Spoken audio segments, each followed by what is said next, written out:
A young man is being wheeled into surgery. He's in a lot of pain. The doctors say he must hurry. The boy thinks he's still so young. Why does he need this disease? The young man is taken to the intensive care unit. The doctor yells at him to take his hands off. The doctor fires a burst, another burst. The doctors fight for the patient's life. The young man thinks he's going to die soon.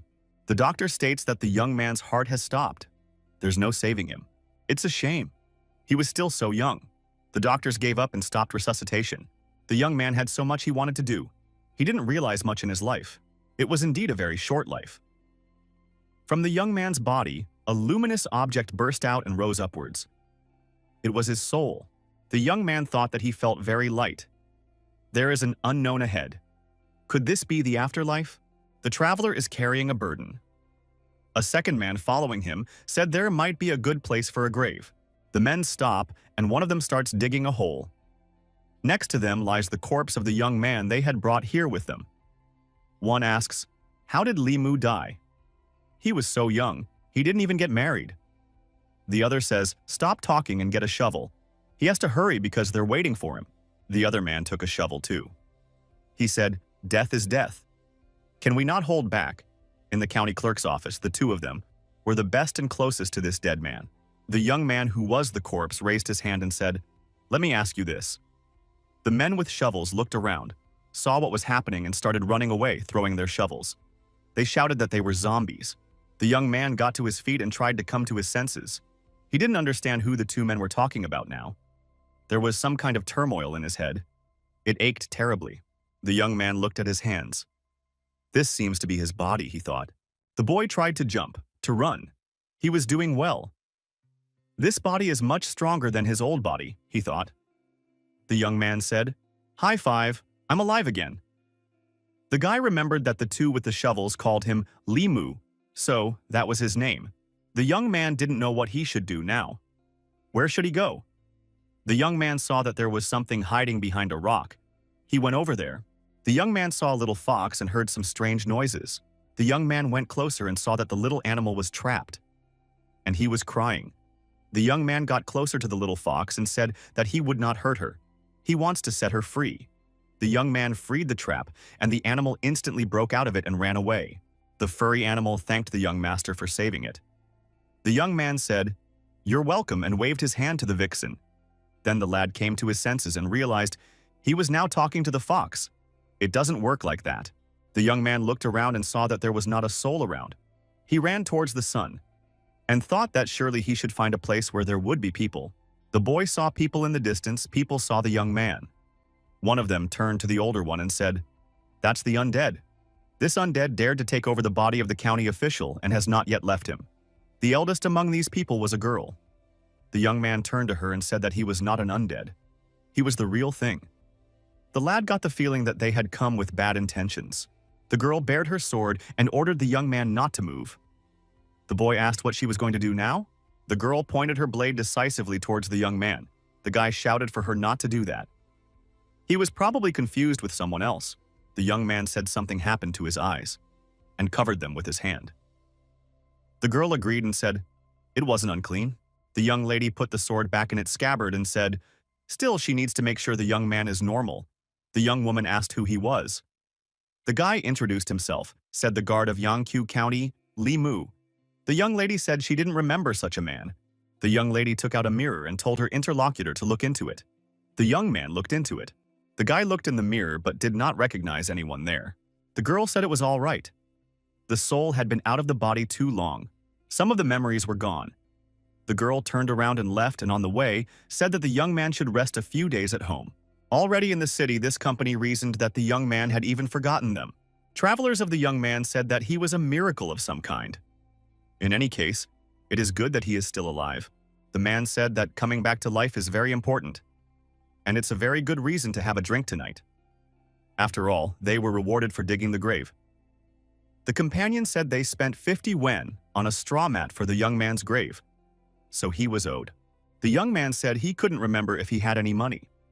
The man remarked that he would remind him of the money when they were given their salary. The man said the paycheck would be in a couple days. They could talk about the money later. Right now, a drink would be advisable, to avoid a difficult future. The older fox asks the little fox, Did she fall into a hunter's trap and a man rescued her? The vixen said the young man opened the trap and carefully pulled her out of it. The fox said to give thanks for saving a life. In this case, that might be difficult. The young man opened his eyes and came to his senses. He sighed heavily. The young man regretfully thought that he had woken up at the wrong time. The only male pleasure, and that is not available to him. The guy drank a glass of water. It's been 3 days, and this thing still wasn't working properly. Looks like it's worth a visit to the hospital. The young man heard someone calling his name. The young man went to open the door and thought, why did she come at this hour? The boy opened the door. An older woman stood in front of him. The girl who had decided he was a non-entity. The elder brought him 2 months' wages and another month's wages as compensation. The young man thanked the elder and asked why she had come at such an inconvenient time. That was the end of their meeting. The young man returned to the house. The next day came. The young man was walking through the city, did not hear various snacks being offered. The boy had another problem. He was going to the hospital, and he was wondering if there was a medicine there that could solve his problem. The young man saw a master healer. Suffering people were lined up to him.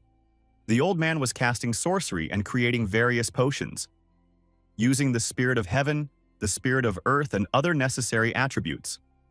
The old man gave the patient a potion and told her to drink it and ask for a son. It was incantation water. The patient said it looked reliable, and it should definitely work. The master said he was finishing the work today. Everyone started to leave. Only the young man remained. He looked at the old man and thought that he was a common charlatan, and he was not interested. The old man took the young man's hand and told the gentleman not to leave. The boy asked, "What happened?" The old man replied, "It wasn't him that happened. It was the young man." The boy pretended to be frightened. Is his interbrow darker, and does that portend imminent trouble? The old man replied, although his mind is here but the soul connection is lost, if the karmic balance is not restored, he will return to the grave within 6 months. The young man became threatening. He pointed to his badge and said if he saw the old man fooling the people one more time, he would have to go to the police station.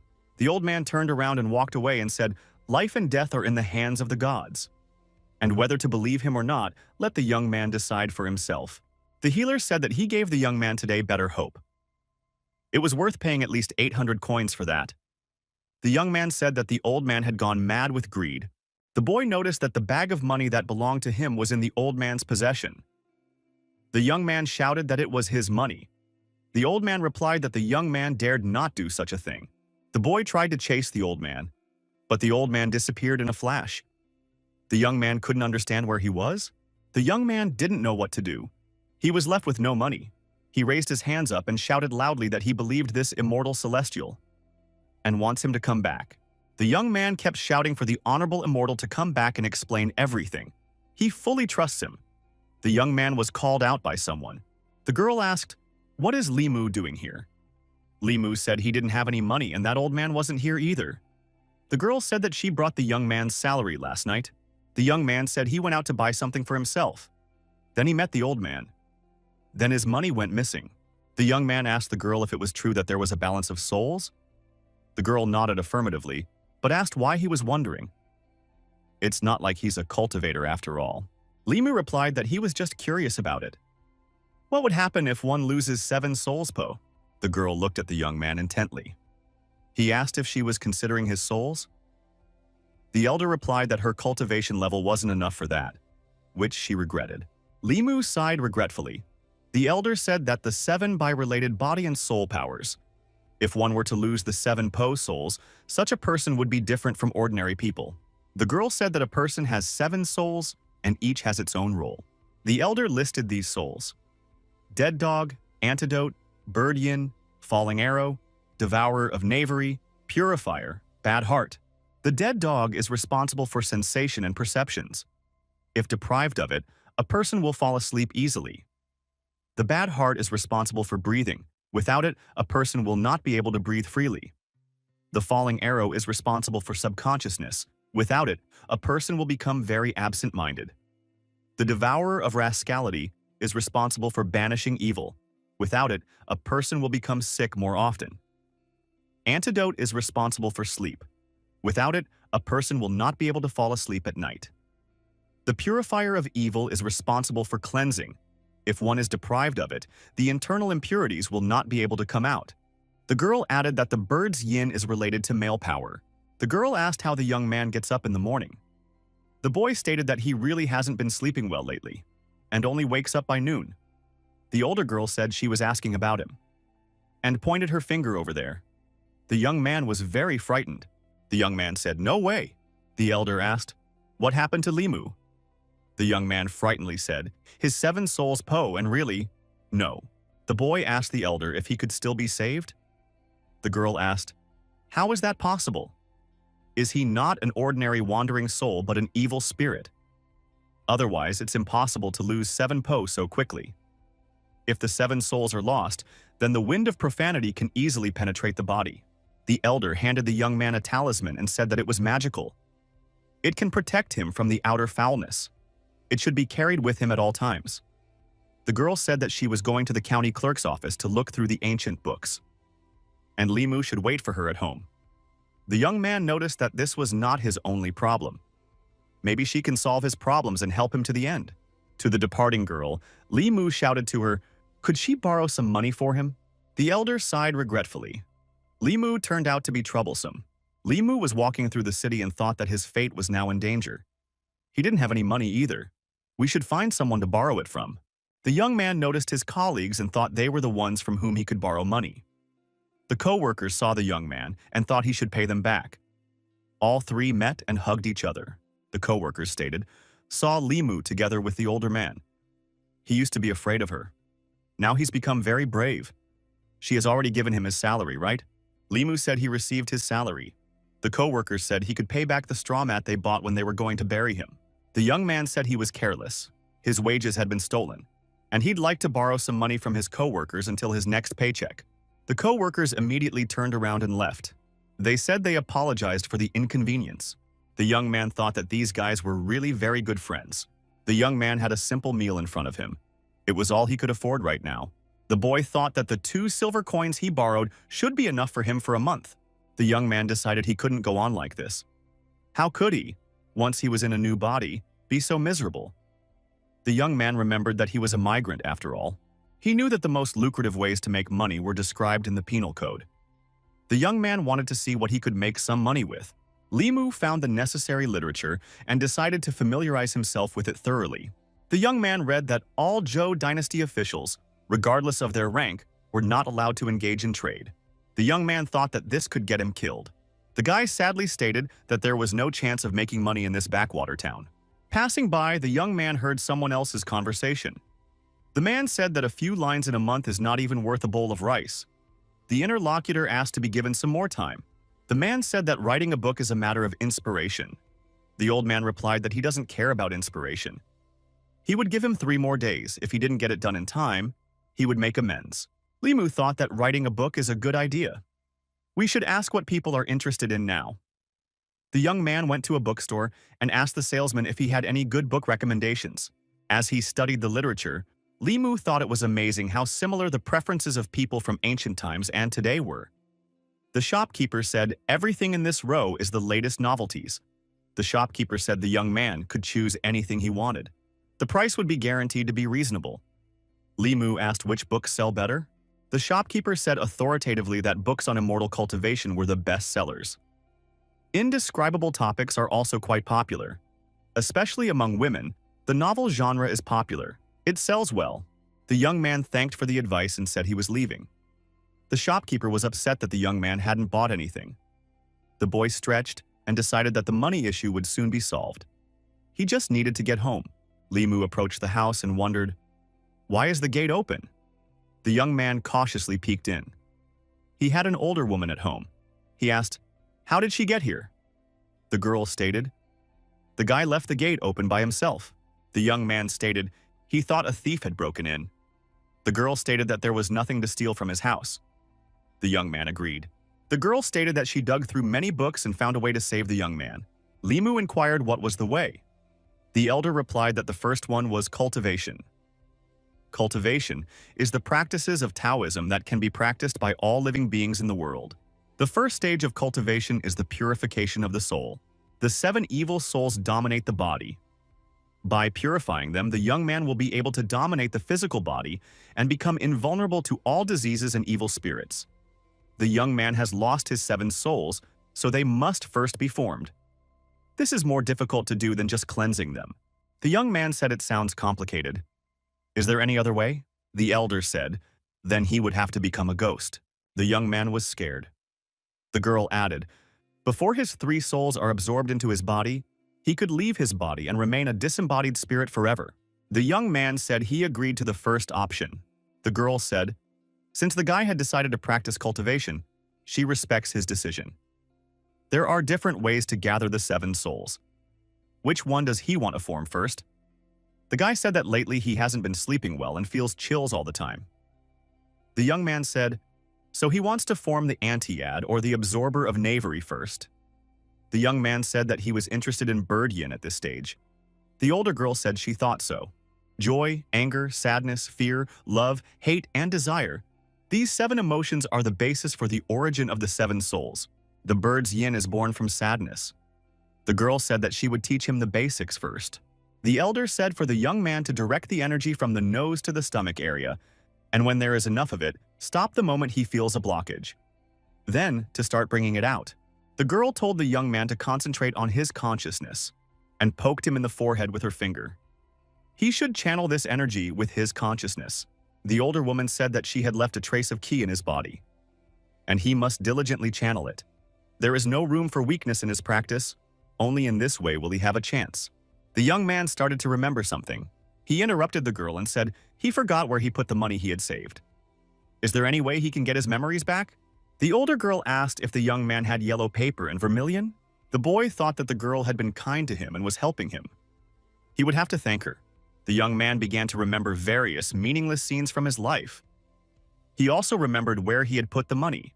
The young man thought that it was becoming too much to remember. The young man thought, he is a single guy after all. How can he be without money? The young man found a hidden bag of money. There was a lot of that money. The lad thought that the hard times on liquid porridge were over.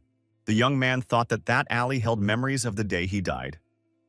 He doesn't know what happened, but it must have something to do with his death. The young man decided to investigate it. The young man thought that the elder had promised the seal's effect for 12 hours. He should make good use of that time. The young man thought that he was almost done. It was good that he had reread the Tales of the Strange from Liao's study several times. Li Mu was called out by someone. A voice said, the elder had warned that something had happened to the young man, so that's why he came to check on him. The man showed himself at the entrance and asked if the young man was all right. Li Mu replied that he wasn't really. The man asked why he was so happy then. The boy said that he had found some money at home in time, and now he could even pay back what he owed. The man got excited and said, that's great. It's not good to stay in debt. The young man saw that they were overflowing with some kind of energy. The boy thought that 7 emotions and 7 colors, red being the color of happiness. That must be what the older one was talking about. The guy decided to test it a few more times while he had the chance. The young man lied and said he lost that money again when he was on the street. The guy analyzed other emotions in the person he was talking to. The young man added that the lost money was then brought to him by a child. He found them on the street, and everything began to fall into place. Li Mu talked about his dream and how he woke up and found the money, and then he was robbed, and then he found it all again. The man interrupted the young man and said they would talk about the money later. He should get some rest already. His head was spinning. It was as if the young man had sucked out all his energy. Li Mu apologized for taking so long to give the money. The young men said goodbye. Li Mu thought that Zhang was very understanding and his help was helpful. But still, one should be more frugal. The boy thought, Li Si is next in line. He remembered that the street was under his control. The young man was invited to the tent and told that a good time could be had here. The girls asked what brought the young man here and offered to go inside. Li Si asked the young man what was wrong. The boy said that he had come to repay a debt. Now he had some money. Li Si said the young man would still be in charge of this street if he had already recovered. Lisa said he had more things to do and got ready to leave. Li Mu wondered where the joy was in his interlocutor. The young man didn't expect Li Si to be so indifferent to money. Looks like we'll have to find another way. The young man continued to do good deeds. He fed a stray pet, took a kite out of a tree for the kids. He took an old lady across the street. The young man told the girl that little joy he received. but he was surprised that the dog he helped a little was happier than all the others. The girl inquired what were his signs of fortune according to his birthday. The young man began to go through all the animals of the Chinese calendar. The older woman said cryptically, 4 pillars, day of purest power, yang. None of this was surprising. The boy asked, what does that mean? The girl said, the young man was born with the ability to gather spiritual energy to embark on the path of cultivation. His strength far surpassed that of ordinary people. The young man rejoiced and said that the god favored him. The young woman told him not to get so excited. A special cultivation body is also a great addition for both cultivator and demon. If word of this got out, he would be in great danger. The boy was frightened and asked what he should do. The elder said that as long as he didn't blab it himself, no one would be able to identify his body so easily. Moreover, this is the center of the county. Demons and spirits won't dare to make trouble here. The girl said that she is going on patrol. When the young man gathers enough energy of the 7 emotions, she will teach him the method of soul condensation. Limu thought that demons wouldn't dare to cause trouble. For some reason, the boy felt like he was dead after all. The elder decided to continue patrolling. The girl said that he needed help. The girl stood in the town and asked for help. She wanted to be listened to. Limu turned his attention to the girl. The world is going downhill. What a shame. How can one turn a blind eye to such a miserable person? The young man asked the girl, does she need help? The girl was surprised. She didn't expect a reaction from this man. The girl who asked for help was surprised. Can the young man really see her? The young man turned around and said, the sun is very blinding today, so he can't see anything. The young man turned around and ran away screaming. He wanted to inform the elder that there was a ghost there. Limu ran with bulging eyes and shouted that ghosts really exist. He had just seen one. The girl looked back and asked what kind of ghosts were we talking about. The older girl pulled her sword out of its sheath and asked, where are the ghosts? The boy pointed in the direction where he had seen the girl and said the ghost was there. The elder told the young man to calm his mind. The girl urged the young man to concentrate the energy in his eyes. She did not ask him to squint. The elder said it was only a low-level ghost. He should not be feared. The young man asked the elder if all people turn into ghosts after death. The girl said that not everyone has a chance to become a ghost, only those who have a great obsession or have unfinished business. The young people were going back to the ghost. The boy said she asked for help. She had some unfinished business. The older woman said she would ask now and find out. The ghost girl bowed and asked for help. She promised to work hard and diligently in the next life. The elder asked what she could do for the girl. The girl asked to save her child. The girl told that her parents and husband were no more. She herself was unfortunately sick. Even though she was dead, her baby was still alive in her arms. He should not be left unattended. Limu looked at this heartbreaking picture. He asked the eldest if she could be saved. The elder said that unlike the young man, this girl is already dead. It's only her soul's anxieties that keep her here. The girl added that when the anxiety fades, she will disappear. The boy asked the older woman to let the girl know to the ghost what they can do to help her. The young man asked if there was someone who could be trusted with this child. The ghost said she had an older brother who lived in a village west of town. She would be grateful if the young man would give him the child. He will give the child to his brother. The ghost girl thanked and cried. The elder said, the feeling she has for the young man is a mother's love for her child. This gratitude, the best reward. The ghost girl said she could now leave in peace. The mother wished for her child to live a good life. Limu told the elder that he would definitely keep his promise. The elder told the young man that that girl's brother looks good. She thinks he will raise the child well, so there's no need to worry about it. Limu asked. The ghost they saw had a low level. So ghosts have levels too? The girl said. Ghosts have levels too. But she didn't want to go into details. Said it was dangerous. The older girl urged him not to be afraid. Just like humans can be good and evil, so can ghosts. If you meet such a ghost, you just have to stay away from it. The girl didn't expect Limu to find a way to gather the 7 emotions so quickly. Today was just the best time to purify the 7 souls. The girl said that she would teach him the soul sealing technique. This night is the night to try using it. The heavenly beast guards the gate, and the lovely girl keeps the 10 souls and tenderness. He tells the girl to stay with him and not to act rashly to see the source of the form. The girl wondered, what is he doing now? The girl decides that the neighbor seems abnormal. The mother told the child to leave him alone and go to sleep. The young man was asleep. Music was coming from somewhere. The boy opened his eyes. He heard the words, "I will live forever. There are no tombs in the mountains. The rivers have dried up. Winter thunder shakes the summer rains and snows." The young man thought it was terribly noisy. He went out into the courtyard. He wanted to see where the sounds were coming from in the early morning. The young man saw a pretty girl humming a song. The guy shouted, "What's all this noise early in the morning? It's just awful."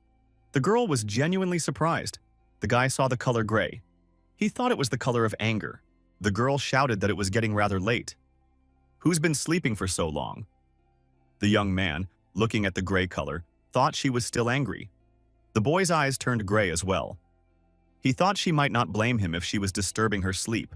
The young man stated that he would sleep as much as he wanted. The girl stated that she could sing as much as she wanted, and that was her own business. The young people had a long discussion. Who has the right to what? What's more important, the right to sleep or the right to sing songs? The young man let off steam and thought he had enough anger for now. The girl expected him to continue, decided he had weak nerves. The boy turned around and walked away into the house.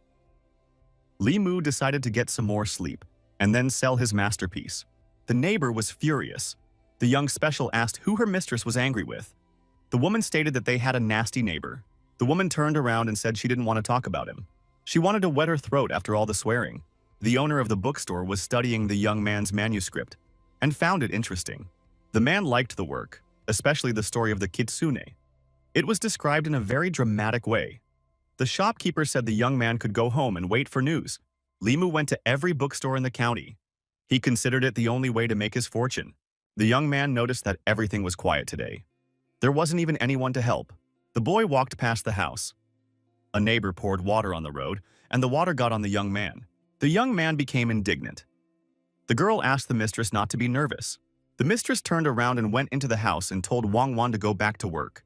The young man waved Wang Wan's hand and greeted her. The landlady called out to the girl and the girl ran away. Li Mu thought that the neighbor was very pretty, but she had a terrible temper. Wang Wang told the landlady that their neighbor was an official, and now they shouldn't be afraid of bad people bullying them in the future. The boy realized that this was being said about him. The young man overheard the conversation. The landlady asked Wang Wan if she was afraid that her neighbor would bully her. She said he was handsome and didn't look like a bad guy. The young man thought the little girl had a keen eye and was very nice. The landlady said that the better looking, the more suspicious the young man might be. Wang Wan said that her mistress is not eating again. Mistress said she doesn't want to get fat. That's why she doesn't eat lunch. The young man thought that she has this weakness. She doesn't want to see or smell when someone is eating. Wang Wan stated that there is no way to live without food anyway. The young man cooked the meat on the hot stones. The smell was just wonderful. Why is there no reaction from the neighbors? Wang Wan was hanging laundry in the courtyard after washing. She smelled the fragrant smell of meat. The neighbor grabbed her head and asked if Wang Wan could smell that smell. The girl said that the smell was very enticing. Wang Wan suggested that the smell was coming from the neighbor's yard. The young man looking at the steaks thought it smelled very good. The neighbor and Wang Wan looked out from behind the wall. Li Mu asked, "Do they also think the smell is very fragrant?" The woman asked, "What does the young man do?" The young man said he is cooking food. Can't you see? The woman said for the young man to cook somewhere else. Li Mu said he is in his house cooking wherever he wants. The neighbor stated that he was disturbing her. The guy wondered why he doesn't bother others but only her. The woman called the neighbor an unpleasant word. The young man did not react. Wang Wan thought that this guy was not vindictive at all. The young man apologized and said that he was wrong in the morning. As an apology, he wants to give the girls a treat. The girls were very surprised. It seemed to them that this was out of character for the young man. The woman said that she, Liu Hanyang, would rather die on the spot than eat a single bite. Mrs. Liu asked Wang Wang to take her to her room. She needs to rest. She felt dizzy. Mrs. Liu thought she was angry today. Yesterday, she felt very tired. Outside, someone knocked on the door. The woman said for Wang Wan to check who was there. The girl went out to the courtyard and opened the door. There was a neighbor standing on the threshold. He introduced himself and said his name was Li Mu. He had come to apologize to Miss Liu. The young man brought a prepared dish. He said it was a small gift, and he hoped that Madam would be able to accept it. The girl's eyes sparkled. Apparently, she liked the young man. She said they would accept the gift. The girl entered the house and told her mistress a neighbor named Li Mu came to apologize and brought a gift. The mistress stated for the girl to put the gift away. She doesn't want to see it. Wang Wan tried this gift by herself. The lady said that the girl could eat the whole thing if she liked it. The girl said her mistress better try it. It is very delicious. Wang Wan said one bite won't make her fat. Mrs. Liu tried one bite. It was very tasty and all the pieces one by one ran out. Wang Wan sadly noticed that she only got one piece. Mistress blushed with shame, but she couldn't help herself. Madam yelled that Li Mu had completely ruined her weight loss plan, and she would deal with him some more. The young man said he was very happy that they enjoyed it. Li Mu said hello to Mr. Zhou and asked how things were going. Mr. Zhou asked if Li Mu was getting better at home.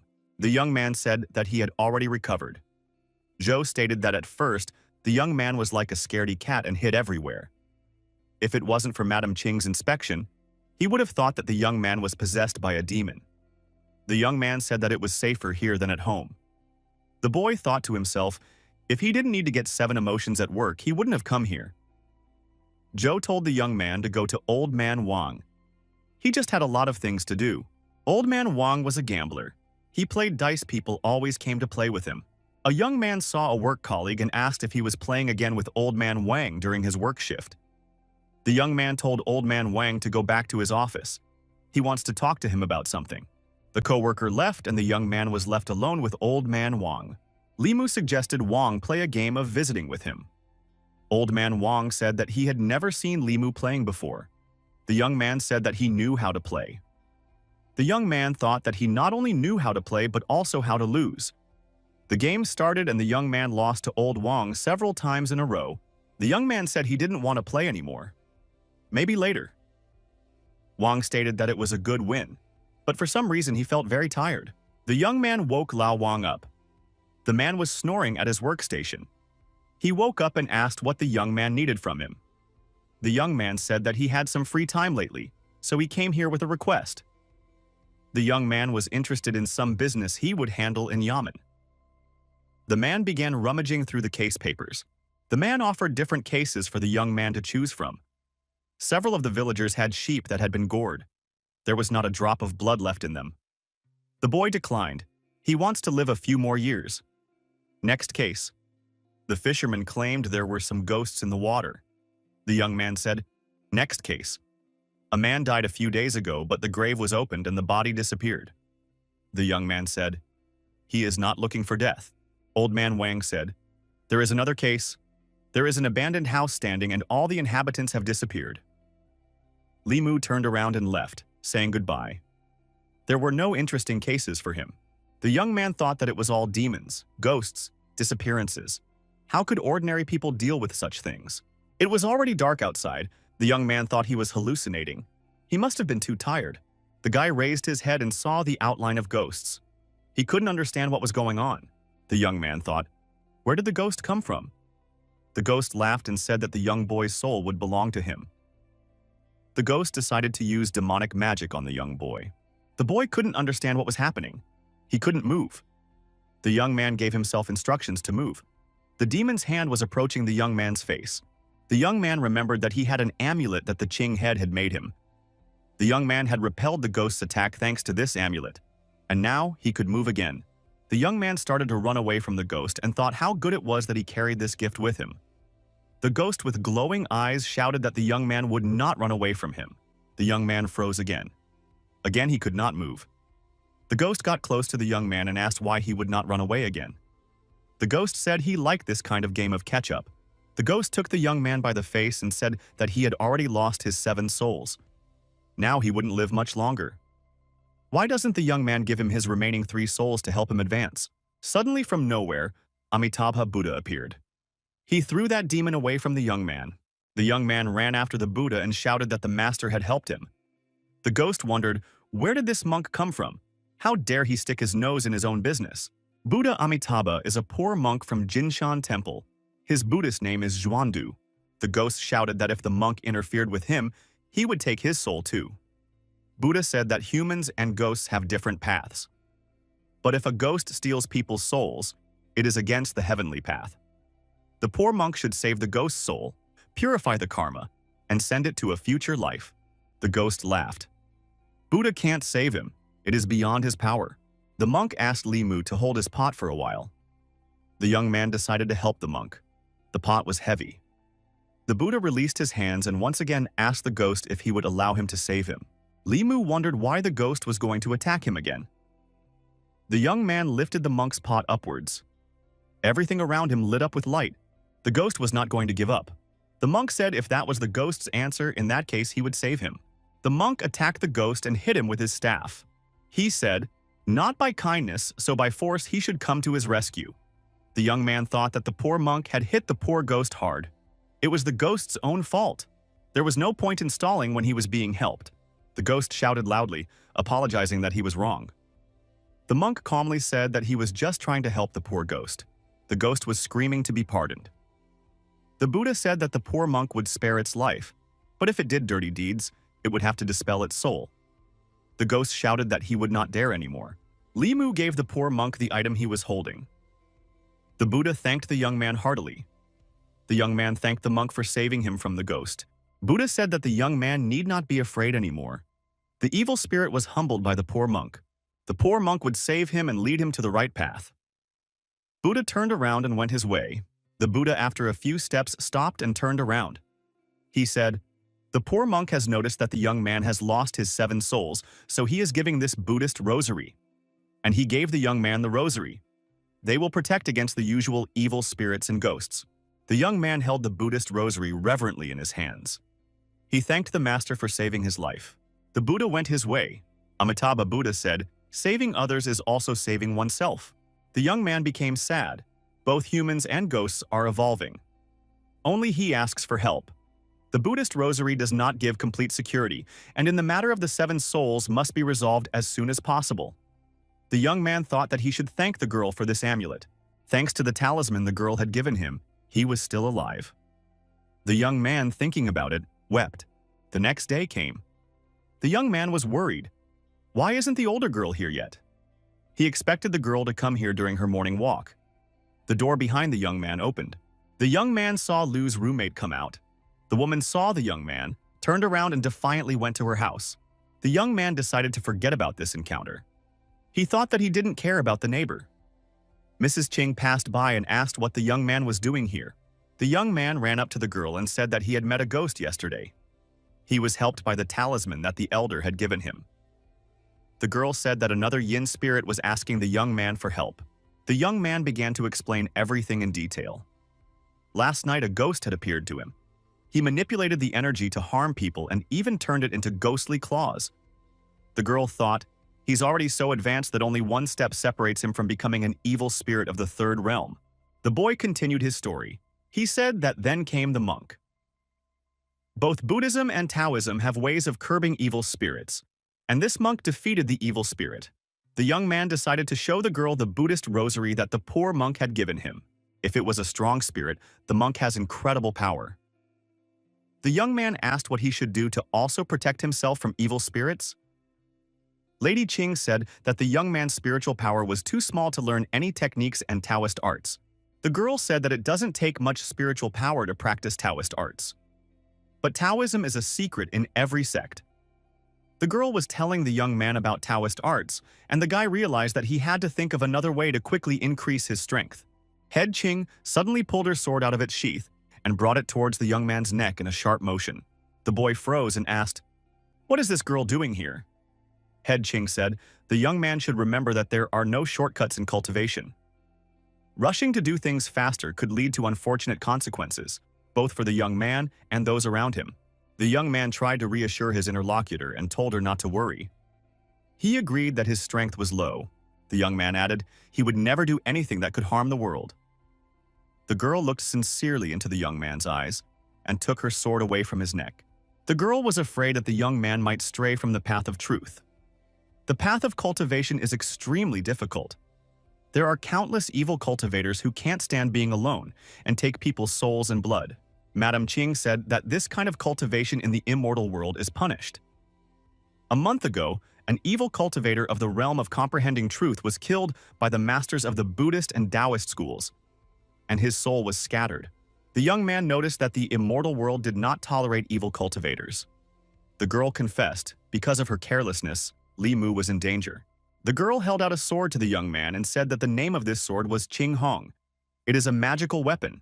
If the young man accepted it, he would not have to fear the usual evil spirits and ghosts.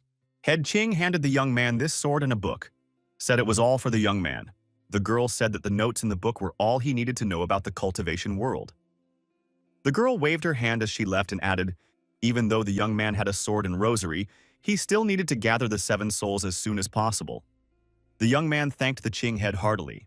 The young man immediately started studying the manuscript. He familiarized himself with the cultivation realms and studied the entire structure described in this textbook. The young man thought that this book was quite well documented. Some special-purpose talismans were recorded here, in addition to the practice realm and history. The Taoist scriptures mentioned in the book were also familiar to him. Taoist scripture, it is a canon of path and virtue. The young man was on the rise. According to the book, magical abilities are exercised through spiritual power. The young man read passionately about Taoism and the ways in which it could be brought into the cultural life of the masses. The young man studied what the position of his fingers should be when casting a spell. He found it not too difficult. The young man tried to learn some of the theses by heart. It was not an easy task. He noticed that he was exhausting himself.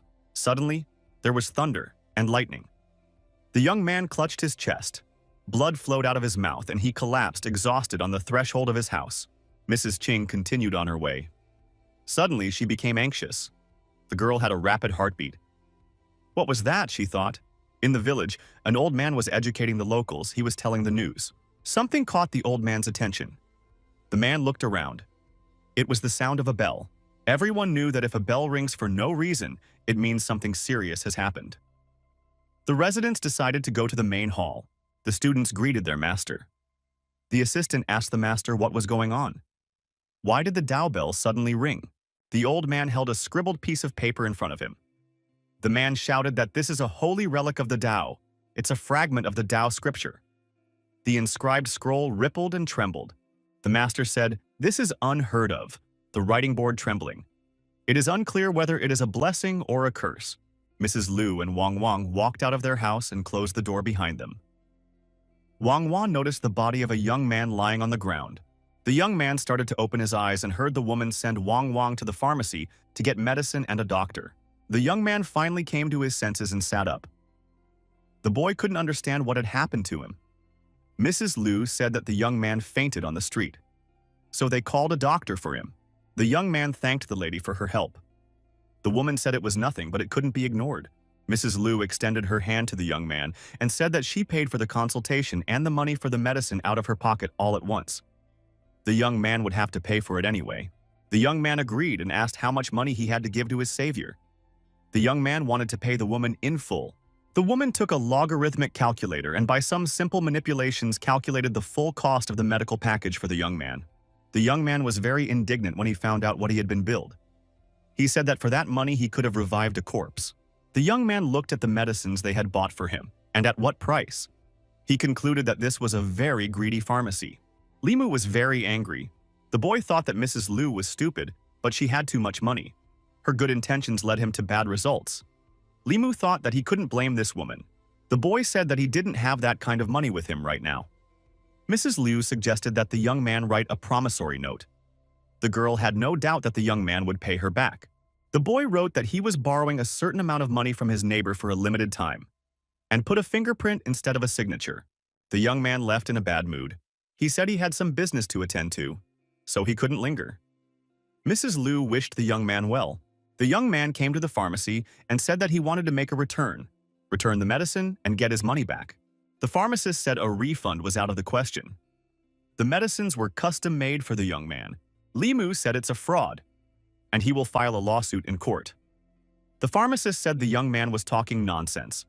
The man said that when they made the medicine, they warned him right away that they would only make it to order. The old man added, the girl said that the young man's body should be protected. It was precious, so the medicine should be precious too. The young man realized that he would not get his money back.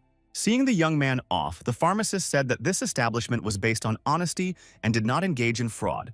The young man thought he had fainted after reading the Taoist manuscripts. After what happened, he was reluctant to continue reading. The young man was not discouraged and decided that he could try another Taoist classic. The young man returned to his home. He stuck the talisman on his forehead and took the brush in his hand. The young man was intensely writing something down. Enlightenment came to him. It was a pity that he hadn't finished copying the mantra of the god of the three caves Taishan. But he decided that what he had would be enough. The talisman flew off his forehead and began to fall. After falling on the young man's hand, the talisman faded. The boy thought that although the talisman no longer worked, it was still quite useful. After writing it down, the young man decided that he needed to make some preparations. The young man remembered Wang Wan's neighbor girl and got very excited. A close neighbor is better than a distant relative. The young man changed his clothes and began to cook the original lamb and urumqi kebabs. The smell was fragrant, even drooling. Wang, being in the yard, smelled the fragrant odor of cooking kebabs. The girl decided to check what was going on in the neighboring yard. Wang looked out from behind the wall and saw her neighbor, Li Mu, cooking delicious kebabs. The young man asked if his neighbor had already eaten. The girl shook her head negatively. The young man invited Wang to visit and she gladly agreed.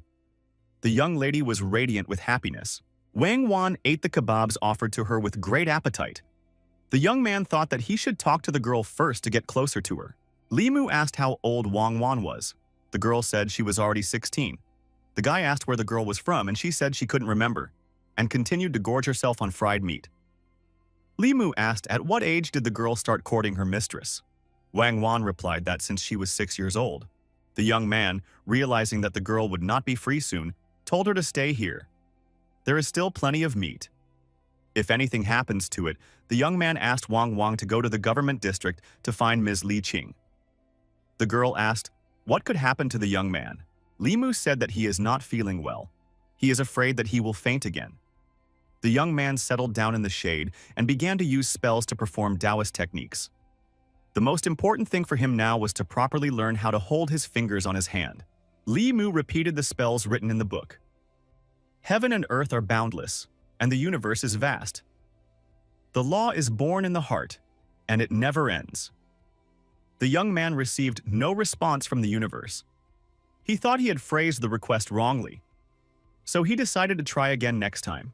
Li Mu scrutinized the manuscript carefully. He allowed that there might be a mistake, and that's why he's holding the fingers of his hand incorrectly. The young man practiced a bit more, changing the position of his fingers, and decided that this time it should work. Heaven and earth have no power. Heaven and earth borrow each other's strength. Law is born from the heart. After these incantations, thunder rumbled and lightning appeared. It rained over the young man. The young man lost consciousness and fell face down. Wang almost choked on the kebab. The girl tossed the meat aside and ran up to the young man. He didn't move. Wang shouted to her mistress that their neighbor had fainted again. Madame Liu checked the young man's condition and ordered Wang to run to the doctor immediately. After that, the young man jumped up and said that there was no need for any doctor. The young man, feeling trembling in his whole body, said that he was fine. Li Mu thought that he would never pay back his neighbor in his life if a doctor came to see him again. The madam inquired if the young man was sure he was all right. The boy answered nothing, but excitedly recalled the 7 emotions and colors. He tried to calm himself down. Miss Liu looked intently into the young man's eyes and asked, he must be suffering from some serious illness? The young man's eyes were very sad. The young man thought that the neighbor was sympathetic to him. Li Mu decided that this was a good opportunity to mend their relationship. The boy told Mrs. Liu that she must have already figured out everything about his health condition. The woman was frightened. The young man said that he had no more than 6 months to live. The woman walked up to the young man, put her hands on his chest, and excitedly said that the doctor had detected the young man had an even pulse and said that he was healthy. The young man objected. Healthy people don't faint twice a day. The young man sadly said that pain keeps him awake at night. That's why he can't get up early in the morning. Miss Liu apologized for yesterday morning. She will no longer sing in the morning. The young man said that he has long since resigned himself to it. The young man tried to reassure his neighbor and said that he would definitely pay back his debt before he died. The woman said that in fact she had deliberately asked the doctor to use the most expensive medicines. Mrs. Liu said that the young man had no obligation to repay the money. The woman and her maid went to her home. She said that if the young man had any problems in the future, he could always come to her and she would do her best to help him. The boy thought that Mrs. Liu was very easy to deceive. He hoped that he wouldn't get what he deserved for this lie. Limu took the manuscript and decided that the Taoist classics really worked. One must continue to train intensely. The young man studying the manuscript decided to try the 9 words of truth. In a mountain village, a bell rang after hours. The villagers thought, "What has happened again?" This was the 18th time in the past 3 days that the Taoist bell had rung. It was the first time it had happened in the past few decades. Someone suggested that perhaps this bell appeared to be broken. Finally, the bell quieted down. The young people also calmed down and decided to continue their studies. Limu was meditating in his home. He tried to control his emotions. Sadness, hatred. The young man kept focusing on the basic aspects of the Taoist teachings.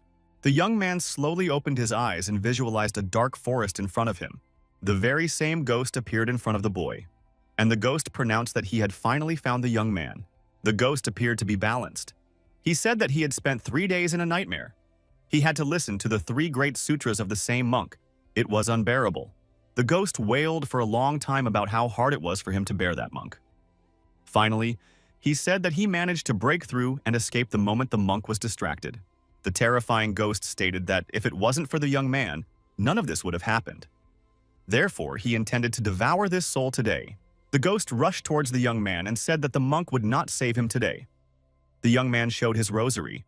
The ghost said that the rosary would not help him either. The young man remembered that he had a sword given by Lady Qing. The boy tried to use the Taoist techniques he had learned during his training. So far, it wasn't helping much. The young man tried to channel his energy in the right direction. He kept missing all the time. After another attack, the ghost jumped up to the young man and fell to his knees. He apologized and said that he mistook him for another person. The evil ghost said that he would now leave immediately and not bother him anymore. Limu stated that in that case he would let the ghost live for now. The young man recited another mantra and the ghost disappeared. Limu thought that the next mantras would be even stronger. This ghost had a very strong sense of fear. The boy felt prepared and decided that it was time to gather the 7 souls. The young man thought that Zhang Shan should have recovered as well. So he decided to pay him a visit. The young man knocked on the door and entered the man's room. He asked what Zhang Shan was thinking about. The man wondered why the young man had come to see him so early. He suggested playing a few games of dice. The boy agreed because he wanted to suggest it himself. The young man decided to spend some time on this hobby because there was nothing to do yet. The old man asked why playing games with Limu was so tiring. He no longer has the strength to keep his duty to his spouse, and his mother-in-law suspects that he is going left. Their co-worker burst into the room and told them to stop playing games. They had urgent work to do. The men ran into the center of town and on the way demanded that everyone make way because they were on duty. Everyone wondered what was the rush of the civil servants. Limu inquired, "What was the rush job?" A colleague said he didn't know. They were simply told to arrive at the site. The 3 colleagues speculated on the way. What could have happened, and why were they called to the site so urgently? The men arrived at the site and realized that they were about to have a new boss. It was Hanze. He practiced in the same sect as Head Ching Ah, now works in the same government district. Limu knew that most of these practitioners are from well-known sects and only enter the county government to practice. Ordinary matters are handled by civil servants. But this time, a practitioner was sent. There was an event. The young man hoped that he would have a chance to get some emotions. The young men reported for duty. The supervisor said that they were the only ones waiting for them. Limu assumed that something important had indeed happened. The supervisor was extremely serious. The servants went to the door and knocked on it. Some noise was heard from the other side. The servants were frightened. The door opened and people came running out with a noise. They shouted that they were hurt and not to be hit. A man with a broom ran after them and shouted that they had come to Zhao's house with deceit, and called them blind, and that they should get out of here. The civil servant said someone had reported the incident to them. That's why they came here. Their uniforms show they're on duty. The man with the broom thought he was an immortal. He apologized, said he was blind, and invited the elder to enter the house. Limu suggested that the co-workers follow their superior into the house. The owner of the house blocked their way.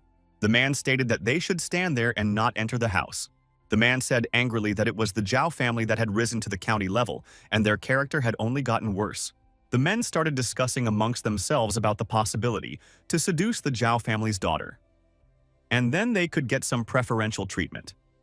But they agreed that they didn't need it. Limu asked a passerby, "What happened to the Zhao family?" The passerby said in confidence that the Zhao family's son was possessed. Limu and his co-workers were very scared. The passerby said to keep it a secret, because the wedding between him and the daughter of the county governor was approaching. If this case is not handled properly, the governor will be blamed. Therefore, this case is given great importance. The young men fell silent. They saw their chief coming out. He was followed by a young man. The young man was led under the arms. He looked possessed. He kept muttering something. His hair was disheveled. The young men noticed that this young man really looked possessed. They had recently seen him on the street. He wasn't like this back then. Limu remembered. Something like this was described in the book Madame Ching had given him. When a germ of light leaves the body, the person would immediately lose consciousness and fall into a coma. When an open soul leaves the body, one becomes weak-minded and lethargic. When a purified soul is lost, one loses interest in everything.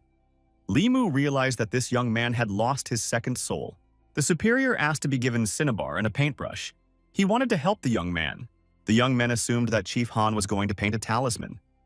Han waved the brush and brought it close to the sick man's forehead. The young man's head glowed.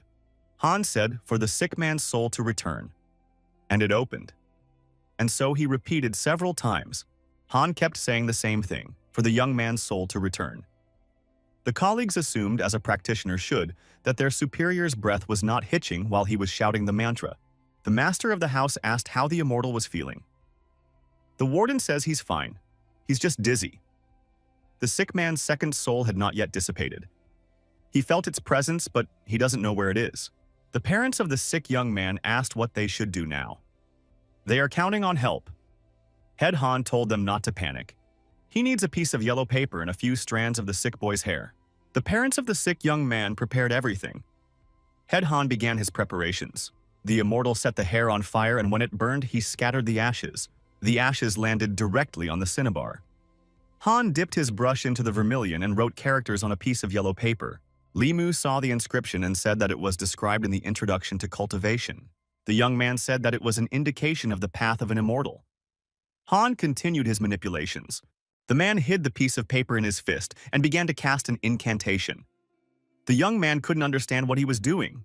Immortal Han opened his hand, and in the palm of his hand was a paper figure that flew up and rose up.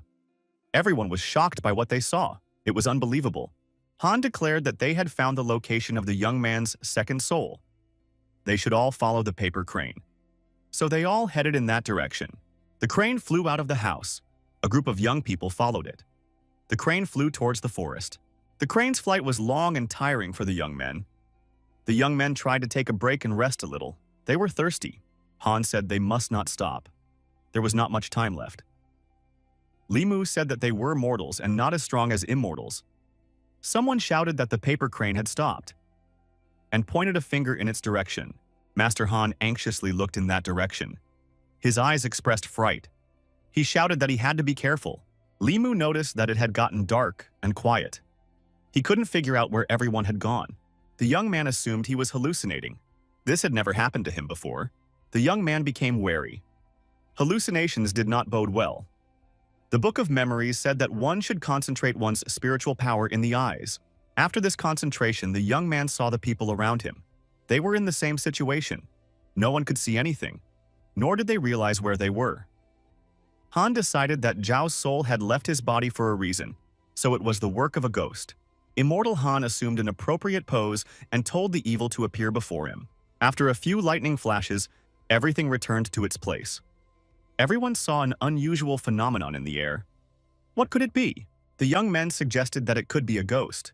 There was a ghost of a girl in the air. Han pointed his finger at the ghost and said that the evil creature should give up young Zhao Yun's soul. The ghost hissed in response and looked with its fiery eyes. Poisonous snakes emerged from the ghost's mouth, and they headed towards Han. The man said it was all cheap tricks, and he's not afraid of them. Master Han spread his arms out to the sides, released his internal energy, and destroyed those poisonous snakes. The ghost was no longer afraid of him. The ghost realized that he couldn't win now. He turned around and began to move away. Han said that the ghost could not escape. He would catch up with him and defeat him. The man said there was nothing to wait for. We had to catch up with the ghost. The men were upset they had to run again. It was tiring. It was already dark outside. The moon appeared. They noticed that they were already near the wild mountains. The road home would be a long one. Limu knew that ahead on the road, Bishui Bay awaited them. He remembered that that bay might be haunted. The young man kept seeing a distant ghost ahead. Perhaps it was this ghost, and it dwells in that bay. Han kept shouting that the evil creature would not escape him, and directed a beam of concentrated energy towards that ghost, and struck it. The energy beam hit the ghost directly in the chest. It lost stability and aerodynamic properties. It was forced to dive and fall to the ground. Master Han approached the trembling ghost and ordered the ghost to bring back the soul of the young man Zhao Yun. The ghost cried out loudly, and the soul was separated from him. Han declared that it was not easy to become a ghost cultivator. And in front of his second realm, even harder. The man stated to the ghost that in order to practice, he was stealing people's souls. This is unforgivable. Master Han said that justice would be done today. He set a yellow paper on fire and planted it. Master Han noticed that the ghost had disappeared. He thought it had been destroyed. The man shouted that the ghost was now in the water. Han turned around and saw a girl standing on the water. The ghost girl asked if he liked her. At the same moment, many pretty girls appeared in front of Han's eyes. They were laughing while in a flower meadow. Limu thought, where did so many pretty girls come from? The girls started hugging the young men and showing them affectionate feelings. The young men were melting with pleasure. Limu tried to fight himself. He realized that it was not good. But it was a very powerful illusion. How could he resist it? They hadn't invented the strength to resist it yet. The young man thought that he should rather recite the heart purification mantra. The mind is as pure as ice. The sky does not yield to fear. The world is endlessly changing, but that is its constancy. The soul is happy and peaceful. The young man opened his eyes and saw that everything had disappeared.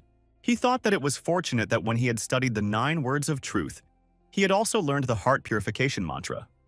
The young man saw Master Han walking with a beautiful woman in his arms. He realized that Han had been caught.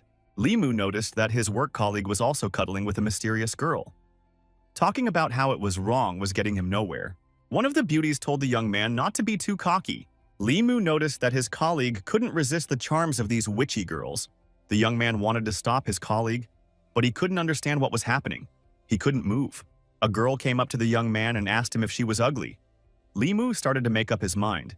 He said he was blind and didn't know if she was beautiful.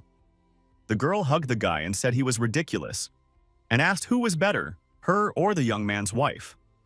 The guy stated that he was still single. The young man held on as best he could, but he didn't know why he should. Limu still couldn't move. The girl still hugged him, and asked if he wanted to move in with her in this beautiful place, and have fun with her and her sisters. The young man cried. He would love to, but his body won't allow it, so the girl must behave with dignity. The beautiful stranger said that the young man is lying. All men in this situation can't keep still, so he's trying to fool her.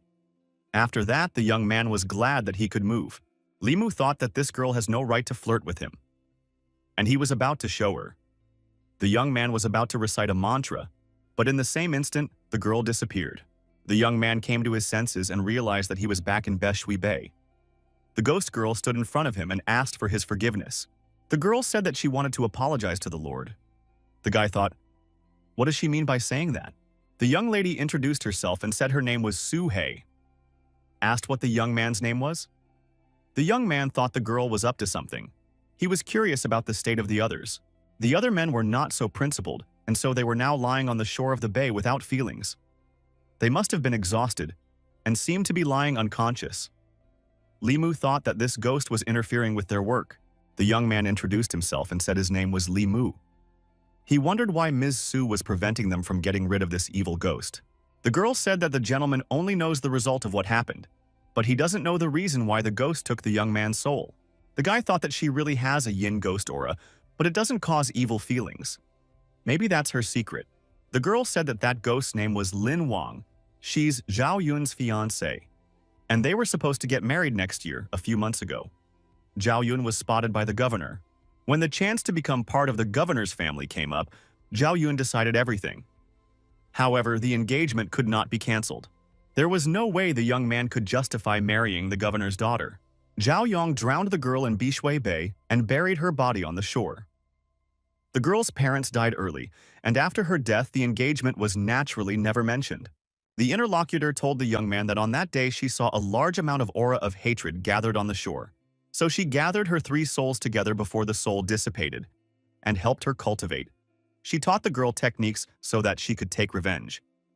Her training was too superficial and she was only able to capture one Zhao Yun's soul.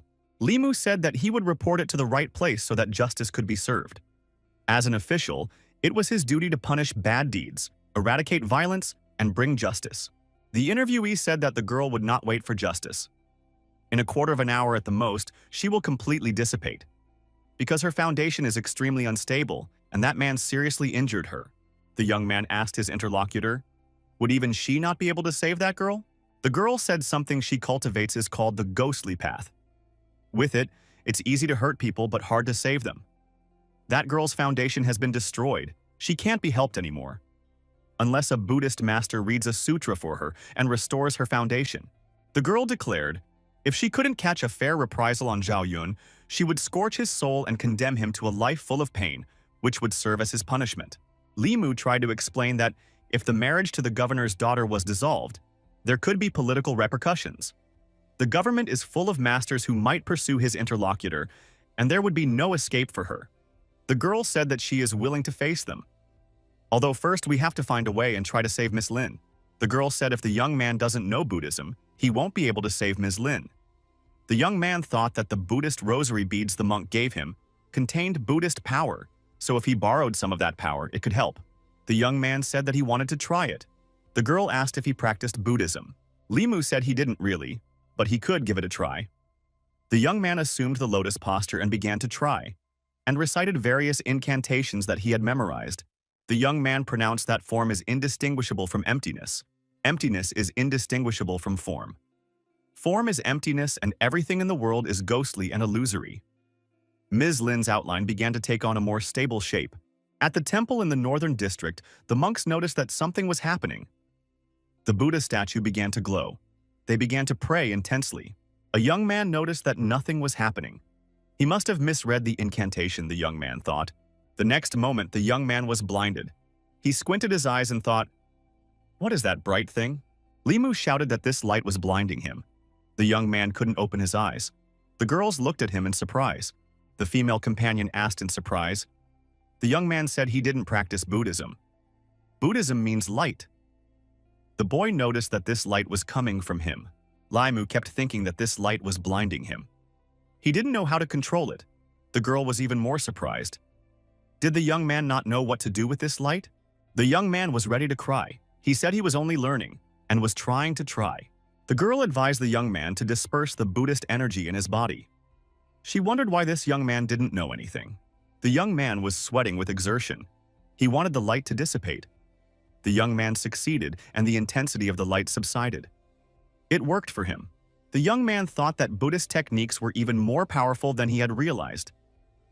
The young woman thought that by not being a Buddhist, but knowing how to use Buddhist teachings, this man had achieved such a result. She asked the young man how he knew about these techniques. The girl looked at Mrs. Lin and said that she seemed to be losing her strength. She needs some help. The young man asked what should he do now to save Ms. Lin. The interlocutor said that she would try to trust the young man this time. The young lady said that the Buddha's light could ward off ghosts and also help them. As long as the young man doesn't have violent thoughts in his head, he won't hurt her. We should try again to slowly use the Buddha's light to envelop her. The young man agreed and said he would try again.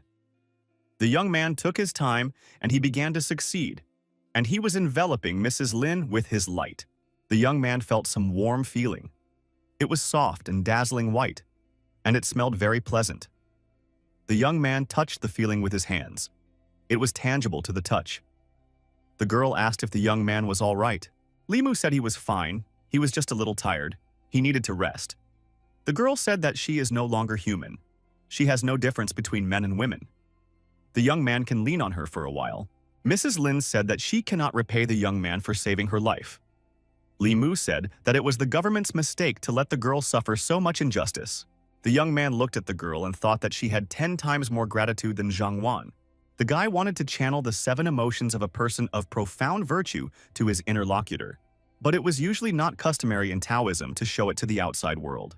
Li Mu decided that with his current abilities he couldn't influence anyone at all. An energy like Lin Wan's was probably his limit. The young man asked Lin if she was going to continue her revenge from now on. The girl stated that the Zhao family was now related to the governor, and she can't harm them. Therefore, she wants to go to the young man Li Mu. The guy said that even if the girl doesn't take revenge on them, the young man will be punished according to the strictness of the law. Lin asked why the young man is helping her. Li Mu said that he wants to do his duty honestly. He is sure that he will get that rascal and even the governor can't do anything. Tears appeared in Lin's eyes. The girl was touched. The young man thought that he had reaped a worthy harvest. Lin thanked the young man for his kindness. The ghost girl said that all officials should be like the young man. If everyone was like the young man, there would be many fewer ghosts in the world. Li Mu said that he was not worthy of such praise. The young man realized that he had to gather all his 7 souls, or he would die.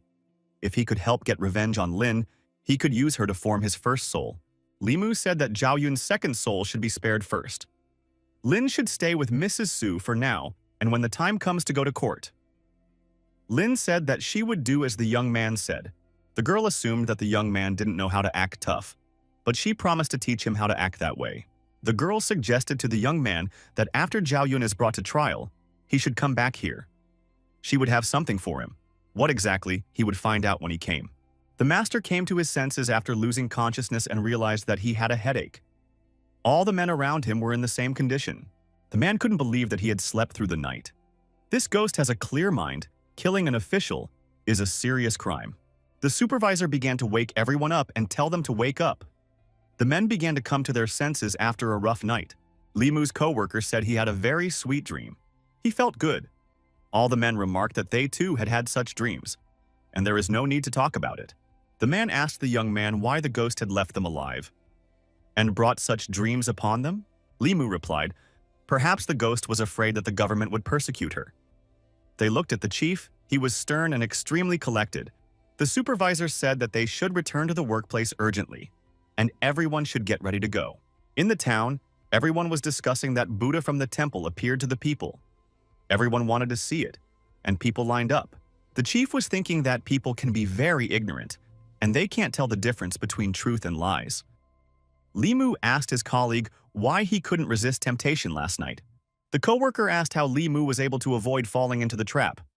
He's a young guy after all. The coworker asked Li Mu, maybe it's the fact that he can't? Li Mu asked his coworker, who is Qin Qin? The man was startled and told him not to say that name out loud, and he wouldn't ask unnecessary questions either. The men thought that their colleague could be very unpredictable sometimes, and could ignore pretty girls. This was hard to explain. Li Mu thought it was because of a girl named Qin. His co-worker grew up this girl together, and they were engaged at a young age. Then this girl ran away with a rich man. And the young man still can't get over this tragedy. He tries not to think about it, and forget that name. Li Mu said that no one is born a bad person, but he doesn't know anyone worse than Zhao Yong, who killed his fiancée for his future. A man came to Zhao's house. The master said that he brought a soul belonging to Zhao Yong. Once he put this soul in, the young man would become normal again. After the soul returned to his body, Zhao Yun shouted for the ghost not to kill him and left. The master said that the young man was scared. He should sleep and calm down. The man gave his parents a yellow piece of paper and said that this talisman has a calming effect on the mind. The young man should carry it with him. The master told the servant to prepare a big thank you gift for Master Han. Master Han looked at Li Mu and saw Lady Qing's sword in his possession. He was very surprised. The master asked why the young man had this sword now. The colleague said that the last time he faced a demon, Lady Qing asked the young man to protect himself and gave him the sword. Master Han silently turned around and left. The colleague said that he likes Madame Qing, but she ignores him. The man said Li Mu has more prospects than Han, and he should work harder. The young man thought that he can't even save his life. What hope could he possibly have? The young man had hopes after all. He remembered Madame Qing and Madame Lu in the neighborhood. The young man smiled. Li King is strong and will be able to protect him. Liu Hanyang is a couple years older but a mere child. He didn't know which one to choose. The young man decided that he was thinking too much on this topic and needed to put unrealistic thoughts out of his head. El Mu asked a colleague if he had two women, one skilled in martial arts and could protect him, and the other rich, who would he choose? The colleague said, "How can a man let a woman protect him? He would of course choose the rich one." Another co-worker, Li Si, said he wouldn't choose anyone. The young man felt unbalanced. He couldn't find peace of mind. Zhao Yun was resting after returning his soul to his body. The woman said that he was ruthless. The young girl was his fiancée. He shouldn't have done this to her. The young man said that he was doing it for Zhao's family. The woman announced that they should make some arrangements just in case. Nothing could go wrong in the young man's marriage. The young man went back to the workplace and woke up the old man who was dozing off there again. The old man asked if maybe the young man wanted to play visit again. The young man said that the Zhao family's case is closed. You can make a report and call it a day. Then he will go home to sleep. The old man asked that the young man bring him Zhao Yun's case file. This young man Zhao Yun possesses a rare fire body. If he cultivates, he will be able to do twice as well as ordinary people. The old man added that his soul, a great tonic for demons and ghosts. No wonder the ghosts had attempted his soul. Wang Wan was overjoyed when her neighbor came home. Her eyes lit up. The girl said hello to the young man. The young man took the basket and thought that the girl had bought a lot of things for breakfast. Wang Wan became embarrassed. Li Mu invited the girl to come over to his house to have breakfast together. The young lady was very excited. The young people shared breakfast for two. It seemed to the young man that the girl was not full. She, blushing, shook her head. The guy said that he would bring another plate of noodles right away. The young man made Wang Wan a delicious breakfast. The girl got excited and started eating. The young man thought that his breakfast used to cost a penny, usually a bun. Since Wang Wan started delivering food to him, it was usually either a plate of noodles with onions or fried rice with eggs. The young man thought that eggs weren't cheap these days. This is what he decided to buy to supplement his diet. Wang Wan ate the entire breakfast and thanked Mr. Li. The girl said that it was now time for her to go home. The young man thought that now he wouldn't even be able to eat noodles if he continued like this. Mrs. Liu told Wang Wan not to eat or drink in foreign places, and would go straight back home after delivering the groceries. The girl said that the noodles this morning were very tasty. Mrs. Liu stated that the girl can't eat other people's food every day. The neighbor is already underpaid and she eats it all. Wang Wan decided she could give the young man the money she had saved for a dowry. The mistress decided that her maid had won and said that she would now go to their neighbor's house.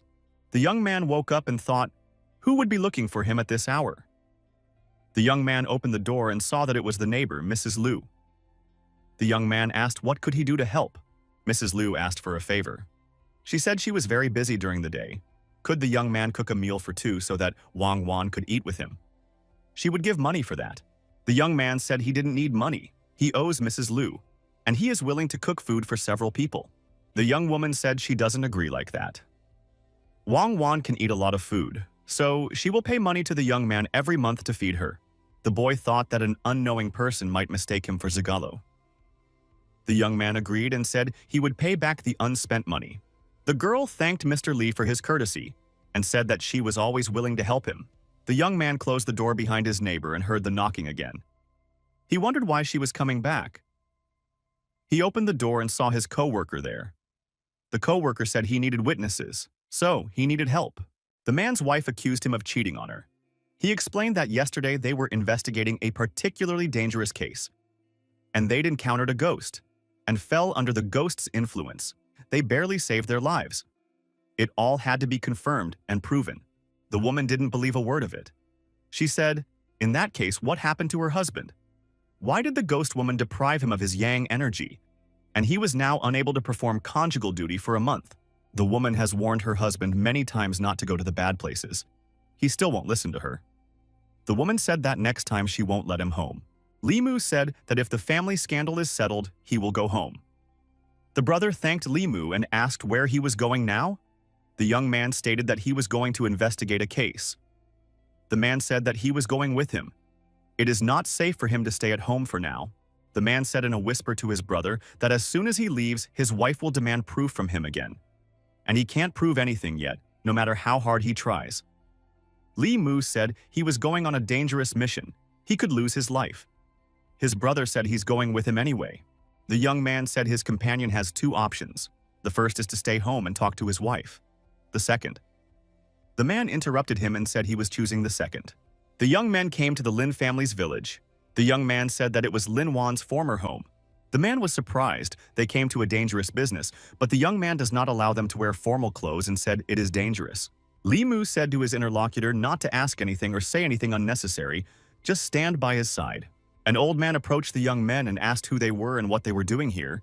The young man said hello and said that he was Lin Wan's distant relative, her cousin, and wanted to know how she was living here. The old man said that the girl disappeared 2 months ago. Zhao Yun came to look for the girl, but so far the search has not yielded any results. No one knows where she disappeared to. The young man expressed his surprise. Had his cousin really disappeared? The old man said sadly, if the girl was here, she would have joined the Zhao family and been blessed for the rest of her life. The man asked, when did Li Mu have a cousin? Why hadn't he told him before? The guy said that he recently found out. She is pretty, but a little shy. After a while, the stranger asked the old man if Miss Lin Wan was home. The old man thought that there were too many people looking for the young girl today. The old man turned around and saw no one. He wondered who he was talking to. He lowered his head and saw his interlocutor. It was a very small man. He asked if anyone else was looking for Miss Lin. The old man said that 2 people had come. One introduced himself as a cousin. They had just left the village. The stranger thanked the old man. The man asked his brother what kind of case he was working on. The young man said it was the case of Lin Wan's disappearance. The brother asked why the young man suddenly decided to investigate this case. It's not his jurisdiction after all. Besides, there are many similar cases involving demons or ghosts happening every year. The young man asked if his brother remembered what the old man said. The girl and Zhao Yun were in a relationship. The brother asked what was wrong with marriage. And then the man remembered. It turns out Zhao Yong was going to marry the governor's daughter. The brother asked, does the young man suspect the Zhao family of being involved in young Lin's disappearance? Li told him that he doesn't want to involve his brother in the matter. Therefore, he can go back home and stay out of the way. The man asked, does Li Mu really want to be involved in such a dangerous case? The man noticed that his brother used to be the most timid person in the world and hid from all matters. He didn't take initiative. He's changed a lot since then, after he almost died. The young man said that it was after he died that he realized how to live right. The young men heard someone following them. It was the short man who approached the old man. He asked Li Mu why he should not value his life and mind his own business. The young man became very upset. With his current spiritual sense, he didn't notice the approach of this stranger. The stranger said threateningly, if someone touches something they shouldn't, they should be prepared to die. The young man realized that this type was sent by the Zhao family, sent his brother to get help. The stranger said his brother couldn't escape, so he chased after him. The stranger threw a yellow paper talisman at his brother, and he stopped. His whole body trembled and he couldn't move, and he lost his sight. The stranger turned around and moved towards the young man and said that it was his turn. The young man was not confused and drew his magic sword from its sheath. The villain stopped. He said that he did not expect to see such a magic weapon in the hands of a petty official. But this deal had brought him a lot of money and he wasn't going to stop, and threw black paper pieces at the young man. Li Mu noticed that those black paper figures were emitting ghostly energy, and there was an evil cultivator in front of him. The young man thought that Buddhist magic should be used against such ghostly tricks. He decided to take on the empty appearance of Dharma. The villain wondered where the light of the Buddha came from. How does the young man know the techniques of these monks? The mercenary said that the young man had succeeded in pissing him off. Now he would use his most powerful spells. The villain assumed an appropriate pose and began to recite a spell. The young man knew that it was a blood destruction spell, containing over 300 words in the introductory book. The young man thought that this evil cultivator thought he could kill him, but he had underestimated him. The guy thought, if this evil cultivator could kill him with a 300-word spell, he would immediately eat his sword on the spot. The mercenary continued to recite his prayer. The young man at this time was thinking about the Lin girl. A bolt of lightning broke out and struck straight into the ground. The lightning struck the rascal. He thought that he hadn't finished his spell yet, and his opponent didn't have any combat merit. It didn't matter because the villain was immediately burned. Only ashes remained. The young man thought that this mercenary had no chance of defeating him. He helped his brother free himself and took off his talisman. The brother asked where did that gnome go. Li Mu explained that the rogue had been struck by lightning at that place. It happened that way completely by accident. The young man said that after being struck by lightning, the mercenary turned into dust. The brother said that the Zhao family is very unscrupulous. They hire hired assassins to massacre officials. Brother asked, "What will they do now?" Li Mu said he hadn't decided yet. A colleague suggested going to see the judge and see what he has to say. Our hero's brother came to Elder Zhang with a question. Elder Zhang asked what was wrong with his face. The man, excusing himself, said that he had an unfortunate fall. Zhang didn't believe it and said his wife was beating him. And that is a disgrace for a man. The man said he had important business to attend to the Lord.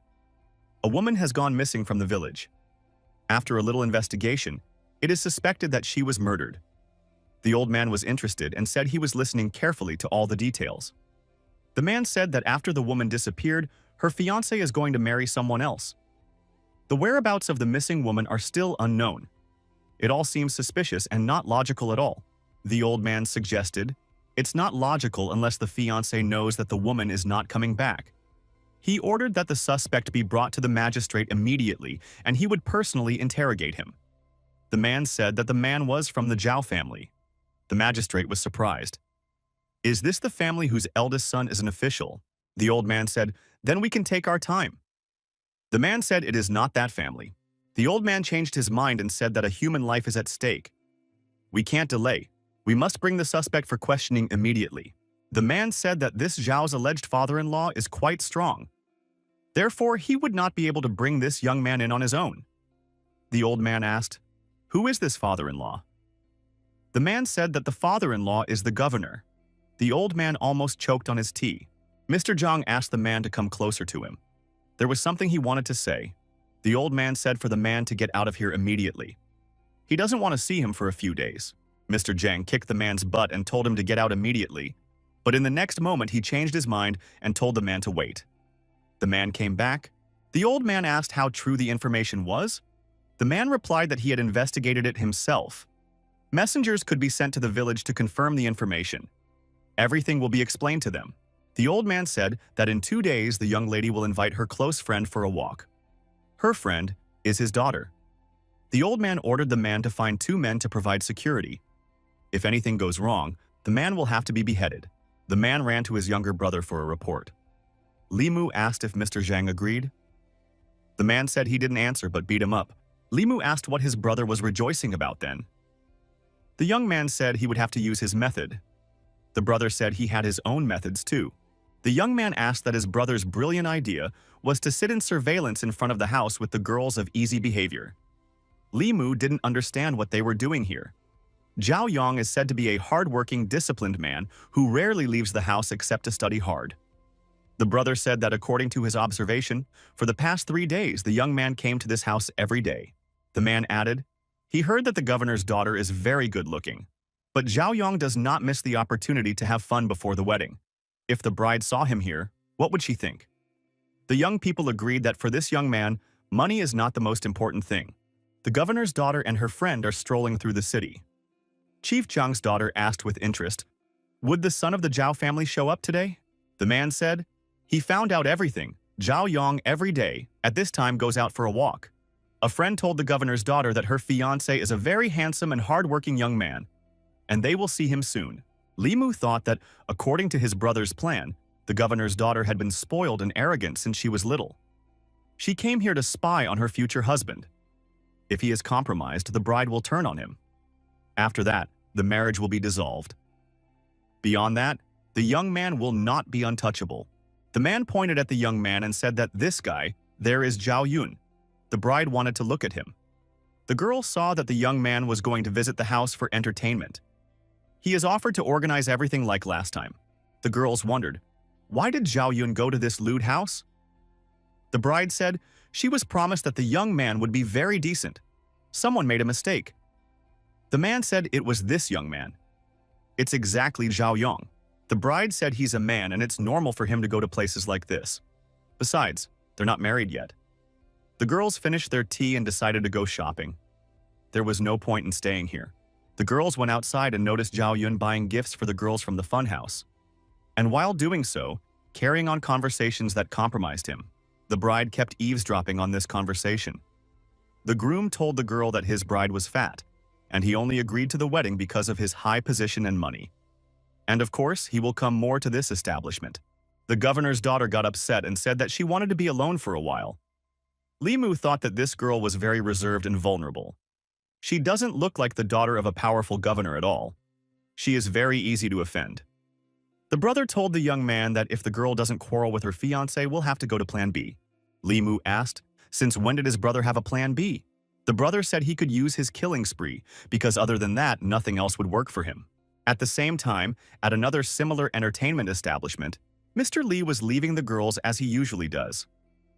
The girl decided to give the young man a gift and told him that if he came back tomorrow, she would give him another gift. The young man was surprised.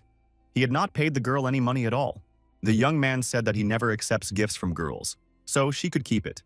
The girl asked if the gentleman would come back to her tomorrow. The young man saw two dark shadows coming toward him from behind. They stopped him. Mr. Lee asked what were they doing. They were his co-workers at work. The brothers said they had a very important mission. To save the woman, he must let her fall in love with him. Lisa said that he refuses.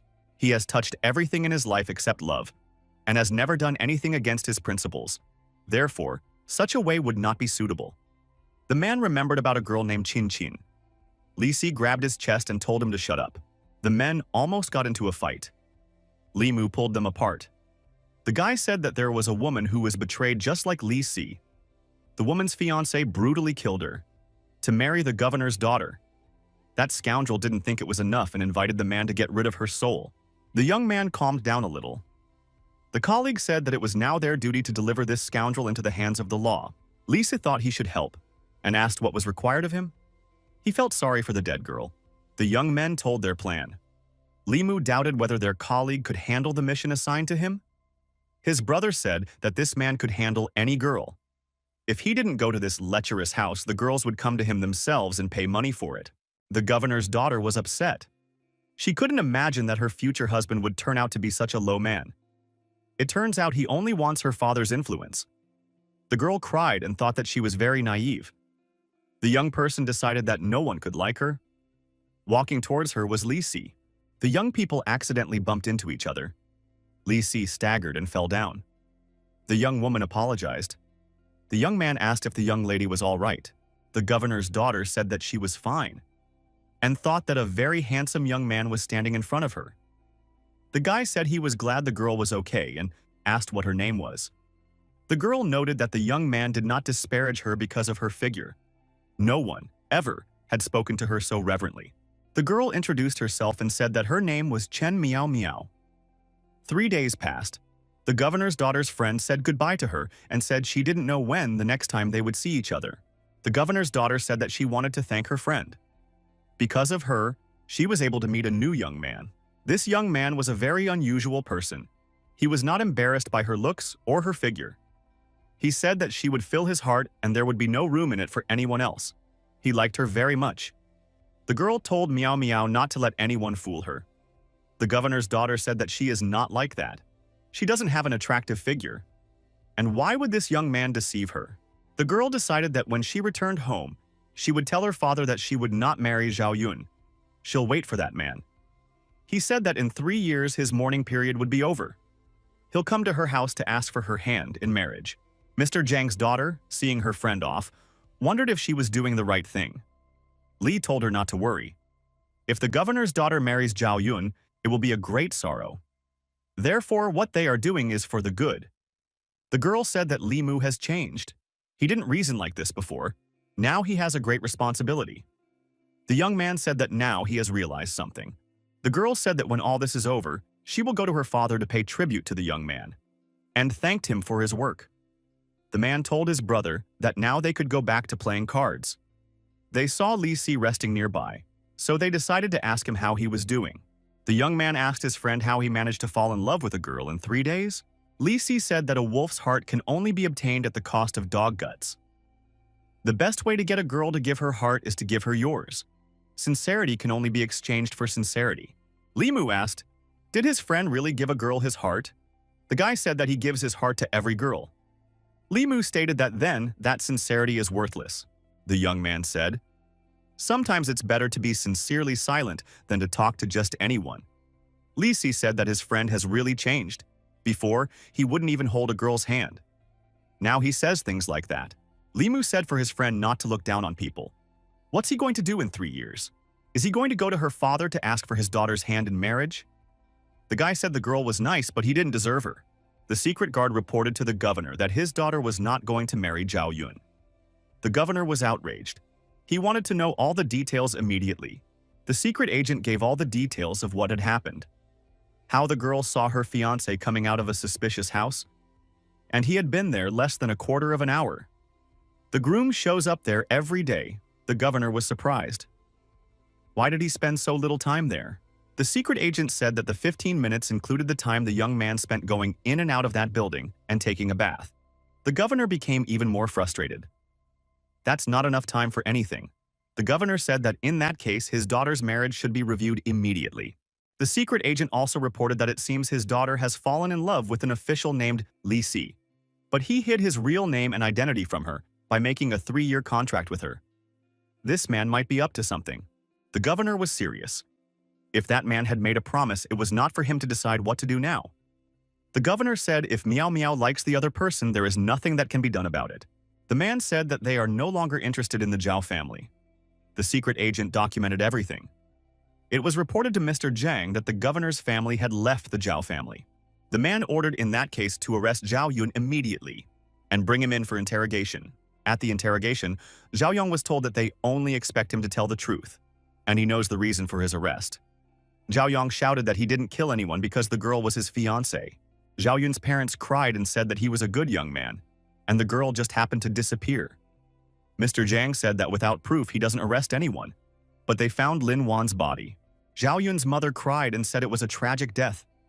We must find her killer and bring her to justice. Mr. Zhang said, if the young man really didn't kill this girl, then let him raise his head and look at her.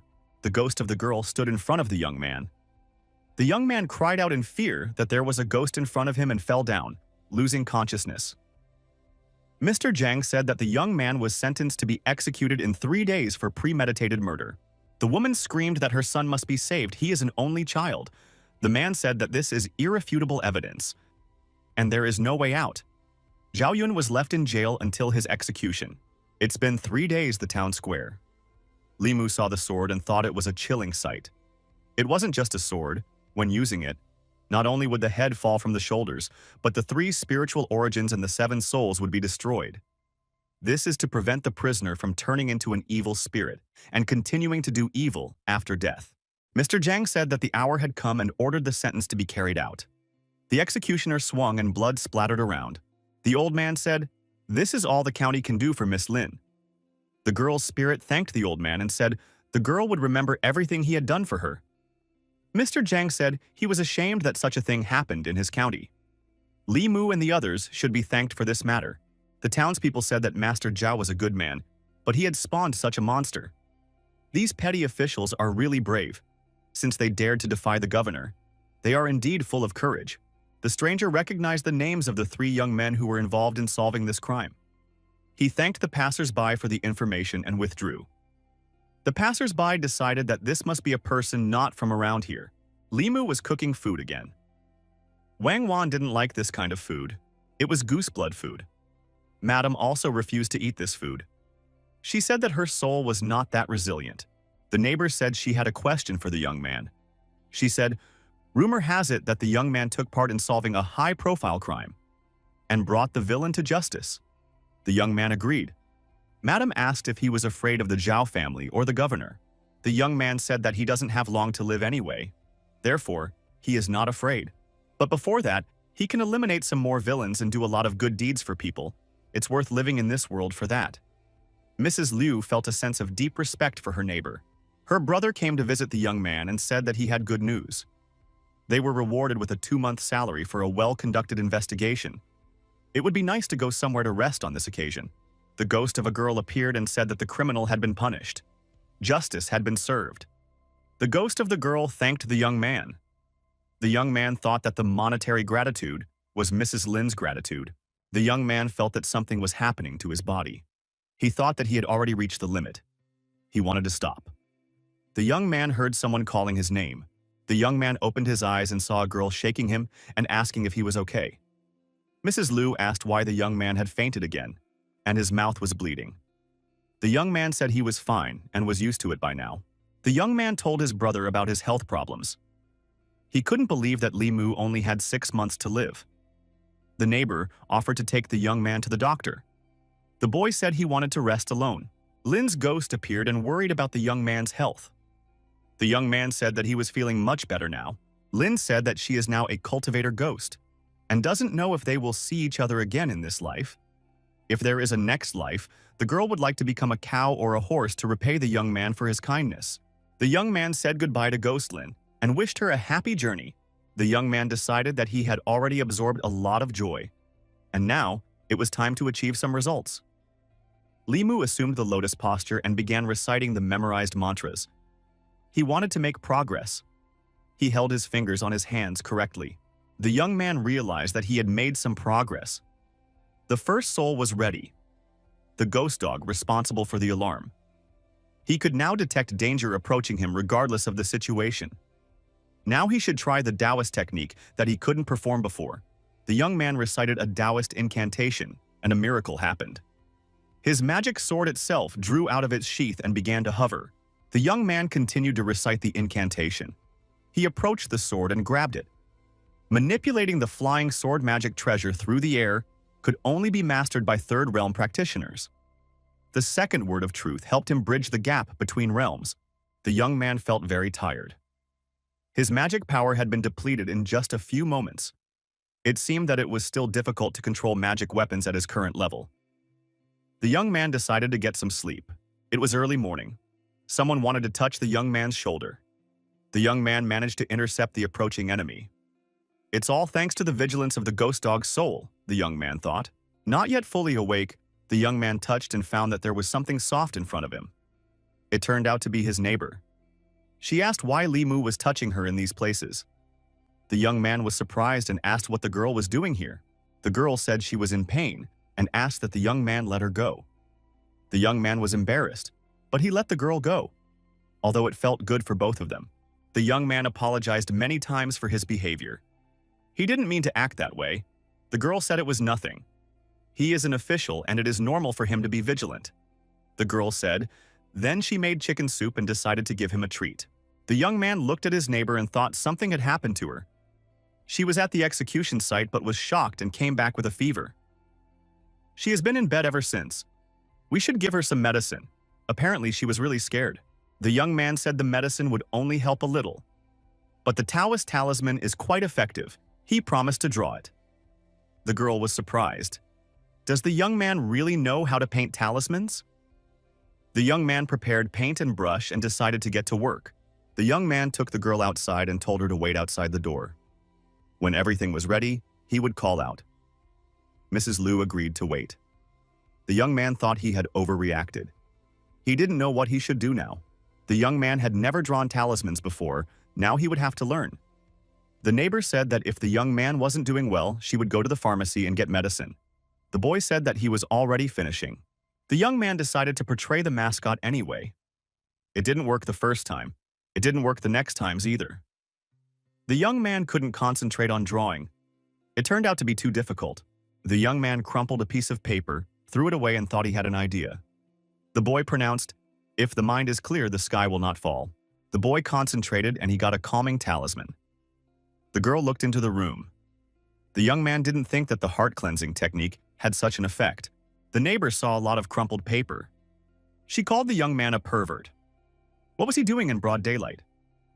Was he really thinking of her while doing such things? The girl shouted. The young man said he was just drawing this talisman. Nothing more. Showed the girl his work of art and said that this talisman was a calming talisman. The young man gave an instruction. One should put this talisman in water, then give the water to Wang Wang to drink. And in half an hour, she will feel better. The girl said she would come back after she tried it. The young man was pleased with himself. He was able to do something he had never tried in his life. Miss Liu ran into the young man's room, leading Wang Wan behind her. The young man asked why they were so excited. Liu asked if the young man had a talisman that when used, one could eat and not get fat.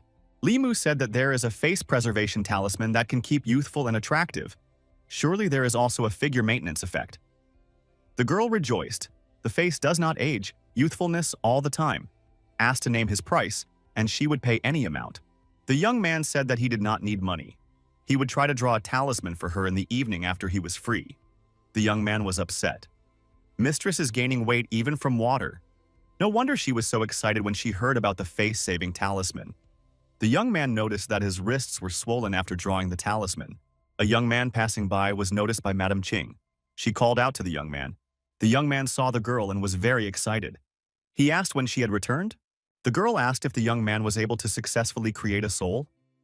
The boy said that it was thanks to Miss Lin Wan. The young man gave the girl back her sword and said that she had many dangerous tasks and the sword would be more useful to her. The guy said that now he could defend himself. The girl took that sword back and gave the young man another sword. She said that with it, the young man would be able to defeat an ordinary spirit with one blow. And she added that she would leave the manual for this sword in the duty room. The young man rejoiced. He decided that he would use his magic power on this sword from time to time. The weapon suited him better than the previous one. It could be used at the soul purification level. The young man saw a bookstore and remembered that this was where he sent his manuscript. He had been so busy with an important task that he had completely forgotten about it. The young man asked the shopkeeper if someone had chosen his manuscript. The shopkeeper said his novel didn't qualify. We should try to sell it elsewhere. The young man thought, a popular masterpiece from another era. Can it become popular in this world? The young man hoped that at least one of all the bookstores he had been to earlier would have someone with a keen eye. The young man went from store to store. He failed everywhere, and in every store, he was given advice on how to correct his manuscript. The boy was frustrated. The last bookstore in the neighborhood had failed. Writing a novel, it really is a dead end. He wondered what else he could do to make money. The young man noticed that some old man was addressing him. The young man was satisfied with the result of the negotiation. The young man was reported to the girl that everything was arranged. The young man was given the highest price. The girl said that if he had any requests in the future, everything possible should be done to satisfy them. As for the manuscript, one should submit it whenever, but not rush him. The man said that in that case their bookstore would lose a lot of money. The girl declared to do as she said. The next day came. The young man was out walking in the countryside. He was pleased that he had sold his book expensively. The young man thought that he would first pay back the money he owed to Mrs. Liu, and then he would prepare to create the bird yin. The young man thought that apprentices usually have masters who teach them and provide them with the necessary resources. He, on the other hand, relies only on his skills and books, and his equipment depends on the generosity of his surroundings. The young man thought that he was not far from Bishui Bay. He was curious about what sou he wanted to give him. The young man noticed someone hiding behind a tree. He asked who was there. A stranger appeared from behind the tree and said that it was unexpected for him. He didn't think the young man would turn out to be a practitioner. No wonder he had discovered him. The young man asked who he was, what he was doing here, and why he was following him. The stranger said that his hapless younger brother had died at the hands of the young man. The stranger said the young man looked sickly, and he would like to see what the young man's strength was. The villain opened his green eyes and looked intently at the young man. The boy thought that the demon in front of him was now a demon. The stranger stated that although his younger brother was a weakling, he was at the soul sealing stage. The young man had only refined one soul. The green-eyed fiend asked how the young man managed to destroy his brother. The young man thought that it was the third realm. His only effective technique is the first word of the 9 words of truth. If he couldn't destroy his opponent in one blow, he would die himself. The villain said if the young man doesn't want to answer, then he will skin him and search his soul and find out for himself. The young man shouted loudly for his rival to disappear. At that moment, a lightning bolt erupted and was directed at the green dwarf. Limu noticed that his opponent managed to dodge the lightning. The green dwarf was surprised that the young man knew the lightning spell. The dwarf said that if it wasn't for the amulet, he would have died by now. He said that the young man couldn't possibly know the lightning spell since he hadn't even refined his 7 souls. The dwarf decided that Taoism was to blame. The young man knows Taoism. The young man thought that his opponent was helped by the replacement talisman. The boy decided to try again. The opponent dodged the lightning bolt again. The young man thought that his lightning spell had a low hit percentage. After several failed hits, lightning craters formed in the ground. The green dwarf said his pants were on fire. What good is being a Taoist if he can't get hit by lightning? The villain stated when he takes the young man's soul, this Tao will belong to him. The young man thought that the difference in spheres was so great that he couldn't hit him. The dwarf threw his long green tongue out towards the young man and shouted for him to die. The young man decided that now was his chance. He pulled out a dazed talisman. The villain couldn't realize what had happened. He couldn't move. He saw that the young man had his brother's amulet. The dwarf realized he was screwed. The young man read the lightning spell once more. This time it was an exact hit. The lightning struck the green dwarf. The soul came out of his body. The dwarf's soul turned into a green dragon. He asked how dare the young man destroy his body. He said that he was about to tear the young man's soul into pieces. The boy thought that the lightning didn't destroy him completely, but the young man's strength had already run out. Now he could only hope for a Buddhist rosary. The spirit of a dwarf in the form of a dragon was approaching the young man. The young man took out the Buddhist rosary. The young man's whole body glowed and began to emit light. The dragon said that the young man would not be able to stop him with that rosary. He would see how long the young man would last. The young man thought that the lightning had drained his power, and the energy in the pearl was almost depleted. The only way to survive was to head to Bishwe Bay. The young man headed in that direction. The dwarf's soul was chasing the young man and thought that he wouldn't be able to escape far. No one would save him today. The young man stumbled, fell, tore his rosary, scattering it. The dragon jumped over the young man and said that now he would destroy him. Suddenly, someone grabbed the dragon by the tail. He asked who dared to interfere in his affairs. The ghost of the girl said that the dragon was very brave if he dared to touch her people on her own territory. The ghost of the girl devoured that dragon. She said that it turned out to taste pretty good. Sue, he turned to the young man and said that he had only been cultivating for a short time at all, but he had already managed to seriously wound a demon with so much experience. This is not bad at all. The girl's ghost picked up the young man and carried him to safety. The young man imagines the ghost dragon grabbing him by the head and lifting him up. The young man screams in fear and wakes up. He realizes that it was a dream, so he is not dead. The young man cannot realize where he is. The girl offers the young man a drink and says if she had arrived a little later, the young man would have been devoured. The boy asks Ms. Sue where did that demon go? The girl calmly tells the young man not to worry. She has already absorbed it. The young man is worried. The young man is in a house by the bay.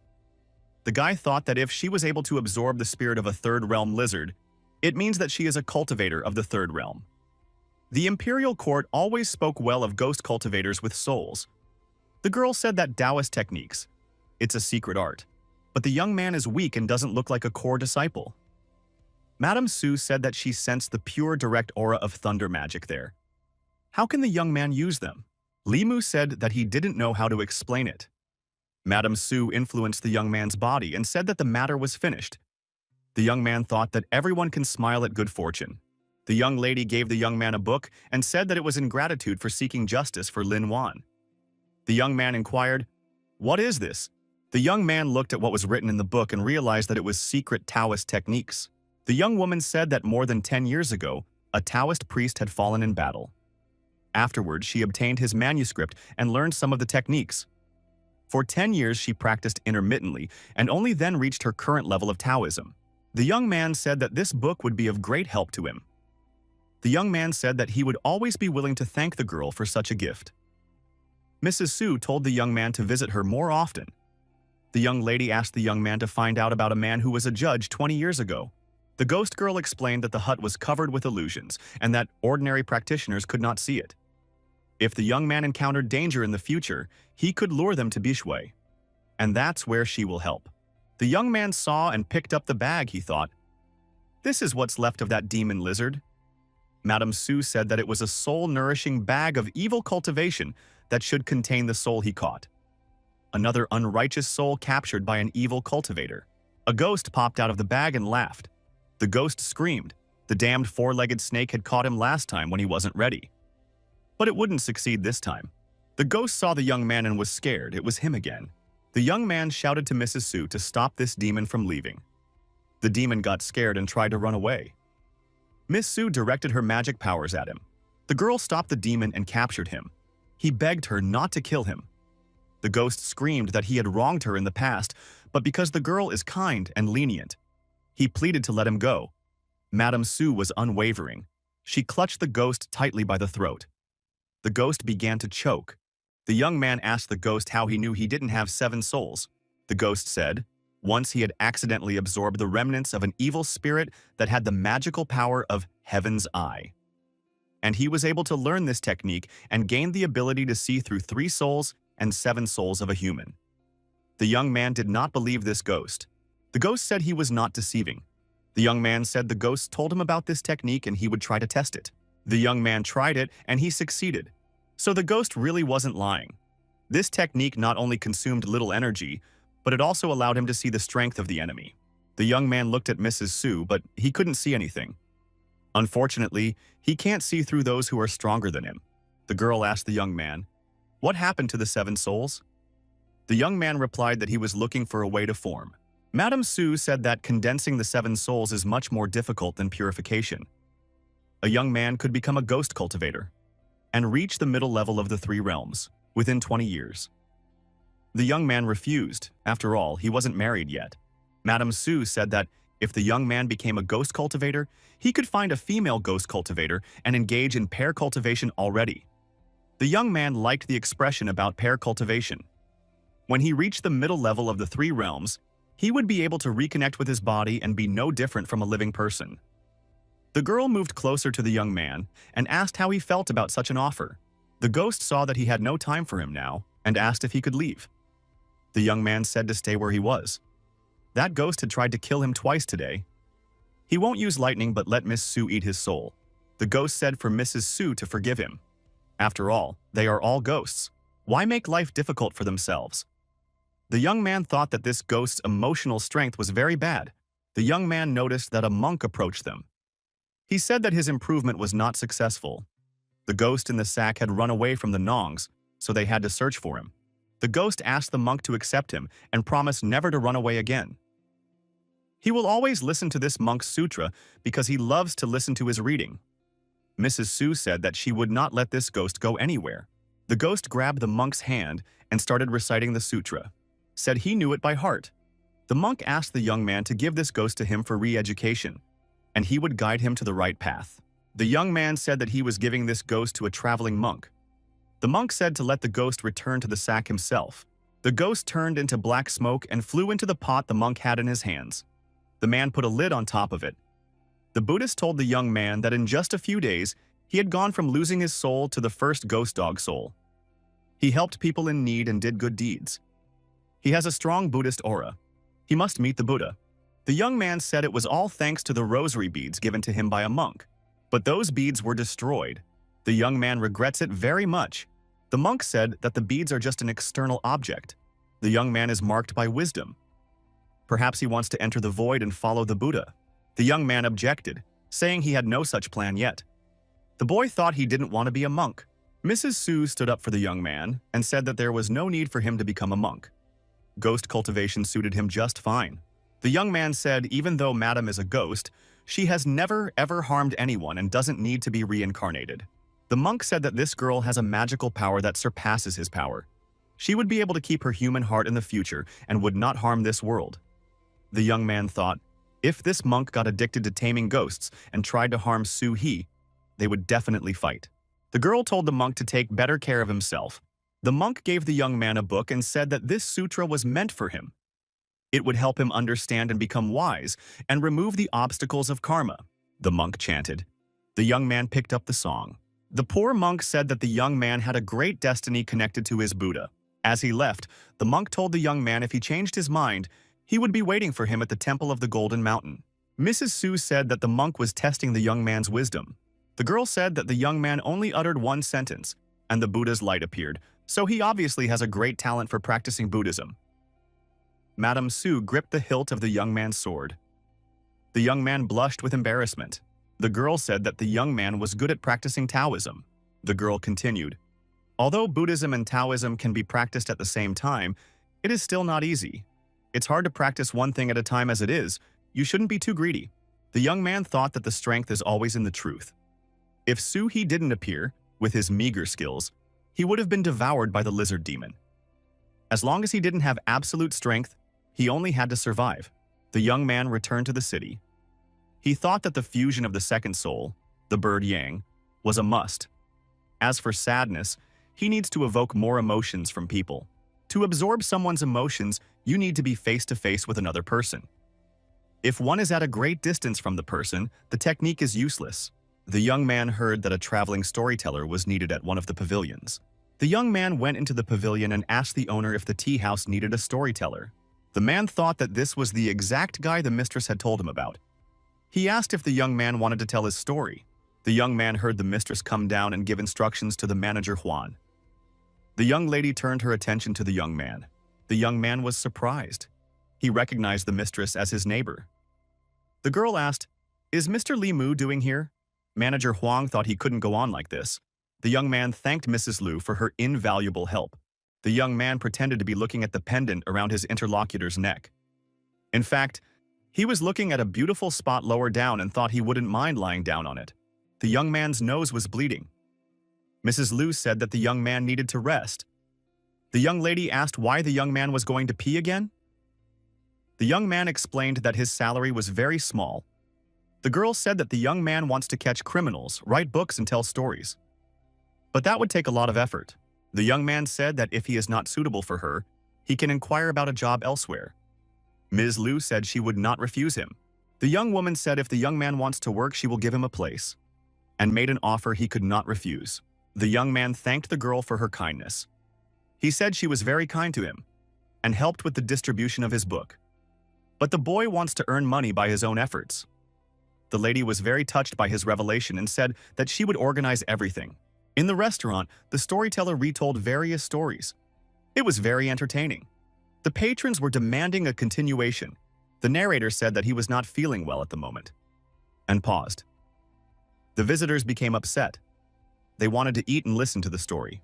The man said that there would be a new storyteller at the pavilion today, and he is offering everyone to listen to the continuation of the story as performed by him. The guests were not happy. What is there to hear from a newcomer? Of all the storytellers, only this old man can tell good stories. The visitors were about to leave. The young man thought that although most of the visitors had left, he had a chance to prove himself. The young man said hello to those who remained and said that today's story was called Butterflies in Love. The regulars turned their attention to the new storyteller. The young man could not be seen, only his shadow.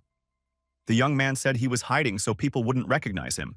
The young man began to tell a very sensual story about a girl. At one time, the young man cried his eyes out when he heard this story. The guy thought that while the visitors would listen to this story, he would collect their emotions. The young man's story was so interesting that the visitors lingered and ordered more food. The young man was very enthusiastic about his tale. The number of visitors increased. It was a poignant story. The story was about a girl and her love for a young man, and how that love was tragically interrupted by the death of her chosen one. The patrons of the establishment were vigorously discussing what might be the sequel to this story.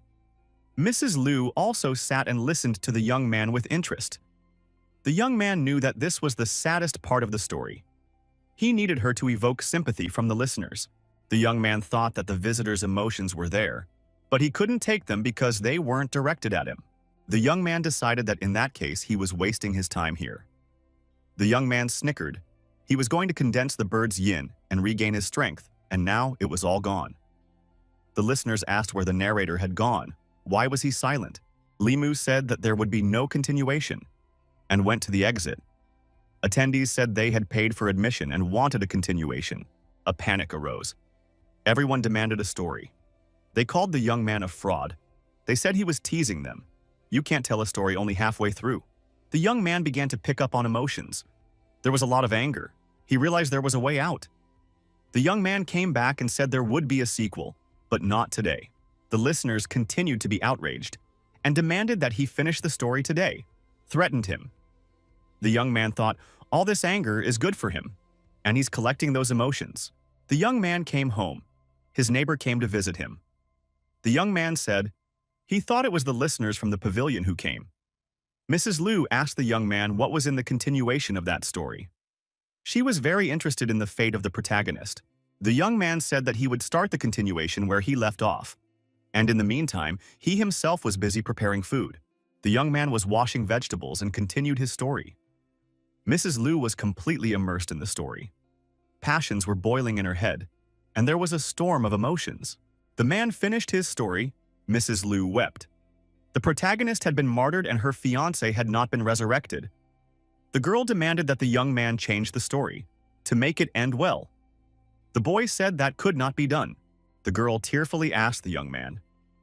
The young man looked at her breasts and thought that beauty would not seduce him. The guy's nose bled again. The young man turned away. The girl asked to change the ending so that the protagonists would stay together. For that, she promised to cook the young man a big delicious dinner. The boy said he would not change the words in the story. The girl said that the young man, a very terrible person. The young man pulled a live fish out of a large vat and was deciding how to cook it. The young man was in a good mood and was humming a song. The lady continued to cry and looked sadly at her neighbor. The young lady asked, "What is that song?" It is so unusual, she had never heard it anywhere before. The young man said it was called Butterfly. The girl was happy and asked the young man to sing it again. The young man didn't know how to get rid of the annoying neighbor. He asked, "Shouldn't she be in her store right now?" The girl kept insisting that the young man sing the tune. The boy thought he was in a desperate situation right now. The song continued. The young man cooked the food and hummed the song. Mrs. Liu sat silently and listened to the young man while wiping away a tear. Wang Wan appeared in the doorway. She said hello to the young man, and the girls looked at each other. Their faces were covered with blush. Wang Wan understood and said that she would come back later. Miss Liu covered herself with a blush and said that she was just leaving. She was very shy. The young man shouted afterward that dinner would be ready soon. Wang Wan helped the young man in preparing dinner. The young man looked into the cauldron and appreciated the quality of the cooking. Told the young man that the fire was too strong. Wang Wan said that since they moved here, she had a happy life. The young man asked where they used to live. The girl told where they lived, but said that everything was expensive there. So they moved to this county. The young man asked the girl why her mistress had no family. Wang Wan said that when she moved in with her, she was already alone. Wang Wan said she only knew people from musicians. When her mistress was young, she was brought to the musicians, and the family hasn't been able to find her for a long time. The boy said he thought Mrs. Liu was from a big family. He didn't expect her to have such a past. The young man asked, how did Wang Wang meet her mistress? The girl said that when she fled with her family from starving places, her parents abandoned her because she ate a lot. Mrs. Liu picked her up. The young man stroked Wang Wan's head. A child growing up in poverty. How did she manage to make a living? Mistress told the girl that it was better to rely on herself than others. She sang and played for people on stage.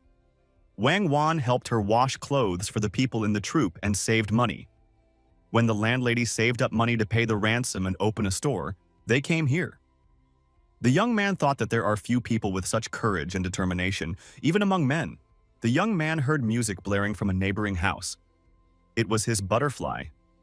The lad thought that although it was different from his version, Mrs. Liu had repeated it just by listening to it. The boy admired Mrs. Liu's musical ability. Mrs. Liu asked the young man if there was a full version of this song. She had an idea she wanted to discuss with the young man. The young lady said that in the past few days, the story about the butterfly falling in love could go viral. And if it becomes popular, they might publish it as a book. Theaters and musicians would create dramatic works based on it, maybe even an opera. The young man thought it was a great idea to patent the story. The young man said that the girl could make her own decision, but he had one request. Mrs. Liu said that the young man will be compensated according to his wishes. The boy replied that it is not a matter of money. After this story is turned into a play, he wants to play the lead role. The girl said the young man doesn't know how to hold his own on stage. A quarter of an hour on stage is worth the effort of 10 years. You can't just become an actor. The young man said he would study. The boy confessed that he has had a dream of becoming an actor since childhood. He wants to be on the stage and fulfill the dream before he dies. The girl agreed to this condition. The guests continued to listen to the touching stories. The narrator was very entertaining. These stories were called Lee's Tales. The young man knew that thanks to his listeners, He was quietly replenishing his anger. Limu continued his story. He was very good at it. They were emotional stories. People listened with bated breath, but they thought that they would be cruel to him if he stopped his narration halfway through this time too. The young man began to add little by little cases from his personal life to the stories, changing them slightly. He even mentioned a Taoist monk with a good heart. There were also ghosts in the story. This time the story was about an old man who met this Taoist monk, and about his hard life. The young man himself was beginning to believe the stories he made up. The young man stopped and said he was done for the day and invited the audience to come back the next day. The audience pounced on the young man again. Running away, he thought that at this rate he could gather a great deal of emotion. Soon, he would have enough anger to create a second soul. The young man couldn't make it out of the establishment. Near the back door, they were already waiting for him. The boy decided he'd overdone it this time. Then an idea struck him. He opened the door. The young man went outside and asked who had seen the storyteller. Everyone started asking, "Isn't he inside?" The young man said he came out of there. There was no one there. The boy pointed his finger inside and said, "He must still be in there." Then he shouted that this crook always stops at the most interesting place. We should catch him and break his legs. Taking his feet away from there, the young man thought, although there was a lot of anger gathered. The difficulty of condensing it is several times higher than that of joy. In the duty room, the young man listened that the 7 emotions are divided into good feelings and bad feelings. 4 emotions are positive and 3 are negative. The young man said that he understood everything. Mrs. Ching added that the difficulty of purifying negative emotions is several times greater than positive emotions. There is no shortcut to purifying the 7 souls. The boy said he was only able to gather anger and sadness and fear. Ching said that the young man should figure out how to collect the other emotions over the next 6 months. The girl turned around and said she was going on patrol. The girl on her way out of the room asked the young man how that story ended. The boy wondered, does Mrs. Ching really know that he tells stories? The girl said there is nothing criminal about it as long as it doesn't hurt people. Ching repeated her question about continuing the story about that old man. The young man had to continue his story. The young man was passionate about the old man and his vineyards. Mrs. Ching listened to the story with interest. After finishing the story, the young woman thanked the young man and went to work. The young man did not expect that the boss lady would listen to the stories in that establishment in his performance. The young man thought, why did his brother steal the book from Lao Wang again? Why wouldn't he steal the book of Taoist soul purification? The young man had read that the heavenly foxes would repay any kindness as revenge. He wondered, was that talking fox he had saved a male or female? Old man Wang entered the room and told his brother to return the book to him immediately. The young boy gave the book to the old man. The boy asked if old man Wang had any books on Taoist soul purification. The old man wondered, why would the young man need such books? The lad said that he had encountered an obstacle to perfection and was looking for a way out. Are there really no shortcuts to perfection? The old man asked. Who said there are no shortcuts? Wang said that there are many shortcuts on the path of perfection that can be taken. For example, taking a person's soul and growing it. If one is courageous, there are shortcuts everywhere. The young man said that he was not going to do anything illegal. Old man Wang said, if the young man doesn't want to take a human soul, you can take a demon soul. The interlocutor told the young man that Taoist disciples all over the world don't just wander around and kill demons. Do they really have nothing better to do? The young man liked the idea of capturing a demon's soul. The old man said it was the easiest way to practice. The boy said he refused. The young man asked the old man, people who go to kill demons for their souls to enhance their refinement and demons who kill to take a soul, what is the difference? The old man noticed that the young man was as illiterate as he was. The lad stated that once one tasted the sweet taste of quick success, one cannot sustain the normal speed of practice. With time, one could start killing demons that didn't harm humans. Then one could reach humans that way as well. The young man disagreed with this. The old man took to telling the young man about the law of the jungle, about the survival of the fittest. The boy did not want to discuss it and asked the old man about a judge who had been 20 years ago in one county. The old man recalled something. The old man said that that judge had married the daughter of the head of that county, and he had only been a judge for 6 months. The old man said he had a service body to the young man. In one village, 2 people were gnawed to death. They were exsanguinated, probably the work of a demon. The young man should take the case. He and Mrs. Ching are the only free people. Old Man Wang said it's an excuse for the two of them to investigate together. The young men arrived at the village in question. The locals were told that 2 officials had been sent here to catch an evil spirit. The officials asked where the scene was. Madam Ching began to interrogate the locals on the way. She wondered if anything like this had happened before. A local said that his family had had 2 sheep mauled a few days ago. Li Mu thought that only a beast or a demon could gnaw the sheep. The villager showed him where the place was located. He noticed that there was something wrong in the chicken coop. The young man went over to the chickens and found a tuft of hair. Where did it come from here? The young man thought. The young man suggested that his co-worker look at the scene. The girl looked at the evidence and decided it was a demon that had not yet transformed. She folded a crane out of a yellow piece of paper. As is proper in such cases, the girl let the crane fly in the air and told the young man to follow it. The young man thought that this was the magic of the talisman of indicating the path of an immortal. This was the kind of method he had seen from Mr. Han before. The young men came to the forest and lurked. The crane led them to the right place. The young man and girl saw a weasel roasting a chicken on the fire. This seemed very unusual to them. The weasel sensed that it was being watched and instantly disappeared. The young men followed the animal and saw that it hid in a cave. They cautiously crept up to this cave. A weasel came out of the cave. It was of huge size. The beast told the people to get out of here. The young man drew his sword and told the beast that it was just a matter of a few chickens. So he would have to go to the magistrate and write an explanatory letter. He should correct his mistakes and compensate the villagers for their losses. The young man added that it is not easy for the beast to practice why it resists so fiercely. The beast said that humans are very cunning. They do everything for the sake of their souls. If he follows them, death awaits him. The girl drew her sword sharply and pointed it towards the beast. The animal was wounded and shrieked. The young man thought that this demon's Dao level should be similar to Madam Ching's Dao level, but this beast flew off with a single strike. The young man asked, had the girl reached the condensation stage? Head Ching said that she had. The beast thought that he couldn't let people get into the cave. Another beast came over to the weasel and said that he was not an opponent to humans and had enough of fighting. The two of them would always be together. The beast bowed to the young men and said that he was the one who caught all the chickens. They could kill him, but just don't touch his girlfriend. The girl said they were not going to kill anyone. The girl thought, if this beast is willing to give his life for his friend, then he can be considered good and righteous. The beast asked if they wouldn't take his soul for perfection. The young man said they didn't want those souls. The beast said he couldn't help it. A friend was injured by a practitioner who wanted to take her soul for cultivation and destroyed her foundation. It was necessary to bring some chickens to replenish her energy. Actually, they never, ever hurt anyone. The girl said that if the beast was hurt, she could help. The guy thought, although demons and ghosts are different in nature, there are no attributes in Buddhism. Buddhist energy should help the demon beast to heal its injury. The young man used his Buddhist energy to help the beast man heal its injury. And it really, really worked.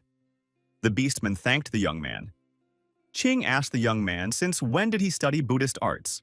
The young man said that he wasn't going to betray his mistress even by studying Buddhism. The girl said that in the young man's situation, he better gather his 7 souls first. Limu said, he reads sutras when he has nothing to do, but in the future, he is going to get married. The girl said the weasel should go back to the village with them and see what decision the judge will make. The weasels agreed. The young men decided to go back home. The girl stopped and said she could smell another demon. Mrs. Ching told the young man to get behind her. A huge demon came out from behind a tree and inquired who was in front of him. The young man thought that this creature's aura was more powerful than a lizard demon. It must be a werewolf demon. A huge opponent appeared in front of the youth and said that he sees 2 good pelts and 2 portions of human blood. That's what he likes. The flavor of human blood food is much better than those mountain spirits and wild monsters. The villain said that the girl has a good foundation. If he eats her, he can advance to the 4th level. Ching told the young man to move far away. She will deal with him herself. The villain said if he ate the girl, he wouldn't have to hide in the forest anymore. So he turned into a tiger demon and said they could attack together. The young man said the demon in front of them was a werewolf demon. The demon said the young man had hit the mark. The demon told the girl to be his baby girl, then he won't kill her. The girl said no way she would, and she brought her deadly sword down on him.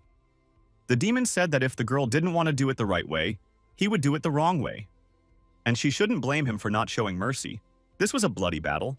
Madam Ching thought that one couldn't let go of a demon that feeds on humans. He looked dangerous and unpredictable. If he relied solely on beast instinct in battle, he was no match for her. The girl, using her combat skills, stabbed her sword into that demon's body. The werewolf said that it was really painful, but he was about to show a little trickery. The tiger opened its mouth, black smoke billowed out of it. Ching said that it was a strong hate energy. If she inhaled it, she would be paralyzed immediately. The girl took out a talisman in the form of a yellow leaf with inscriptions, waved her hand, and told the energy to dissipate. The energy of hatred immediately dissipated around the girl. She was able to continue breathing evenly. The werewolf shouted loudly, "What a ridiculous stunt!" He wasn't ready for this. The demon had more methods of affecting his opponents, and he told them to try this now. Gloomy black shadows with burning eyes began to emanate from him. Qin realized that they were ghosts. Everything was imbued with the energy of hatred. They were all the souls of the creatures he had killed. The girl knew that the ghosts should be destroyed first. There were so many souls. Just how many murders had this shameless demon committed? Qing entered the battle with these ghosts. They were just the bodies of ghosts. Why did she feel like they had immortal bodies? There was no end to these ghosts. Although they weren't much of a threat to her, they were constantly draining her strength and magic power. A young man appeared beside the girl. He too had a sword in his hands. He asked how his mistress was doing. The girl was surprised and asked what Limu was doing here. The young man said that he had come to help. Buddhist magic can handle these ghosts. He can't let them drain Madam Qing's strength. The young man started reciting sutras, and his body glowed, sending his energy into space. Qing said that the young man has very little strength and he shouldn't force himself. The boy said he could still hold out. The young man continued to recite the sutras even more intensely. The werewolf declared that there were 2 vile blood eaters in front of him. The young man is no better than his partner. He is ready to give them a quick death. The beast said that he would destroy them now and rushed forward with his claws. Qing told the young man to dodge, and she would handle this demon herself. Suddenly, this werewolf was calmly patted on the back by someone and said, "Amitabha." The werewolf did not yet know what lay ahead of him. The tiger turned around and saw a poor Buddhist monk behind him. The man said to him, "Amitabha Buddha." The young man rejoiced. He said it was Master Xuandu. The werewolf asked, "Where did this monk come from?" The monk politely said that the werewolf was too bloodthirsty, and introduced himself, giving his name and where he came from. The demon turned to face the monk and asked what the bald man was doing here. The monk stated that humans have their ways and demons have their ways. The werewolf wants to harm the lives of humans for his own good. It's forbidden by heaven, and punishment may come his way. The poor monk wants to remove the obstacles of karma so that the werewolf can be reborn in peace. The tiger laughed and said if the monk wants to try it, that's fine with him. The beast breathed in more air and began to release its negative energy. The negative energy was coming out of the tiger more and more. The monk began to glow with sunlight and created a protective shell around himself. The werewolf said he wanted to see how long the monk would last. The tiger roared loudly. The young man covered his ears and said he couldn't stand that roar. The girl said that it was the tiger's roaring technique. It was not something that could be easily resisted. The monk thought that this werewolf was very stubborn. The man began to direct his energy at a huge tree in the neighborhood. The tree broke and collapsed. The collapsed tree came down right on top of the werewolf. The beast fell and was defeated. The tiger couldn't believe it. He had used the sound technique to win. It was impossible to resist that roar. The demon said he had another way. So he began to send ghosts at the monk. The ghosts of the dead people came at the monk and asked him to save them. The monk got angry and said that this demon had no right. He had killed so many innocent people. The werewolf screamed that those victims would be even more today. The monk stated that he would get justice for the innocently killed. The werewolf swung around and wanted to skin the monk's head with his claws. Limu shouted for the man to be more careful. The tiger touched the monk's head with his paw, and a miracle happened. Everyone saw a flash of bright light, and the tiger screamed something had happened to his paw. The next moment, the monk sent his opponent very far back with a strong right punch. At the same time, he pumped a warlike monk's cry. The young man said that this monk's head was like a stone. The girl said that Buddhism helps one reach the fourth realm of the golden body. The body becomes so strong that it cannot be dislodged, and the physical strength is so great that it far surpasses that of a demon. The monk calmly approached the lying werewolf. The werewolf raised his head and said that he was asking for mercy. To make sure the werewolf obeyed, the monk kicked the beast in the face with his right foot. The werewolf decided that he would be good from now on. He apologized to the master and said he wanted to be saved by the monk. The monk picked up the tree trunk and said that the tiger should not tell him who would receive salvation and who would not. The werewolf was then hit in the body with the tree trunk. The monk said that he would now destroy the soul and body of this werewolf because he had killed many living beings. The poor monk continued to strike the body of the werewolf with this log. A column of dust rose up and no details could be seen. The girl said that this was the Buddhist way of fighting demons. The young man said that only a monk could do such a thing. When the dust cleared, the monk stood peacefully leaning on this log. The tiger lay senseless in the green clearing. The evil spirit was leaving the werewolf's body. The monk said he could not escape. He stretched out his palm. The same powerful glowing palm was aimed at the werewolf. The palm covered the beast and its evil spirit. The young man said there were so many innocent souls out there. The monk said he would take care of them. The monk was absolutely calm. The girl was surprised. This man knows how to subdue his emotions very quickly. The monk said, "Amitabha," and waved his cloak. The ghosts of innocent souls began to rise.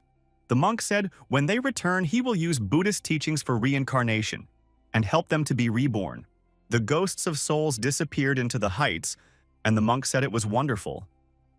The young man thanked the Buddhist monk for saving them again, and remarked that this is what a fierce fighter should look like. The monk said it was quite late and invited the young men to stay the night at his temple. The young men thanked him. The man said that if the young men stayed at his temple tonight, he would be able to answer their questions and solve their problems. The young man thanked the monk for his kindness and said that his 6 indriyas were not pure. The man pointed ahead to the temple and told them to follow him. The young monks saw their preceptor and greeted him. He said that the 2 men were officials from the magistrate, and today they were his guests. The monk said that he was a little late because a problem had arisen along the way. He asked his disciples to organize meditation rooms for the guests. The young men asked who their uncle was dragging behind him. The monk replied that it was just a wild demon. The monk stated that tomorrow he would ask the tailor to make a mattress out of tiger skin. The young man marveled at the poor monk's wishes. The frightened weasels said that demons were forbidden to enter the temple, so they would wait for him outside. The young man thought that the weasel's foundation was badly damaged and needed to be worked on. He wasn't afraid that they might run away. The young man said goodbye to the animals and told them that they would meet tomorrow. In the meditation room, the young man meditated intensely. He found it offensive to practice Taoism in a monastery. A monk's scripture lay before him. The young man opened the manuscript and realized that it was a heart sutra that was not difficult to understand. This sutra evokes a vision of the Buddha's light. The young man decided to give it a try and began to recite this sutra. Then he thought, is there any other use for the Heart Sutra? At the Buddha temple, the young monks were meditating and reciting the Sutra of overcoming all suffering. Suddenly, the young men noticed that the Buddha statue shone. They decided to report this to the abbot and Xuandu's uncle. The young men were awakened and came out of their rooms to see what had happened. The girl stated that the Buddha statue in the temple had lit up for no reason. Qing said that this spiritual treasure glowed for no reason, as if they were attracted by something. The young man remembered that the night he first used the Heart Sutra to help Lin Wan, the nearby temples had also gotten a glow. The young man asked, wasn't it because someone was reciting the sutra? The girl said it was unlikely. Qing noticed that these statues have been here for hundreds of years. The masters chant them day and night. If there was an open radiance, it wouldn't wait until today. The girl speculated that such a thing was possible if there was a new sutra. 2 weeks ago, this had already happened in the Talisman sect. There were also visions, the Taoist scriptures shook, and the bells rang nonstop. Now, even a Buddhist is having similar visions. The young man staggered. He felt dizzy. The girl asked, how is he feeling? Limu said, it's because he's exhausted from the battle. The young man didn't think that a few words from the Heart Sutra could knock him out. Qing said that the young man needed to rest. The young man said goodbye until tomorrow morning. The next morning came. Courtroom. The judge said that 2 demons damaged the villager's property. He orders them to pay double the amount of damages, and asked if there was any objection. The demons said they would honor the judge's wishes. The judge calculated the amount of compensation for the dead chickens and sheep. One demon objected and said that 15 chickens, it was his handiwork. But he didn't steal the sheep, because mutton stinks and the smell of sheep's blood makes him sick. The judge was surprised. 2 of the sheep were exsanguinated through a bite on the neck. If it wasn't them, who could have done it? A man ran into the courtroom and said there was trouble in the village. In the courtyard, the law officers were checking the well-being of a man who was lying senseless. The young man wondered what kind of demon could have done this. There were 2 bloody wounds on his neck. Han said it wasn't a demon, it was a vampire. The girl asked, what level is this vampire? Han said it was a vampire that could jump. Where could it have come from here? The man suggested that the vampire could have come from the neighborhood next door. The girl said that we should find this vampire and get rid of it as soon as possible. A vampire that attacked once will attack twice. Han said that we should burn this body. The young man knew that a vampire is a human body that transforms after death. The young man remembered reading about vampires. They are born from the evil energy of heaven and earth. They are ageless and immortal. They use the energy of the moon and like to feed on the blood of humans and animals. Han said that the dead man was bitten by a vampire and will definitely come back this night. Even if he is buried, he will rise and sense the living who were close to him when he was alive. Han warned that his interlocutor might be the first to go. The old man said that the corpse should be burned immediately. The old man said that they had buried another person half a month ago, but the body in the grave was also now gone. Han thought that this corpse couldn't be that vampire. To become a jumper, one must have at least 20 years of experience. He said to check the graves of all their family members who died more than 20 years ago. The young man asked Han if it was true that a vampire kills his own family first. Han nodded affirmatively. The girl said that vampires rely on human blood for their cultivation. The bloodline of their relatives is the same as theirs, and that is a fatal attraction for them. The young man said that they should prepare paper, quill, and ink. Han was surprised. He thought the young man didn't know about this. Han asked how the young man knew so much information. The boy said, "He just likes to read a lot." Han prepared a solution and said it was chicken blood mixed with talisman ashes. One should put this blood on their blades and accompany the villagers to search in the nearby hills. The man said to pay special attention to cemeteries and mass graves. To return, one must make it back before sunset. If there is an accident, one should start a signal to call for help. Mrs. Qing said that Li Mu would stay behind and look after Zhang's relatives. The girl told him not to let the relatives leave. If it was their family's ancestor who became a vampire, he would definitely come back. The young man said, he heard that sticky rice restrains the dead. Han said, it doesn't work that way. The man stated, the young man is talking nonsense. Because of that, he might die and endanger the others. The girl said there is no need to punish her subordinates. Qing asked where the young man got such information from. Regarding sticky rice, the boy stated that a Taoist master who specialized in controlling vampires and demons said that sticky rice could stop the dead. If one encountered a vampire, one just had to hold their breath and they wouldn't detect anyone. The young man thought that the head didn't reject his suggestion. No matter if the sticky rice restrains the dead, he sprinkled it for extra preparation. Han said that there was nothing unusual about the burial of the Zhang family's ancestors. Could this death be a coincidence? Qing said that it was unlikely. The girl said to become a vampire, certain conditions are required, unless he was bitten by a jumping vampire. However, according to investigations, the man died from a disease, and the one who killed Zhang was a leaping vampire. The young man thought that his co-workers were standing guard around the house. Qing is afraid that the vampire will be scared of her, and he is not here in the ancestral hall. The young man is in suspense. He doesn't know if the vampire will come or not. The young man looked over and saw that everyone around him was asleep. It's 2 o'clock in the morning. He is starting to feel sleepy too. The young man heard a knock on the door. He drew his sword and rushed to the door. It was his brother knocking. The young man asked if he had found anything. The brother said he didn't find anything, but he ate something not fresh. So he is looking for the restroom. The young man explained the direction to go to the restroom. His brother moved very quickly in that direction. The guy thought that Zhang Shan wasn't worried about the vampire at all. The guy decided that he was getting too tense. There was another knock on the door. The young boy asked who was there. He decided it was Li Si. The young man opened the door and saw a huge shadow in front of him. It had an overwhelming aura. It was a large-sized man with glowing eyes. He growled like a beast. The boy realized that the vampire was already here, and he had to signal in time. The young man used a flare gun. Everyone paid attention to the signal and realized that the vampire was here, and is in the family hall. The vampire growled even louder, showed his sharp teeth, and moved on the young man. The vampire stepped on the trap, his leg going up in smoke. The young man thanked Uncle Lin in his mind. The man heard that there was another person not far away from him. He looked around. Zhongshan was startled when he saw the vampire. The vampire lunged at the man. The young man yelled for his brother to hold his breath. Zhongshan clamped his nose and held his breath. The young man thought that the vampire couldn't see Zhongshan in front of him, which meant that this method was working. The vampire could not detect the man in front of him. Li Mu realized that in any case, this jumping vampire would be handled by someone in his leadership. Han threw a talisman made of a yellow piece of paper, and it stuck to the vampire. Han cast an incantation, and the vampire became motionless.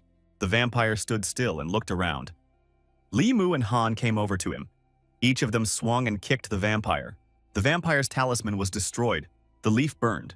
The vampire became agile again and began to dodge the blows.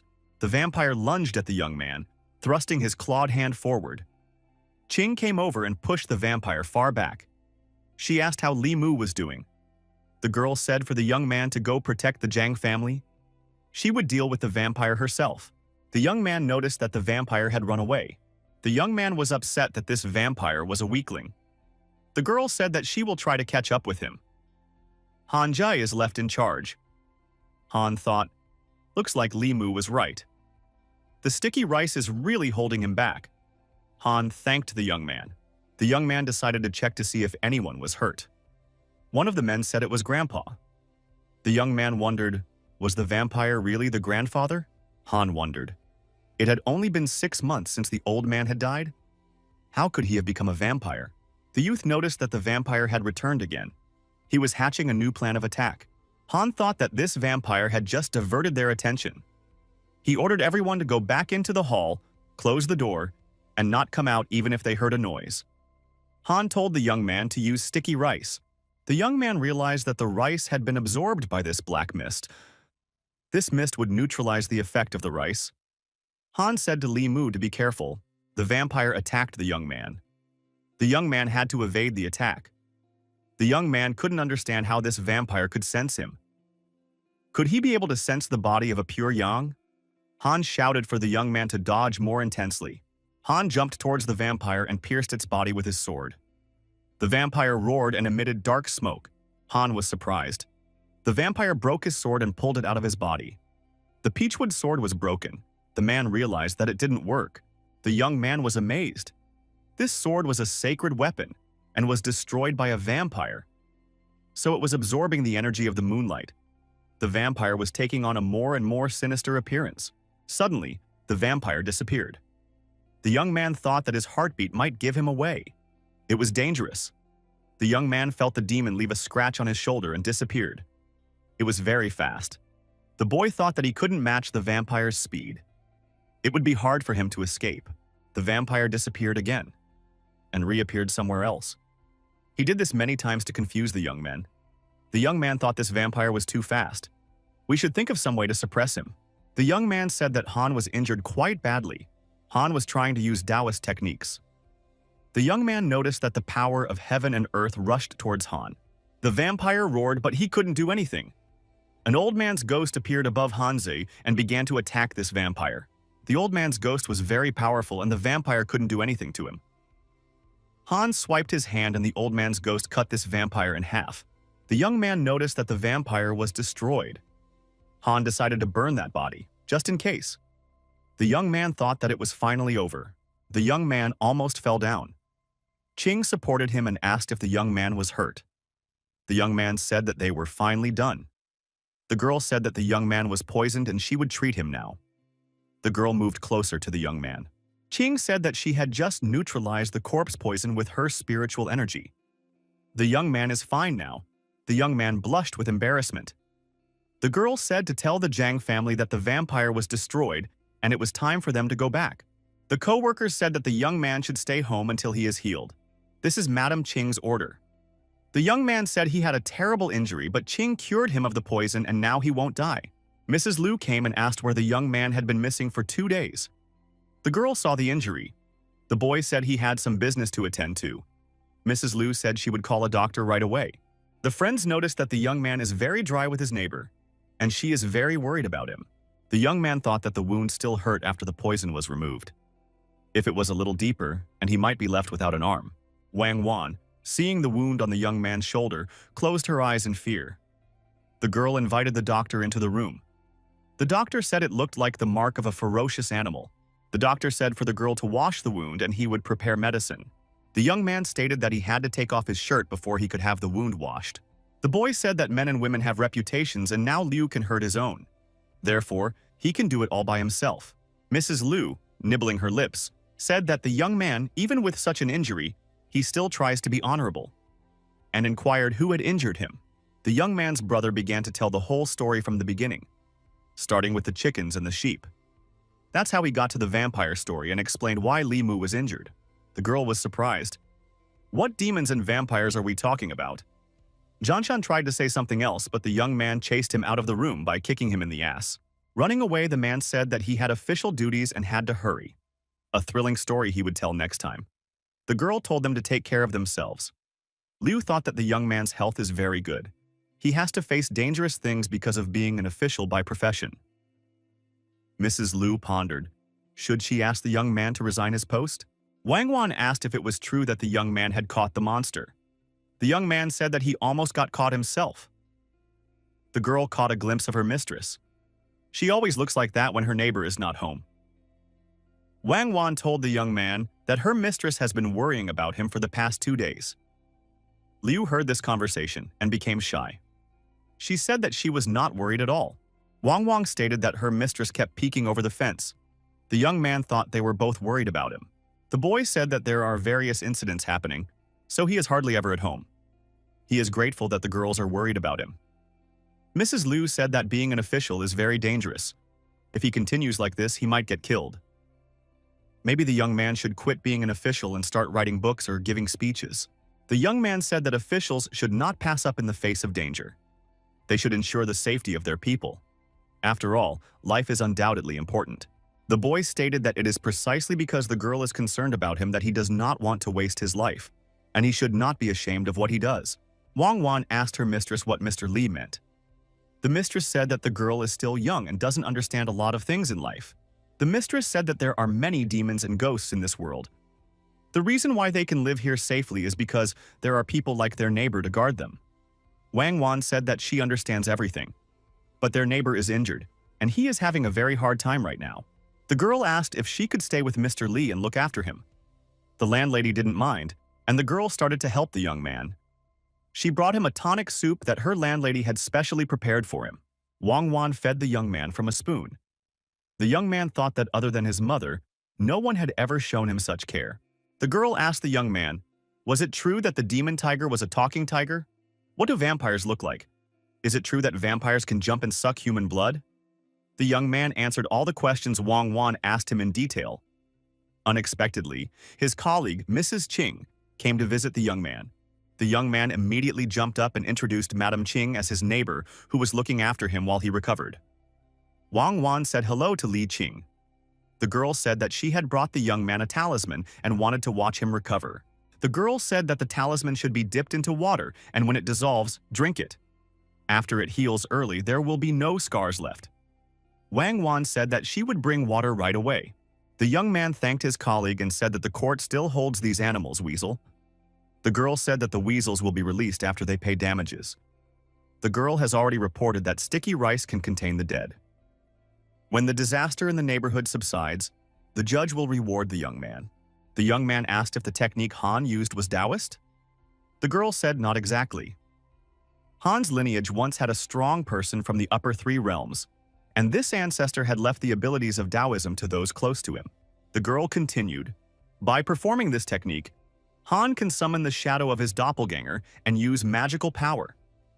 Han is at the soul condensation level, and can summon a shadow doppelganger at the condensation level using this technique. The young man thought that Han was only a level 2 practitioner, but was able to kill a vampire that was close to level 4. Comprehending the Tao is indeed useful. If his thunder technique could hit a target, a mere demon tiger or vampire would be no match for him. Bishui Bei. A young man came to visit Li Su. The girl said that they were now far away from the center of the county, so they wouldn't attract the attention of others. The young man could practice his thunder technique without any worries. After practicing a few times, the girl said that this thunder, it seems wrong. The young man is not directing it correctly. The girl showed how to attract the thunder correctly. There was a 100% hit. The young man couldn't understand how she could do it. Li Su said that it was really an unusual thunder. The boy was scared to death. The Taoist technique the young man is using is also unusual. Li Su said that the sutra the young man used to save Lin Wan was also a bit different. If the young man could reach the soul condensation level and then become proficient in the thunder technique, he would have no rivals in the lower 3 realms. Li Su said that he could try to attack her. The young man thanked the girl for choosing to be his sparring partner. The young man had practiced a lot. He was very tired. He didn't have 100% lightning hits yet. But he was making progress. He had run out of magic power and needed to rest. Under Miss Su's guidance, he had indeed become more proficient in using techniques. The girl said that the young man could take a break and he should keep records of these training sessions. The boy gave Ms. Su his notes and said that he found out about the person she asked him to make inquiries about. The young man said that man was a judge for only 6 months and then he was transferred elsewhere. He was promoted and married the daughter of the head of the county. The girl took this information very angrily. The young man asked if Mrs. Su had a grudge against this judge. Li Su said that it was not a life-and-death feud. The young man decided he would help Ms. Li Su, and if he met her enemy, he would take revenge on him. The girl said that from now on the young man may not call her Mrs. Su. She is only a few years older, so he can call her sister. The young man thought, how old was she when she passed away? Li Su said, and that she was always 18 years old. The girl asked if the young man could give her a massage. The guy thought he shouldn't have asked about age. Li Su said that the stories the young man wrote were interesting because ghosts and demons have feelings of love and justice. The girl asked the young man if there will be a sequel. Li Mu said that only the first volume has been published now. He doesn't know when the second volume will be printed. He will bring the manuscript next time. The girl was surprised to hear that it was written by a young man. How could an official write such a story? The boy said that the official's salary is not much, so he writes novels. To earn some money. The girl said that the story is beautiful, but in reality there are not so many loving men. And they are not so lenient with demons and ghosts. Li Su told the young man that only a man with a heart like his could write such a story. The boy agreed that there aren't many real loving men in the world. But not all of them are heartless, just like not all demons and ghosts and evil beings tormenting the world. He wrote only about what was in his heart. The girl asked what is in the young man's heart. Li Su asked why people make love to ghost women in the book. The young man thought that he had brought the novel to change her mind about men, but he didn't mean anything else. The girl said not only ghost women exist, but even dragons. Could the young man have such a strange fetish? The young man said he has nothing of the sort. He is still unmarried and in the prime of his life. The young man wanted to say that love has no boundaries. No matter if it is a human, demon, or ghost, everyone has the right to pursue love. Li Su said that the young man could care less. In any case, she had become his sister after all. The young man thought that this talk could go far and began to say goodbye. He said that he had to go, and he thanked the girl for her kindness. The young man himself did not realize what he was doing. The guy quickly withdrew, and the girl asked him to bring something tasty next time to dispel the boredom of her little sister. The bookstore. Today, there was an influx of people wanting to buy the bestseller that Mr. Li Mu had composed. Madam didn't realize that a small good deed could affect the bookstore so much. Other bookstores wanted to track down the author of this work to contract him to sell the book. The girl thought that her neighbor deserved a lot of praise. Mrs. Liu entered the young man's courtyard and said that she had made her decision. The girl saw a young man practicing martial arts with a sword in his hands. He asked what was the decision. The girl saw the young man's body and a blush covered her face. She became embarrassed because she saw the young man without clothes and covered her face with her hands. The boy said he was practicing and sweating a lot. The young man saw a yellow mist enveloping his neighbor. He thought, what does the yellow color mean? Is it desire or lust? Where did it come from? Did his neighbor really want something from him? The boy had really thought she was a benevolent neighbor all along, but he never thought she was. He decided to forget about it for now. Laughter he gathers energy. Mrs. Liu told the young man to get dressed right away. The girl tried to make herself forget the young man's body. It wasn't working very well. The young man said he was already dressed. Now the girl could talk about why she was looking for him. Liu wanted to know if the young man had finished the second volume of his story. Liu said that after the second volume, she proposes to split the profits between the young man and the bookstore. Would he be okay with that? The young man, of course, agreed. The young man said that he had already finished the second volume. He would bring it over now. The girl read the book and asked why the young man writes in it about ghost women who fall in love with people. The young man thought, "Does the neighbor think he has some kind of fetish?" The guy said, "He writes what readers like. That's why they buy the book. It's to make money. But he's not interested in ghosting women. He still likes just beautiful women." The young man paid attention to the beautiful body part of his interlocutor.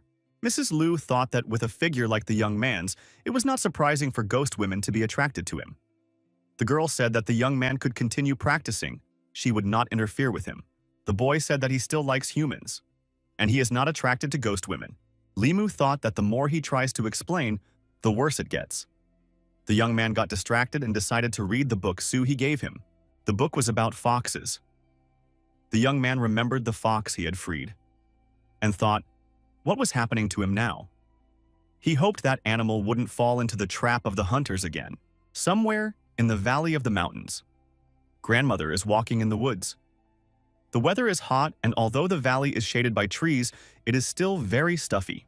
Grandma came to a clearing and the foxes gathered around her. They were saying that Grandma had come back and wondered what she had brought them this time. From the smell, they assumed it was fried chicken. The woman said there was enough for everyone. The animals ate the innkeepers and said it was delicious chicken. The old woman went to one fox cub and said that she had not forgotten about him and brought him a book, which is the best in town right now. The grandmother remarked that books were more important to this little fox than food. The fox thanked his grandmother, took the book, and went into the forest to read. The little fox was reading a book about how a fox and a ghost ended up together. It described how demons and ghost women fall in love with humans, and how the fox repaid the kindness. The young man meditated and read the sutra. The majestic anger in his body was comparable to a transformed demon tiger, but the energy melted like ice in the sun. The young man thought that the second soul was finally ready to be formed. The lad had a great surge of power formed when the second soul was condensed. It was worth practicing for the entire month. Now that 2 souls had been condensed, if he managed to form 2 more souls, he would be able to overcome those 6 months mentioned by that old Taoist. The young man decided that now that his wounds had healed and the second soul had been successfully formed, it was time to end his vacation and go on patrol. Mrs. Liu was conducting business negotiations. She told her interlocutor that it was impossible. The interlocutor, Mr. Ren, asked why don't they do business together. Mr. Ren said that she is a weak woman. It must be difficult for her to run such a big store. He's just trying to help. The man thought that his interlocutor was very stubborn. He should think of another way to get the manuscripts. Zhen said that he wouldn't insist. The man said goodbye and walked out. Li Mu thought that this man didn't look like someone who had come to buy a book. The young man asked Mrs. Liu what that visitor needed. The young lady said that he was a bookstore owner. He wanted to buy the next volume of the story the young man was writing and publish it in conjunction with their pavilion. But she said no. The story is now the main book of the pavilion and attracts a lot of visitors. This intellectual property can't be sold. Madam remarked that the price that man offered was ridiculous. He was just messing around. Probably because he felt that there was no support behind her. Li Mu wondered, why did Miss Liu feel that there was no support behind her? The girl said, she's been here for about 2 months and hasn't had time to make connections. The young man said he's an official, and this is his district. He is in charge of everything that happens on the streets. He is the person who supports Mrs. Liu. The girl sadly asked if a guard is considered an official. Li Mu said if there are any problems you can go to him. The girl took the young man's hand and said that she was counting on him to take care of her. The boy said that after patrolling for a long time, he suddenly felt slightly thirsty. Mrs. Liu said that she would make tea now. Li Mu said that he will support the girl if she has any problems. And she doesn't have to be afraid. He has many friends in the magistrate's office. The guy drank his tea and went on patrolling his neighborhood. Said he'd be back in the evening for dinner. The girl thought how she could remember the past when it was already decided that it would never touch her. At the age of 7, her parents had sold her to a music group. There she was fed once a day. The rest of the time she had to practice. She had to dress her own wounds when her fingers cut into the strings. She was bullied by her elders and had to suffer in silence. Leo didn't want to live her life dependent on others. So she tried to practice and learned all the musical instruments of the band. Worked more than 6 hours a day. Refused countless offers of help from men with ulterior motives. Played hard to earn money. Finally saved enough money to buy herself out and open her own store. The girl traveled a long way in one evening and came to this region. She opened the store, hired people, and opened the pavilion. The girl thought that all these years she has not relied on anyone, and doesn't even know what it's like to have someone to rely on. Miss Liu thought that now that person for her seems to be her neighbor, Li Mu. The young man asked Wang Wan where her mistress was. He hadn't seen her for a few days. The girl said that the music troupe and the theater had just started work. So her mistress has been busy at the store these 2 days. We should persuade her to come home to rest and sleep this night. Wang said that when she carried the food to her mistress, she saw that she was sleeping badly in the store and eating badly. She has nightmares all the time and is very exhausted. The young man said that he would talk to Mrs. Liu today. The young man meditated and wanted to create a soul-searching talisman when he reached the soul creation realm. He decided to practice with the talismans he already knew how to make. The protecting one could be given to Miss Liu. The young man felt something strange. It seemed to the young man that the surroundings were very quiet.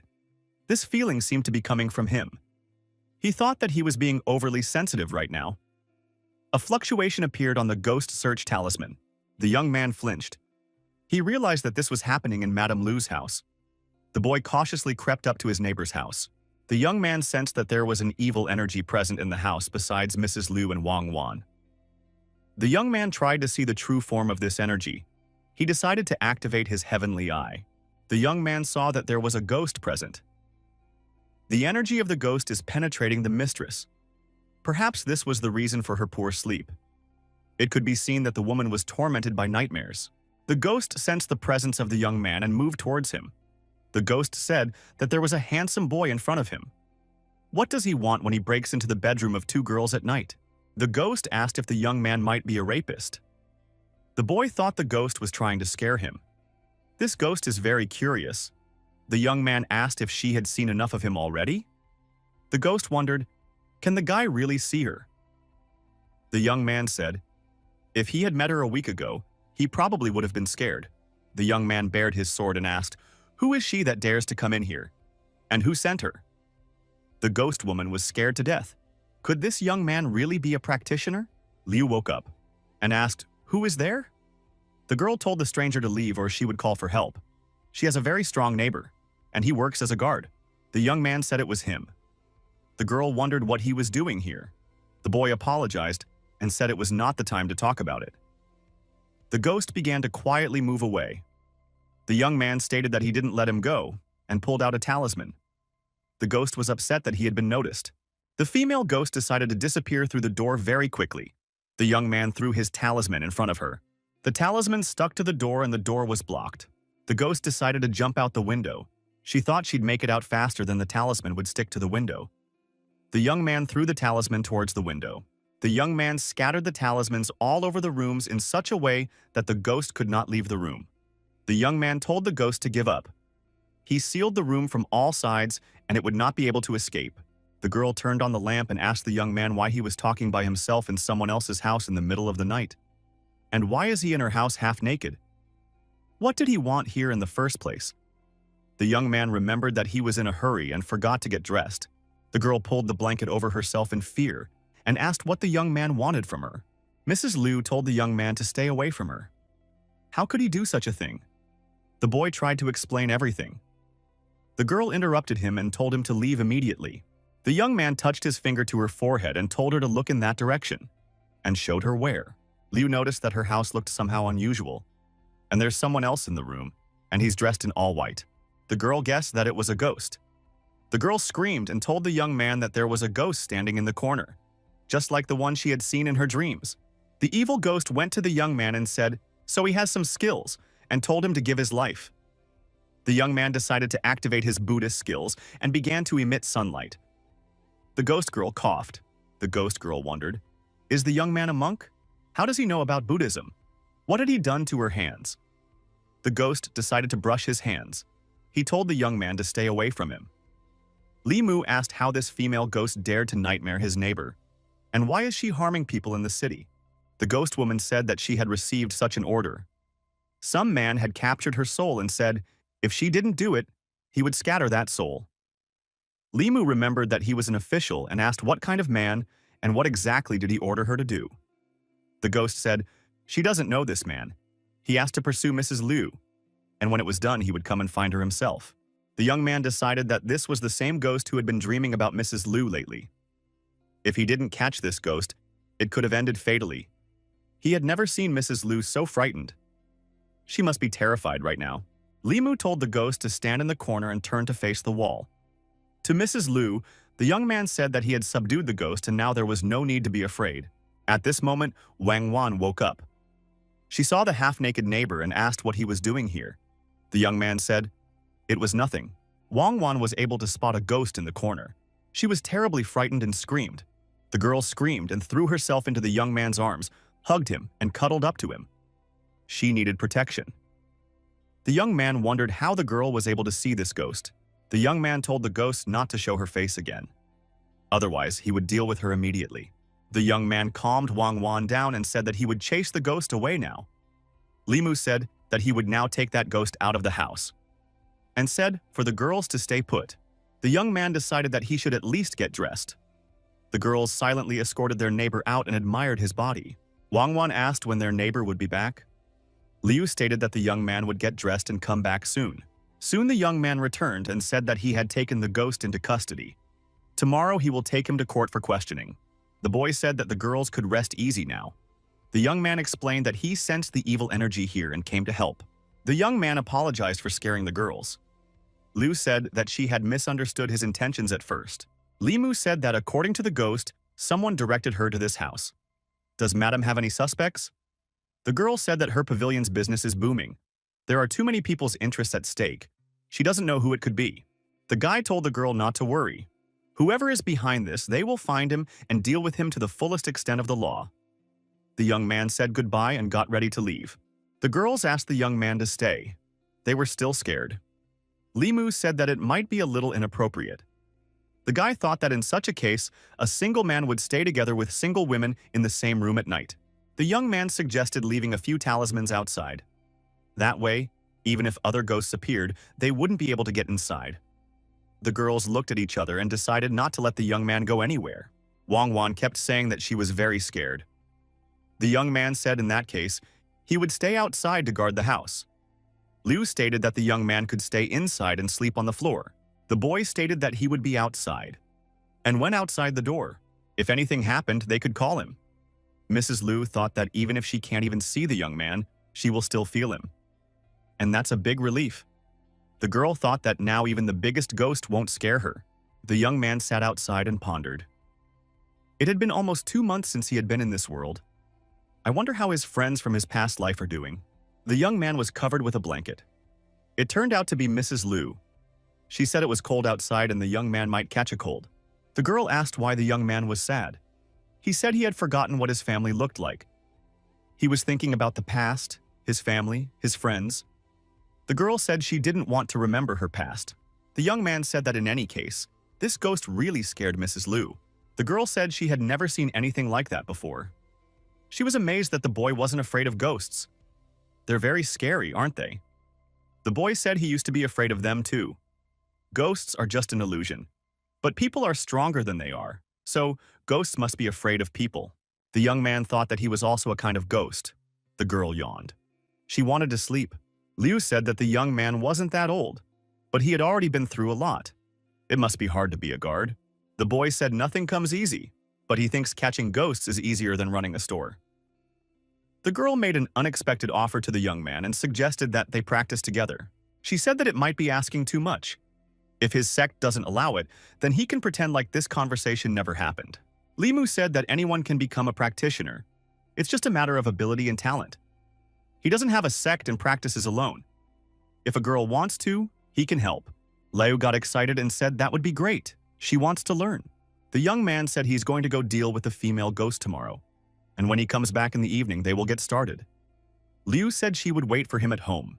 The young man thought of the Buddhist practice method. Taoist teachings are no secret. Even demons and ghosts can practice it. The young man thought that Qing had taught it to him, and he would teach it to Miss Liu. And he didn't see it as a problem.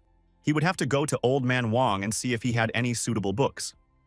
The young man noticed that the girl leaned on his shoulder and fell asleep. In her sleep, she spoke the young man's name. The young man adjusted the blanket on the girl. It was so cold outside, and she fell asleep. The guy took the girl in his arms and thought that she hadn't gotten much sleep lately. After all, she was haunted by a ghost. Now that the ghost was gone, she fell asleep peacefully. Limu carried the girl into the house, laid her down and covered her up. He decided to be outside and watch over the house, and now no demon or ghost would be able to enter the house and disturb her. The young man noticed that the girls were sleeping soundly and did not look frightened, and wished them sweet dreams. Limu reported to his superiors that someone had sent a ghost to possess the owner of the book pavilion. She couldn't sleep at night and her health deteriorated. The warden said that the bookstore pays taxes correctly. Who dared to put ghosts on this bookstore? It must be dealt with. The young man said he caught the ghost, but the owner of the pavilion is very frightened. The warden said he's instructing the young man to handle the case to protect the pavilion owner, because it happened on his property. The young man has to make sure the girl is protected.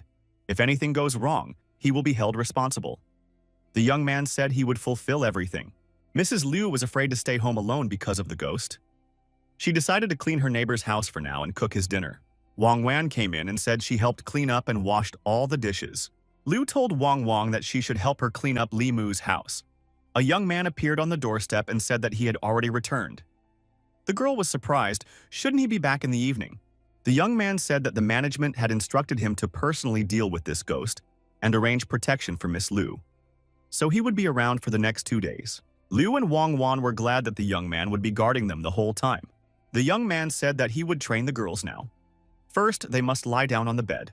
Mrs. Liu was surprised. A blush appeared on her cheeks. The young man confirmed that they should lie on the bed first.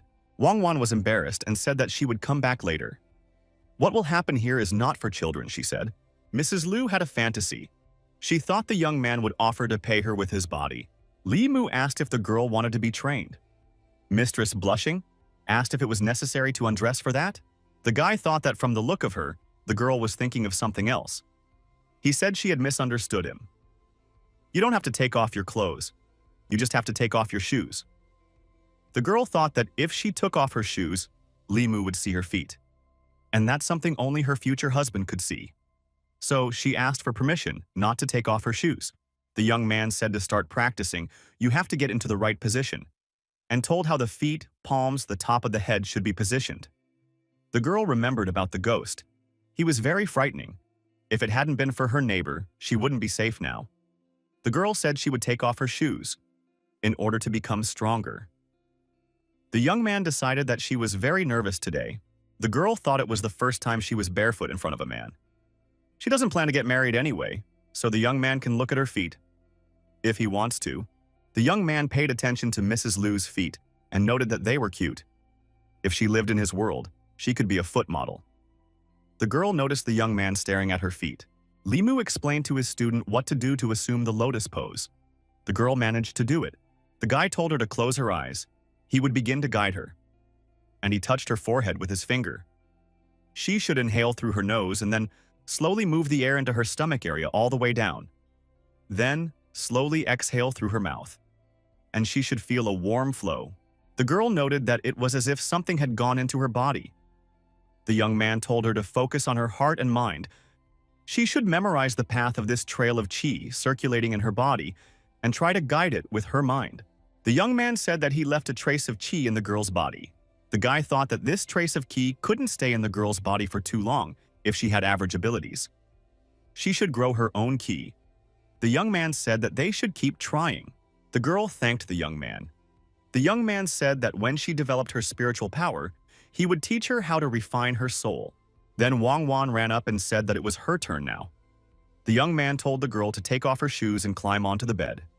The young man wondered how last night Wang Wan was able to see the ghosts herself. The girl said she didn't know herself. The boy thought that there was something special about Wang Wan. The young girl cried and said she was in pain. The boy said the pain would go away soon. The young man told her not to be nervous and to relax. The young man explained, and the girl struggled to assume the lotus pose. The girl complained that her leg was about to break. She was in a lot of pain. Mrs. Liu said that this was a mandatory pose for cultivation. Wang Wan should be able to do well. The young man said that he can be around them all the time. The two of them can always fight back the villains if they practice. Wu Wanwan cried and said that she would definitely succeed soon. At one point, the girl shouted that she had succeeded. Mrs. Liu praised her. The young man noticed that the ghost told him that Mrs. Liu was in contact with the person behind it. But that person doesn't know that the ghost has been caught. The young man said to go to the pavilion and lure the snake out of its burrow. Mrs. Liu thought the bookstore owner with whom she had a conflict might be behind it. He showed up again today. He wants to discuss the same issue again. The girl told him to invite him in. A man came into the office and said hello to Ms. Liu. He asked why his interlocutor looked so bad. She had lost a lot of weight in a few days. The girl said she had too much work and hadn't rested for a long time. The man said that the girl should take care of her health and monitor it. One should shield herself a little from exertion. The girl said that Mr. Ren is right. The man said that if things are hard at Mrs. Liu's bookstore, he is willing to share the burden with her. The girl said that the man shouldn't worry about that. Ren stated that if she worked hard, she would have nightmares of evil spirits at night. Liu shouted that it turns out it was his doing. The man said that he didn't do anything. He shouldn't be accused for nothing. The girl stated if Ren could rid her of those nightmares, she would agree to his proposal. The man said that he doesn't understand what his interlocutor is talking about. If Madam rests well, she will not have nightmares. Liu stated if Ren is still hiding what happened, then they have nothing more to talk about.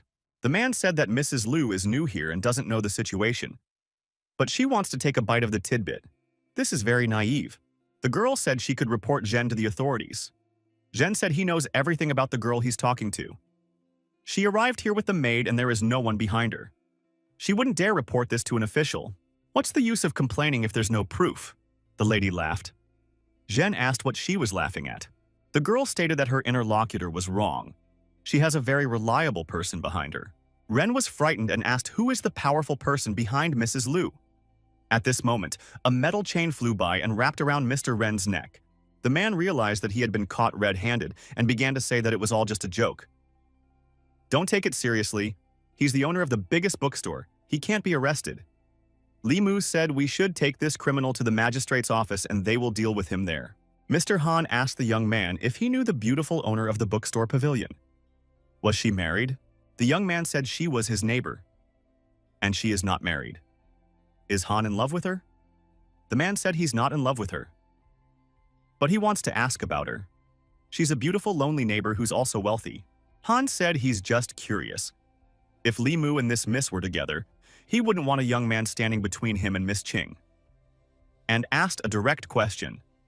Who would the young man choose, Liu or Qing? The young man spread his hands and asked, why should he choose? Han was furious. He assumed that his subordinate wanted to be with both girls at once. Old man Wang shouted that the young man didn't need the basics of pre-cultivation. The man said that he did need them after all. The old man said that he would find them, but the young man would definitely have to return them. The guy asked under what circumstances could ordinary people see ghosts. Old man Wang said that such eyes were possessed by people who were inclined to develop the demonic cultivation path from birth. The young man wondered if this meant that Wang Wan had an innate ability. Li Mu explained to his roommate that these talismans have the power to ward off evil spirits. Therefore, girls should keep them close by. It would be difficult for ordinary ghosts to get close to them. The young man said that the lady should read these books. They contain the theory of spiritual practice. The girl said that the trace of qi the young man gave her became a little bigger. The young man extended his hand to the girl and told her to give him hers. The girl stated that the young man was holding her hand very tightly. The young man apologized. The young man said that the girl's spiritual talent was very high. Asked what her signs of destiny were according to her birthday. The girl told about her signs. She thought that when it comes to marriage and matrimony, they usually ask such questions. The young man said that the girl had a pure yin body because she was born on a day of pure power. Limu told his interlocutor that she had a pure yin body. It was the best body for cultivation. The girl said when she was a child, her parents invited a master who predicted her destiny. She was told that pure yang and pure yin people were naturally doomed to be lonely and lose loved ones. The lady said it could be dangerous for the family members around her, and her parents thought the girl was unlucky. So they sold her to a music group. Liu decided she was the one who brought bad luck. The guy pointed out that that master was a charlatan. Practitioners with a pure yin body are geniuses in cultivation. The girl said that the young man didn't have to comfort her. It was her destiny to be lonely. She had gotten used to it over the years. The lady looked very sad. Limu said that there is no such thing as loneliness from birth. He has a pure yang body, but no one has ever said such a thing to him. The young man showed the records. They never deceive. A pure yin body doesn't make a girl lonely, but a genius in cultivation. The girl read that a pure yang or yin body has a soul different from normal, desirable to evil spirits. The girl read further, if they cultivate, their speed is several times faster than normal people. Men with pure yang and women with pure yin, they are the only pair. They can join together to form a paired cultivation, combining yin and yang and complementing each other. Mrs. Liu dreamed. Her fantasies were about pair cultivation with a young man, and she wanted them to complement each other. After all, they are a natural couple, the young man confessed. He said that Mrs. Liu was not his type, and he had no such interest in her. The girl's heart was broken. Liu thought that she has a beautiful body and looks. She's a good cook and is loaded with money. Why doesn't he like her? The girl shouted. What is the young man like in that case? The young man couldn't understand why his neighbor was so angry. The young man said that he likes nice, obedient, well-mannered people, and know how to take care of people. As for age, they should be younger than him. Liu thought that she was 3 years older than the young man. And what's wrong with being 3 years older? When you meet an older girl, you find gold instead of copper. Luke went over the candidates in her head. Sweet, docile, well-mannered, know how to take care of people, a little younger. The girl thought it might be Wang Wang. Lo shouted that the young man was making plans for Wang Wang. No wonder he is so nice to her. The young man thought that he wasn't making plans for Wang Wan. However, if he thought about it, she would be his dream girl in 2 years. The boy said that he wasn't thinking about Wang Wan right now. He only had a few months to live. Liu asked if there was no way to cure the young man's disease. The boy said it's a long story, but he's willing to tell it. The young man said that 2 months ago his 7 souls and kidnapped by demons and evil spirits. Only by collecting 4 souls within 6 months does he have a chance to survive. Right now, he had only concentrated 2 souls. Liu told the young man to hurry up and collect the rest of the souls. The young man said that the 7 spirits are inherent in the human body. They are born from the 7 emotions.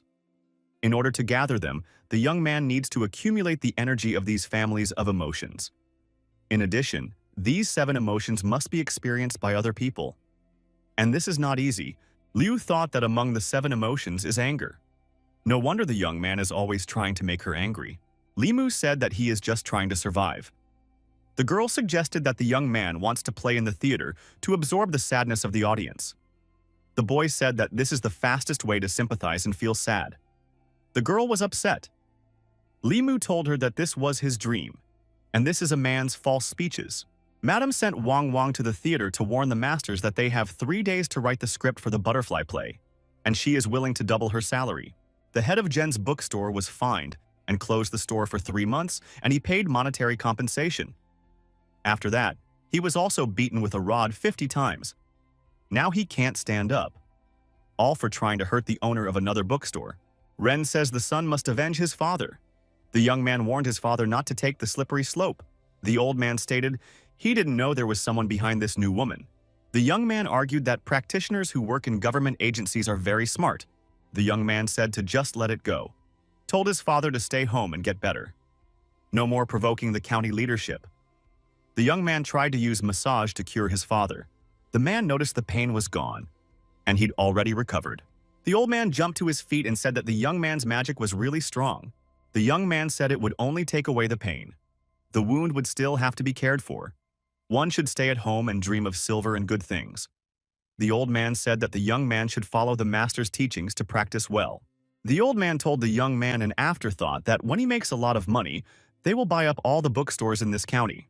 The young man came to the temple and told the young men that he wanted to meditate and practice in this place, and asked that no one distract him. Mrs. Liu gave the young man a butterfly script and asked that he read it. The boy thanked the girl for her kindness and promised to make sure to repay everything. Liu told the young man to memorize all his lines. He should be flawless on stage so that the audience would express their emotions more actively. The young man said that he will try his best. The young man said that the girl should be deliberate in her practice and not think of shortcuts. Otherwise, she will end up hurting either herself or others. The guy stated that once she perfects her first soul, she will be able to draw a talisman. He would teach her. The girl struggled to draw hieroglyphics on a piece of paper. Limu offered to try it again tomorrow. Liu said she could do it. She was very close to success. The girl wrote the whole text on a piece of paper and said she had succeeded. The neighbor said she was very grateful to the young man for teaching her to read. The boy said that the girl can read the Pure Heart Sutra whenever she draws a talisman, but not to tell anyone about it. The young man thought about the two women in his life and didn't know which one to favor. The young man came to the county government house. Mrs. Ching was there practicing and meditating. The young lady asked what happened.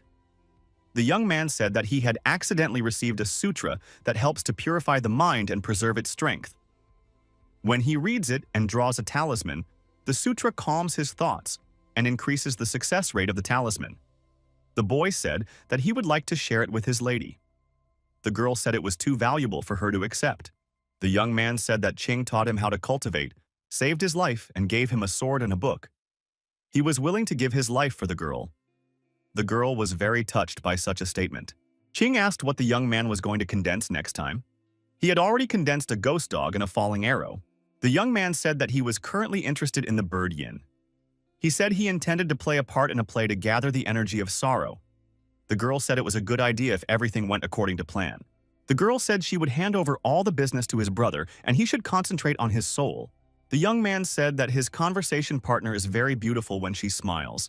She should do it more often. The girl blushed and told the young man to go back to the patrol. Limu asked his brother if he had been back from patrolling for a long time. The man was surprised that his brother was trying to woo Madame Ching. The young man said that the woman would never get angry for a compliment. Besides, there are often women among practitioners. The interlocutor said that the young man feels differently now. The young man said not to exaggerate and went on patrol, backstage at the opera house. The young man remembers the last time he hid from the guests in the tea room and it went well. This time, it should go well too. The actors wondered how they could appoint a newcomer to the lead role in such a fine play. It's an injustice. The actors realized that this role is a chance to prove themselves. What's the theater mistress looking at? Mrs. Liu thought if her neighbor saw what she looked like, he would be shocked.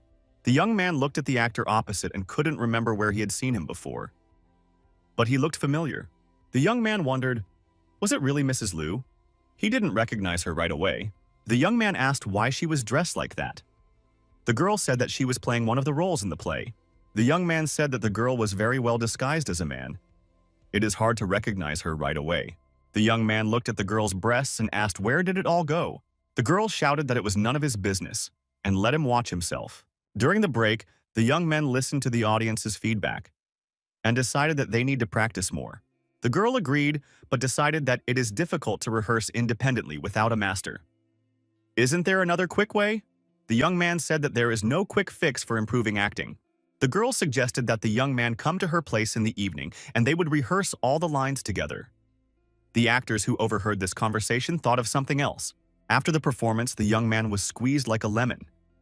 He was naive, thinking that playing a role and getting a lot of emotions is not difficult. The girl said that every line is not easy. Behavior, movements, and skills must be at the level of a master. It can't be achieved without 10 years of hard work. The young man apologized for keeping his roommate late and said he was leaving because everyone needs to rest.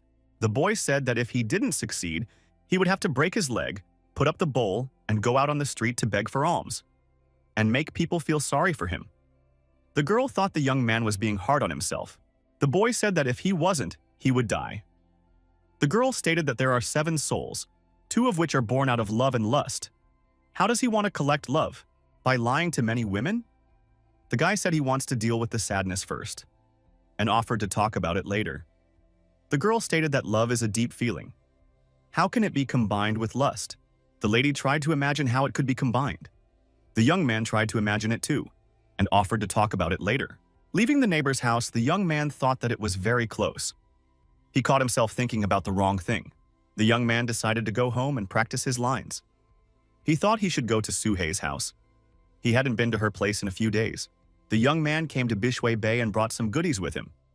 He promised to bring a jug of wine next time. The girl, watching the young man, thought that he was too pensive today. What could have happened to him? The young man said he was frustrated with his acting.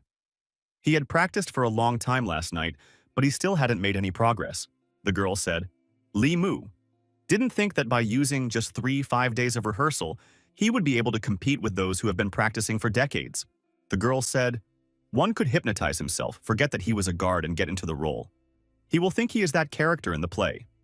And after he's fooled himself, he'll really be acting. It will be an illusion. The boy asked how he could learn how to do that. Suhei said if the young man called her sister, she would teach him. The young man thought that these were suitable conditions. The young man called the girl his sister. The girl liked it very much. The young man got embarrassed and said it came out of his mouth by accident. The girl explained that illusion is a spell that charms the heart. It can be used not only to enchant others, but to enchant yourself. The young man thought that thanks to Sister Sue, he would be able to easily blend into the play. When the third soul is concentrated, he would thank her once again. The girl asked how he wanted to thank her. The guy stated that next time, he will cook any delicious dish for her. Suhei said that the young man is giving away copies of his story and calls it an inspiration. Why doesn't she help him become a ghost cultivator? The boy stated that when he dies and his soul doesn't dissipate, he will definitely come to the bay to keep her company. The young man said goodbye and headed towards the city very quickly. The girl was surprised that the young man was reacting in such a way to his sister's jokes. The boy decided that he would benefit from these jokes. He should check in here more often. The young man came home and saw Mrs. Liu waiting for him on the doorstep. The girl sent him to rehearse. The sooner he finished the performance, the sooner he would overcome the danger. 10 days of daily performances in the theater passed. The young man had gathered a lot of emotion. He decided it was enough to condense his third soul. The early morning of the next day came. The young man thought that he had managed to condense the bird's yin last night, but didn't know if it had worked or not. The young man asked the Buddha for his blessing. He hoped it was working. Carefully, he touched it. The young man shouted that he was finally a man again. The young man went outside to get some fresh air, and the neighbor asked why he was up so early today. The young man said that he woke up and couldn't go back to sleep. The girl asked why the young man was so happy. The girl asked that the soul born in sorrow is called bird yin. What is this soul responsible for? The young man wondered why she was asking. Liu inquired. The 3 souls the young man has collected, what will he do next? The young man thought. What is left is fear, love, lust, and hate. Love and lust, the most difficult. The young man thought, what if there is a spiritual practitioner who loves him to death and is willing to offer his love? Then it would only take one person, and within 3-5 days, he could concentrate another soul. The young man wondered where he could find a cultivating girl. The guy thought that his boss had a pure heart and practiced hard, but he definitely wouldn't be able to do it. You can't make nice by force. The guy thought that he could create such a practitioner himself. His roommate's cultivation speed was amazing, and a pure yin body. The young man thought if the girl fell in love with him, he could wait until the day she collected all her souls. Maybe it would become a double harvest of love and lust. The girl wondered why the young man was looking at her like that. But he hadn't forgotten that Liu Hanyang had already purified the first soul. Her perception now was amazing. The mountain road outside the city. Madam asked, did they recognize the identities of the dead? The man said they were hunters, father and son. They were hunting in the mountains 2 days ago. The bodies were lying one on top of the other. Han assumed it was the work of a demon, but there were no traces left at the scene. There was no way to verify it. Thought there was something wrong here. The young man said, it's very strange. There's 7 souls scattered. The girl asked, can the young man really see other people's 7 souls? Limu said there is magic that can do that, and suggested that the girl take another look at the victims. The young man helped the girl activate the heavenly eye. The girl saw that indeed 7 souls had disappeared. This is not a simple case of a demon harming someone. We should take these bodies to the magistrate. The specialist said that after death, usually 3 souls are dispersed. But to have all 7 souls disperse at once, that's an unusual situation. The man suggested that these people's deaths were most likely the work of a human. As for the wounds on their bodies, that was committed later. The purpose is to make one mistakenly believe that they died at the hands of a demon. Han stated that this is a common tactic used by evil cultivators. The boss said that the magic guide talisman was unable to find their souls. Elder Joe said that the evil cultivator was controlling the situation. Old Man Wong said that a person's soul power doesn't dissipate so quickly. Wong continued, even if they are refined until enough time passes, the talisman will still be able to sense them. Only this talisman can be drawn with a cultivation level above the condensation realm. The man turned to Qing and said that only she possessed the 3rd level of cultivation. One would want to count on her. Han stated that this was a complicated talisman. It would take several days of work to draw it. By then, the remaining soul power will have dissipated. The girl said she would give it a try. We should take a few strands of hair from the bodies and prepare the material for the talisman. Qing thought that the more complicated the talisman was, the harder it was to draw. There was a logic to it. It was necessary to infuse energy into it. The difficulty of finally becoming a talisman increased exponentially. Qing thought that with the Pure Heart Sutra that Li Mu had given her, it would cost nothing to draw a talisman of this level. If the heart is pure, the sky will not tremble. The girl said that she had succeeded. Everyone was naturally surprised. The girl served out a paper crane from the talisman and launched it into the air. The crane circled in one place. Maybe the souls of these 2 people were scattered. The crane started to move and flew outside. Everyone decided to follow it. Everyone walked up to the house that the crane flew up to. Han knocked on the door and said that an investigation was underway. The government officials have arrived. We must open the gate immediately. The gate was opened by Ren, the owner of the book pavilion. The man said he was wrong last time, but he's already been punished. Why did you come to see him? The man said he hadn't gone anywhere recently. Han said the perpetrator broke into this yard, and it is necessary to search in. Ren said he was fine with that. Investigators asked who lives in this house. The man stated that his son lives here. He practiced with an immortal and then returned home and practiced here. A criminal would not be able to break in here. The young man opened the door and asked how he could help. Everyone saw a paper crane circling around the man. So the souls of the dead are in it. The young man thought he had been declassified. The villain decided to run away. Han noticed.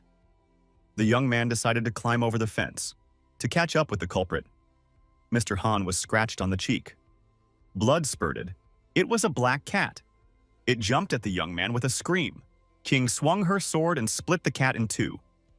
The young man thanked the girl for her help. The alleged culprit said, "How dare they destroy his cat?" Qing said that they should capture the criminal immediately. Li Mu noticed that the criminal has an omnipresent ghostly aura. He is too dangerous. The young man tried to enlist the light of Buddha to help. The young man began to emit Buddha light. His co-workers asked if he was a monk. Han inquired when the young man had time to become a monk, and in which temple does he serve. Why has he still not shaved his head? Does a monk have the right to marry? The young man thought, what does it matter at this moment? And he's not going to get married just yet. Han stated that they should hold hands and stay where they are. Han imagined that he was holding the girl's hand. A blush covered his cheeks. He thought those hands were very rough. The man opened his eyes and noticed that he was holding Li Mu's hand. The young man said to hold on tighter. Han stated that the first thing to do now was to destroy this formation. He threw a talisman into the air and told it to disperse. Lightning appeared in the sky, but everything didn't dissipate. The talisman wasn't powerful enough. Qing commanded that we should attack the center of the formation directly. Everyone drew their swords, extended their arms forward, and began to attack the center of the formation directly.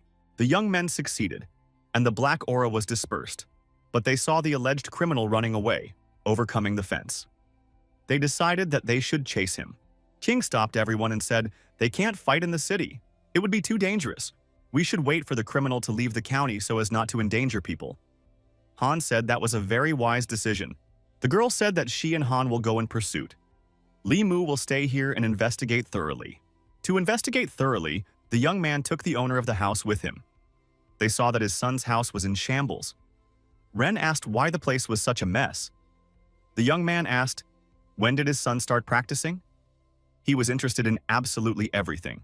The man said that a little over 2 months ago his son met an immortal master.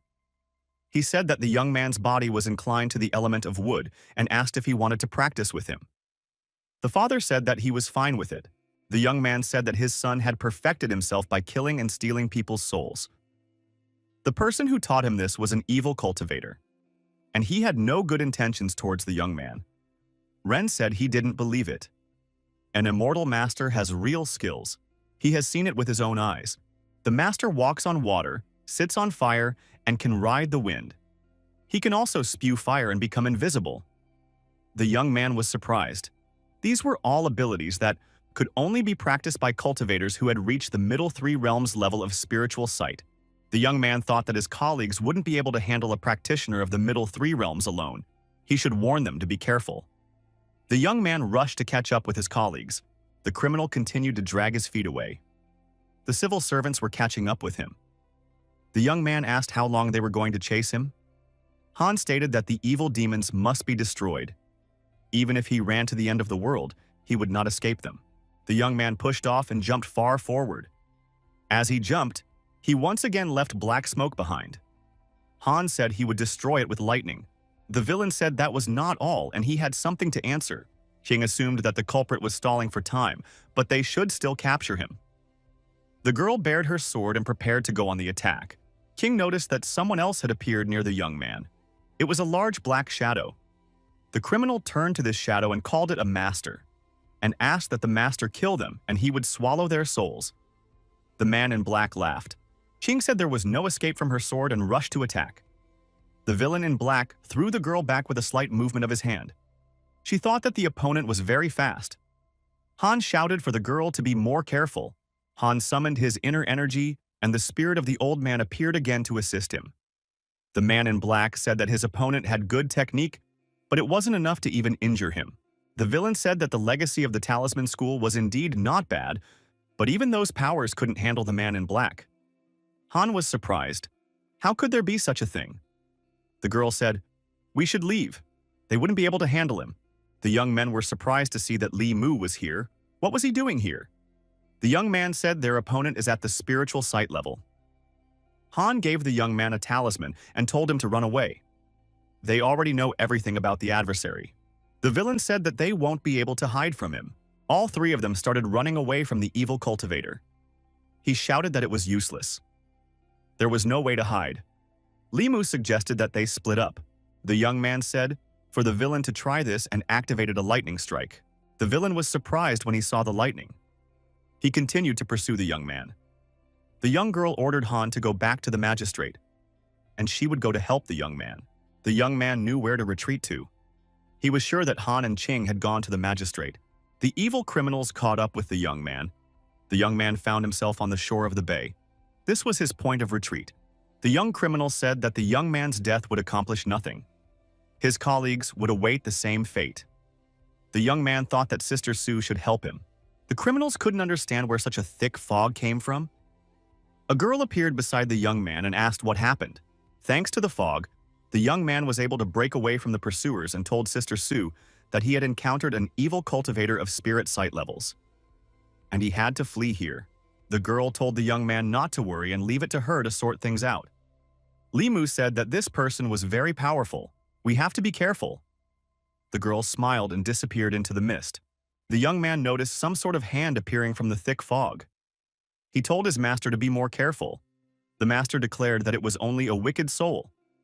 The girl took offense and said that he himself was an unholy soul, and so was his family. The villain told the girl to burn and directed fire at her. But he could not penetrate her.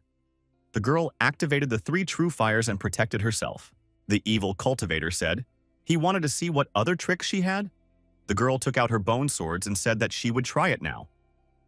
The young man saw Sister Su get into a battle confrontation with the evil cultivator. The evil cultivator began to harass the girl and threw her far back with another blow. The young boy picked up his sister. The girl declared that this was no ordinary spirit sight level practitioner. He is much stronger than that monk, and he has a soul cover. The girl said she had to use the young man's body and penetrated it. The young man realized that he had to give up his body, and he decided not to resist. The young man once again activated the thunderbolt. The lightning was aimed at the villain, but he was not hurt. The villain said that it was not a bad strike, but it was useless to him. The young man with the sword in his hand made a dash and was right in front of the villain. Their blades crossed. The girl in the young man's body thought that this was a very strong opponent. She said that they would not be able to overpower him. The most she can do is to protect the young man. The young criminal's body is full of dark energy and evil spirits, while the man in black is as calm as a bottomless pool of water. The young man thought that with Sue, his strength, he would be able to raise his strength to the 4th level. The young man thought that if he could use Sue, his magic power, he would be able to perform a technique a level higher. The young man decided to take control of Sister Sue's body. The young man said that he had an idea, and he wanted to try something. The young man tried using thunder again. The villain stated, "Already better, but still not enough." The young man thought that now he would have to try another way. This would be a novelty for him. The young man pointed his sword directly at his opponent. The villain said that it was not enough. A simple sword couldn't hurt him. The young man decided to use a new technique.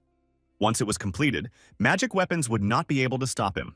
The word technique that he couldn't even utter was successfully executed this time. Many swords were pointed at the villain afterward, and he didn't know what to do. The man in black realized that the power of heaven and earth had been used against him. The many swords struck the villain. The villain's soul decided it had to escape, and left his body. The young man saw that the soul had escaped from the body. He won't let it go so easily. Another sword pierced through the soul of that fiend.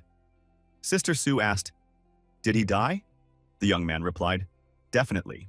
"Sue," he asked, "how many secrets does the young man have?" The young man said he would definitely tell someday. The girl decided that he must be just one step away from the level of creation. This time, they were really on the cusp. The young man asked Sister Sue to share the energy with him once more. There's something he wants to try. He needs her magic power. The young man tried something, but he failed. The girl stated if he continued further, her soul might dissipate.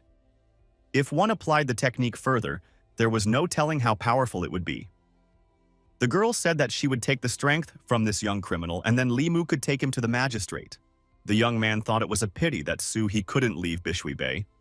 Then they would be able to team up and use their combined strength far beyond the 4th level. Head Ching finally found the young man. She asked where the evil cultivator had gone. The young man said that when the evil cultivator was chasing him, a righteous cultivator passed by. The man killed the evil one and saved him. The man said that now he was fine. The girl said that the young man had no right to act on his own. This was the first time Li Mu had seen his mistress so evil. Old man Wang said that the young man was lucky to escape from that evil cultivator. But there was another problem. The young man realized that Mistress Ching was still angry with him. He told the girl that he had made a mistake. The young man stated that he shouldn't have taken matters into his own hands and running away without permission. The girl started reprimanding her subordinate and said that he took too much responsibility. Why did he start taking the evil cultivator away from everyone? The young man said that this is what anyone would do in his place. The young men clarified the relationship for a long time in raised tones. The young man decided to calm the older one down and massaged her shoulders a little. The girl calmed down. Ching assumed that the young man had given her a chance to survive. The guy said that he owed her life, knowledge, and even a sword. Therefore, he believes that he made the right choice. The young man held his head high and said if their lives were at stake, he would choose to save Madame Ching without hesitation. The girl told Li Mu not to do anything in the future without her permission. Otherwise, he would no longer be her subordinate. The young man thought that Ching could be persuaded after all. Han heard the conversation between the young men. Li Mu said that he would do whatever Head Ching told him to do.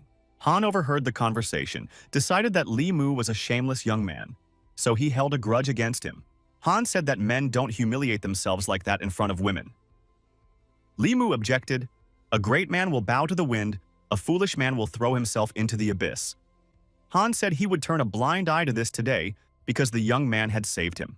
Han couldn't understand why Lady Chin treats this young man so well and ignores him. And that lady from the pavilion, making eyes at him too. Han summoned one of his subordinates and asked him a question. The man asked who was better looking than him or the young man named Li Mu. The subordinate said that Limu didn't look anything at all. Qing told the young man that the young criminal had condensed 7 souls in 2 weeks. They killed demons, but when the demons ran out, they attacked humans. The young man was very surprised. It turns out that all the victims were killed by the young criminal. So maybe the man in black wasn't guilty of anything. What if the man in black didn't hurt anyone?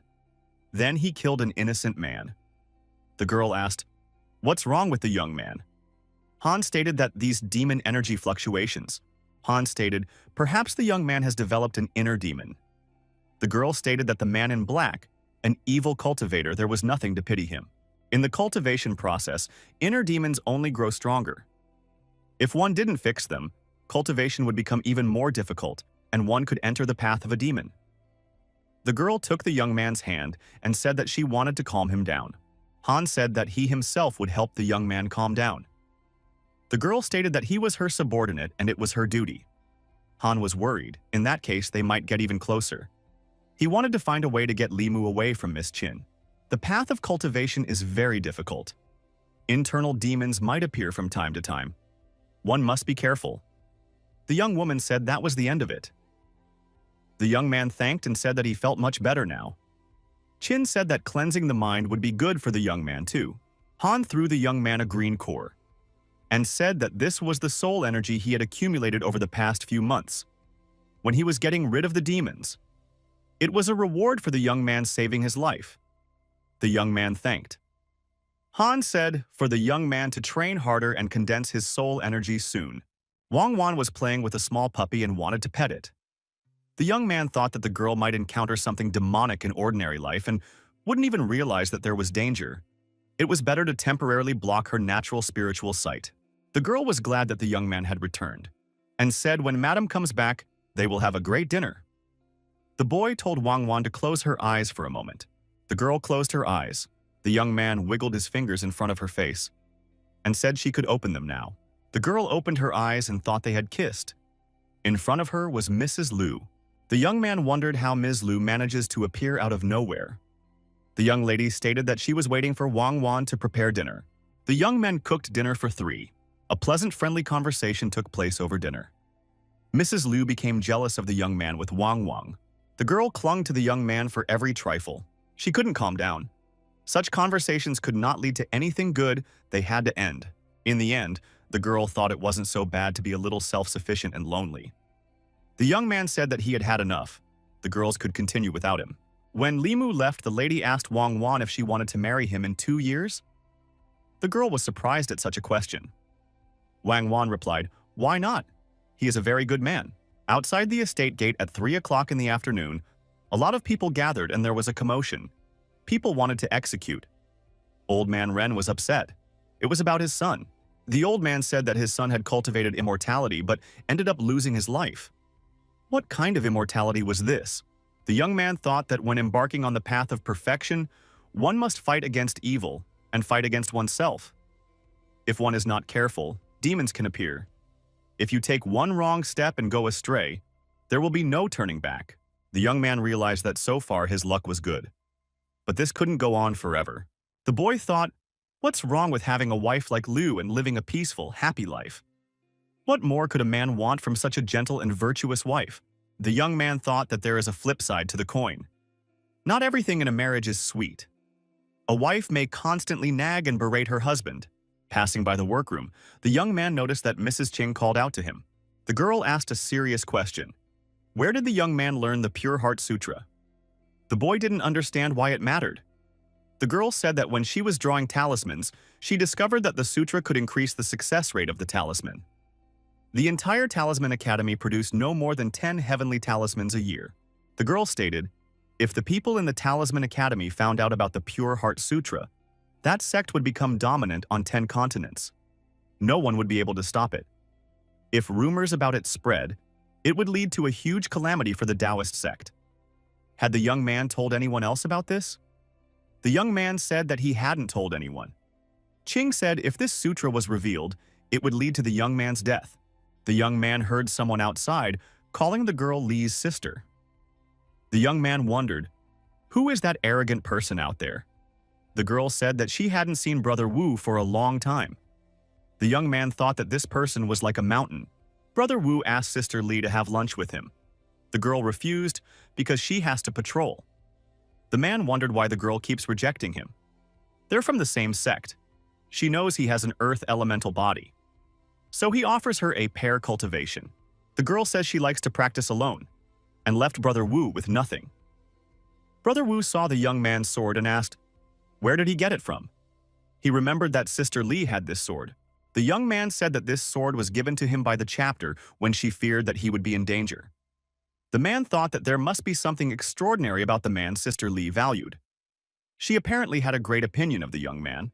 The young men said goodbye. The young man thought that if he didn't possess the Tao of soul purification, Brother Wu's imperceptible yin energy mixed with evil energy would have been a hindrance to his cultivation. It was good that he was able to dispel everything. The young man thought that he should learn more about Hanze. The young man sought out Hanze and said that he had a question. Does he know anything about the official Wu? Han asked. Does the big man also dislike the young man? Han said, even though he is fat, his strength is first class. His cultivation speed is faster than an ordinary person. His grandfather was the oldest of Madame Qing's people with a cultivation level of creation. Han said, he didn't know why the young man was asking, but he wanted to warn him. This person is extremely stingy and vindictive. It's best not to mess with him. The boy said he's not going to mess with him. It's not like he can beat him. The young man asked what Hanze reads with such interest. Han replied that it's a Taoist book. It's very deep. It is impossible for the young man to understand. Mrs. Liu wondered how can one open a haunted house? The young man asked. Why not try it? The trickster is born of fear, but telling a ghost story does not cause fear in the listener. How do you make people afraid? The young man says the idea is a good one, but who will pay to let themselves be scared? The young man says the extra cost can be deducted from his share. Now he will go and tell about the book. He doesn't know anything about running the store, so count on the girl. Liu said that Mr. Ren sold his bookstore to them today. The girl thought, if Li Mu stays alive, she and Wang Wan will be happy. The listeners again demanded for the story to continue.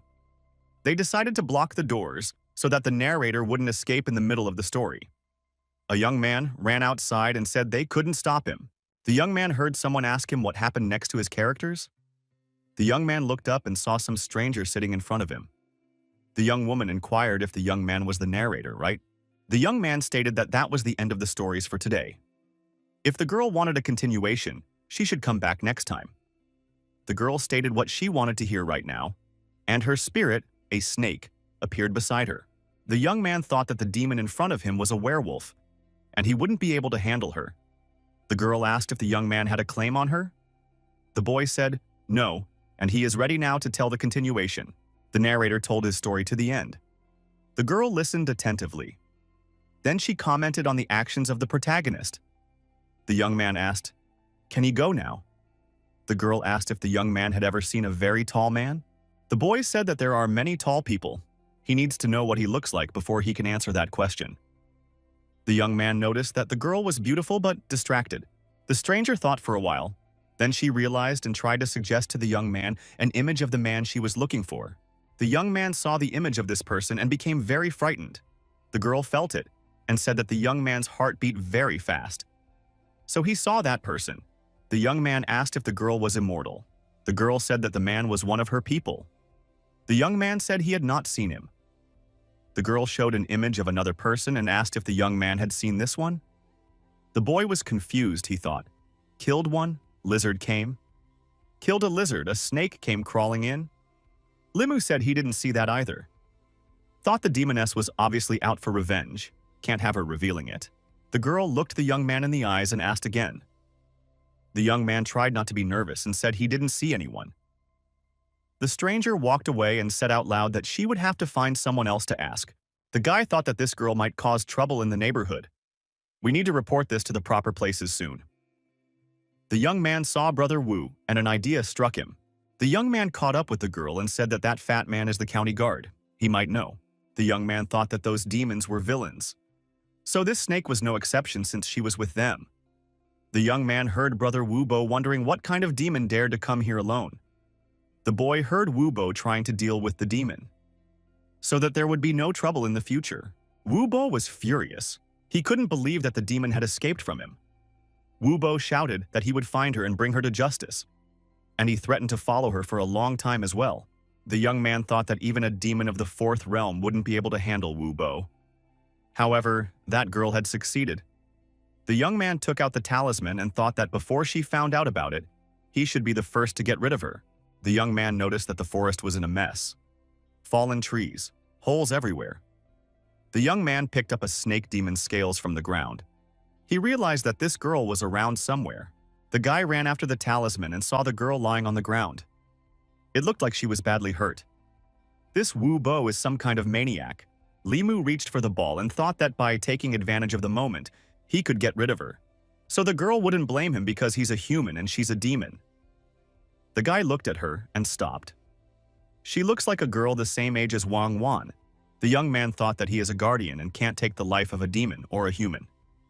Decided to ask her a few questions first. The young man started to wake her up. The boy took a branch and poked the girl, asked if she was still alive. The girl opened her eyes and moaned.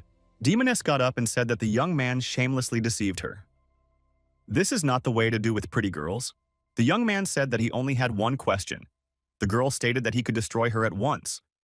The young man decided that she had a serious injury. The guy began to threaten and said that if the girl did not answer, he would undress her. The girl said he wouldn't dare. The young man asked why the girl was looking for those two men. The girl replied that they were her people, but they broke the rules and hurt others. She wants to find them and bring order. The guy said that the girl is still lying. The girl stated if she is cheating, then let her become a dog. Only humans can cheat. The guy thought that the girl didn't have a shadow of doubt on her face. Most probably, she's not lying. The girl began to cough. She was still weak. The young man thought that the girl was just holding on as hard as she could. He felt sorry that he had hurt her for nothing. The young man thought he would have to clean up this mess himself. Loaded the girl on top of him and walked forward. He knew he couldn't take her to the magistrate because they would destroy her there. The guy decided to take this girl to the bay to Suhei. Suhei wondered what the young man had done to this snake. She almost died because of him. The girl woke up and opened her eyes. The young man asked how she was feeling. The stranger was frightened and screamed, "What is he doing to her?" The young man stated that he was not interested in snakes. He is the one who killed the lizard and the small one she was looking for. He thought she was an evil demon out for revenge. So he tricked her into contacting that fat guy. There was a terrible misunderstanding. The girl claimed that all people are liars. The young man said that he could swear that he was telling the whole truth now. Otherwise, he was willing to turn into a dog. The girl thought that a practiced man wouldn't dare to break the oath. The guy asked for the girl's hand and said he would help her heal. The girl gave her hand. The young man began to heal her. The girl said she was very pleased. The girl said she felt warm, so the young man did not stop. The young man finally healed her and said he was tired. Suhei hugged the young man and said that he is too kind, depleting his magic power to save others. As he approached the magistrate, the young man heard someone swearing and shouting that he would track down this demoness after all. At the magistrate's office, the young man saw Wu Bo. There were a bunch of snakes around him. The big guy yelled that the demoness was badly injured, so she couldn't run far. The man speculated that perhaps she had been rescued by some accomplices. Wu Bo shouted, "No matter how many snakes he destroys now, it won't take away the hatred in his heart." The young man thought that the fat man was really angry. Couldn't find a real demon, so he strangled a few ordinary snakes. We need to get the demoness out of here as soon as possible. The young man brought the young girl some edu. The girl devoured it with gusto. The guy asked if she should catch some frogs or rats or something. The girl told him to eat the nasty stuff himself. The guy suggested the girl use chopsticks. She couldn't do it. And she said that only stupid people could come up with such a thing. Limu said she could eat with her hands. When she's done, he'll heal her wounds. And she could leave before it was too late. The girl said she wasn't going anywhere because she ran away from home. The young man said, "Then she can go anywhere, not necessarily home." The girl stated that she wasn't full and wanted more. Suhei noticed that the young man had not visited the bay so often before. "Men always take care of new people, forgetting about others," the girl said. The boy explained that he was simply indebted to her. The young man stated that as soon as she is cured, she will leave immediately. She is just an extraneous demon. Suhei caught the young man's eye and said that if that girl is an outsider, then it turns out that Suhei is a relative. The audience in the pavilion stand and listen to the new performance. It's like nothing they've ever seen before. It's a story of terrible events. People are asking what this store is doing now. They say it's a haunted house. It used to be a bookstore. But then the owner sold it. The guy said if someone could walk through the store, he'd give him 1 silver. There were no takers yet.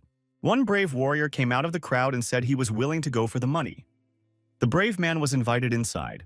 The onlookers thought that so far this man did not seem to have met with anything inside. We should listen to him when he comes out. Suddenly, the onlookers heard a scream of terror. It was not a human scream. The audience wondered what was going on inside. A daredevil came out. He demanded his silver. The man asked if any of the guests still wished to challenge and go inside on their own. Daredevil said there was nothing scary going on in there. A couple of guys had pulled up sheets and were scaring the others. Not even a coward would be scared of something like that. All the gawkers outside decided to go inside too, to get the promised silver. One daredevil sneaked inside and decided it was very dark. Although, in principle, it was no big deal.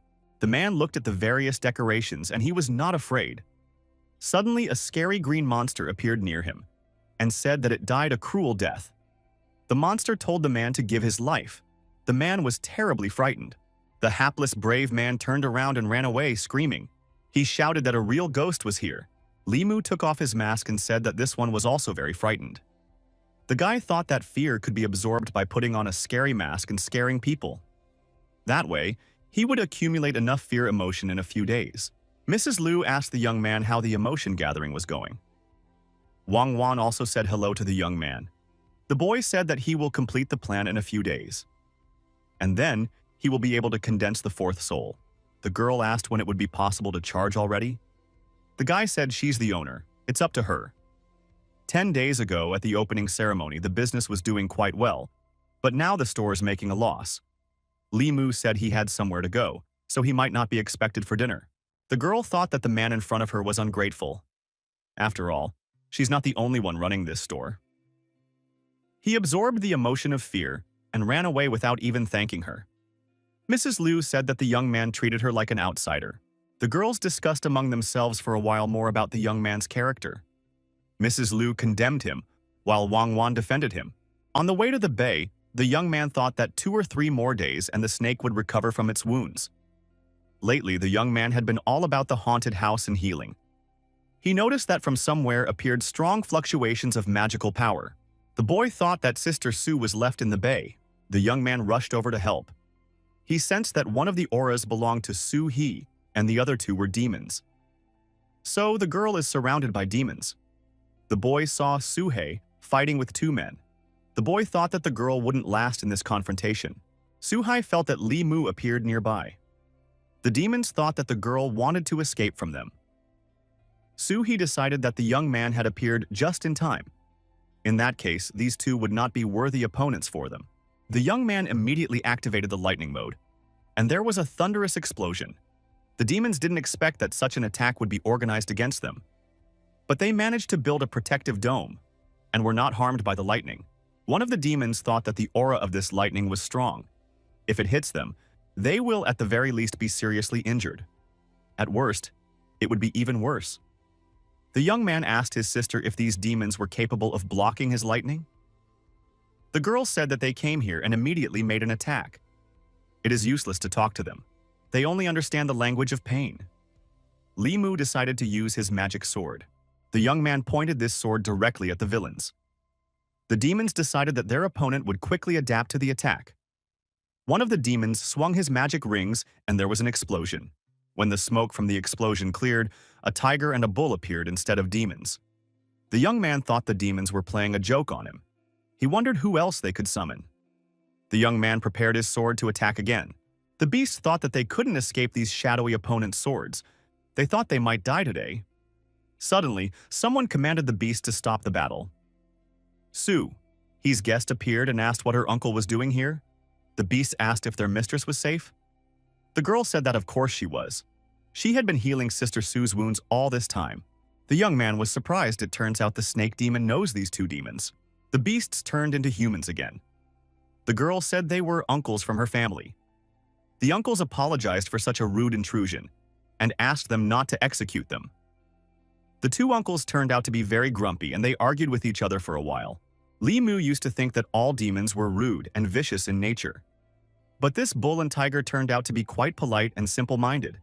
They are more like humans, unlike humans themselves. One of the relatives asked who had injured their mistress.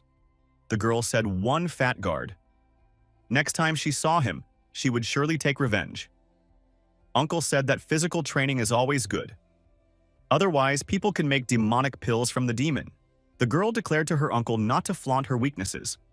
The young man smiled. The girl yelled at him that there was nothing funny here, and he should immediately attend to her treatment. Li Mu thought that the snake was very carefree. It seemed like she didn't need to be treated at all. The young man had the impression that he was being used. During the therapeutic process, the snake told the young man that she was very comfortable now. The young man said that the girl's wound had long since healed. The girl replied, "Of course it has healed." The boy said, he knew he was being used. Since the girl had healed, he had no need to heal her anymore. The snake asked if the boy would mind becoming her husband, and then he could legally take care of her every day.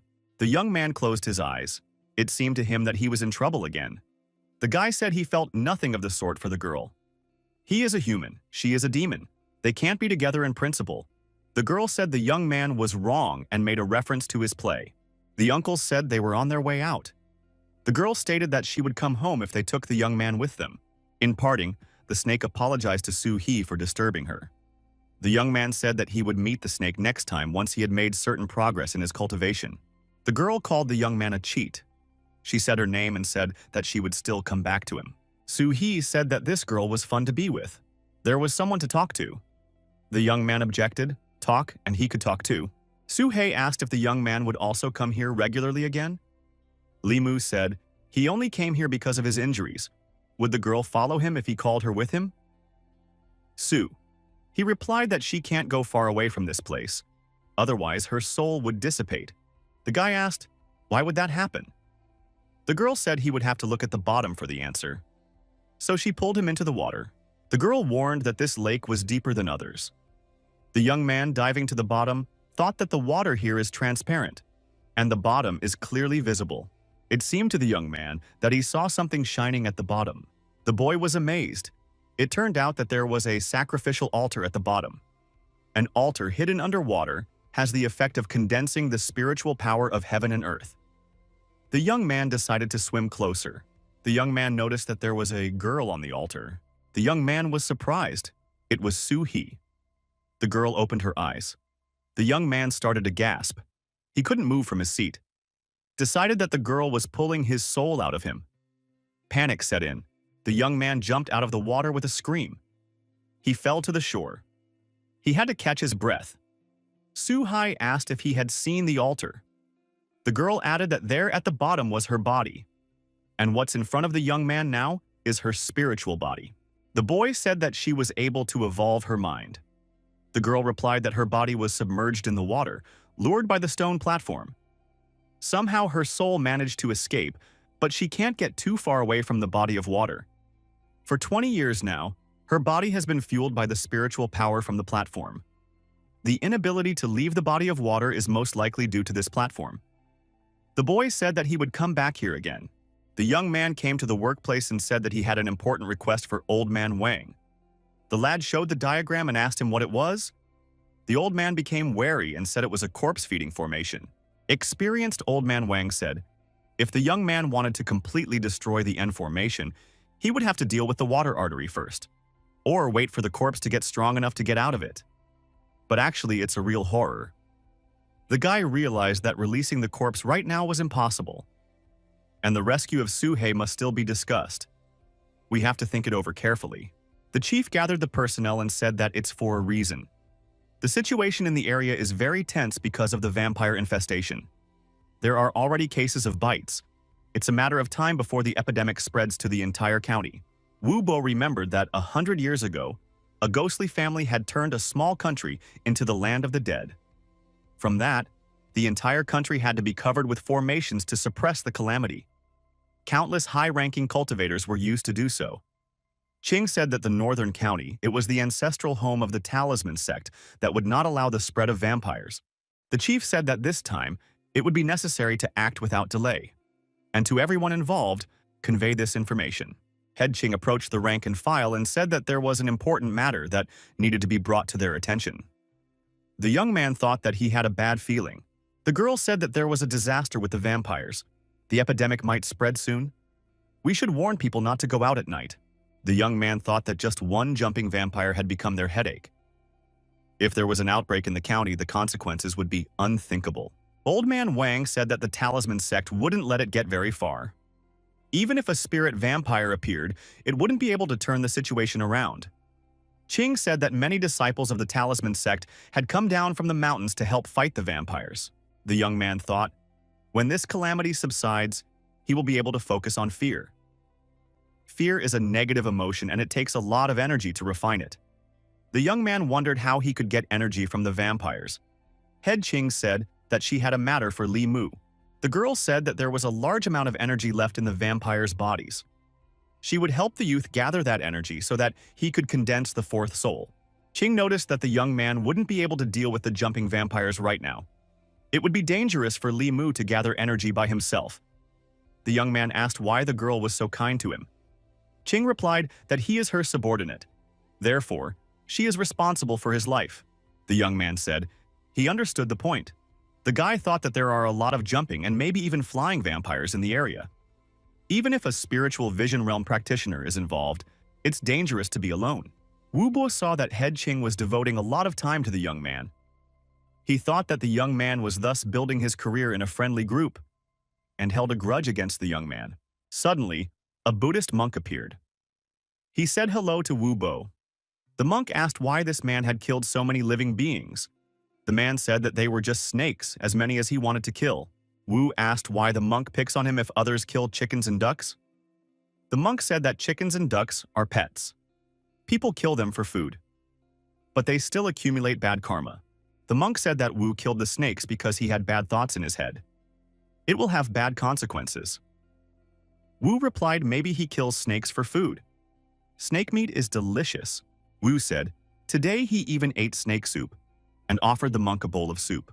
The monk said hopefully, Wu will not make any more mistakes. The man said he did not believe in the Buddhist endless sea of suffering. The monk said that a man should be kind and compassionate. Wu stated that snake bile is a very useful thing. Wu cut one snake in front of the monk, and said if he didn't catch the one he wanted, he would kill all the snakes in the neighborhood. Li Mu wanted to show something to his boss. They were in a deserted place. The young man showed how he could summon lightning. The girl was surprised to think that it was Taoism, an incredibly powerful technique. The young man said that it was the Tao of Thunder technique. This technique surpasses all ordinary spells, but the number of the strongest is very small. If one possesses this skill, one can resist even flying vampires. The girl wondered why the young man was passing this thunder technique to her. The boy suggested that the girl give it a try. Head Ching tried it and summoned purple thunder, and the same purple lightning. The effect was stunning. The young man thought that this thunder was much more powerful than white thunder. The girl declared that she would practice this technique. Ching said that she would not ask the young man where he got this technique from, because everyone has their own secrets. The young man has his own task and his own secrets. The young man stood in silence.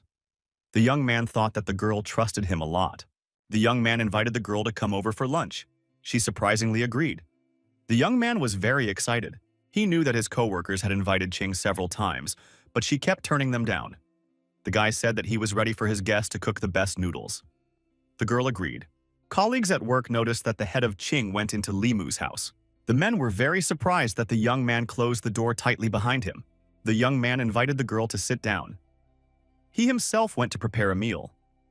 The girl saw a manuscript of a popular book on the table. Did he really write this book? Next to the manuscript lay a woman's golden stiletto. From the next room came someone's voice. He asked if the young man had finished the 5th volume of his story. Liu came into the room and asked if her hairpin was here. It seems she forgot it yesterday. Mrs. Liu asked the guest who she was. Ching said she was Li Mu's colleague. Liu said she was his neighbor. He is not home right now. Ching handed her neighbor a hairpin and asked, was this what she was looking for? Liu said thank you. A young man appeared and asked if they had met already. The young man introduced the girls to each other and remembered that he still had noodles cooking in the pot. We should hurry up. The young man went to look after the noodles and said that they would be ready soon. Wang Wan appeared. The young girl was excited that the noodles would be ready soon. Wang Wan asked a coworker if the girl would be having lunch at their house today. Liu shouted that it's not their house. It's just that the girl often takes meals here. Qing asked Liu, "Is she a practitioner too?" Liu said she is not a practitioner, just learned a few things. The girls exchanged compliments and called each other cute. The young man at lunch thought that the girls were just chatting at first. Why aren't they saying a word now? Limu talked to a coworker about a work-related topic. Qing'an supported this conversation. Then she put down the chopsticks and said that she had finished her meal, thanked for the food and hospitality, and said she was going back to work. The young man told Qing to take care of herself. The neighbor asked what kingdom is Mrs. Li Qing in? The young man said it was in the third. Liu was surprised. The boy said she has been practicing since she was a child. Liu said that she is very beautiful and has a high cultivation level. She can't become like that. The young man thought that his neighbor with great looks, beautiful figure, high aspiration for self-cultivation, and has a pure yin body. In addition, she is rich. Liu said that the coworker treats the young man very well. This is the first time he brought someone to lunch. The boy noticed that in this world, Qing is the most trustworthy person for him. Everyone who is kind to him, he keeps in his heart and never forgets. Guy said that the energy in the body of vampires would be useful for soul condensation. This time, he will go to help the girl gather some energy. With her talent, she would soon be able to reach the soul condensation realm. While the young man was pouring himself an extra portion of noodles, he noticed that everyone had already dispersed. Mrs. Liu returned to her home and said that she was very angry. She asked the maid if she was treating the young man well. The girl replied that the mistress was very kind to him, like no one else. The girl sadly remarked that she was not as good to Limu as his coworker. Madam said that she is not angry with her neighbor because all men are pigs. Wang Wan thought that their neighbor would cook pork for them. Mrs. Liu rebuked her assistant, said she only has one food on her mind. She wouldn't understand even when her husband was stolen from her. The girl was afraid who would steal her husband. Liu calmed her down. She said she wasn't even married yet. She called Wang Wan a fool. The girl said her mistress is very smart and she will follow her for the rest of her life. Liu asked how will the girl be able to follow her for the rest of her life when she gets married, and pulled the girl by her ear. Work environment. Li Qing asks the young man what are his plans. The young man replied that he had already condensed 3 souls so he could handle ordinary vampires. The girl stated that everything will be fine as long as the young man stays by her side. The young man looked at Qing and realized that she must have met his roommate at some point, and she had seen right through Liu Hanyan at a glance. The young man thought that he shouldn't have lied and said that he only told her about the pure heart. The girl said he could pass the technique to whomever he wanted and didn't need to explain anything to her. Limu said, he is glad that Mrs. Qing is not mad at him. The girl asked why should she be mad at him. The co-workers looked into the young man's room and said, he is still too inexperienced. They explained when a woman says she is angry, more often than not she is not. When a woman says she is not angry, she is definitely furious. The young man became upset. Was the head really angry? The guy really couldn't guess what women were thinking. His neighbor expresses all emotions at once. His work colleague, all emotions are restrained. Old man Wang said that the young man should be careful when dealing with vampires. He doesn't want the young man to be buried before he is. The man lashed out at old man Wang and said he considers him a friend. Why does the old man treat him like a child? The old man shouted, if Shan strangled him, he would have to buy a coffin with his own money. The young man walked out of the room. He could no longer bear these worthless conversations. The young man thought that he should prepare to go on a business trip. 2 days passed. The expert civil servants arrived at the scene. There were many wounded people around. The young man assumed that all these people had been injured by vampires. A Buddhist monk also happened to be in the same area. The local elder said hello to the new arrivals and thanked them for coming to help. He said he would tell them about the incidents. The elder showed the scene and told them what the situation was in the county. The old man said that help came from all the counties. Many immortal masters had descended from the talisman sect. Even the flying vampire had been destroyed. Fortunately, not all the cities were affected. The elder said that they were now seeing the injured who had suffered on the battlefields with the vampires. There are many underground caves in this county. The vampires are hiding in them. Even cultivators don't dare to go in there. It's dangerous everywhere at night. The old man showed a building where the civil servants could spend the night. The monk proceeded to treat the injured. He said if you don't get rid of the corpse energy, it will spread to the whole body. Then, the person would lose his mind and become dead. The monk removed the corpse energy with Buddhist light. Limu said that he could help the monk and also began to heal with Buddhist light. The monk stated that Master Li was born with the roots of wisdom. He has only been practicing for a few months, and he already has such skills. Perhaps the young man could become a Buddhist monk in the future. The young man didn't want to continue talking about this topic. The boy thought that all monks sway people to their side. The young man asked the elder to call the people and practitioners who were affected by vampires. He would help them remove the corpse poison together with this monk.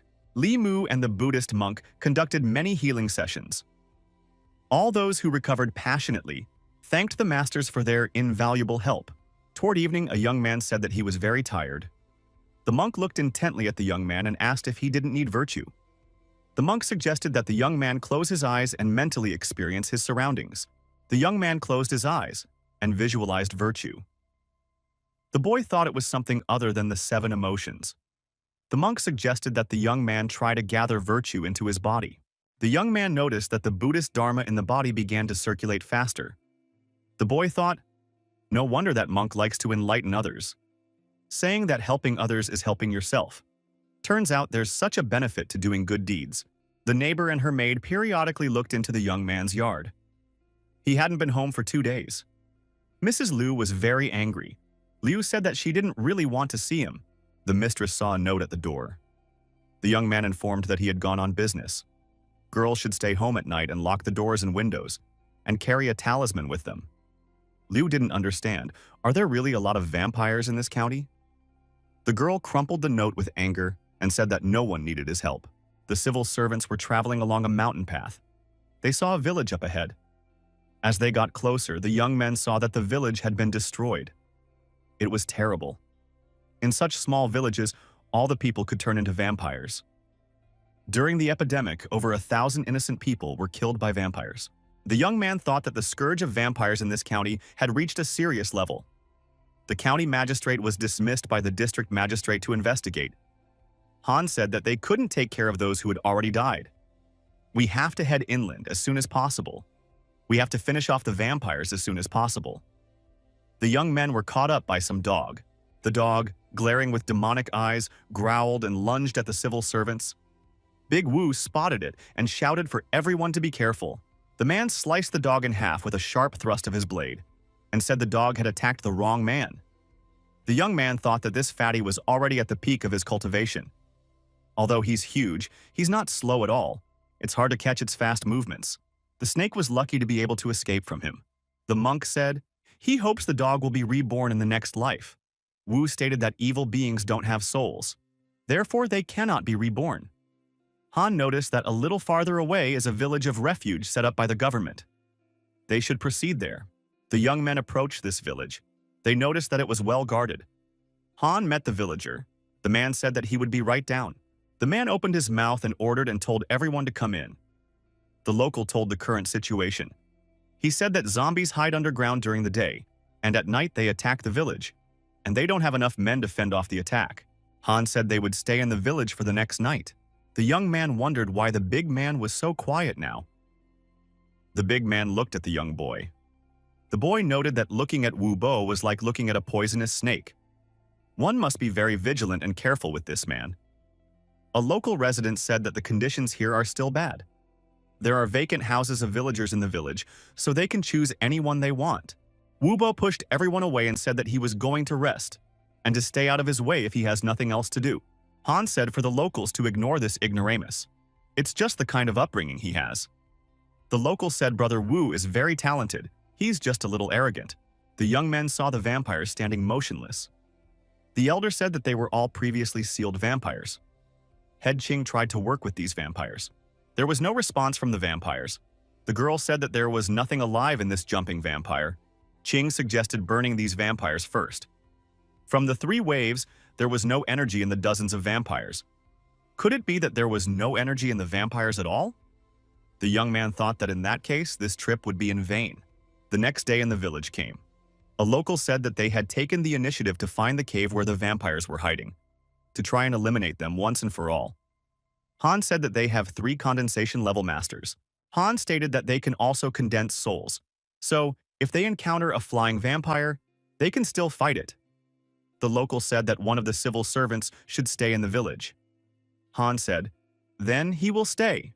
Head Ching said the underground caves are very dangerous and suggested that the young man should stay in the village. The young man said he is in control and will go to the caves.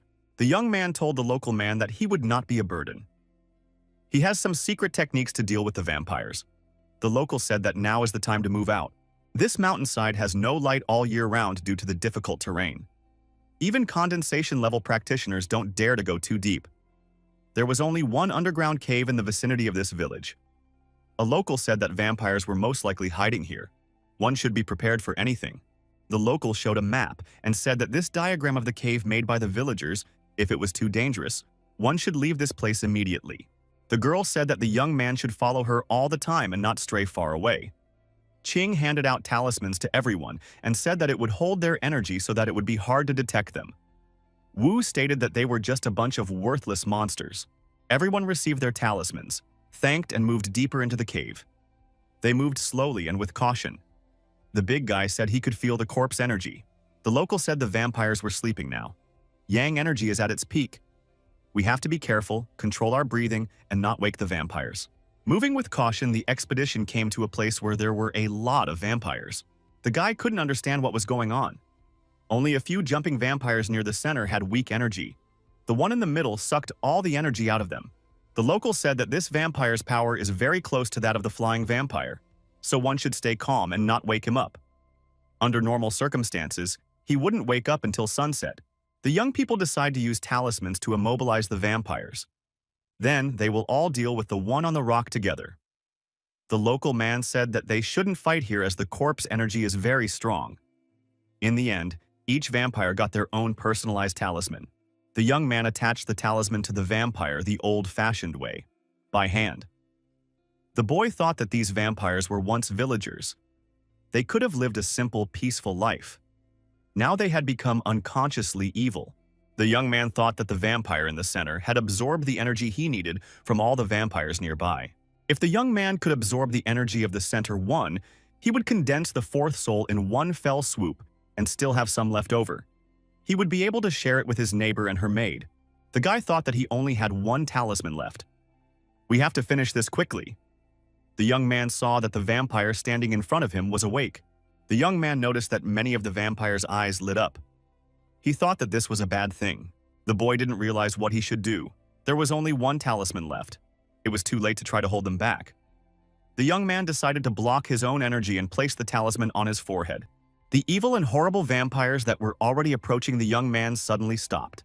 The young man looked into the distance and saw that there were countless vampires. It was impossible to control them. The young man was worried lest the center vampire on the rock woke up. More than 10 jumping vampires woke up and they jumped up sharply. The young man noticed that the vampires were coming at them. Moreover, they were jumping vampires. Wu Bo said that they were surrounded. Ching stated that they would fight here. The locals said to withdraw. The expedition decided to withdraw the same way the vampires were chasing them. Head Ching said for the young man to run forward, she will hold the vampires back. Li Mu said to help the head of Ching. Wu Bo stated that if he becomes, the vampires will catch up with him. The guy realized that something had to be done. The vampires were getting closer and closer, even the ones with the talisman. The boy tripped and fell. The vampire was already there. The big guy said he couldn't stop because he could get killed. Many vampires were already in the passage. The guy realized that he couldn't go there because he would be destroyed there. The young man activated thunder and lightning but missed. The vampire turned out to be very fast. The young man drew his sword.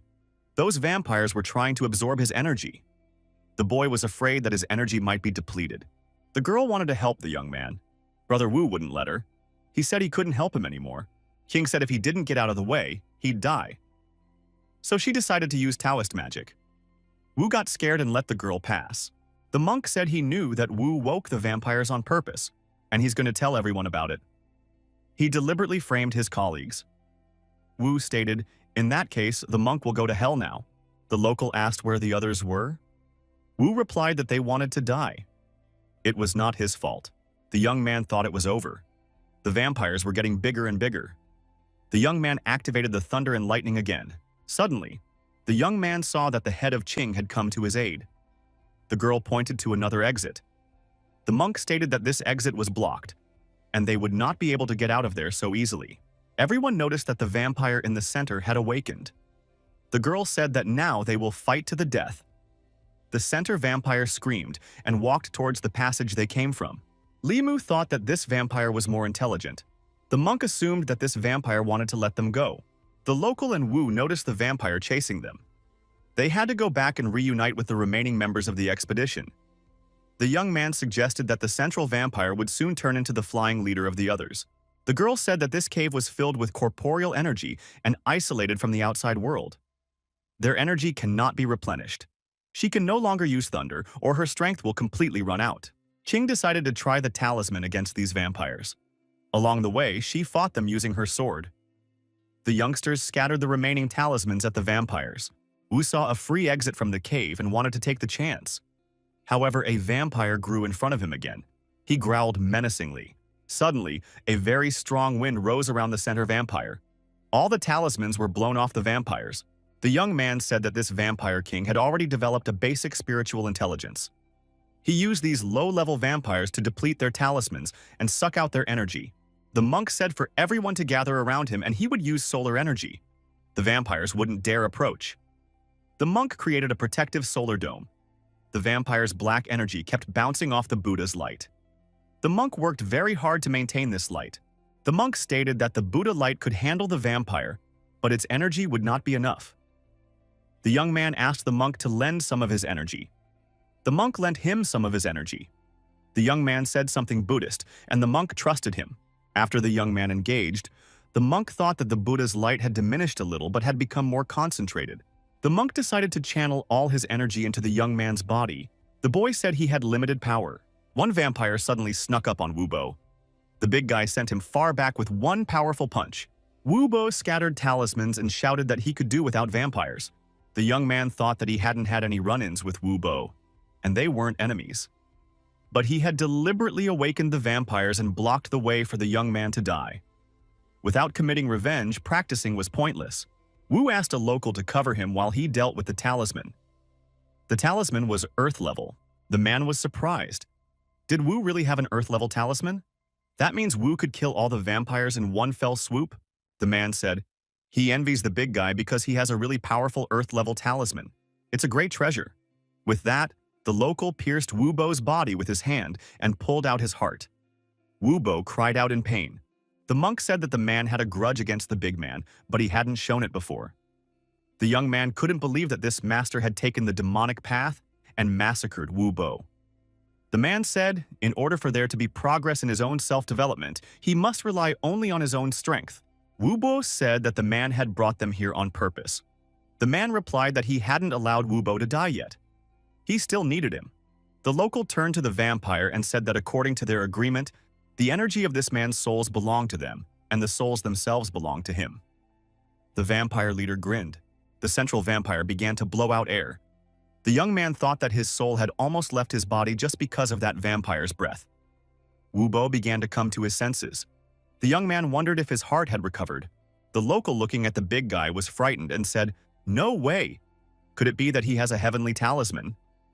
Only with a heavenly talisman can one regenerate severed limbs and survive even after beheading. Wubo said that the only heavenly talisman he had was the one he used in this way.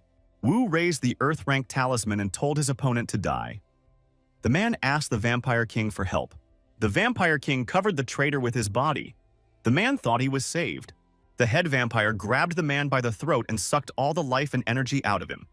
The man turned into an old man and gave up his spirit. The vampire took his cloak and said that the corpse energy was gone. King said that this vampire turned into a flying vampire, and it would be hard to deal with him now. They should all attack together. Wu put a talisman on his forehead and told them not to drag him into this showdown. The girl said that now was not the time for hard feelings. Wu instantly disappeared. The monk said it was an earth transfer technique. Wu ran away. The young man said he was ready to fight this vampire, but he wasn't interested in them. The vampire rushed after Wu Bo. Wu Bo ran out of the cave and thought he was finally saved. This journey had been dangerous, although he had spent the talisman his grandfather had given him, but he still survived. The man saw a flying vampire hovering above him. He thought, how could that one get out? Limu said that the vampires seemed to have stopped. The vampires didn't move. The girl stated that the vampire king didn't come back either. The monk stated that in the way of practice, Master Qin, in the end, could not resist the temptation. The young man added, no one could have imagined that Brother Qin would conspire with the vampire king, and that a disciple of the talisman school would turn into an evil cultivator. Old man Wang was right. The nature of cultivation was such that the strong would devour the weak. Even if one doesn't harm others, one can't guarantee that they won't harm you. One must be careful and vigilant and not trust others lightly. Everyone noticed that an old acquaintance, the monk Xuandu, had appeared in the cave. The monk declared that Master Li's wisdom was so profound that he was wrong last time. The boy thought he had been exposed, and now the monk would offer him to become a monk again. The young monk greeted his uncle and said he was happy to see him here. Xuandu said he happened to pass by here yesterday and discovered a corpse energy in the cave, so he came down here for reconnaissance. The young monk said that the flying vampire had escaped. We should get rid of it as soon as possible. Xuandu said that we have to get out of here first. Head Qing said that we should first burn all the vampires in this cave. The young men set the vampires on fire and headed out. Xuandu suggested the young man to join the cohort of monks on the way. The monk said he was willing to discuss terms with the young man. The young man asked if he could not shave. Could he not live in the temple? The monk nodded affirmatively. The young man asked if he could marry. The monk shook his head negatively. Qing stated that the young man did not want to be a monk, and there was no need to cling to him.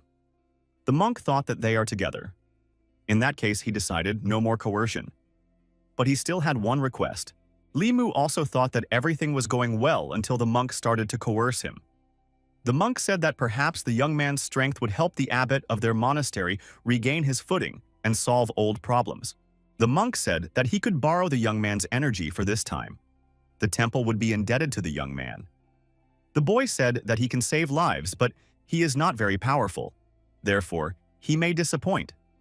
The young monk said that Limu has a very powerful sutra. People saw that a bloodied Wu Bo was in front of them. It is unclear what happened to him. Is he still alive? The monk said that his souls were scattered. The vampire had sucked out his blood and life force. If he hadn't escaped, he wouldn't be in this state. Xuandu stated that he was destined to do so, and no one should blame him. The senior monk said that he should pursue the vampire. The one ran off to the west. The young man noticed that that vampire had become a flying vampire. Xuandu promised that he would definitely meet that vampire. The young monk said that his uncle had acquired a golden body long ago, and he would be able to deal with the flying vampire. Head Qing said that they should return to the village first. In the village, the young men were met by Han and asked why they had returned so quickly. Had they gotten rid of the vampires? The young man said they had gotten rid of the vampires, but one flying one had managed to escape. So the experienced monk gave chase. Han asked what happened to Bo and Brother Qin. The young man said that Wu Bo had been killed by the flying vampire, and Brother Qin had conspired with the vampire to drag them into a cave and condemn them to certain death.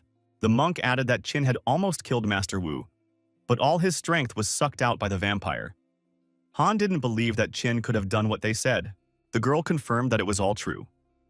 Qin had long ago taken the path of evil and brought cultivators to the cave to give the vampires their souls. Han was terribly upset. He said that it was impossible. The man turned around in frustration and ran off to the village, saying on the way that Qin couldn't have done such a thing. The young man said that he should leave Han alone for now. Han decided to get some privacy and secluded himself on the roof. He sat on the roof and remembered the past conversation with Brother Qin. He realized that he had left him in the village on purpose so that nothing would happen to him.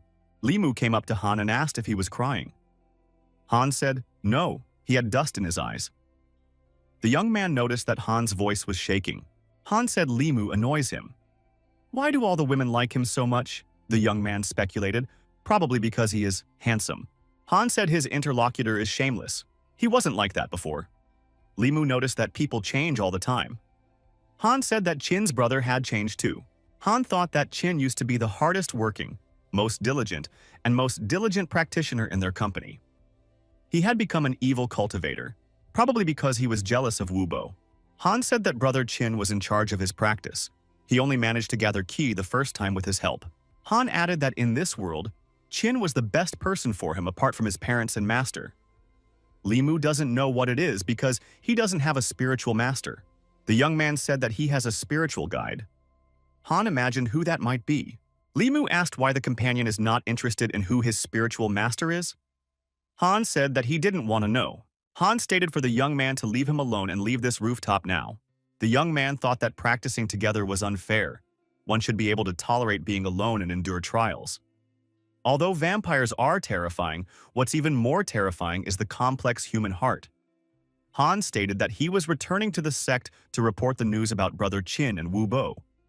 The young man thought that he wanted to hurry home to eat the dinner that Madame Lu had prepared, especially since the vampires in the neighborhood have all been wiped out. In the evening, Monk Xuandu showed up.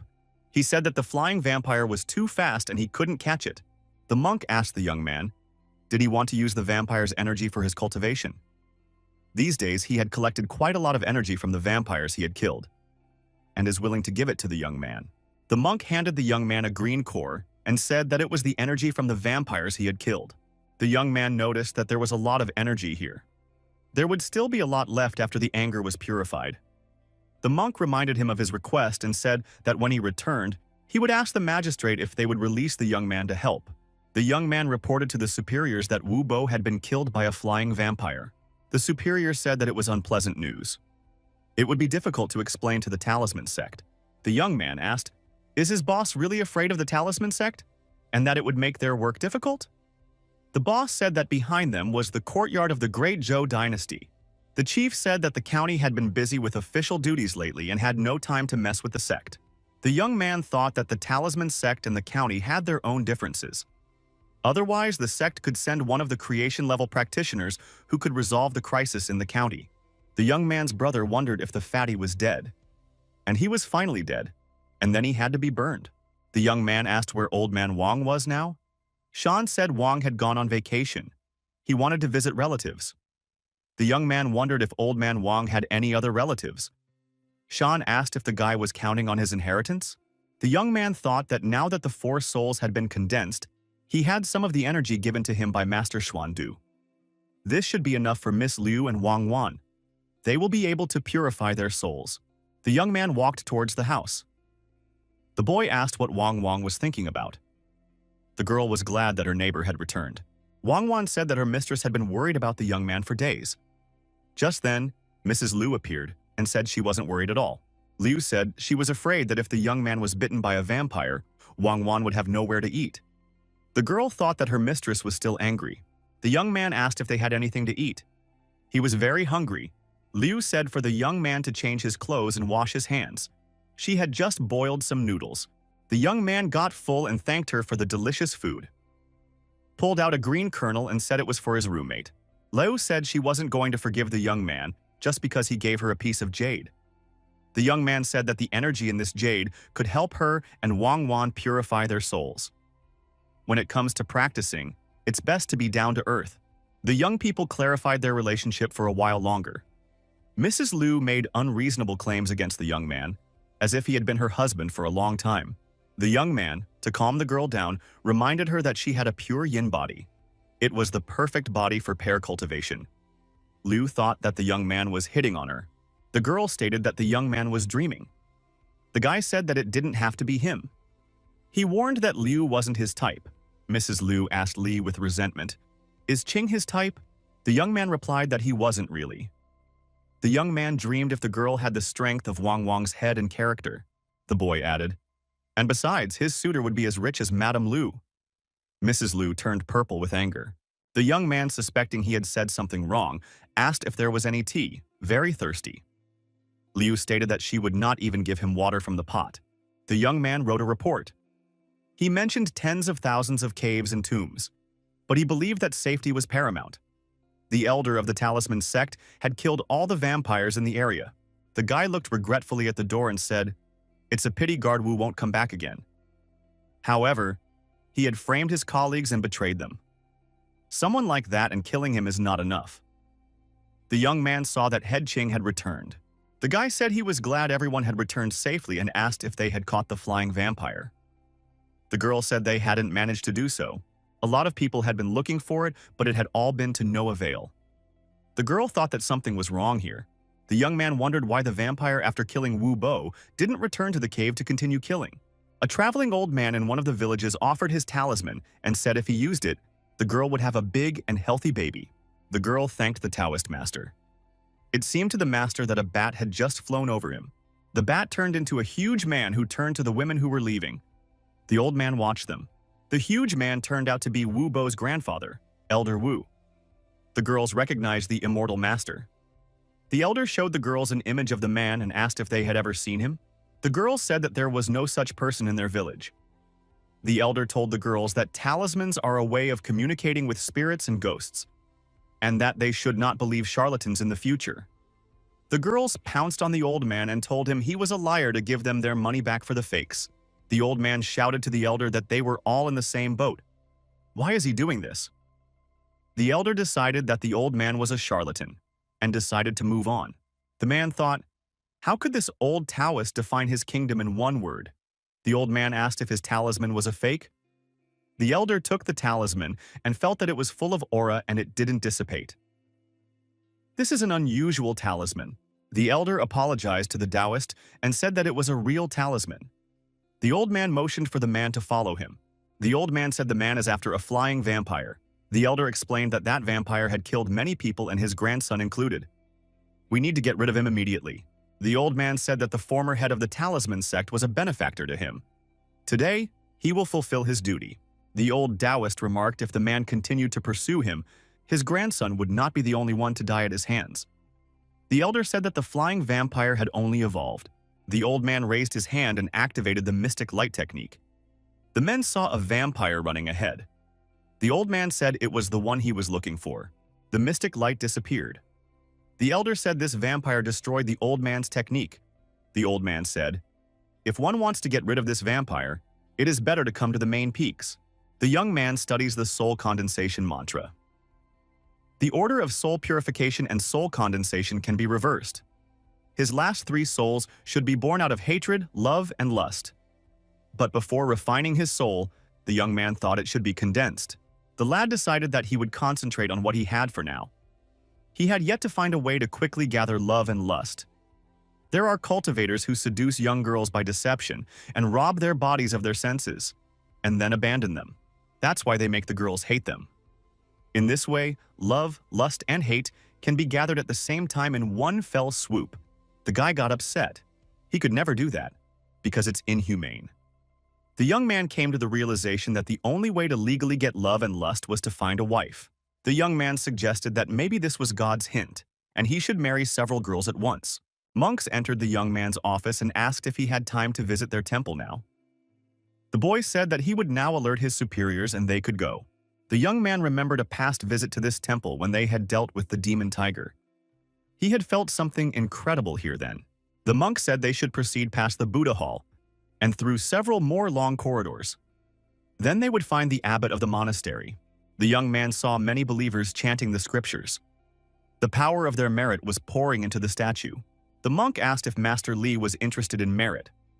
The fellow said that this power is completely magical, and he doesn't know what the secret is. This power is called merit in Buddhism and in Taoism, the power of the mind. The imperial court is considered a national-level fortune. She said so. It can help practitioners with perfection, and also help and unify the national movement. The monk brought the young man to the abbot of the monastery. He introduced them to each other. The young man greeted the abbot. The abbot said that he wanted to ask the young man for a favor. The abbot wanted the young man to use his energy to heal him. The young man engaged in the healing. The young man thought that his power was not enough. Xuandu decided to transfer his energy to the young man. The young man thought that with such pure and profound Buddhist power, he could try to use the Buddha's light again. The young man said that Master Xuandu's power was almost exhausted today. Therefore, that was it for today. The young man thought that every time there is a breakthrough through the realm and knowledge cultivation, the toxins of dirt are eliminated from the body. This makes the body more flexible. The young man thanked Master Xuandu for his help. The young man noticed that the abbot's complexion began to look much better. He said he could repeat the procedure a few more times. The monk offered the young man a bath and said that a change of clothes would be ready. 9. The young man thought that Master Xuan Du had told him about the method of cultivating the first realm of Buddhism. If he followed this practice, his physical strength would increase greatly. The boy thought it was exciting. The young man was called out by Han's co-worker, accused the young man of becoming a monk. The young man said he was just borrowing a uniform. The young man didn't understand why Han expected him to become a monk. The young man came home and said that he had returned. Mrs. Liu asked why he smelled so bad. Had he fallen into a dung pit? And what are those clothes he's wearing? The young man said that his uniform had become dirty, so he had to borrow an outfit. And dirty clothes have to be re-washed. The young man stated that there was no need to wash his clothes. He could do it himself. Liu stated that he couldn't do it himself. The girl was horrified. How did he manage to get his clothes so stinky? While the girl was busy washing his clothes, the young man decided that he would wash the vegetables for lunch. Liu stated that she found some unusual books at the bookstore today. The girl said that she put these books to the young man in the study. Liu took the young man's hand and said that his skin became whiter and more tender. The neighbor wondered if the young man was practicing some skincare technique behind her back. The guy thought, doesn't Liu still want to maintain her beauty? She draws spiritual energy into her body every day, and with the facial enhancement talisman, there is no need for her to learn Buddhist techniques. The young man said that he doesn't practice any secret techniques. He always looked like this, it's just that Liu didn't notice. The girl said the young man is handsome, but you can't tell that from his demeanor. The boy said Liu was beautiful too. It was the morning of the next day. Bishui Bei. The young man spread food on the table. Su, he said that as soon as the snake left, he stopped coming here. What was he thinking about when he came today? The guy said he had recently returned from a business trip. He had a lot of work to do. He came here as soon as he got off. The young man said he destroyed all the vampires, but one flying one escaped. The boy noticed he was interested in the body at the bottom of the lake. The young man asked around and learned that the altar under the water was a complex formation. It is almost impossible to break through from the outside. Only when it gets strong enough to come out. But then, Su-hai would be in danger. The girl said, well then, let her try. She'll be able to fend for herself. The guy countered that the female body underwater has the same origin as Su-hai. If it is possible to destroy her spirit consciousness and Su-hai takes over her body, she will come back to life. The girl stated, the soul body is not originally created and cannot be reborn by rebirth. A soul is a soul, a corpse is a corpse, Su-hai said. Even if you combine them, you will get evil, so there is no point in trying. The boy said, you can't let that corpse absorb the girl. The young man said, if the body shows signs of coming out of the formation, we should activate that talisman. And he'll get here as soon as he can. The boy plucked a lock of his hair and wrapped it in yellow paper. It was a talisman. The young man called this talisman a guide. With this hair, he would automatically look for it. When he sees the talisman, he will realize that the girl is in trouble and immediately rush to help. The girl says she understands and she won't lose the talisman. There's a man waiting outside the magistrate's office. Li Mu came over and asked who the monk was waiting for. The man said he's not a monk. Just because he's bald doesn't mean he's a monk. The young man apologized and said he was wrong. The man said that he came here from the ancestral court of the Talisman sect.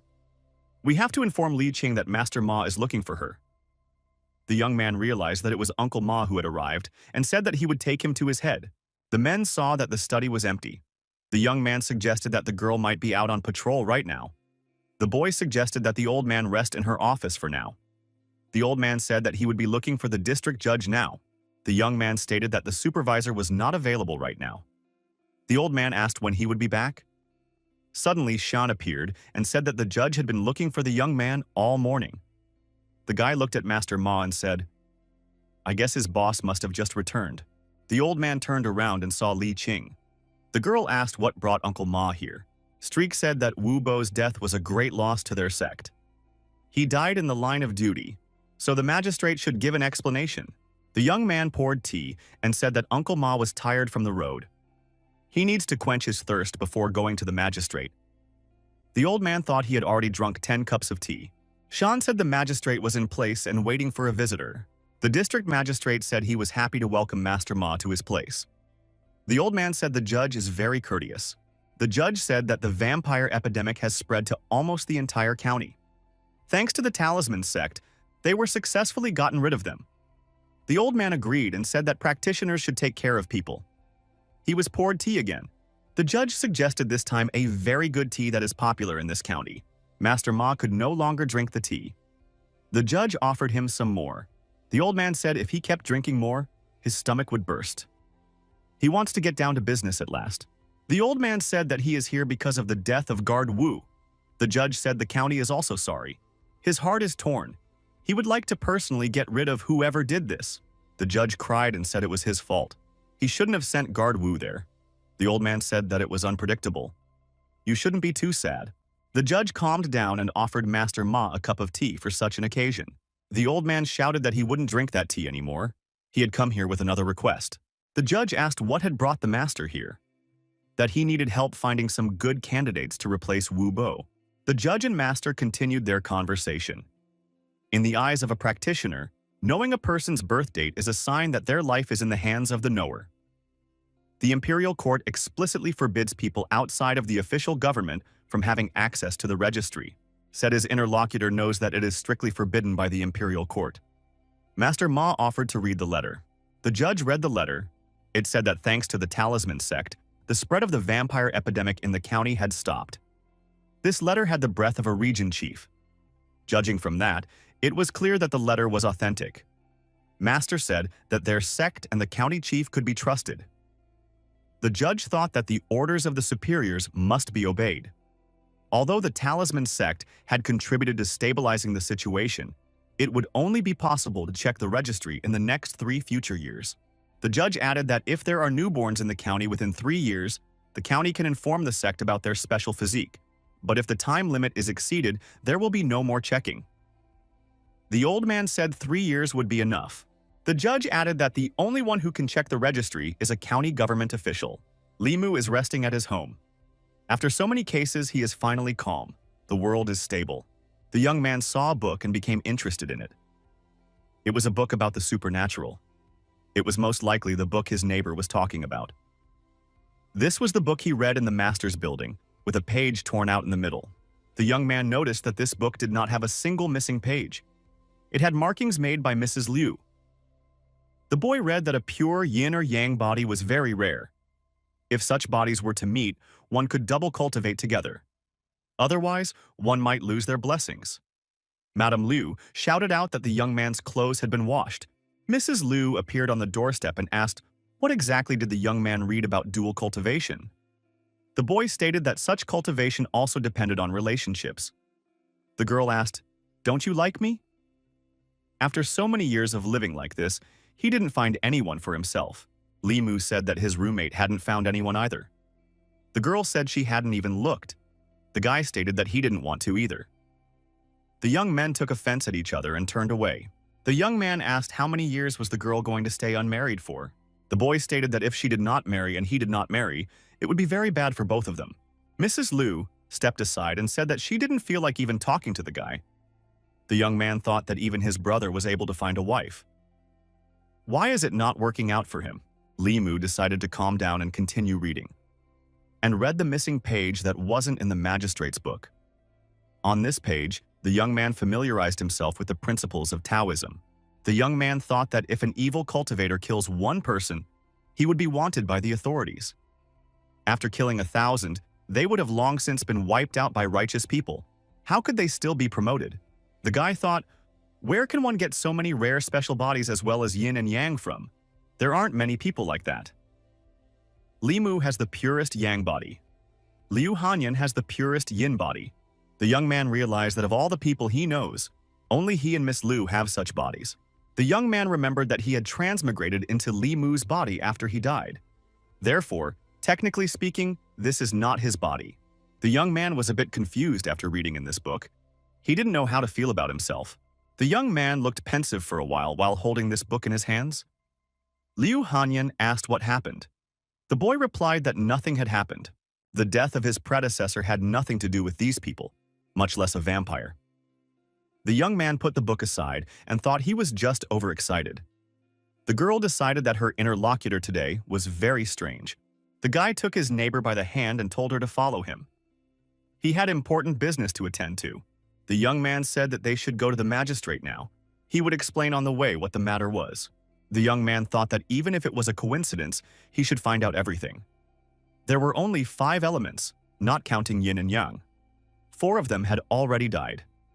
If this was true, then Liu Hanyan's situation was extremely dangerous. Only by taking her with him can he be sure. The young man came to the magistrate's office. The colleagues saw the young man and asked why he had come back. The boy told Head Qing that he had something to check. Head Qing wondered why Li Mu had brought his roommate to the magistrate's office.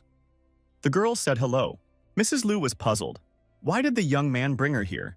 The girl didn't know what she should do here. Li Mu told her to wait for a while and started looking for the documents. The boy found what he was looking for and got busy studying them. Li Mu thought, if someone is really collecting the souls of the 5 elements of yin and yang to cultivate, then one must have a body of metal and water.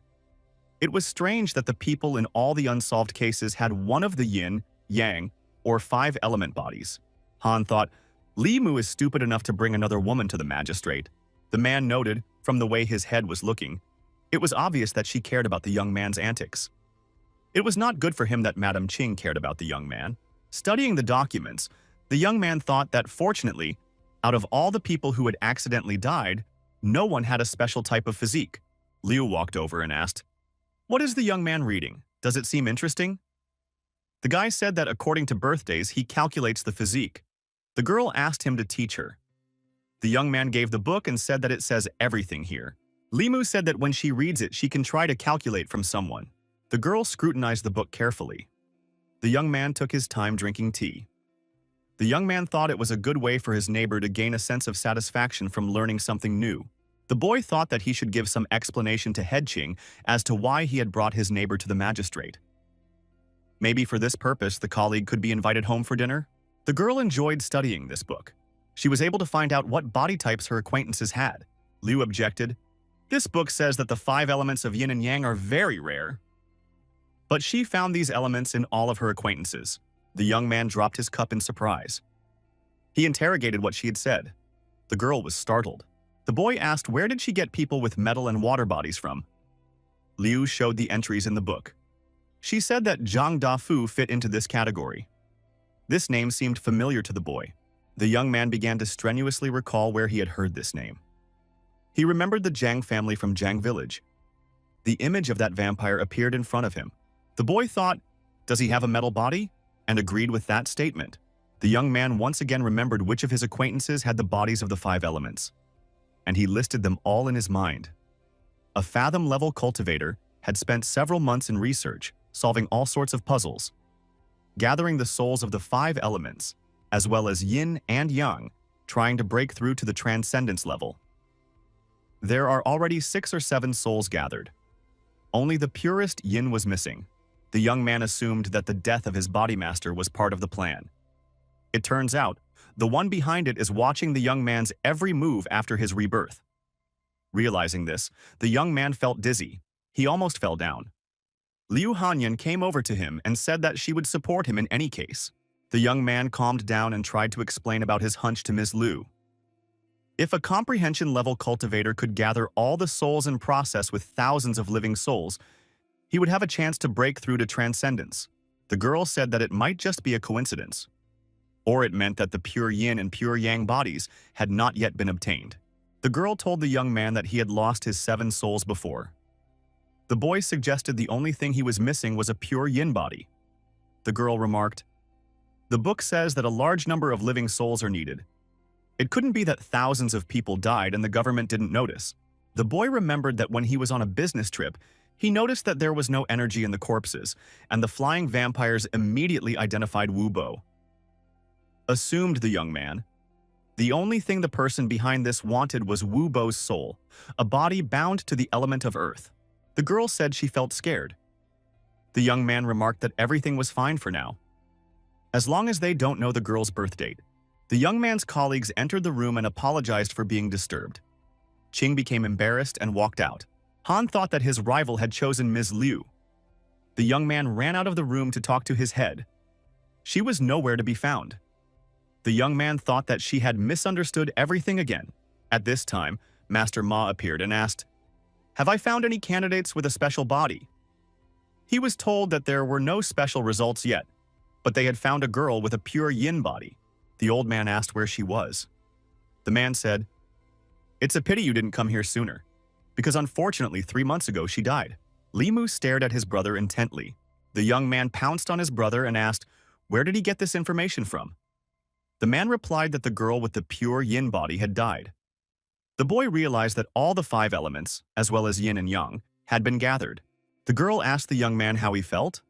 The young man thought to himself, why did he put himself out like that in front of his co-worker? The boy said that he was fine.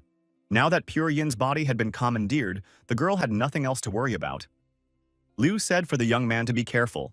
Mrs. Liu said she would wait for the young man at home. The boy realized that the stakes were high.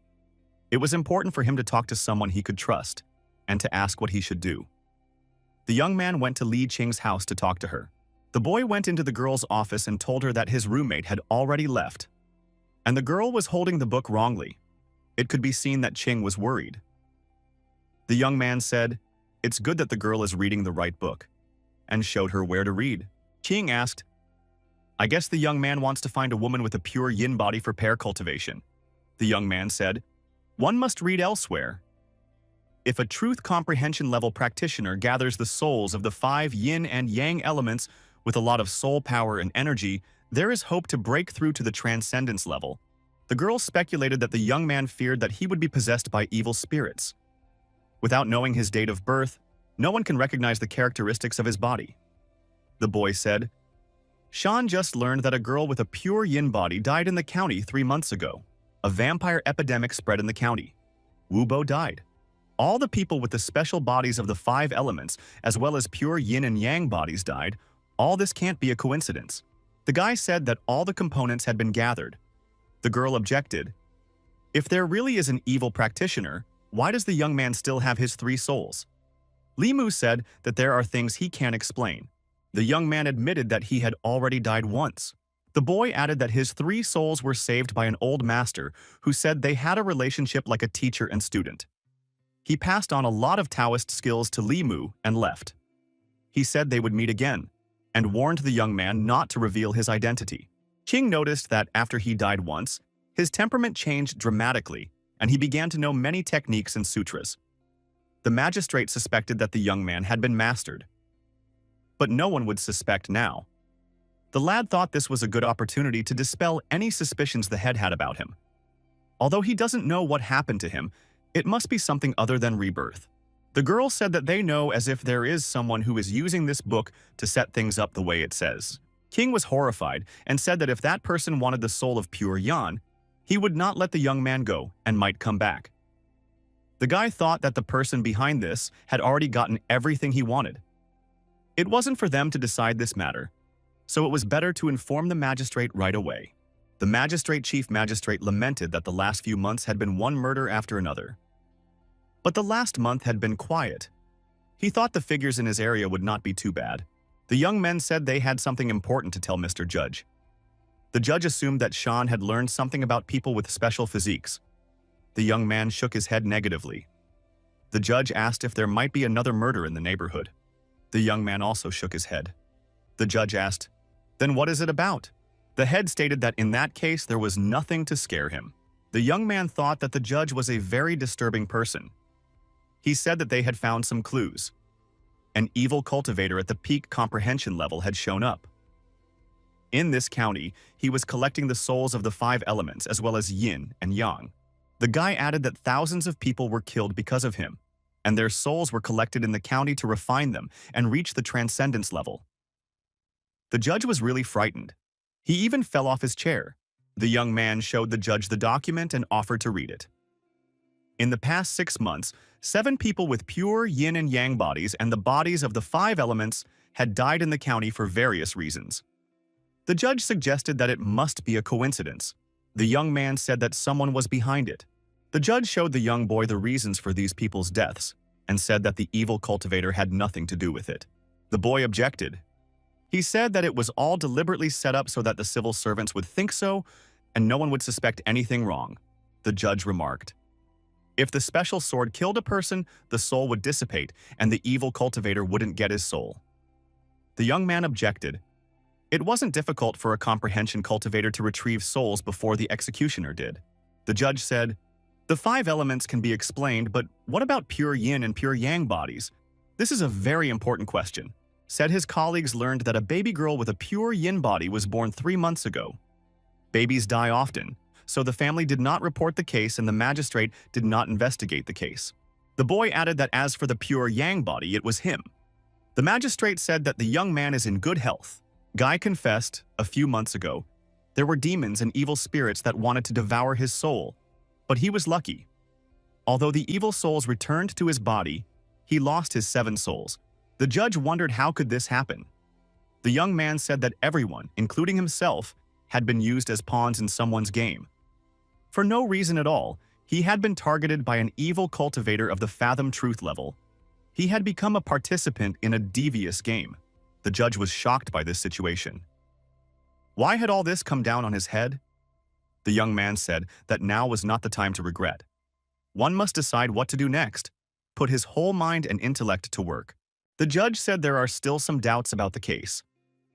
How could the person who organized everything know that these people's bodies were special?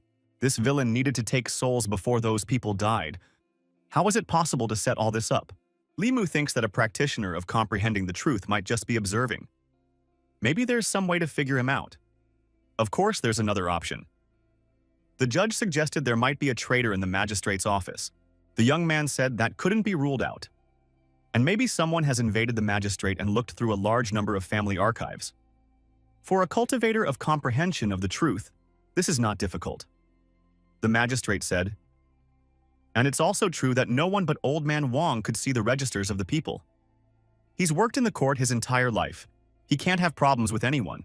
The judge remarked that the soul of the pure Yan body's soul was the most important part of using this method. But the youth's soul was still in the body, meaning that the evil cultivator couldn't capture the youth's soul. The boy said that when his soul was taken away, he was saved by the old master and his soul was able to return to his body. The judge asked, "What is the name of this old master?" The young man said his name was Lao Tzu. He not only saved him, but also taught him some techniques.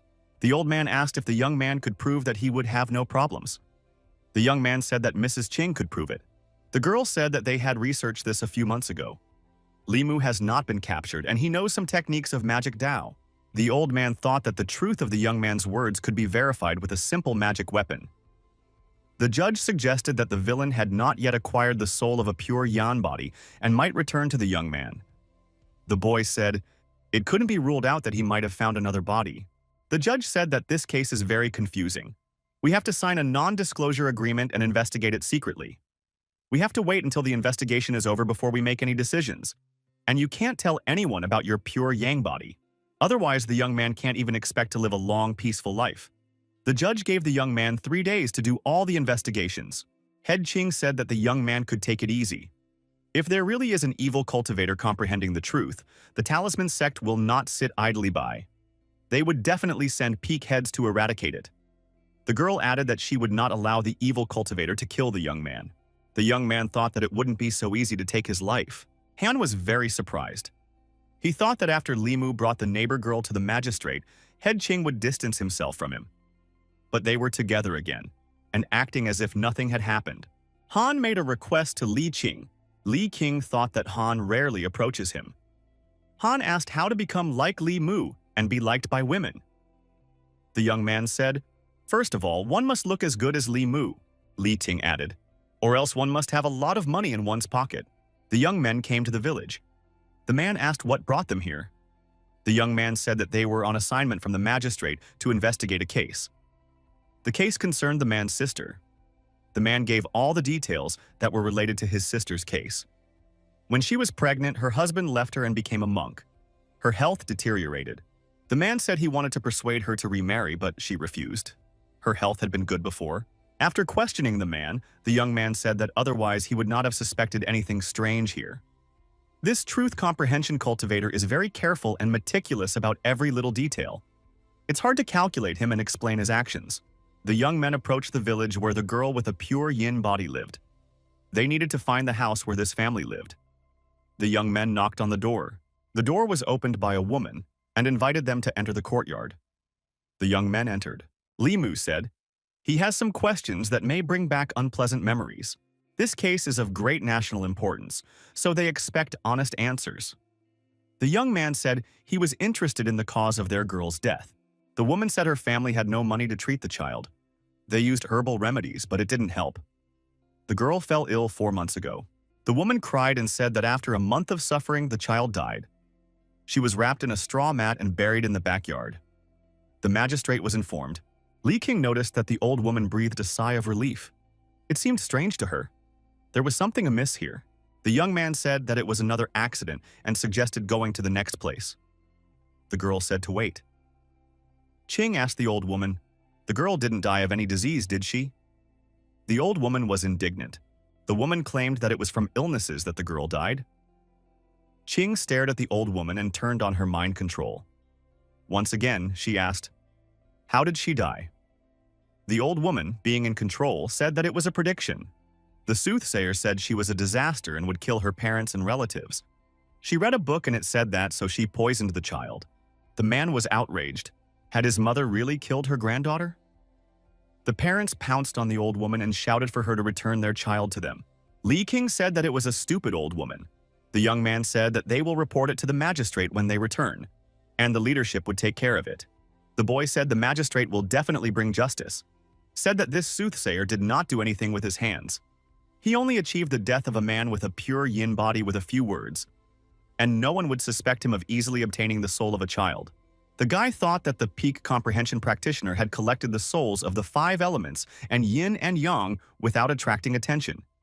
He had really carefully thought of everything. This is a real nightmare. The man said that he was surprised by this visit. He thought another vampire had shown up. Turns out the young men want to see their grandfather's grave. They told him there are no more vampires. There is only one question. Did the young man's grandfather ever practice Taoism? The young man answered that when his grandfather was young, he practiced with that master for 2 years.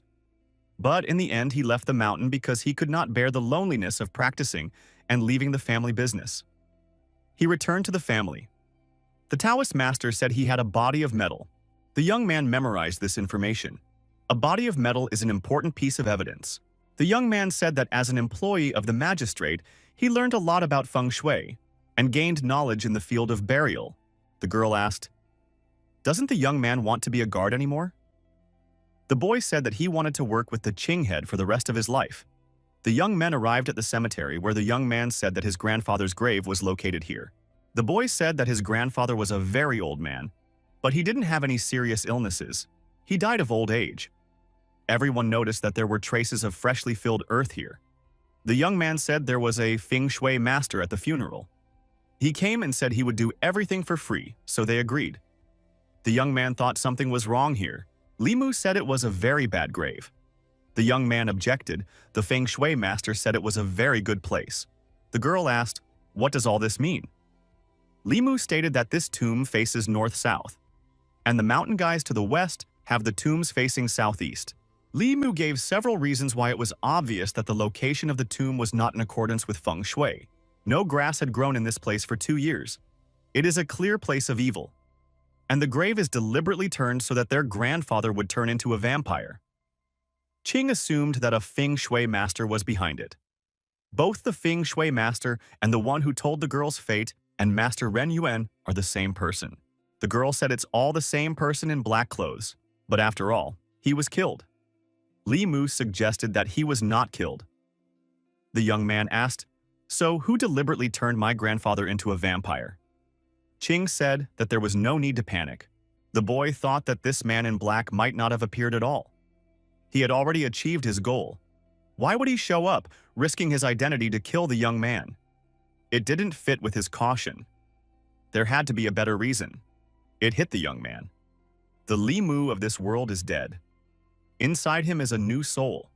There is only one person besides him who knows this secret. It's the assassin who killed Li Mu. The young men said goodbye to the young man. Li Mu thought that the evil cultivator comprehending the truth is one of the strongest cultivators in the world. He is cautious and patient. He has been creating this trap for half a year.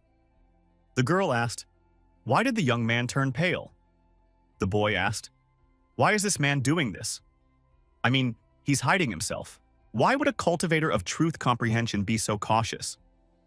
The girl replied that for them, the power of the truth comprehension realm was very powerful. But for the three upper realms, it is as weak as them. The girl recalled that 6 months ago, there was an evil cultivator whose soul was dispersed by the joint efforts of Buddhists and Taoists. The boy suggested that perhaps that old man, the abbot of the Buddha temple, had been injured by that evil cultivator. The girl said that the most important thing now was to gather the necessary information. And they went to the next place. The guy knew that the evil cultivator had everything he needed, and he would hide somewhere to secretly improve and level up. But after he did everything, he could come back for him. The young men returned to the magistrate's office at night. The magistrate was asleep at his workplace. Ching reported that in the 7 cases that had been closed, the people had either died of illness or were executed by the law, or died from an accident. Guy added that that vampire epidemic that shook the entire northern district was the work of a human. The judge asked what kind of man? Who could have done such an insane act? This case is so important that the judge decided to immediately write a secret note to the regional chief. Madam Ching should inform the talisman sect and ask, "Send her masters to help. If there is an evil cultivator behind all of this to achieve the truth, by the strength of the officials will not be able to handle it." The girl said that she would tell Master Ma. The first thing to do is to capture the old woman from the village. Also, we need all the fortune tellers and feng shui masters to appear at the magistrate's office within 3 days. If any of them continue to talk nonsense, the magistrate will personally strip them of their tongues. Master Ma reflected that they had lost 2 disciples this time. He was able to find someone with a pure yin body, but that too was lost. He should have come a few months earlier. The girl came to Uncle Ma and said that there was an important matter. The uncle needed to return to the sect. The girl told Uncle Ma everything in detail, and added that an investigation had already been made, and it's all extremely suspicious and extremely dangerous. These cases include the vampire epidemic in the neighborhood. The evil cultivator caused it on purpose, to harvest the souls of ordinary people.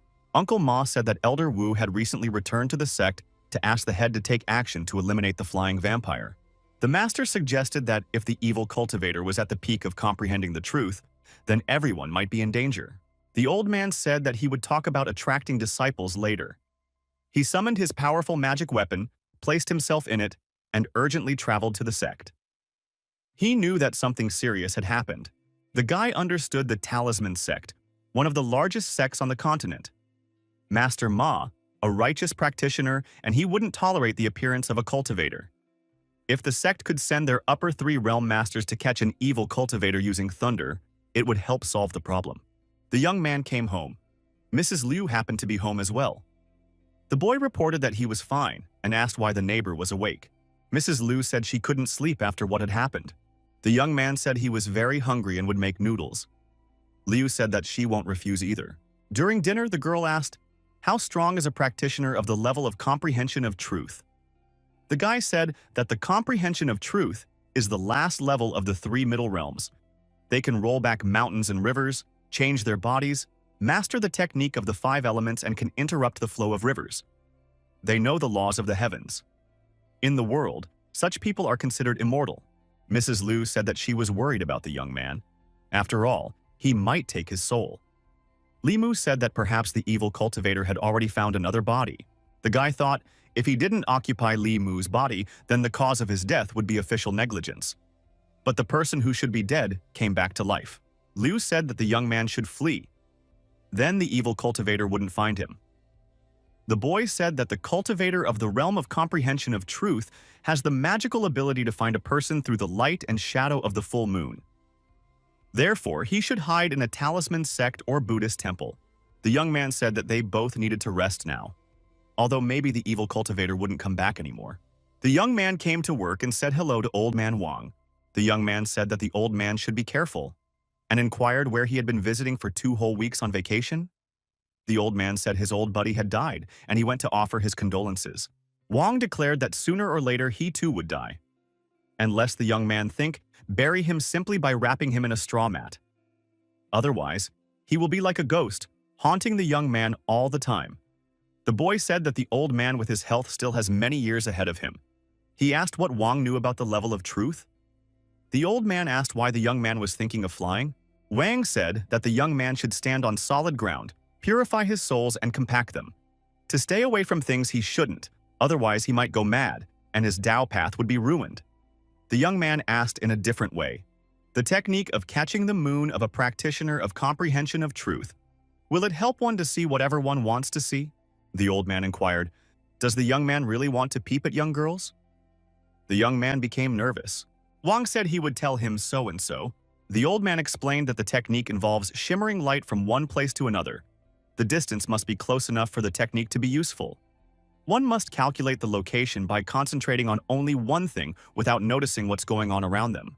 This technique is useless against cultivators above the creation realm, because they can sense if someone is spying on them. The young man thought that there was no way he would use this technique and spy on his roommate while she was taking a bath. It's unclear why such a thought even crossed his mind.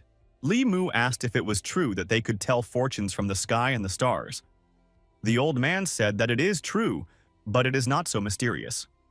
The mystery of the heavens is illusory. Who would dare to say that he could solve it? The young man was told that there was some monk waiting for him outside. The boy remembered that he had a meeting with Master Xuandu. The monk said that he had to bother the young man again. The monk showed the young man the movement of energy. Master Ma and the sect head arrived at the magistrate's office in an emergency. The monk said that he welcomed Master Xuanzhenqi. The masters exchanged pleasantries and sent greetings to their elders. Xuanzhenqi said that his elder had collected the souls of the 5 elements, as well as yin and yang, as well as a large number of souls. He had now regained his strength, and he would be even harder to deal with than last time. The monk asked how he managed to escape when he was besieged by so many masters. The interlocutor said that he was one of the 10 elders of the demon sect with great knowledge of Taoism. His greatest skill was the art of soul separation. The last time he fled, a piece of his soul was hidden. So he organized a vampire invasion by obtaining a large amount of souls. He only had to use the formation to refine it before he could regain his former power. The man said that this time, a disciple of the talisman sect had died. He had personally conducted a divination and determined that the one had died at his hands. The young men came out and saw the master. They greeted Mr. Xuanzhenqi. The young man was astonished.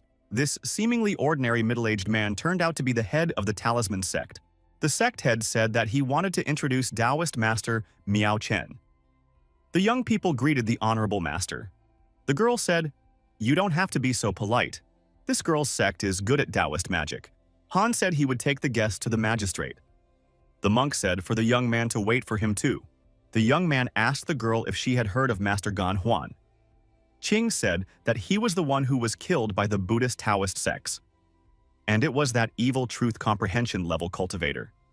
The young man thought that it was the one who killed Li Mu, who determined the fate of the girl with a pure body, and who controlled the vampires in the neighborhood. His goal, to heal his wounds. The young man said that the ancestral court sent an elder to pursue the flying vampire. One can be sure that the 3 masters of comprehension of truth will kill an evil practitioner of the same level. The flying vampire might be Master Gan Huang. The sect elder said that they should eliminate the flying vampire as soon as possible, because once it regains its strength, it will be more difficult to do so. The sect elder asked who had the pure yang body involved in this matter. The judge said that it was Li Mu. A young man walked to the middle of the room and said that it was him. The young man saw that the sect elder had golden pupils. He thought, what would that be about? The elder said that the young man was lucky to have escaped from Master Gan Huang's hands, and suggested that the young man join the talisman sect. The girl said, if he doesn't like the talisman sect, he can join the Zhuan sect. This sect has 10,000 Taoist teachings. The man said that the girl shouldn't be so shameless in taking away disciples. The girl said that she was just telling the truth. The young man thought that he had just been checked to see if he was captured. So even a truth comprehension cultivator can't see through his soul. The sect head continued that her sect had many Taoist techniques that were suitable for the young man's physique. The young man thanked everyone for their kindness and said that he wasn't going to join the sect yet. Head Qing looked very disappointed. Li Mu arrived at the Buddhist temple. Here, the young man was also being agitated to join the Shin sect. The monk said that even if Gan Huan targeted the young man's soul, he wouldn't dare to search for him here. Otherwise, the evil cultivator in this temple would meet his doom. The lad thought that this monk would not give up trying to convince him to become a monk. The young man came to work in the duty room. There, his colleagues were discussing pressing matters. They suggested that the young man play a few games of chance. Someone told them that the young man could guess well. The young man said he was a bit tired, and for them to continue without him. Ching asked, "Why doesn't the young man join her sect? It could bring him a lot of benefits in further cultivation." The boy replied that he was fine with things as they were. The young man stated that he reads books every day, patrols, and has friends in the magistrate's office. In the sect, there is strong competition for cultivation resources, and one must be careful all the time. And it's hard work in the mountains in the sect. The girl noted to herself that the young man didn't want to join the sect because of her after all. A book caught the young man's attention. He thought he had already read it. Old Wang came up to the young man and asked him if he had purified his fourth soul. The boy said he was done with it. The man said it would not be easy for the young man to purify the remaining 3 souls. He could teach him a good way to quickly purify the last 3 souls. The young man asked what that method was. The old man said he would tell him in a moment. The old man began to tell the young man his method, which was based on deceiving women. Li Mu stated that he would not do such things. He thought the old man would tell some good idea. Old man Wang stated that the young man had a poor understanding of women. You can do things to them in such a way that they won't realize that they have been cheated. Li Mu said that he prefers to take his time and won't do anything like this that could kill him. He is not going to do heartless things. This kind of thing is unacceptable. Wang spread his hands and said that the young man only relies on brute force at a time when he could use his brain. It's not a crime after all. The guy decided that he would not take the easy way out but for working money and getting married. If he's lucky, he'll get someone who's stronger than him in cultivation. Then, Li Mu's one wife will be enough. Somewhere deep in the mountains, an elder of the talisman sect. The masters catch the vampire and finally succeed. The sect elder's skill has reached the highest level. The man couldn't believe that the girl would predict where he was headed. The girl replied, if he wanted to escape, they wouldn't be able to hold him back. After all, they used talismans as a formation to trap him. The talisman pharmacy was not inferior to the best formations of the spirit formation sect. Master said that everyone should control this formation. The villain hasn't fully recovered from his injuries yet. We should take this opportunity to completely get rid of him. The master added that if even a single piece of the vampire's soul returned to the outside, it would lead to a new catastrophe. A solar dome appeared in the middle of the forest. Beasts and demons began to scatter in different directions. The people of the sect noticed that a very strong energy fluctuation was taking place. The magistrate informed them that a 50-mile radius of the area was a restricted area for practitioners. The master said we should wait until the fluctuations subsided and check out what was going on there. 3 days passed. The 3 masters suggested that everything should be fine here. The masters were horrified. What had happened here? The place had become dead earth. The judge said he had good news for Li Mu.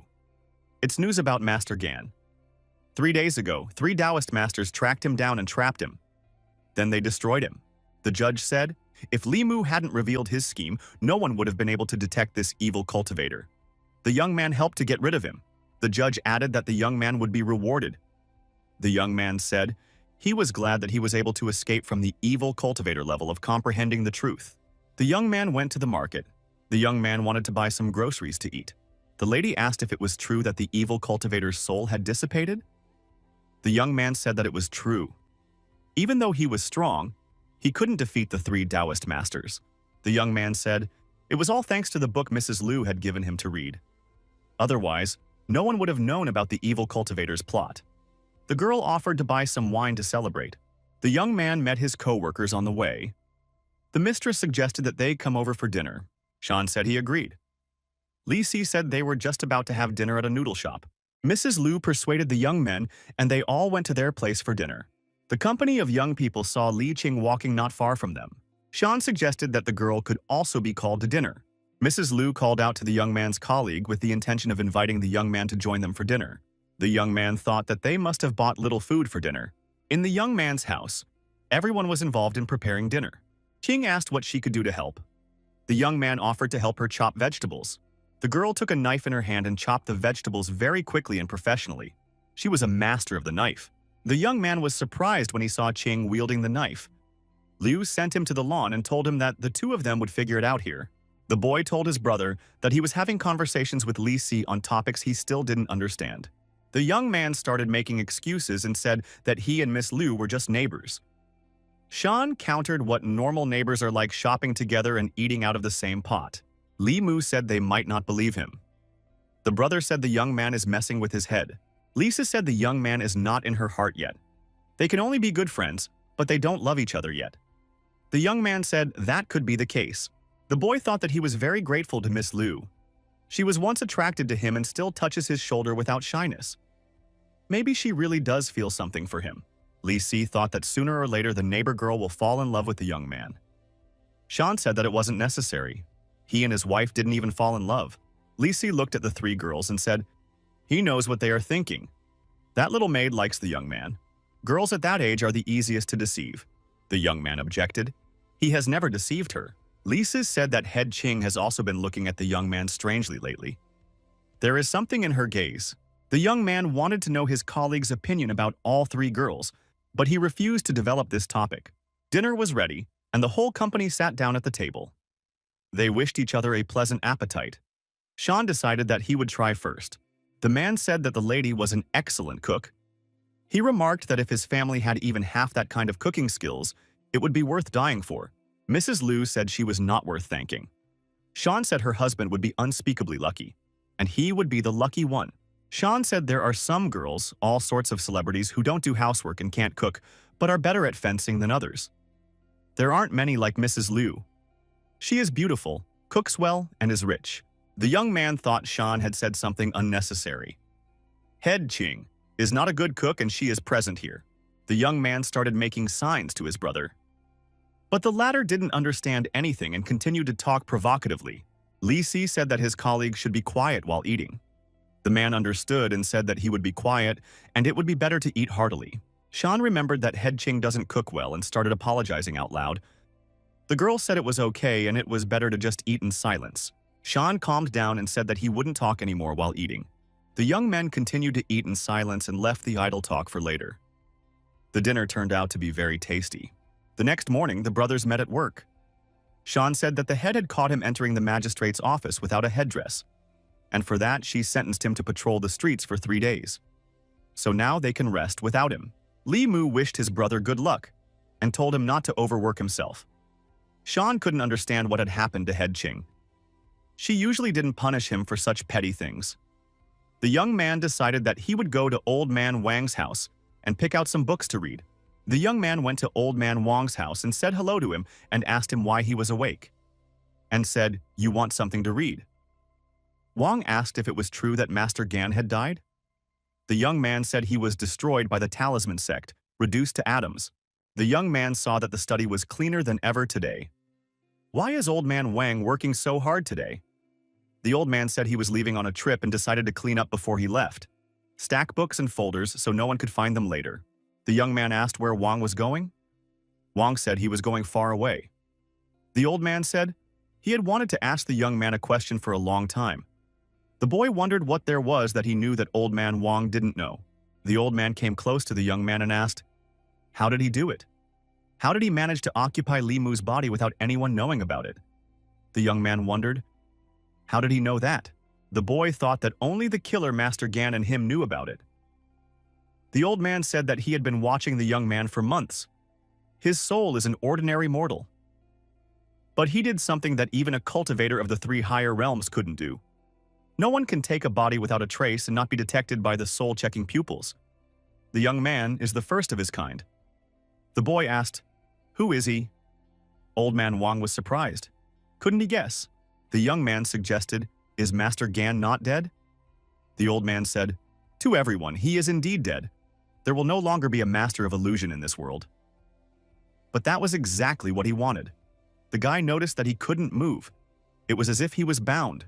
The young man thought he had gotten out of the trap, but he never thought he would still be in it. The old man said that the one who had been by the young man's side all these months had been playing with him. It was him. Li Mu asked how he could be calm about killing so many innocent people. The old man said, no one is innocent. Wang said, the world. It's a jungle. The weak don't stand a chance. The young man asked, why did he come back to him? He had achieved his goal, hadn't he?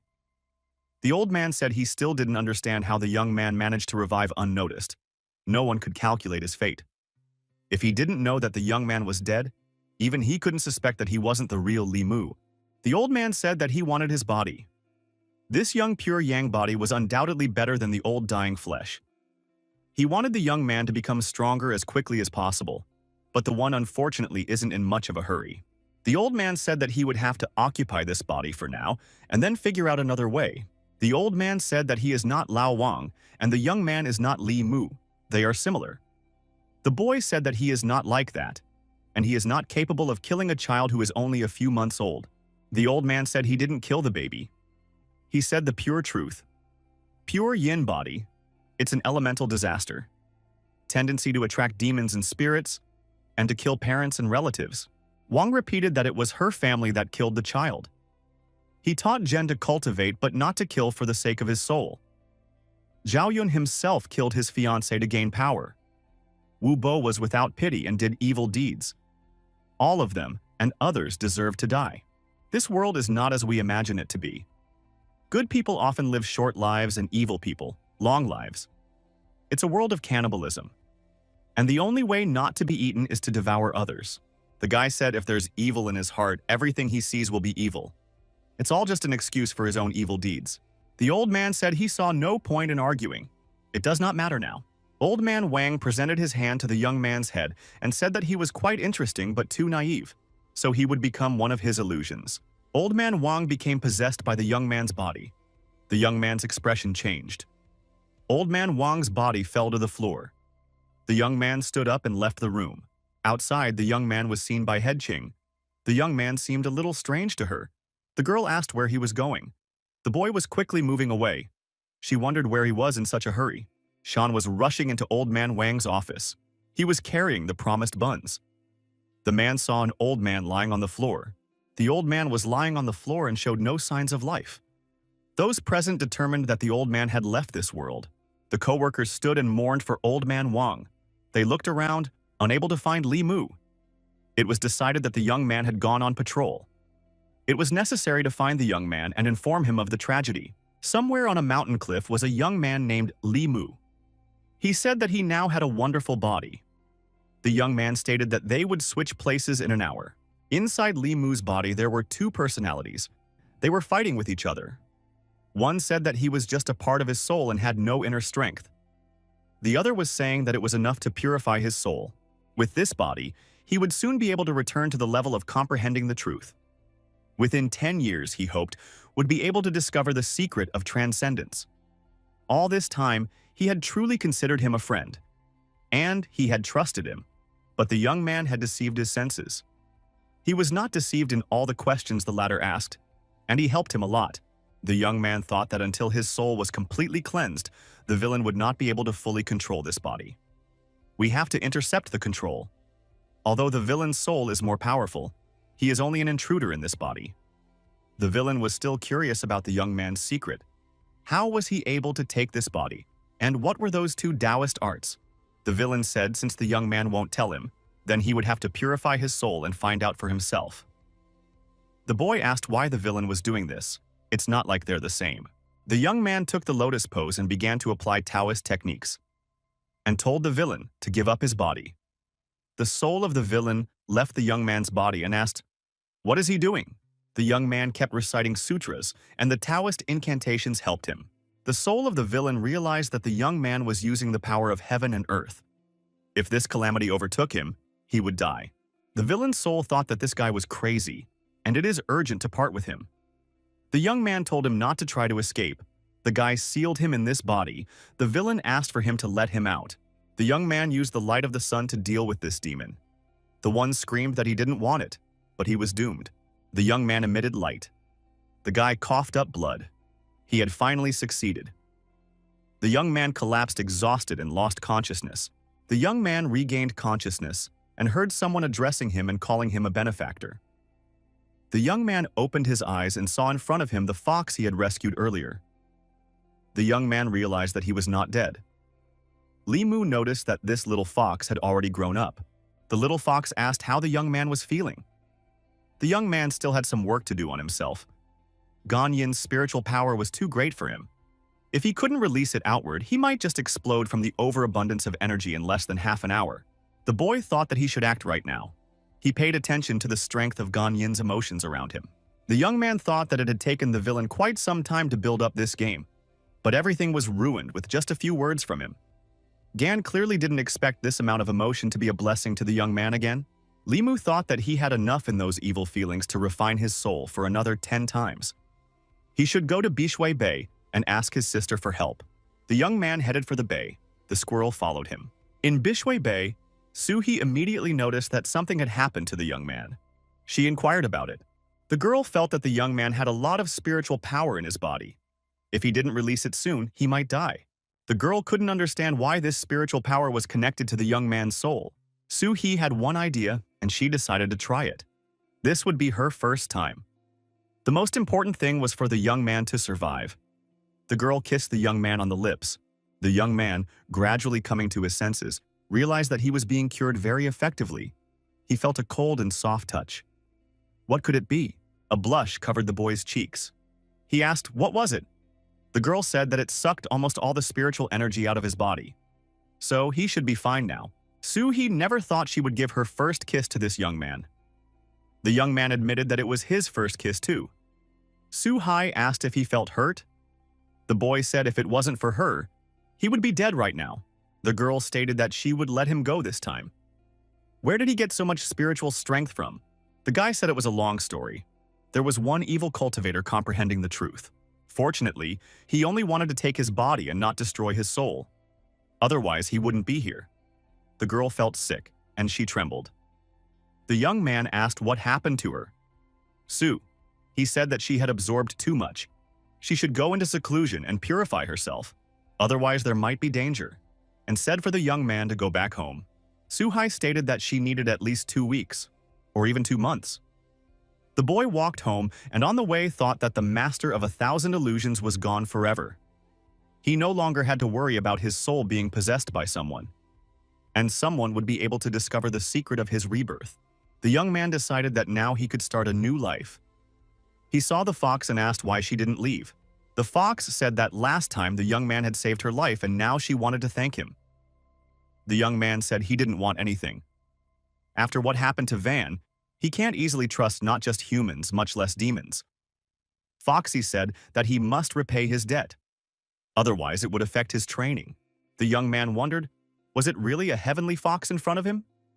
The young man had read in a book of demons that celestial foxes are possessed by karma and will repay good or evil. His refusal would not change her mind. The young man thought that this little fox couldn't even get medicinal herbs. The boy asked how the little fox wanted to repay him. The little demon said that it was written in a book that for saving his life, the fox cub should marry him. The young man thought he saved the snake and the fox and they wanted to marry him. He saved Liu Hanyang. Why doesn't she want to marry him? The young man said that the fox is too young to understand the dangers of this world. And you shouldn't believe what is written in the book by unscrupulous authors. The boy asked what book the little fox had read. He wanted to know who dared to write all kinds of untruths. The little fox said that she had read a book and named the book that the young man had composed. The young man thought, if he had known this would happen, he would not have written this book. The boy thought in his book, the fox cub pays his debt and is able to turn into a human. And this fox cub is decades away from that ability. So what should he do? The guy says, for the fox cub to come back, he doesn't need anything. The fox cub says he'll try his best to transform. Guy said he already has a family. Foxy said she will be a concubine like in the book. Also, the young man has no family. The vixen said that she knows a lot about the young man because she, a demon. The young man asked that she not tell him anything else. The little beast said he would wash clothes, warm the bed, and do the dishes. The young man thought that if he prevented the fox cub from repaying his kindness, then he would interrupt its cultivation path. Decided to take the fox cub with him. The fox cub stated that she had talked to her grandmother and she had agreed. Now she must do the youngster a favor as soon as possible. The young man said there would be a few conditions. She must stay at home and not go out anywhere. The young man thought that if some malevolent cultivator saw her, there might be evil intentions on her account. The young man said that the fox cub should not talk in front of strangers. The fox cub agreed, and the young man took the animal with him. The young man was walking through the town. He had the fox in his hands. The animal was surprised at how many people were around. A colleague met the boy and told him that he had to go to the magistrate's office immediately. The guy took the animal home and told her not to forget her promises. He said he would be back in the evening. At work, the young man asked his brother what happened. Sean said that Lao Wang had left them. The young man thought that the real Lao Wang had died a few months ago. This was just part of Master Gan's plan. If his plan had succeeded, it wouldn't be the young man standing here now, but him. The young man thought that now he could enjoy the company of all his girls. And even the fox cub. The boy was ashamed of his own thoughts. It was unforgivable. Sean felt sad for Lao Wang. Head Ching said that the young man would go with her now. The girl said that she had a serious conversation to have with the young man. Ching pulled her sword out of its sheath and placed it on the young man's shoulder. Asked who he was? The young man asked why is she attacking. King told the young man not to call her head. He wasn't the one who left the magistrate. Who is he? The boy thought that when he left the magistrate, he was under Gan's control, and the head couldn't help but notice that. Then she realized that something was wrong. The young man told the girl to look carefully in front of her, Li Mu. The girl thought maybe someone could take over Li Mu's body but couldn't imitate his eyes, and she said that it was really him. She calmed down and hid her sword. The young man continued that it was him now. But as he was leaving the magistrate's office, his body was being controlled. He was almost captured, but he managed to escape. The girl grabbed the young man's arm and asked what happened. How badly was he hurt? The boy said they were all wrong. The flying vampire was only a spirit doppelganger that Master Gan had cultivated, using the 5 elements and a lot of blood and strength and soul. In fact, the real one had been in the magistrate all along and had been around the whole time. The girl couldn't believe it. Head Ching assumed that it was Lao Wang. The young man confirmed it. The old man had been captured a few months ago and was hiding in the magistrate's building running his dark affairs. After they found out, he didn't hesitate to leave that vampire behind. He wanted to take over Li Mu's body, but he couldn't handle the young man. The girl asked, "Did Li Mu really kill Master Gan?" The young man said that it was pure truth. The girl stated that she believed the young man. King thought, no wonder the young man wasn't upset to see Lao Wang dead. He knew everything. The boy said, if the old man hadn't tried to take over his body, he would have thought that the man was actually dead. The girl said the man was very cunning. The young man asked if this could be reported to everyone. If they found out, they would question him. It could lead to a lot of trouble. Ching said there was no need for that. Gan is already dead anyway. But the young man's wounds will have to be treated, and she would help him with that. Guy thought, although he can use the Heart Sutra to heal himself, but Ching is the best at treating his wounds. Guy asked, isn't the girl interested in how he dealt with the villain? Ching said he would tell her himself if he wanted to. The young man said that he had the power to prevent others from taking his body. The master's soul was scattered by this power. Before he died, his hatred was transformed into evil feelings. After he healed, he would be able to condense the 6th soul. The young man thought that the 5th and 7th souls were born from love and lust. He found a way out, but how would he be able to explicitly tell the chapter that he planned to marry multiple wives? And then have long-term relationships? The young man said he didn't know how to solve the issue of the 5th and 7th souls. The girl said that if he is short of 2 souls, it's no big deal. He could take care of it in the future when he got the chance. The guy agreed with his colleague and said that the villain had left him some pure soul power before he died, and he would be able to get his soul power soon. The girl said that using other people's soul power to condense yours is a shortcut. He shouldn't rely on it. He might be at a disadvantage when he fights others. The girl said that for the next 2 days, the young man should take care of his rest. The boy thought that he would first help his colleagues with Lao Wang's funeral. The young man thought Shan looked like he would have to suffer for a few more days because of Lao Wang's death. A man approached the old man and said he wanted to thank him for treating his wife. She got pregnant as the old man had promised. The old man said that the man had bought the medicine with his own money, and therefore he did not need any thanks. The old man saw the young man and thought, isn't this the man who lost all his 7 souls? The old man asked the young man, isn't he dead yet? The old man, looking at the young man, saw that he had gathered 4 souls and many evil feelings for the 6th. He asked, what had the young man done to be hated? The lad thanked the old man for warning him that day. The old man stated that he had taken money from the young man that day, and now no one owed him anything. The boy thought that this old man has the ability to see his souls, so he is on the level of comprehension or creation. The old man asked if the lad had decided how to get the last two souls. The young man asked the old man how to do it. The old man said he would give free advice now. The old man said that the young man just needed to be around a female cultivator who focused on spiritual refinement and form a dual cultivation. Limu said that it is not easy to find such a girl. The old man said that with the appearance of a young man, it's not hard to get a few mortal wives. If he can't, he should go to the hot spots. If he doesn't find love, he'll find plenty of lust. Girls always want handsome ones like him. The boy thanked for the advice. The young man thought that if he had to sell his body to gather lust, he would rather not have that soul. The young man thought that this was a very strange old man. Better to stay away from such masters. The boy came home. Foxy was glad that the young man had returned. Mrs. Liu and her maid immediately appeared on the doorstep and asked who the young man was talking to.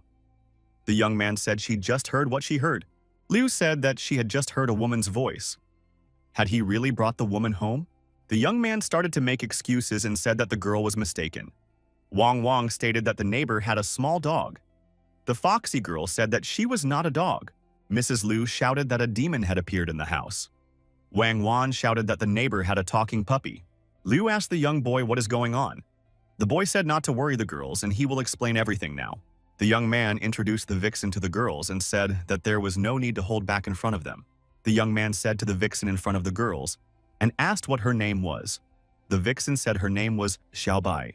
The boy explained that he had once saved the fox's life, and the little fox now wanted to repay him. The fox cub said she could give the young man a massage, clean the house, and warm his bed. Wang inquired, what would she do then? Mrs. Liu could not imagine it. Liu said that the fox cub was very cute and asked what else the little fox could do. The little fox said he couldn't do anything else, just talk. The little fox said she can't do anything else. But when she takes human form, she will give her body to her master. The girls were horrified. The young man said he hadn't taught the vixen that. Xiaobai said she had not been taught this. She had read about it in a book. The young man turned around and walked away and said that this conversation was getting ridiculous, and that they could communicate further without him.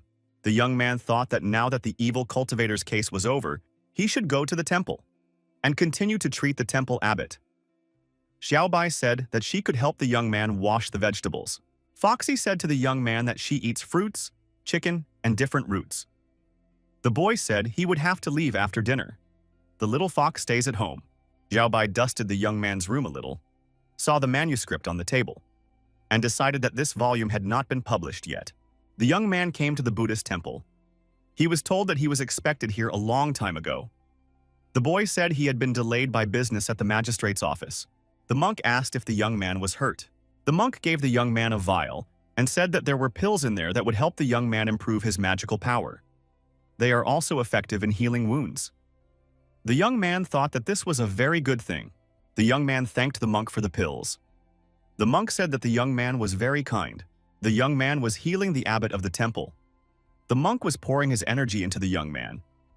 The sky is colorless, and there is no thought or knowledge in it. There are no eyes and ears, nose and tongue, body and mind, no light and sound and smell and touch. The monks saw sunlight emanating from the Buddha statue. The Buddha's appearance is a little later today than yesterday. Because of the large number of visitors, the Buddha is very busy.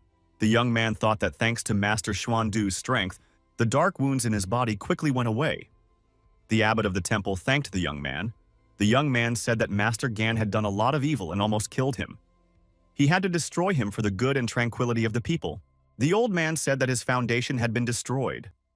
Without the young man's help, he wouldn't have been able to restore his cultivation, and wouldn't even be able to live. For such great virtue, the temple would repay the young man in the future. The old man said, he sees that the young man is following the path of dual cultivation of Buddhism and Taoism. Therefore, he will help him. The young man thought that after Master Abbot helped him temper his body, he would no longer be pulled by the missing two souls. Even the discomfort he felt was gone. Every time he tempered his body, his clothes would start to get dirty. He would have to wash it again. The neighbor asked why the young man's clothes were dirty again. Every time he stinks like that, it's like he took a dip in the toilet. The girl noticed that the young man's skin was looking pretty again. Liu asked, why is this happening? Something is not right here. He is doing something in secret from her. The young man tried to explain and said he was practicing Buddhist techniques. Master Abbot hardened his body with magical power. The girl wondered why his skin becomes so smooth after Buddhist techniques. Liu asked if she could practice Buddhist techniques so that her skin would become better. The young man said it was impossible. The guy said that in that case she would have muscles all over her body, her hair would fall out and things like that. Liu said then she doesn't need that. Even if you don't practice Buddhist techniques, your skin can still become like his. But there is another way to do it. Mrs. Liu asked, "What kind of method are we talking about?" The young man said it didn't matter. The girl thought that it could be aided by pair cultivation, and she was willing to improve her skin every day. The girl thought that in the past few months, she had treated Li Mu as the most trustworthy person.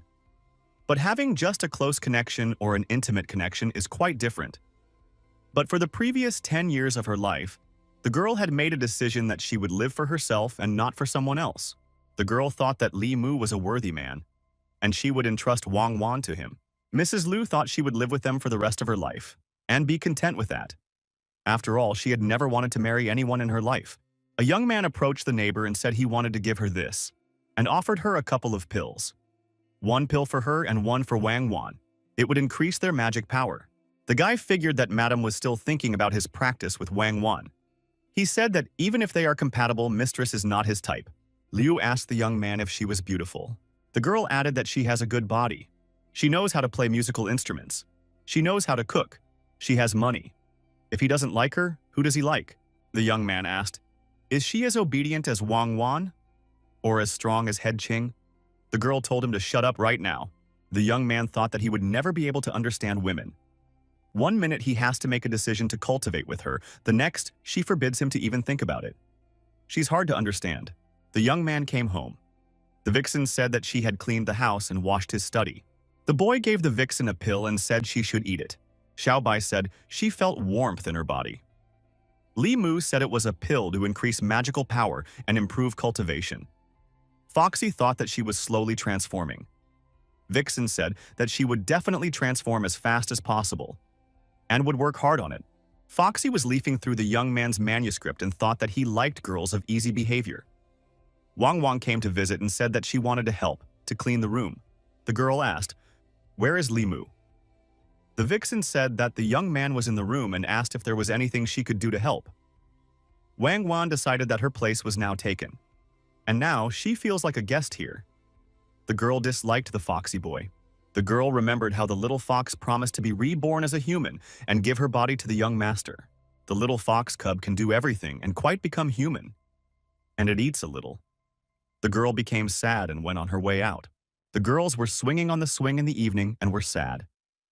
Wang Wan asked if she was eating too much. Mrs. Liu said no. Both girls thought about the young man and each was sad in her own way.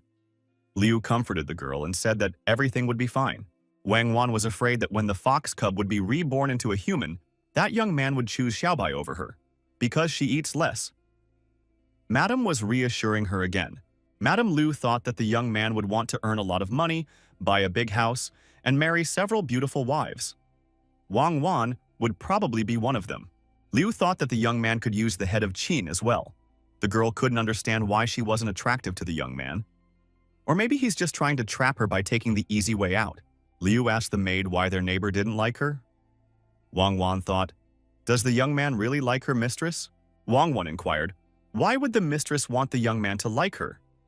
Liu thought, and really why? She doesn't want to get married, so why should he like her? The morning came. The young man woke up and stretched. He felt a pleasant scent nearby. Xiaobai, a descendant of the nine-tailed heavenly fox, her scent was not only not strange, but also very pleasant. The blanket was fragrant and warm, so it's not bad to have a fox to warm the bed. The young man came to work. He asked his brother why he still wasn't patrolling.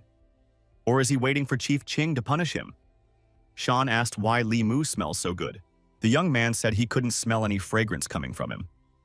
Shan said that it was a woman's scent. Only a woman's natural body odor can smell like that. The young man was startled. Shan thought that the young man had found someone. Old man Wang had just died and he had already found someone for himself. Head Qing appeared and asked why the young man smelled so good. The boy decided to tell the whole truth and began the story of saving the fox cub. Yesterday, he met him again and took him home. Guy was upset. If he knew the smell would stay on him, he wouldn't have let him warm his bed. Just as long as Head Ching didn't misunderstand him. Sean was shocked. Was the fox repaying him for his kindness? The man imagined how it could be. After all, they could turn into humans. Limu asked where he even heard about this. Sean said he read about it in his novella. It wasn't some random book. He saw that Head Ching had also read this book. The young man said that Shan had better forget about it. Limu was telling everyone that it was a little fox with the knowledge of a human. She could sweep the floor and wipe the table, or something like that. She doesn't turn into a human and doesn't help him with anything. Sean said, so the books don't tell the truth, and went on patrol. The young man told the head of Qing that it was just a little demon that got trapped a few months ago, and he had saved him. The girl said, it's hard to guess what demons are thinking. That's why you can't trust them completely. You have to be careful with them. The girl said she was going on patrol. Limu wanted to go with her, but she refused. Li Si couldn't believe it. Mrs. Qing looked at the young man differently than everyone else.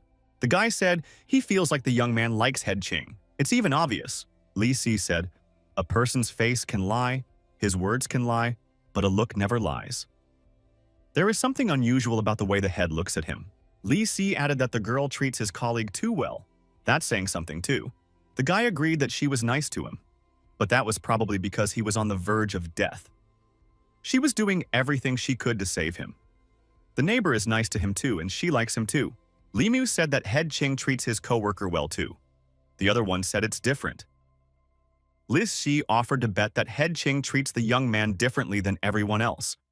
They agreed. Whoever loses would patrol the streets for the other for a month. The young men saw Sean pestering a cat on the street and asking if he could become a human. Can he cook food?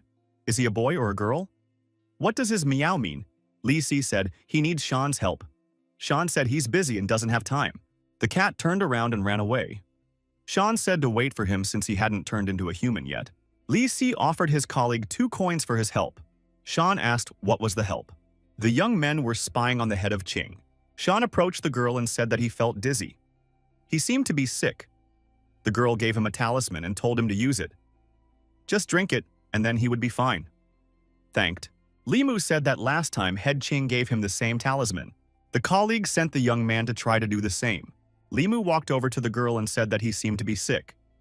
He has a slight dizziness and doesn't feel well. The girl immediately touched his forehead. Li King said that there was no fever. Taking the young man's hand, she said that she checked his body with energy. He seemed fine as well. Sean noticed that the head was treating Limu better than them. Li Si said that the young man would now patrol the streets for him for a month. The young man couldn't believe that the head of Qing liked him. The colleague said, maybe it's a little sympathy. The young man wondered, why is this happening? The colleague asked. Does he need a reason to like someone? The young man thought, if Qing really likes him, he just needs to develop the relationship well in the coming days. And it would work out well for him. But then his dream of a beautiful marriage would be in vain. The colleague said that the young man wanted a relationship with the head, but he was thinking of someone else. Is he immortal? The boy decided to observe and see what the head Qing thought of him. The young man approached the girl and asked if she wanted to have lunch with him today. He had figured out a way to condense the last 2 souls, and he wants to discuss it with her. The girl asked what was on his mind. Love and lust are not easily put together. The young man said, he read in a book that some practitioners directly condense the last 3 souls by playing with a woman's feelings. Li Qing stared at the young man intently. The guy started to make excuses and said that he would not use this method. After all, he wasn't playing with a girl's feelings. But he thought that he might marry several times to get the last 2 souls from his own wives. The girl's gaze became steely and unapproachable. The young man said that there was no law or moral restriction in this. And it is normal. The girl turned around and walked away. The young man thought that Head Qing didn't take it seriously, did he? 3 days passed. The young man thought that the head was mad at him. She didn't even go to the duty room. She hadn't spoken to him in 3 days. The boy decided he should go and apologize to her. The door opened and a girl walked into the duty room. King said that love is divided into big and small, and lust is not only carnal desires. There are other ways to condense the last 2 souls. The guy thought that the girl really cared about him having a wife, but decided to explain himself. The guy said he was just kidding that day. The girl said she wasn't kidding, and suggested he read a book. In the book, it was written how people who lost their 7 souls could get them back. The guy said he shouldn't have made that joke. She had spent the last 3 days looking for that book for him.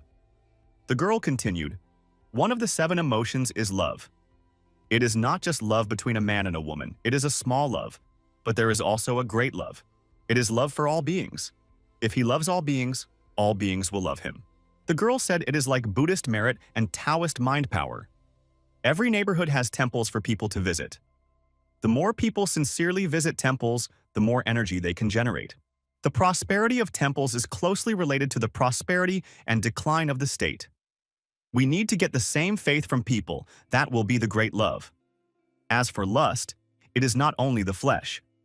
There are 6 desires like the 6 roots and 6 senses, which are the desire to see, hear, embrace, taste, touch, and feel. The girl went on to explain what each desire meant. The young man thought that Mrs. Liu always likes to touch his body. This is a manifestation of the desire for touch. But he doesn't absorb the desire of love, it means she doesn't like him.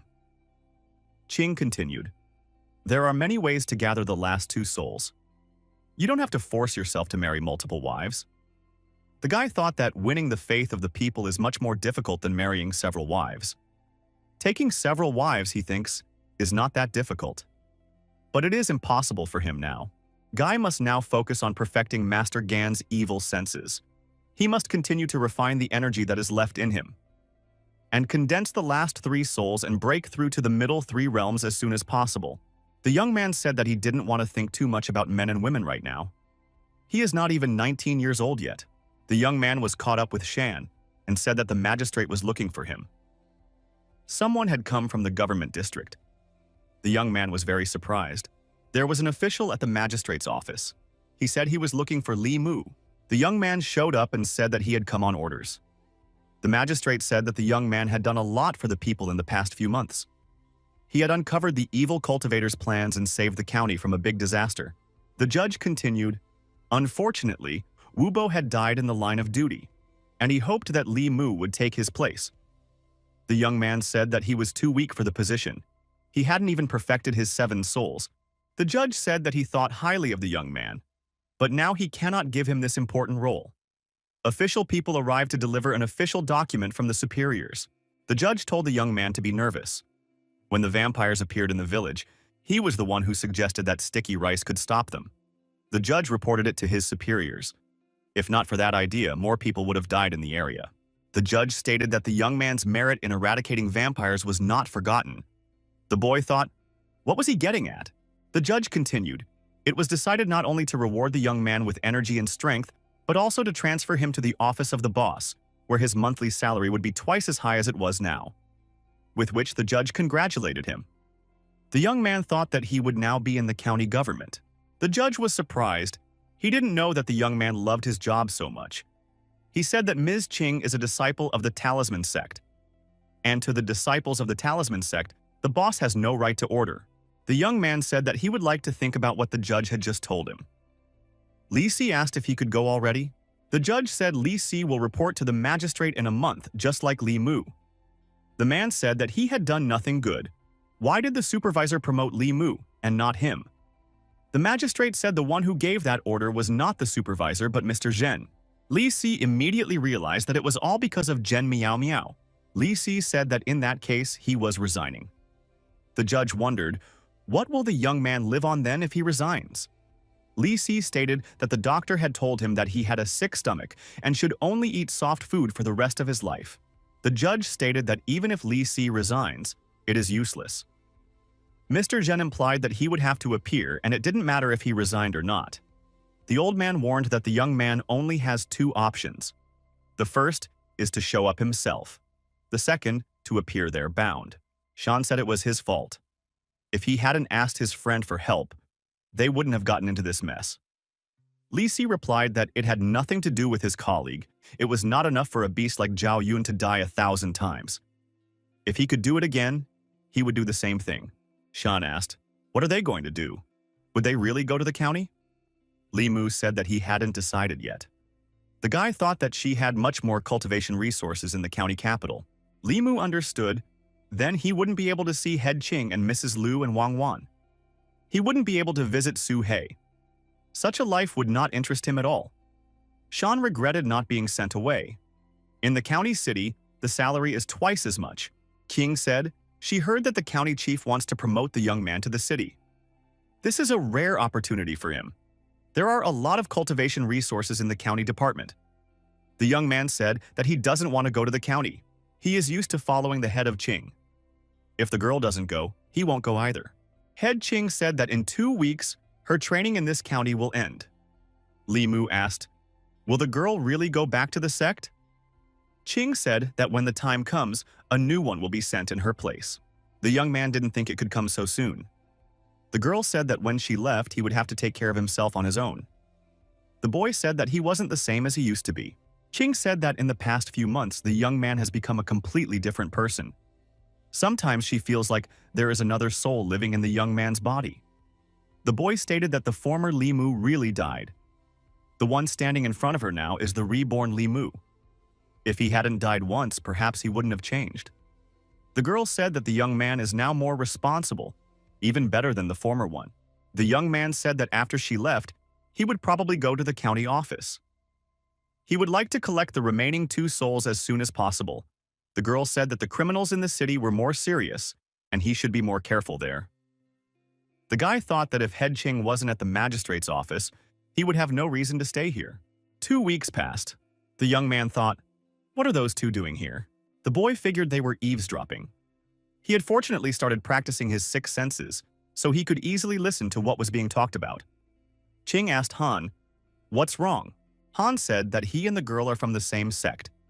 It shouldn't be too difficult for her to call him Big Brother. Sister Li has been in the realm of soul purification and condensation for a long time. This is because she has a solid foundation. She probably wants to wait until she gathers souls to achieve spiritual sight in the shortest time possible. The girl said, Han's thinking is correct. Han added, in that case, when she returns to the mountain, she should have some privacy.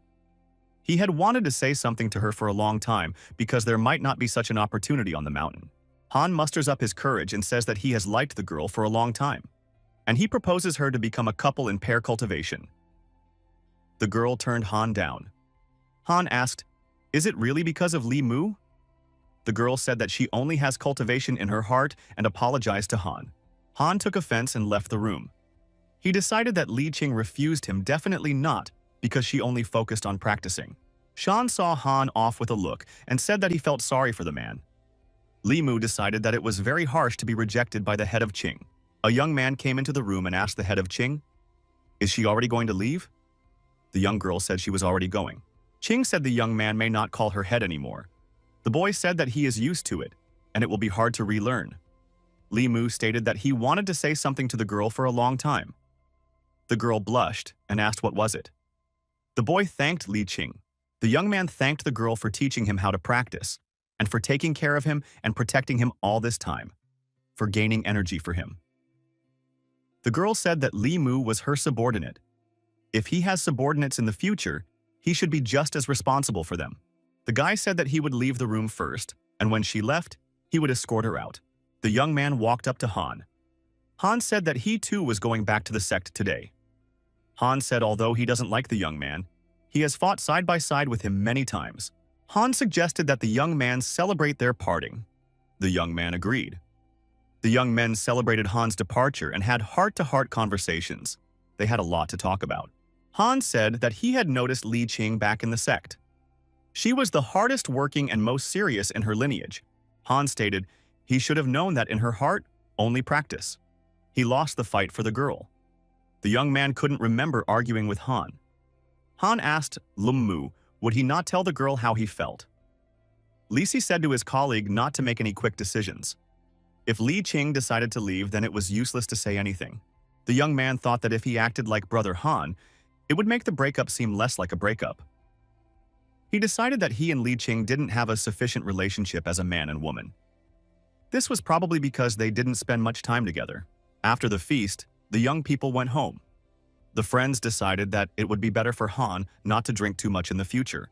Li Qing met them on the road and said that they smelled of alcohol. Lisi asked the girl what she thought was more important, practice or relationships. Lisi added that in a relationship, it's always easier to take a step backwards than forwards. If a girl takes a step back now, suddenly she will regret it later and have to take more than a step forward. The guy went on to say that in the future, one might find that someone had already gotten ahead of her. An epiphany came to the girl. How could she not have realized this before? Li King thought, what she has in front of her eyes is not only a feeling, but also a hatred that she can't get rid of. Without revenge, she can't find happiness. The girl wanted Li Mu to wait for her. Li King says goodbye to the staff. The judge thanks the girl for her contribution to the county and wishes her success in her future studies. Each of the young men wished the girl a good future, prosperity, and career growth. The young man saw off with a glance colleagues who are departing back to the mountains, to their sect, to the place of permanent deployment. The young man hopes to meet them in the future. Li Si said that he and Head Ching were not from the same world. One can forget about her. The young man thought that he still had a neighbor and her little maid in reserve. The boy pondered. The lady is an actress, can cook, can sing and dance. She has many talents and is close to people. She has more humanity in her than Li Qing. The guy thought there was one flaw in his roommate. She announced that she was not going to marry anyone in her life. Liu Hanyang prepared dinner. The girl said that during dinner, the young man was silent the whole time and didn't even eat properly. There must be something bothering him. Li Mu aloofly said that his head had returned to his sect. The girl was surprised and asked if she would return. Now she could see why her neighbor was so sullen. The girl suggested that the young man drink some alcohol for the occasion. The young man supported the suggestion and the young people drank. Liu said meaningfully that there were still plenty of fish in the sea and should not be so upset. After all, the young man wanted to have several wives. The boy said that this was not the case as she thought. The young man said that he was just homesick because of Li Qing's departure. The girl thought that the young man liked Li Qing. That's why he was sullen now. Carrying Liu Hanyang suggested that the young man pick up some girls from the opera theater for him. Or if he wants, he can marry Wang Wang.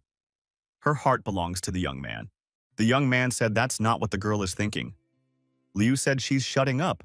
They are not drunk enough yet. The morning came.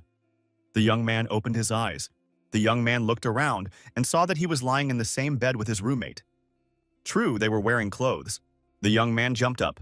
He was covered in sweat and a blush flooded his cheeks. Why is Mrs. Liu in the same bed with him? The boy saw that their hands were clasped together. What's going on here? The girl turned on her side towards the young man and said it was still early morning. Why make such a loud noise? Opening her eyes, Liu saw the young man in front of her. The girl jumped up startled. There was a blush on her cheeks as well. The young man began to apologize and suggested that nothing had happened between them. The girl thought that she didn't feel anything strange in her body. Her clothes and even her shoes were still on. The young man said that it was okay to calm down since they still had their clothes on. But here their hands were interlocked. The girl tried to convince herself that nothing had happened last night. She remembered that they had been drinking with the young man. But now she found herself in his bed. The young man thought that the energy in his body was flowing too fast. The boy couldn't understand why this was happening. After all, it wasn't like he didn't have a physical workout right now. It was probably because the energy was going from his left hand to his mistress's right hand, and from her left hand back into his body. Nothing else. Nothing to fantasize about. The young man thought it was because the bodies of pure yin and pure yang attract each other. This conduction process makes the energy work 3 times faster, so one day of this practice would be like 3 days of normal practice for him. The girl thought that holding the young man's hand was very pleasant, and she slept like that all night. But when she let go of him, that comfortable feeling was gone. The girl said that when she held the young man's hand, it felt relaxed. What was that from? The guy suggested maybe because they have special body types. The girl asked, is it because of pair cultivation? Did the book say that pair cultivation required this? The guy suggested that perhaps it was also a method of paired cultivation. It just doesn't work as efficiently. Wang Wan entered the room and said that the young people had drunk too much last night and slept on the bed, holding hands tightly. She couldn't get them out. She had to leave them here for the night. The girl saw the young people together and blushed with embarrassment. Li Mu immediately said that nothing happened. Liu Hanyang thought that Wang Wan's heart was entirely given to the young man. She can't be allowed to misunderstand everything. Wang Wan said that she had just misunderstood everything. Mrs. Liu suggested that the girl go to the store and she would explain everything to her on the way. She felt uncomfortable staying with the young man together. The young man assumed that a lot of alcohol the day before had been drunk in vain. The young man was approached by the foxy Xiaobai. The boy thought, "No wonder there are always enough evil practitioners in the cultivation world. After all, there are things that can be easily done with less time and effort. No one wants to go through all that hassle. Pear cultivation not only doesn't kill anyone, but it eliminates the need to do one good deed a day. It's quick and convenient." The young man thought as he held hands for one night and felt his strength increase. No wonder the book said that for pure yin and pure yang bodies, not to engage in pear cultivation, a waste of the resources of heaven and earth. The guy noticed that his heart was beating very fast. He couldn't understand what was going on. The young man tried to make sense of himself. After all, he wasn't in love with Mrs. Liu, was he? At this time, the girl was feeling very distracted. She felt that nothing could be fixed. The girl couldn't find a place for herself. The music troupe and theater were operating as usual. The bookstore was steadily increasing its turnover. She thought of the purity of her mind. Her heart was as pure as the sky. The girl tried to calm down and forget about what had happened. She decided to muse. Music could be heard from her house. Mrs. Liu still couldn't find a place to be. She kept seeing the young man in her thoughts. The young man couldn't read the book anymore, so he slammed it shut. This morning, he was thinking about Liu Hanyang more than Li Qing. Li Qing had left not long ago, and he had already started thinking about other women. The young man thought that he had lost his mind. The boy decided to focus on training. He hadn't used the energy he had been given yet. It should be enough for him to refine that evil cultivator's evil senses. The young man closed his eyes and began to meditate. It was noon. He had nothing to do at the magistrate's office, so he decided to go home a couple hours early. The young man caught himself thinking that he wanted to see his neighbor early. On his way out of work, the young man saw Mrs. Liu. He really wondered why the girl was at the magistrate's office. Luke said she was passing by and decided to stop by. The young men decided to go home together. On the way, they decided to stop at the market and buy some food, so that there would be something to make a meal out of. Colleagues saw that the young man was not walking alone. Sean said he was jealous of the young man. He too would like to eat food prepared by Mrs. Liu every day. The young man thought that he had been distracted all morning, but now, seeing his neighbor, he calmed down. Why did she come to the magistrate's office? Liu Hanyan said she could walk anywhere. This time, she was walking past the magistrate's office. The young man asked if maybe she was also thinking about him this morning. The girl said she didn't miss him, but wondered, why did the young man say the word too? The boy assumed that their relationship to each other had changed after last night. Their pure yin and yang bodies are like two magnets. Even if they are far apart, they will still be attracted. They just stayed together in bed, and now they can't help but think about each other. The girl told the young man not to talk as if anything had happened. She knew what they should do now. The guy suggested to his neighbor that when she missed him, she should silently recite a heart-cleansing mantra, and thought to himself that he'd probably fall in love with her soon. Liu objected. It's not like she can recite that mantra all the time. The young man asked, does that mean she thinks about him all the time? The girl said it was his fault. There was no need to drink a lot of alcohol. Limu thought that she offered to drink alcohol yesterday for his sake, and he couldn't blame her now. The guy said that he didn't know that pear cultivation would have such an effect on them. Just holding hands led to such an addiction. It can't last forever. If they don't see each other for a while, it will pass. The girl asked if he was really leaving. Limu said that he had already enrolled 2 weeks ago. The world is so big in 10 continents, it's a pity to stay in a small county for the rest of your life. The girl thought that Limu was the first friend she made in this town. After he left, she would be alone with Wang Wan again. The girl decided that she didn't want to see him anymore, and said she congratulated him on his promotion. The young man at home started the formation of the next soul. Xiaobai watched him. The young man began reciting the sutra. The young man activated the condensation. 5 of the 7 souls are collected, but his strength is no weaker than a practitioner who condensed 7 souls. This was similar to a practitioner who had entered the second realm. The young man decided to try the 9 words of truth again. The young man realized that he still couldn't pronounce it. It seems the third character of the 9 words of truth is still beyond his current strength. Xiaobai said that the young man had successfully condensed his soul. The guy said that in a few days the vixen had already paid in full for his kindness. The city was not like here. There were many high-level practitioners and it would be dangerous for the fox to be there. After a couple of days, he decided to send her back to the mountain. Xiaobai didn't want to go back. She felt that she had not yet repaid his kindness. Foxy said that the boy's kindness was a saving grace for her. It could not be repaid by sweeping the floor and clearing the table. The lad thought that this vixen was very stubborn. The lad said she can't repay him now.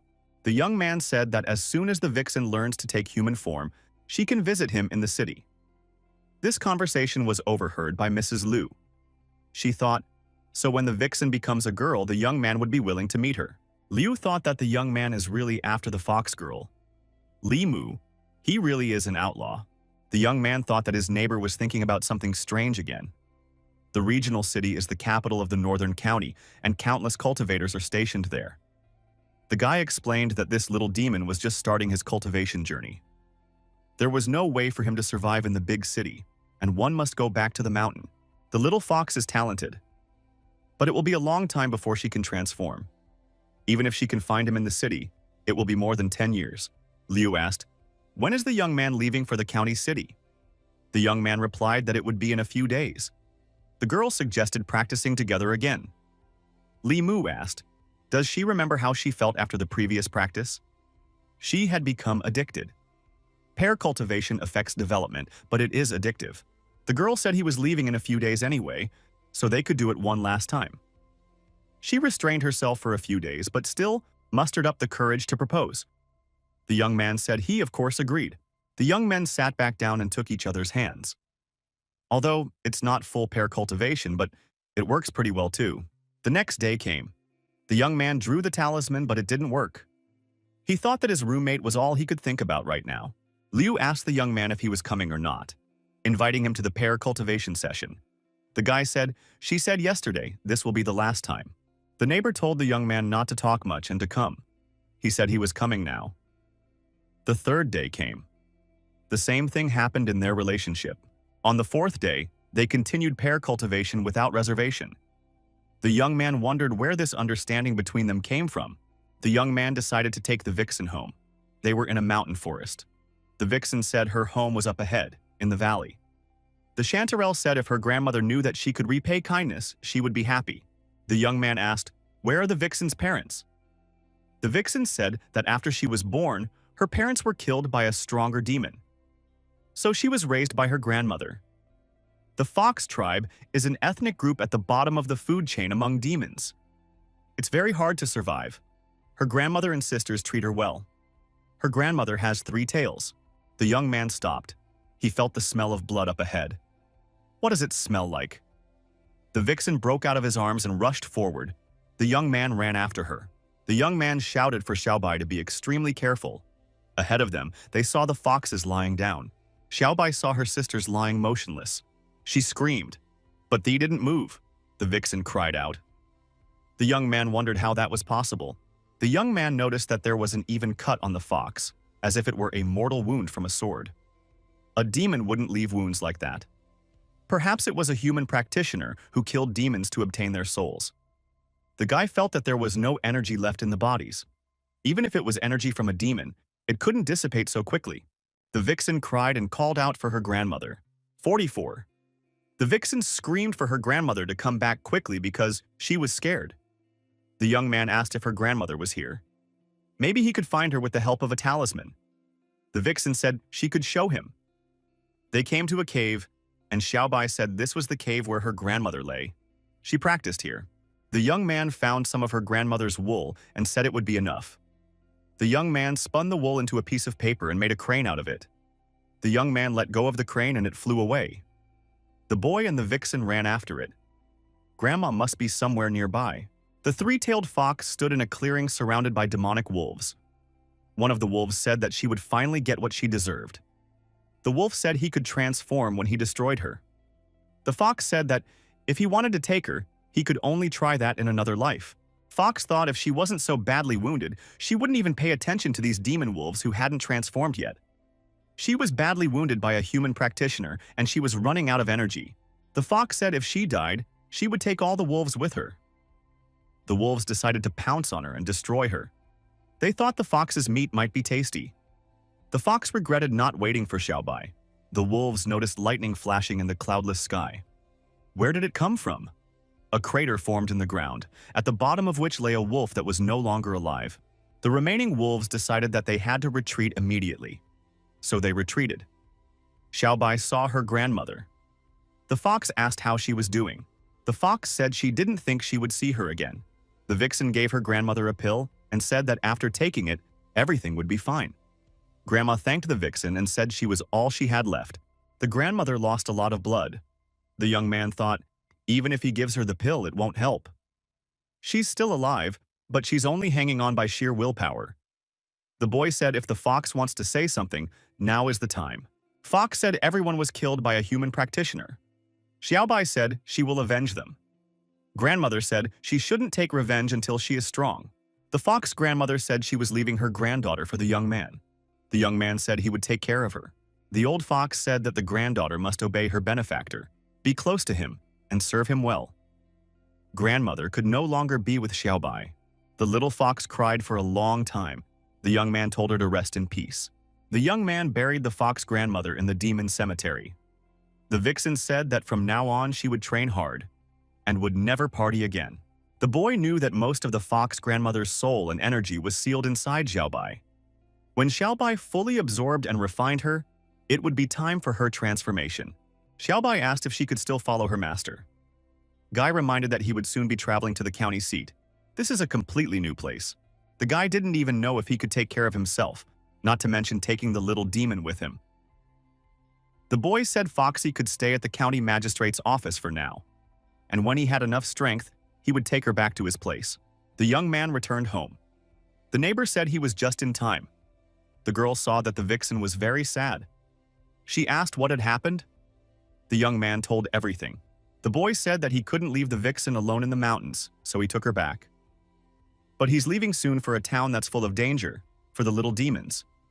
So he can't take her with him. Liu said that she and Wang love Xiaobai very much and will look after her. The young man gave the girl a sapphire and said that the energy of the wolf demons is here. When it dissipates, in a few days, this could be given to Xiaobai. The girl gave the young man the money and said it was his share from their joint projects. The young man thought that he had earned much less than what he was getting now. Liu asked when he was leaving.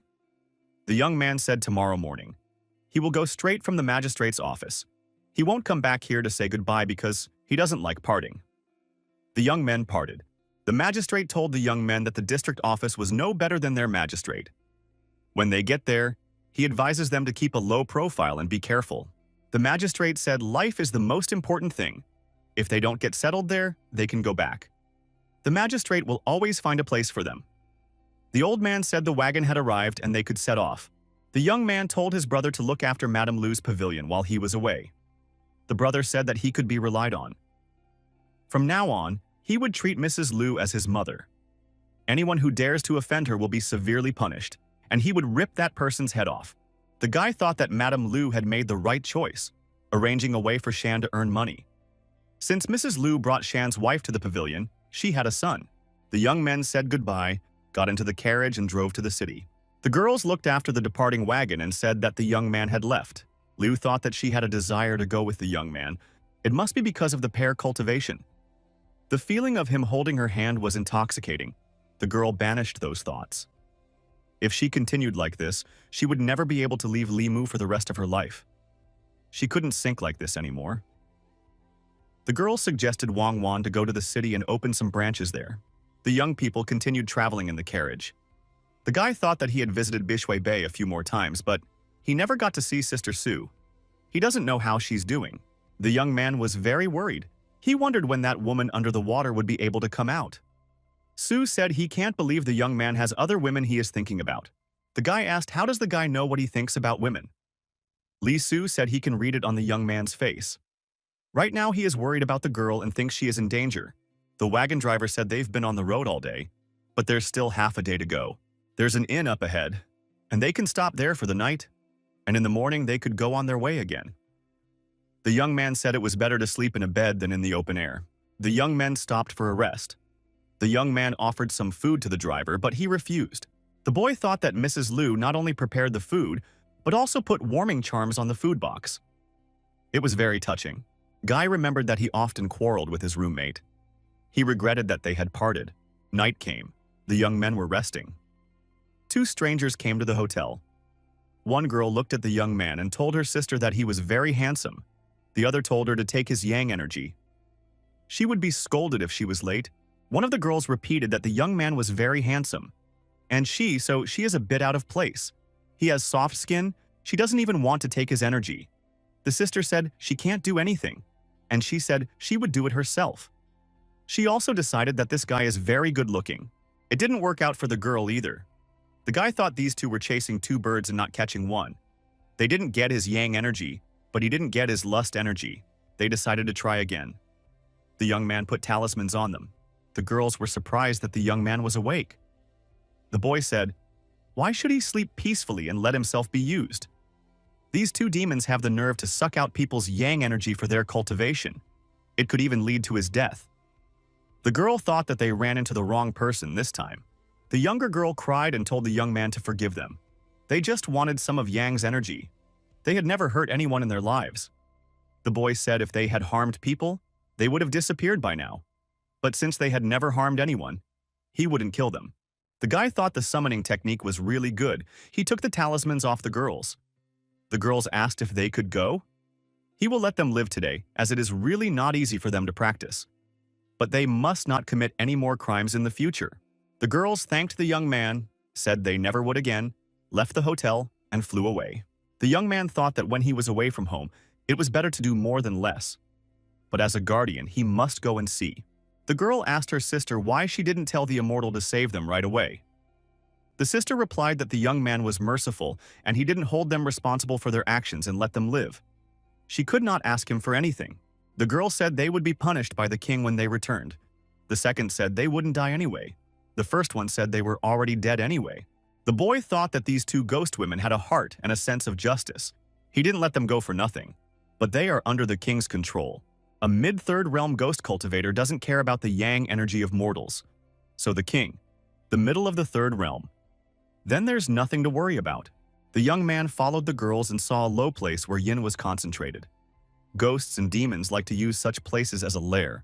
The guy noticed that the woman disappeared at the entrance of this cave. So he has to go deeper to answer the questions. Going deeper, he sensed that there was something else here. The girls were kneeling in front of the king. The demon asked where was the yang energy they had obtained for him. The girls said that they hadn't met any strangers. There were no visitors at the inn today. The evil demon said, they know what happens when they come back empty-handed, right? A long rope appeared in the demon's hands. The girls screamed in fear.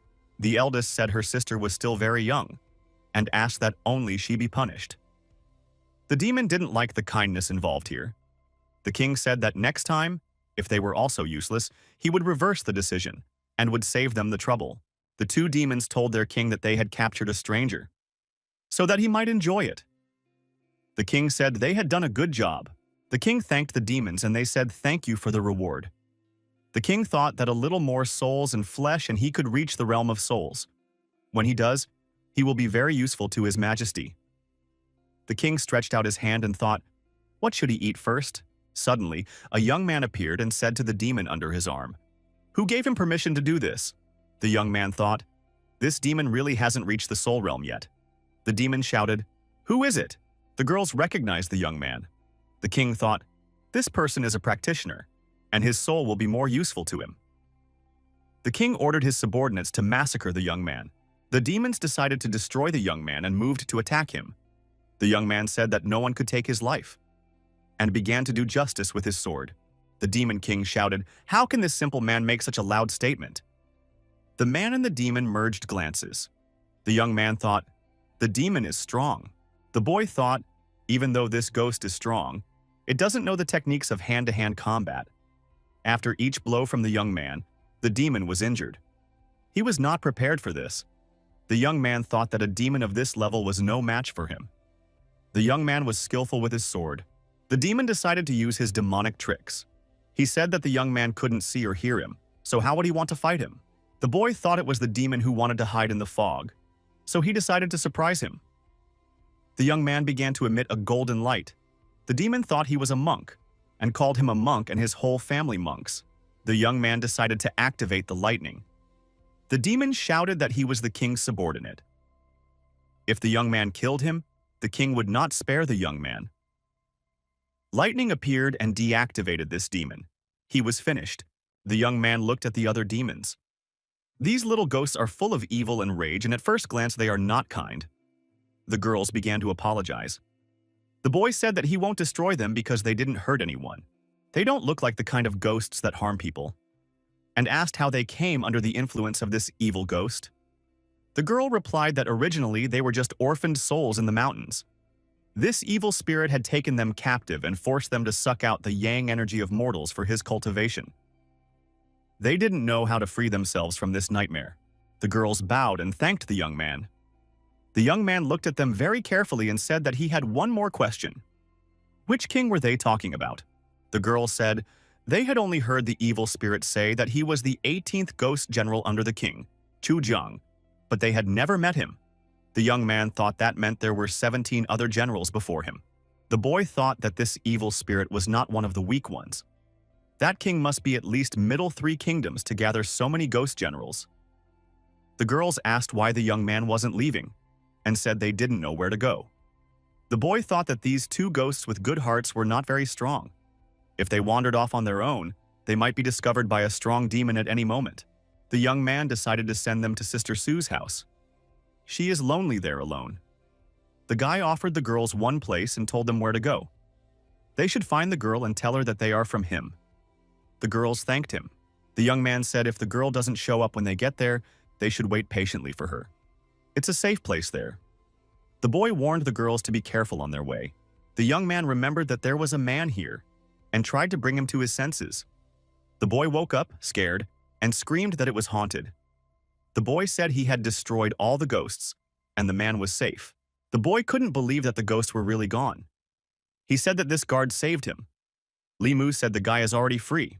Limu said he would walk the young man home and asked him where he lived. The boy said he lives in the city. The young man said he was fortunately headed there too, and would drop him off on the way. The young man went back to the hotel. He laid the demon prisoner next to him to rest. Li Si continued to sleep like a baby. Looking at the rescued young man, Limu thought that the life that had almost disappeared was being reborn in his own hands. This kind of satisfaction is not something that can be achieved by telling a story or acting. The morning came. Li Si asked who it was between them. The young man said that he freed him from the demons last night and will take him to the city today. Said the young man got himself into a lot of trouble. Everyone woke up, ate breakfast, and went on their way. Limu asked the young man if his home was in the city. Why did he get so far alone? The boy said he ran away from home to play outside the city. Then he got lost. He got grabbed by those 2 ghosts. Driver said they were already in town. Everyone breathed a sigh of relief. The young man said he had arrived and could leave the carriage here. Limu said for the young man not to wander alone anymore. He might not be rescued by anyone next time. The young man told the driver to take them to the county office. At the county seat, the main power is in the hands of 3 people, and it is clearly delineated. Each of them is responsible for his own duties. The closer they got to the finish line, the more Li Si sighed.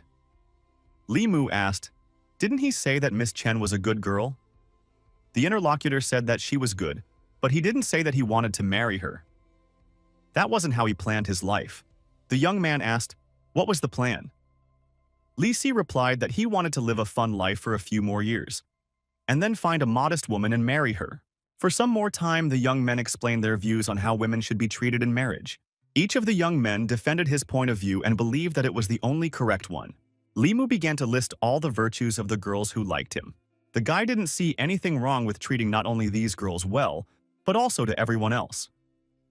Li Si said whether his interlocutor wanted to see all these girls marry someone other than him. The young man huffed. He hadn't looked at the problem from that angle, and regretted that they didn't tell all the girls how they felt. Li Si said that with Li Qin, the young man will definitely not succeed, but Miss Liu would have to be saved by the young man. The young man said, as much as he would like to, you can't jump above your head. Li Si said, if you can get a sensual relationship with a girl, you can turn a blind eye and just enjoy her. The driver brought the young men to the magistrate's office and said they could come out. The duty officer said hello and told them that new colleagues had arrived and suggested they come in and see if they had time to check in today. The young man asked, "What does it mean to have time?" The man said that they would find out everything now. The young man saw the formation on the formation. Everyone who was here were soul condensation cultivators. One of them had a soul condensation level. The man told the elder that 2 from the county had arrived. Could they participate in this trial? The elder told the 2 to stand in a row. The young men said hello. Li Mu thought, "What kind of entrance test are we talking about?" The superior said that being an official here is not something they can do even if they wanted to. Everyone has to pass the test to be qualified to serve in the magistrate's office. The young man feels a blinding light in front of him. He opens his eyes, unable to realize where he is. The young man thinks he has fallen into an illusion. This is an entrance test. I wonder what's in this chest. Could there be something dangerous in here? The young man opens the chest and sees that it is filled with jewels. If he takes this step, everything will belong to him. For the rest of his life, he will enjoy fame and fortune, and all sorts of delicacies. The young man is encouraged to take the step. The boy realizes it's just a money bait. Though in the illusion, all kinds of temptations will endlessly increase. It is easy to go crazy from it, but he is not inclined to give in to such temptation. Every day, he had his mistress in front of his eyes. She was a constant temptation, and he held himself back. So, this chest of gold was not a temptation to him. The young man opened his eyes and realized that not everyone thought so. The warden said that he who could not resist the temptation of money when he became an official would be a villain to the common people. The chief said that these 2 should be sent back to their homeland and never be hired. They had not passed the temptation of jewelry. The warden noted that 3 people passed the test. One of them does not listen to the call of his heart and is very reserved. Another has no interest in money at all. The third does not think this chest is worthwhile. The 3 people who passed the test are lined up and waiting for further instructions from the supervisor. The supervisor asked Li Mu why he didn't give in to temptation. The young man replied that he was not interested in money. The supervisor thought that he had experienced many people from the strong in spirit to the weak in spirit. But this was the first time he saw a man who had not lost his mind in illusion. The man asked the other man why he had not succumbed to the illusion. The young man replied that officials should set a good example and not to take bribes. The third replied to the man to the same question that it was not a chest, but a small chest. The supervisor thought that this young man was very fond of women and therefore would not be able to pass the second level. The warden announced that the 3 had passed the first test. He hoped that in the future they would also be able to resist the temptation of money and remain fair. Next, the second test awaits them. If they pass it, they will be officially appointed as officials of the magistrate. A young man is subjected to another illusion. In front of him is a seductive girl who calls him her master, and she offers the young man to take advantage of her. The lad realizes that this ordeal is called seduction. The young man hears a voice saying that he can step forward and do whatever he wants with the girl. The girl says that she has been waiting for him all her life. The boy compares this illusion to Mrs. Liu. Mrs. Liu wins in looks. The illusion loses on all fronts. The warden sees that many men can't resist this illusion. The warden says that this is not enough and must be continued. After a second test, again the same 3 men are found to have failed the illusion. The boss, looking at Li Mu, said that this is a very strong man and his cultivation level is good. He could be hired right away, but he is constantly thinking about some girl. A person who thinks of such a way to break the illusion definitely knows how to love. The supervisor, looking at Li Su, wonder why he is smirking. Doesn't he love beauty? The man congratulated the same 3 again. They had passed the second test. To become officials, candidates must be able to resist money and beauty. They have passed. From now on, they are officially considered to be guardians of the magistrate's office. The man said that before they were admitted to the magistrate's office, he would give them a third test. If they passed it with honors, they would become his personal assistants and be relieved of their duties of patrolling the streets. The young man thought that if he couldn't pass the third test on his own, he would use the mantra of a pure heart. The supervisor created another illusion, and a terrifying ghost appeared in front of the young man. He raised his hands and shouted loudly. Li Mu pulled out his sword and thought that it was just an ordinary illusion. The ghost tried to attack the young man. The young man realized that the third test was a test of courage. This embodied demonic and ghostly energy could be confused with a standing ghost. The guy realized that he couldn't be intimidated. Whether it was an evil fathom cultivator, a leaping vampire, or a ghost, he fought with all of them. These transformed beings absolutely could not disturb his mental balance at all. Many of the candidates screamed and were afraid of the ghostly demons. The chief said that, as officials, they should be able to resist all sorts of temptations and have a certain amount of courage. A man who is afraid of death cannot be a good official. He must have a strong mind and possess impressive courage. The chief thought that these three candidates were really strong. The man praised these three men. They are truly courageous. The superior asked Li Si if he was afraid of death. The young man said that there was nothing scary about death. The man thought that this man was a mere mortal, but he managed to pass 3 trials in a row without hesitation. He had passed the trials that most soul condensation practitioners would not be able to pass. The man looking at Li Si thought that there was nothing unusual about this guy. The supervisor asked the Lord Viceroy, what should they do with candidate Li Si? The Lord Viceroy said to let this young man stay. The warden objected and said that this person is not a practitioner, he is an ordinary person. Lord Viceroy said that this man was chosen by the Lord in charge. The man said he understood. His eyes rounded. Li Si asked his friend if he didn't pass the test, would he be able to return? The young man said, of course he could. Li Si was upset. He hadn't thought of that before. The boss announced that everyone left here had passed the preliminary entrance test, and he would now escort them to their residence. Li Si approached the supervisor and said that he was very greedy for money and easily tempted, and he won't be able to work here. The supervisor hoped that the young man could change in the future. The boy shouted that he was a big lover of women and would feel bad if he couldn't meet them every day. The supervisor said it's good if the young man can be so energetic. Li Si said he is a coward and runs away when he sees evil spirits. The warden said a guard should value his life. Fight if he can win, and run away if he can't. The young man asked what he had to do to be chased away. The warden said he had passed 3 inspections, no one would kick him out. The magistrate, it is a big family and the young man can be accommodated. The lord in charge said the young man passed all 3 tests, the money of women and did not give in to temptation, and was not afraid of ghosts. The lord in charge was satisfied. These were the good qualities of the man Meow Meow had met. The lord in charge said that this young man should be invited to see him. The chief said that originally the magistrate did not provide accommodation, but the area chief was considerate of everyone and replaced the registration room with a bedroom. The man said that if someone did not want to live at the magistrate's office, they could rent their own accommodation. The young man thought, a room for 8 people means there's no privacy here at all. He has too many secrets, he needs enough space to practice. The young man decided to rent his own room. The boy thought he was no longer a poor guard and could afford to rent a private room. The guard on duty came and said that Li Si called the lord in charge and wanted to talk to him. The young man said doomfully, he's sure he won't be able to escape from here. The guy told his friend, if he doesn't come back, to visit all the hotspots and say hi to his girlfriends. Limu wished his friend a happy life with Mrs. Meow Meow and healthy children to their family. The chief was told that a guard from their county government had arrived.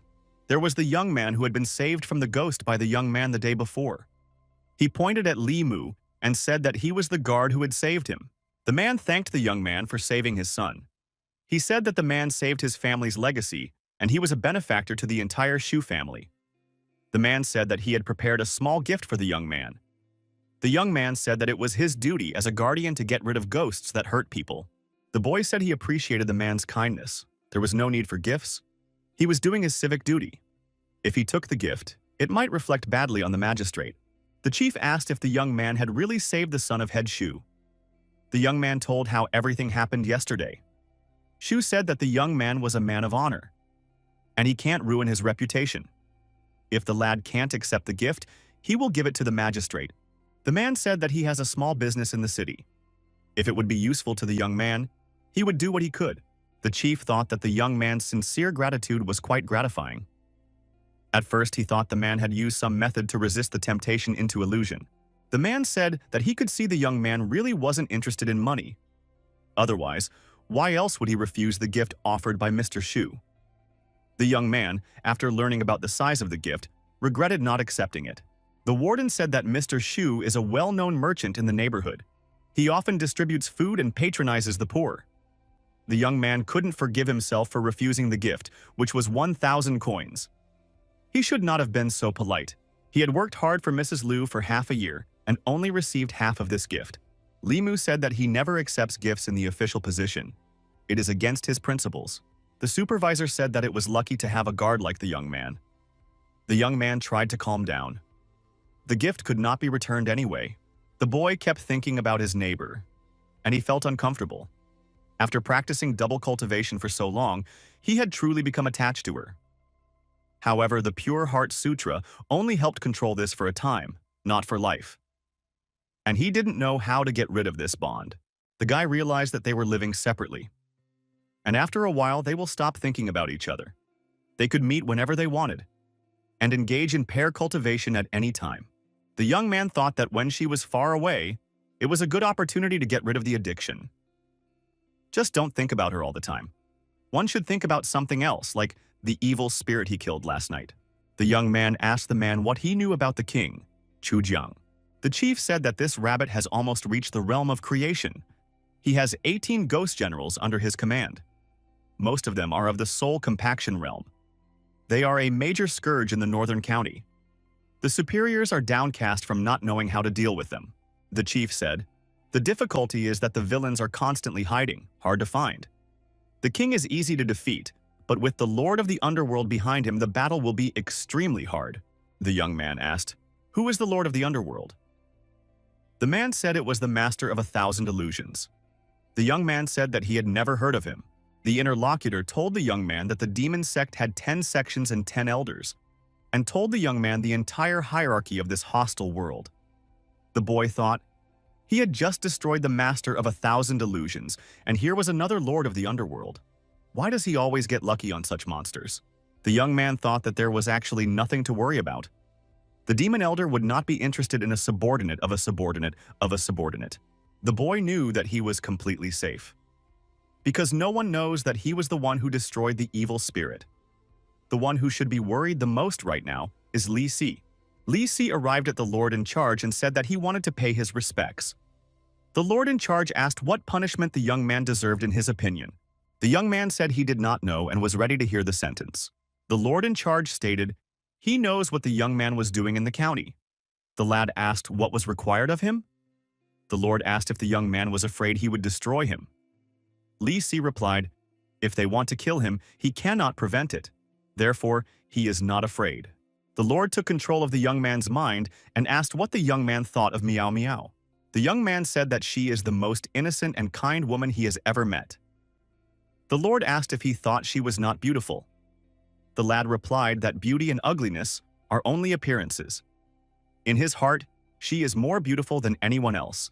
The lord laughed and said that he was giving the young man 2 courses of action. First, he should stay with Meow Meow and make her happy for the rest of her life. Whatever he needs, he will get. Money, power, or cultivation, he will be able to satisfy the young man with everything. The boy asked, what's the second thing? The lord said that every year during the festival, he would ask the young man to light a couple incense on the grave. The young man replied that the son-in-law was bringing a bow to his father-in-law. The young men met and talked about how they spent their time. Li Mu asked his friend, didn't Mr. Chen make life difficult for him? Li Si mentally said goodbye to all his girlfriends, saying their names out loud. Li Mu asked, was the man really going to give up? The young man said that he would take a look. Mrs. Meow Meow is not in the area yet. She will be back in 2 weeks. Li Mu told his friend, no matter how many women there are in the world, it's not as good as having one at home. Li Si asked, what about the young man? Li Mu said he doesn't know yet. The master told the newcomers about the principles of work and showed the area of their responsibility on the map. The young men listened to everything attentively.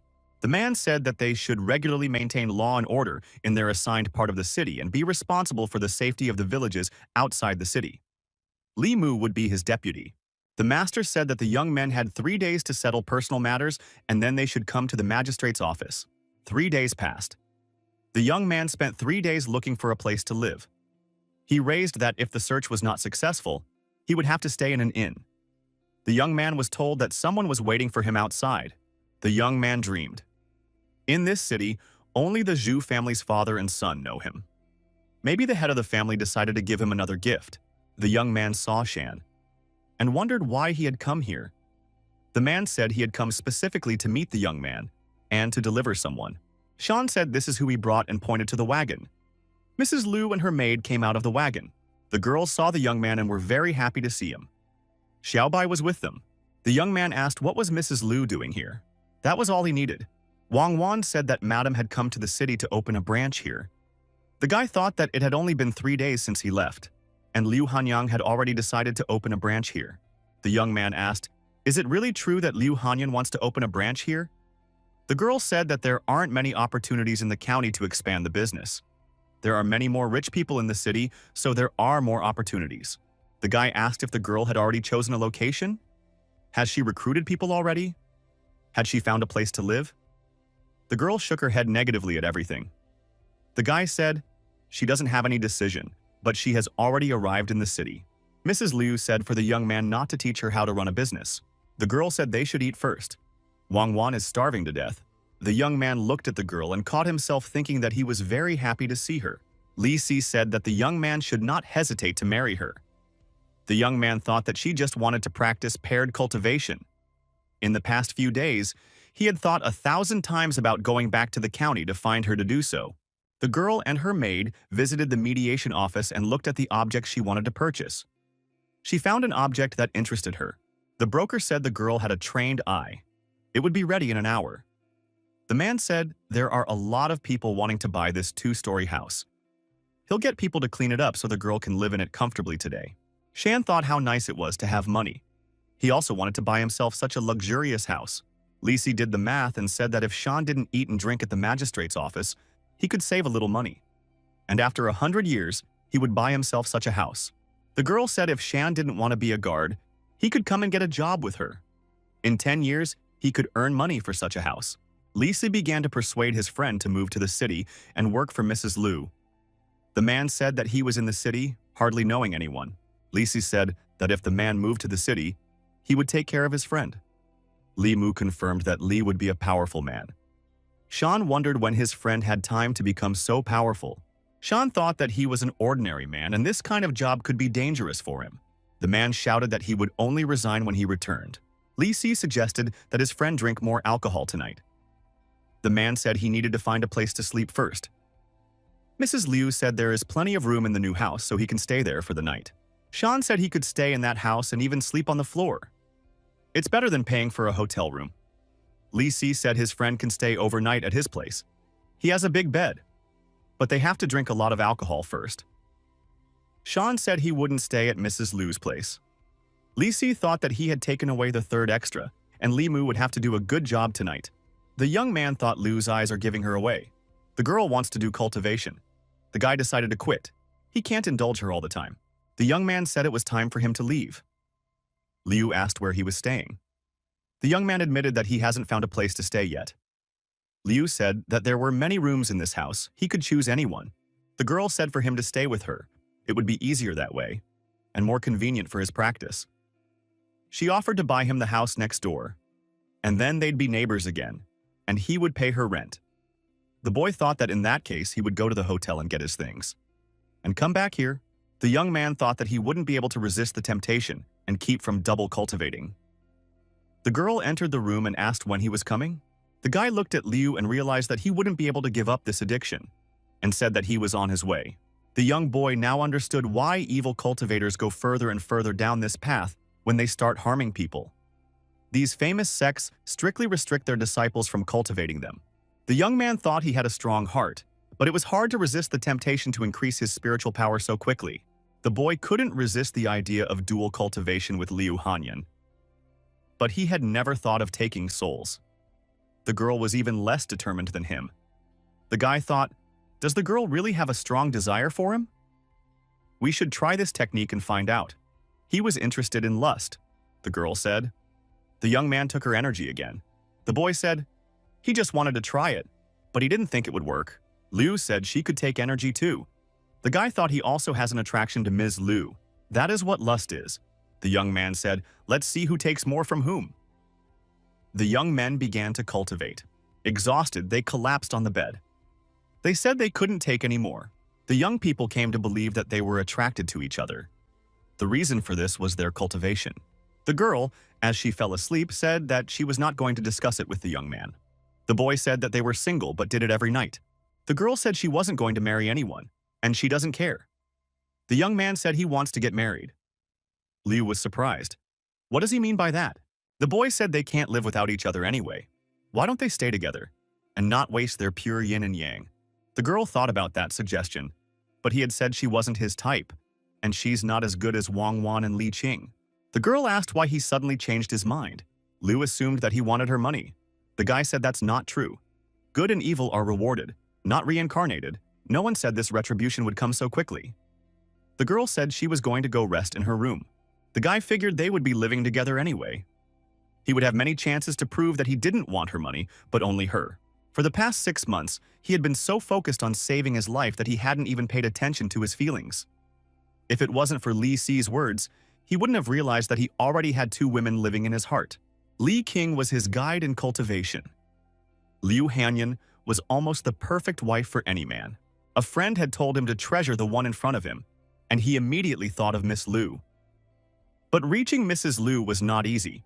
The boy figured she was moving to the city anyway, so he had plenty of time. Tomorrow, he decided to consult with a friend. A vixen came running to the young man and said she missed him. The boy said that her cultivation had improved a lot. The young man thought that this vixen is still a demon. If she reveals herself to other practitioners, he couldn't be sure that they wouldn't have bad intentions. The young man remembered that he had used the Buddha's light to treat the snake quite successfully. It not only kept the demonic energy inside her, but also saved her from the harm of the Buddha light in the future. He decided to try this with the fox snake as well. Xiaobai thought that she would be able to transform soon. Liu couldn't sleep. She wondered what the young man meant. Talking about how they can't be without each other. Did that mean he liked her? The girl continued to ponder. He had said many times that she was not his type. Is he, like her, poisoned by dual cultivation? The girl thought if she had known the consequences, she wouldn't have taken the initiative then to have a glass of wine with him. If she hadn't ended up in the same bed with him that night, there would be no difficulty today. The girl caught herself thinking that it pleased her to know that the young man wanted her. Aside from wanting many wives, Li Mu had no obvious disadvantages. It no longer seemed unacceptable for the girl to marry him. Liu realized that it was too late to fix the past now, but it was up to her to decide how to behave in the future. The morning came. The girl remembered what she had been thinking about the day before. Marrying Li Mu? How could she have only thought of that? The girl remembered that she obviously didn't want to marry anyone. Did she really want to steal her future husband away from Wang Wan? At work, a young man asked Li Si how he courted girls. Li Si asked, did he really decide to admit his relationship with Mrs. Liu? And said that there is no single instruction. It all depends on the person. Li Mu said that he has no experience in courting girls. Li Si declared that sincerity is an eternal truth. The guy explained that sincerity is the least valuable thing in this world, but it is also the most valuable. He had always relied only on his sincerity. Li Mu asked him to be more specific. Madam had an unfortunate life experience. She achieved everything by relying only on her own efforts. Li Si said that such a woman often keeps her heart closed and finds it hard to trust others. The young man must use his sincerity to penetrate this closed heart. The young man decided to be sincere in everything towards the lady. The boy tried to help the girl in everything and tried his best to woo her. Liu told the young man not to be like that. She was beginning to be afraid of him. The boy thought that the sincere way doesn't work with Mrs. Liu. We should forget about it for now and do some cultivation. He developed the first 6 senses of Buddhism. Visual awareness. He can see through all illusions and bypass several formations. This is better than the heavenly eye. The next day came. The master said that the government had received a report from the villagers that something strange had happened in a village outside the city. No one was hurt, but it was suspected to be the work of a demon. A young man was sent on a business trip. The young man came to this village, knocked on the door, and said that he was an official who was investigating the incident. The girl opened the door to the young man. The girl said that her husband needed help. Her husband has been going somewhere every night for the past few days and coming back and sleeping during the day. The girl complains that he can't wake up during the day, no matter how much she wakes him up. So she showed the young man her husband. The boy determined that the 7 souls are still with him, but they are exhausted. The yang energy has been sucked out of him. The girl asked what should she do. The guy said when he wakes up, don't say anything to him or ask him anything. If he went out again for the night, the young man would follow him. The guy thought, if the demon is practicing sucking people's yang energy, then the level of the attacker is clearly low. The young man had a level 2 talisman with him. He thought that if it was difficult, use the talisman to retreat. The young man saw that girl's husband walking at night. The boy decided to follow the man. He wanted to find out who exactly was bringing evil to these people. The young man noticed that the man was entering a house. Limu realized that judging from the demonic aura permeating that bamboo house, it was a monster that had changed appearance. Through the window, the young man saw the man telling the lady that he was here again. The young man noticed that the man's body was twitching. He must be stuck in an illusion. This demon is trapped in the illusion and sucking out the yang energy for his cultivation. The guy realized that without his lightning, he wouldn't be able to defeat this demon. But the demon is not responsible for the death. It probably shouldn't be destroyed right away. The young man had an idea, and he decided to check something out. In this house, the demon had been mocking the man steadily. Someone knocked on the door. The door opened and there was Limu. He'd been told it was haunted, but it turned out to be a green snake, or an ordinary woman. The young man said if the man didn't come up now, he'd tell his wife, and she would break his legs. The girl came up to the young man and said she could give him what he wanted. The boy said, "What if he wants her?" The green girl tried to seduce the young man. She thought he was very handsome and she didn't want to deny herself. She thought her catch today was not bad. The girl thought that there was very little of Yang's energy. She felt like she was being drained. The stranger fell to her knees and said she felt dizzy. The girl thought that this person was unusual. A flying sword appeared in the room. The young man pointed this sword at the girl and told her to give up. The girl called the young man a scoundrel and said he had tricked her. It turns out that he is a cultivator. The guy stated if she was not following the right path, she should have foreseen this day. The demon decided to run away and said the young man couldn't stop her. The snake flew out of the house and the young man rushed out to find her. The snake hit the young man with its tail, but he managed to block the blow with his hand. The lad thought, if he hadn't cultivated Buddhism and Taoism, and his body wasn't hardened, this blow would have broken his arm. The young man decided to fight this snake. The boy grabbed the snake's tail and pulled with force. The snake screamed. The girl screamed she did not hurt him in any way. Why did he come after her? The young man said that she had broken the law by sucking the life energy out of the man. She must come to the magistrate and be punished. Then her life would be saved. The girl shouted that if she went there, she would surely die. People like to extract the soul, take poison, and eat the flesh of snakes. The young man said, in that case they would have to fight, and hit the girl in the face with his fist. In this way, he was doing his duty. The girl was suffering from the harassment of the lawmen who had attacked her. The young man summoned lightning. The snake thought that if the lightning struck her, she would immediately die. The boy offered the girl a wager. If she wins, he'll let her go. If she loses, she'll go back to the magistrate with him and face the law. But he could assure that her crime would not be punishable by death. The girl asked what the wager was. The boy said on her ability to charm. The girl thought the young man was strange. She was sure she would charm him. She had never met a normal man who could hold back in front of her charm. The young man said he was all in front of her. Snake decided to use her charms. She asked, "Is the young man always alone?" The young person asked if they might be better off doing something more enjoyable. The young woman thought, this man has done her harm. Why not just destroy him? However, this man practitioner is quite handsome. Snake thought that if she could repair him to herself, she could feed on his yang energy every day. It would be best for her cultivation. The young man noticed that she was very greedy in this matter. She was now becoming more and more lustful. It seemed to the girl that her body was getting softer and softer. She assumed that he was pulling something out of her. The snake recoiled from the young man and asked what he had done to her. The boy thought that this demoness exuded more lust than all the girls he knew put together. He didn't think his body could help him. The young man said she had lost and should return with him to the magistrate. Snake regretted that her sister wasn't around. The young man felt the strong aura of a demon appear outside. It was a demon of the middle 3 realms that had already formed its core. The young man was afraid that he wouldn't be able to handle this demon. The snake said that it was her sister and it would save her. The boy thought that he wouldn't be able to fight. Gotta get this man and run away from here. He was lucky that Master Zhao had given him this talisman. The snake shouted to his sister that this man was escaping. The sister appeared and the snake asked her if she could bring this man back to practice. The sister said she knows that one is stealing human yang energy for cultivation. The sister said she came to take it back. The green snake took offense that sister didn't care about being bullied. The elder said that's what she deserves. If the magistrate knows about this, how will she be able to explain everything to her father? Green remembered that the man was a magistrate. The sisters started to figure things out with each other and said they would sort it out when they got home. The young man continued to drag his feet away.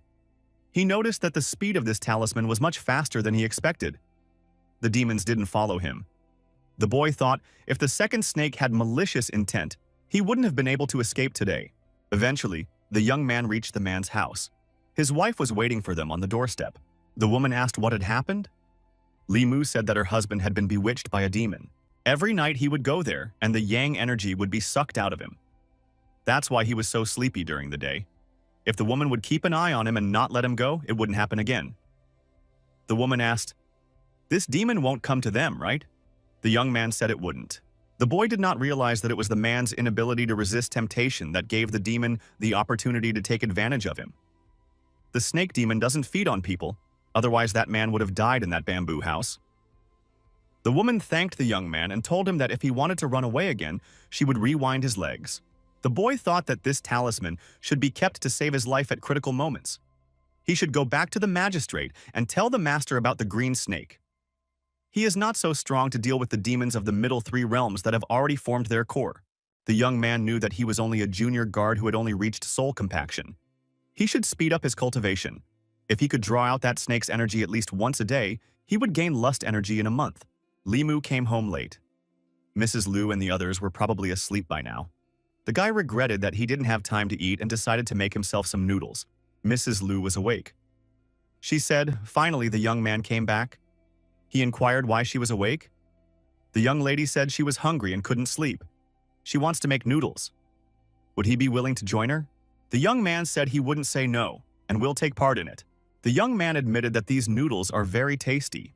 The girl thought he had been eating for a very long time. The boy asked why she was not eating. Mrs. Liu stated that she was reluctant, and the young man could eat her portion. The girl noticed a bruise on the young man's arm. The mistress was frightened and asked what was wrong with his arm. The boy said he hadn't even noticed it. Apparently it was left over from the fight with the demon of the night. That's probably when he hurt himself. The girl asked why he was so careless.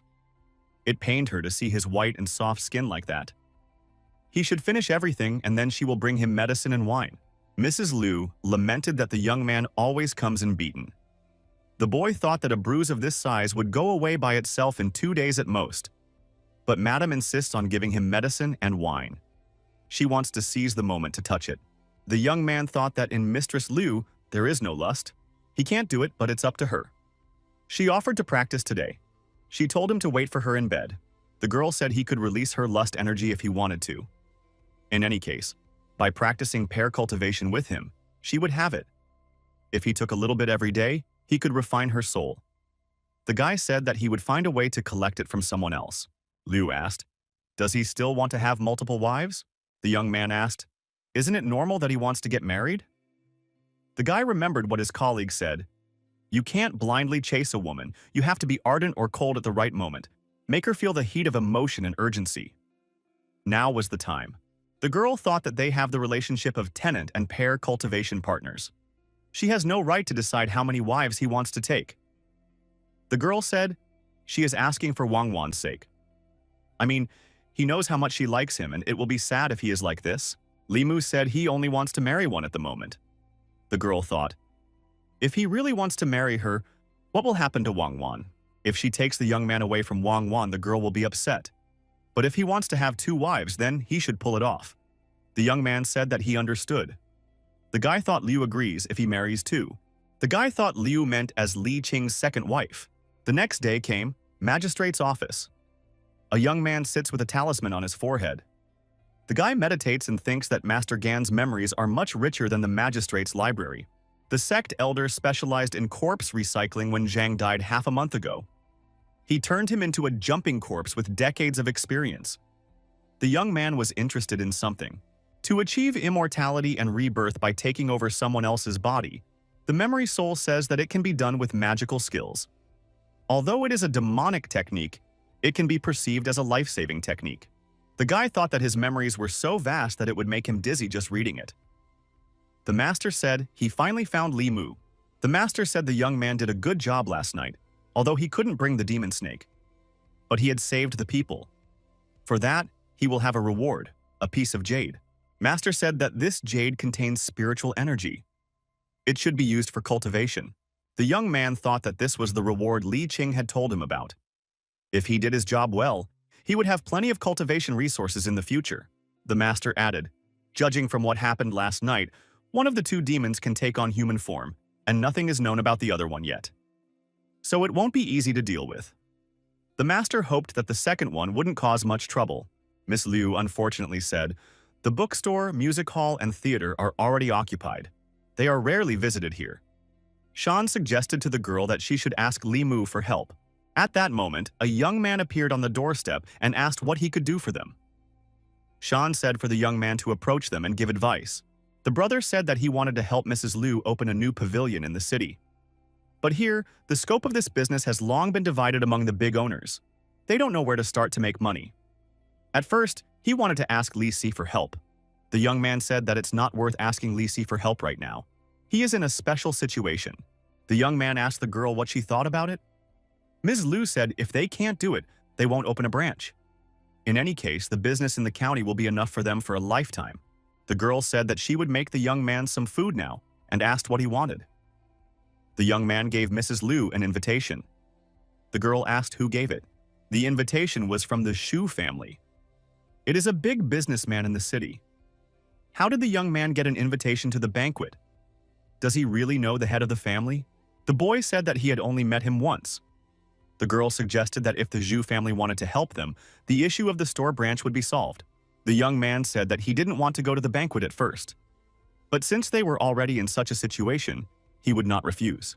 The young man said that he would go to the banquet with his girlfriend. Mrs. Liu was overjoyed. The girl asked if the young man would also come to her room tonight. The young man said that he would not be able to refuse her. Wang Wan thought, why do Madam and the young man stay alone in the bedroom every day and don't come out all night? The morning of the next day came. The young man asked if she had perfected her fifth soul. The girl said that she now had the same level as him. The cultivation speed of his inferior pure yang body is not as good as her complete pure yin body. She has the energy he gathered for her, and she will definitely refine the 7 souls before he does. The girl said that Li Mu should hurry up.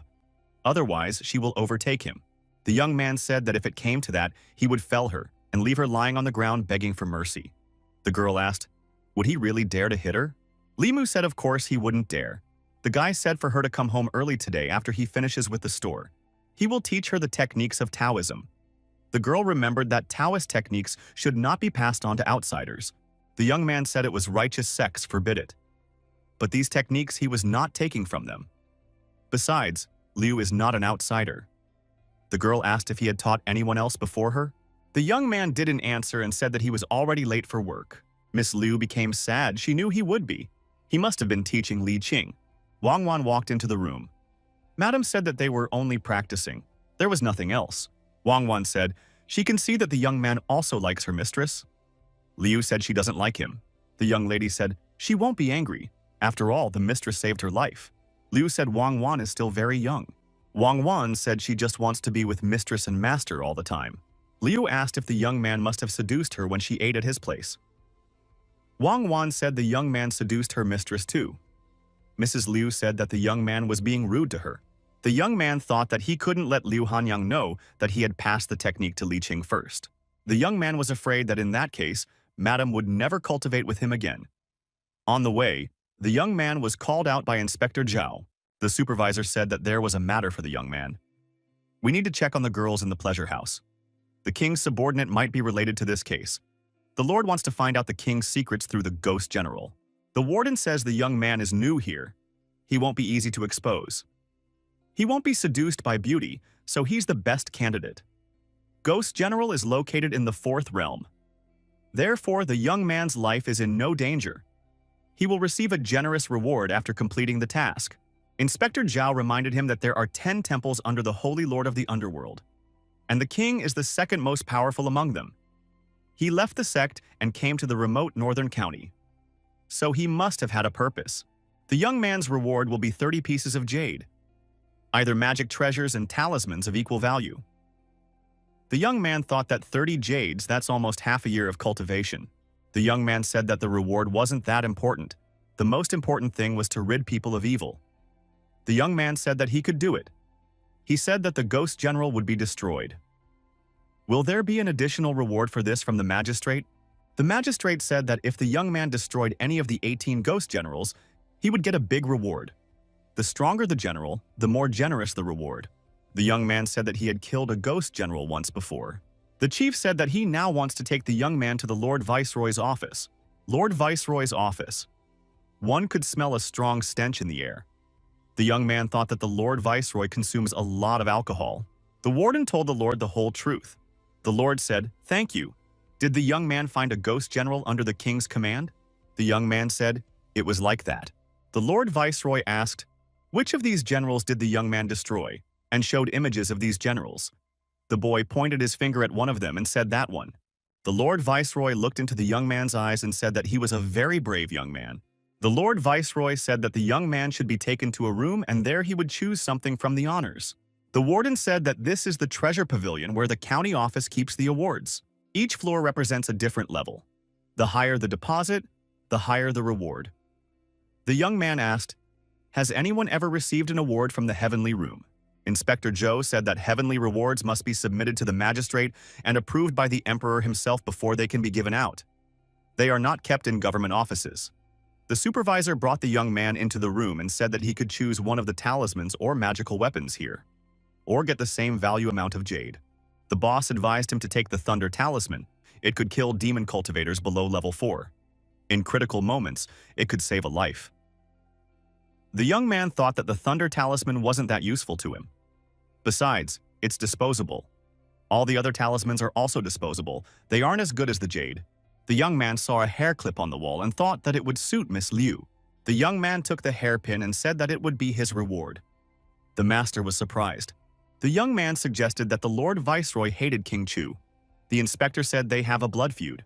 Lord Viceroy's parents died at the hands of the king. When the Lord Viceroy first arrived in the northern region, he was the first to take the lead. Running dangerous errands, he always rushed ahead of everyone else. 18 rampaging ghost generals had to be eliminated by the Lord Viceroy in 2 weeks, and 5 of them died one after another.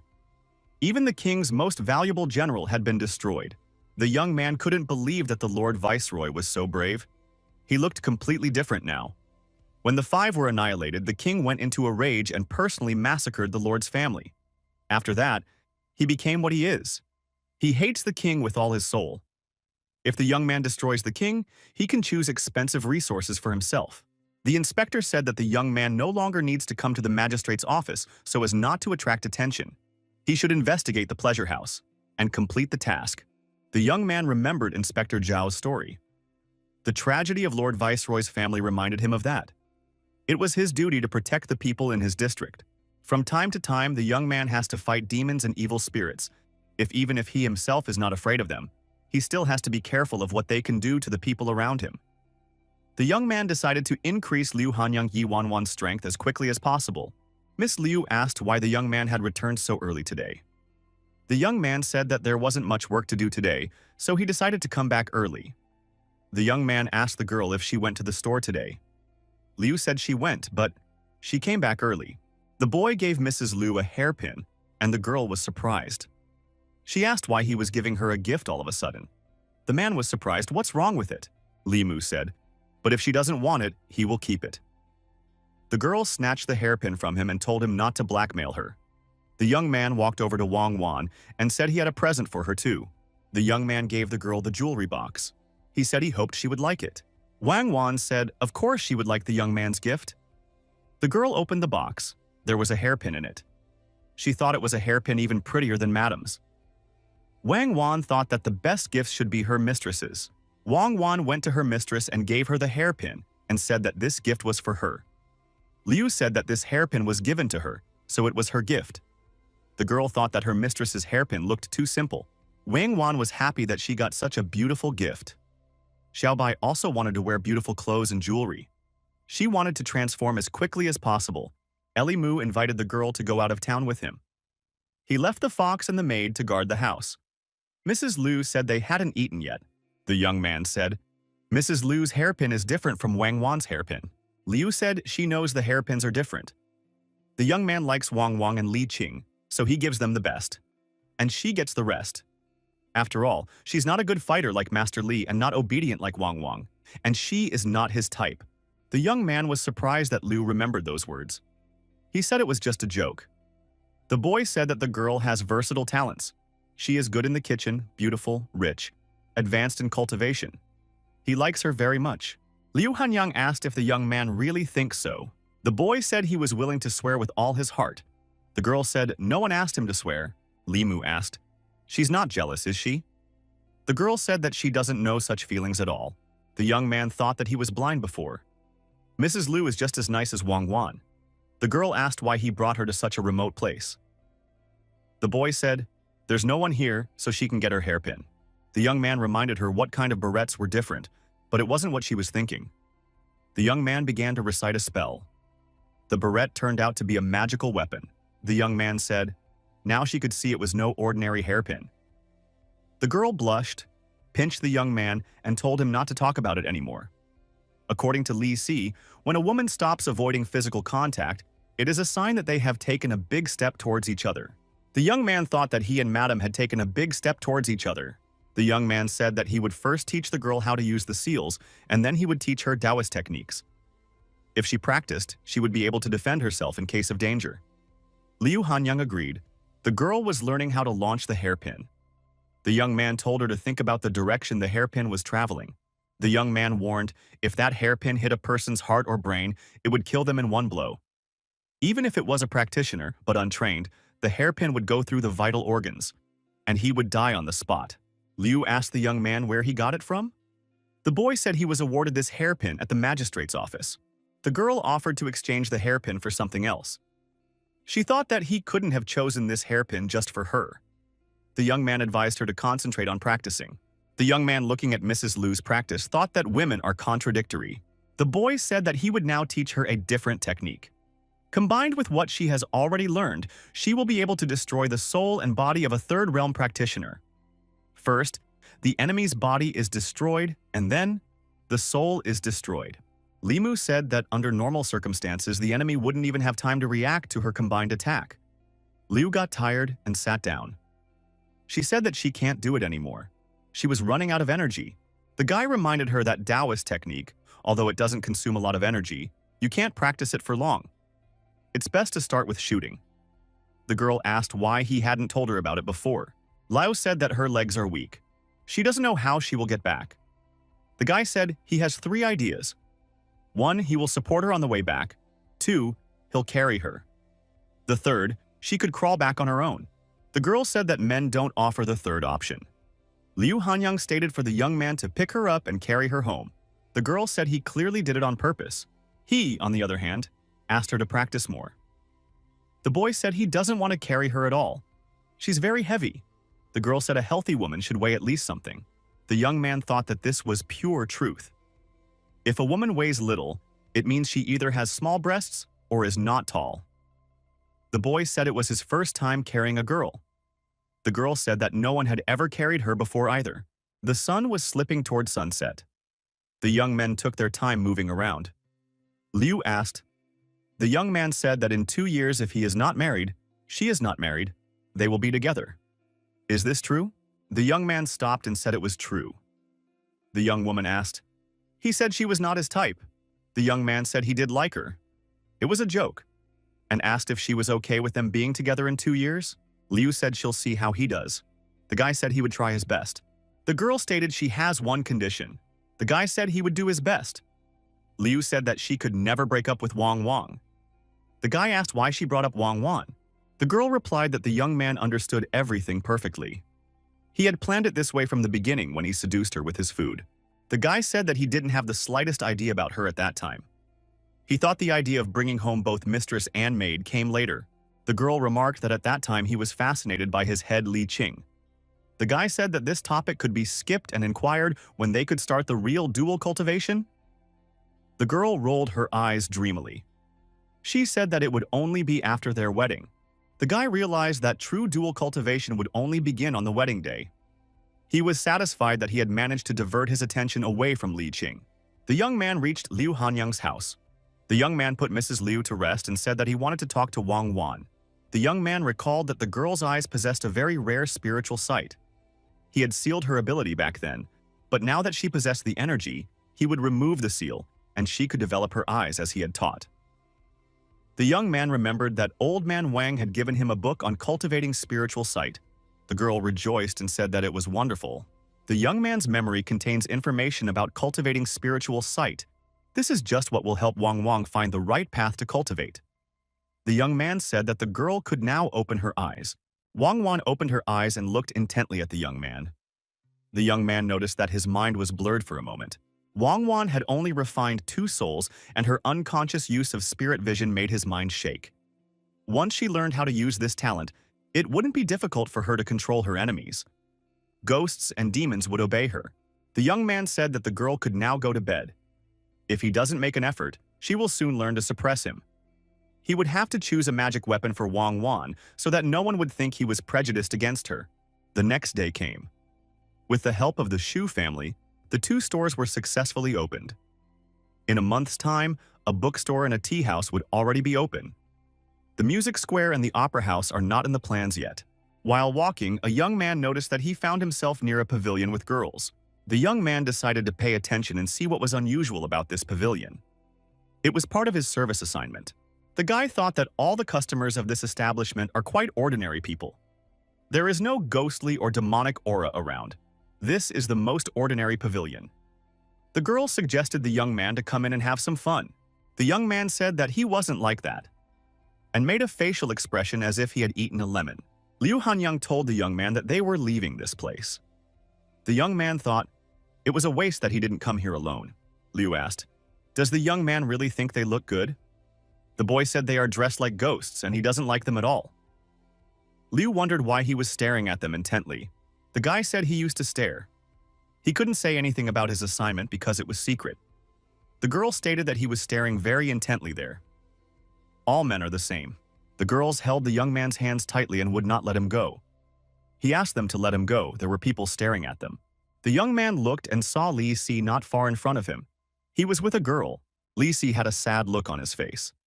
He saw 2 pretty girls who were next to his friend, and looked at the girl who was next to him. The girl asked why his companion was crying, and wanted to wipe his tears with a handkerchief.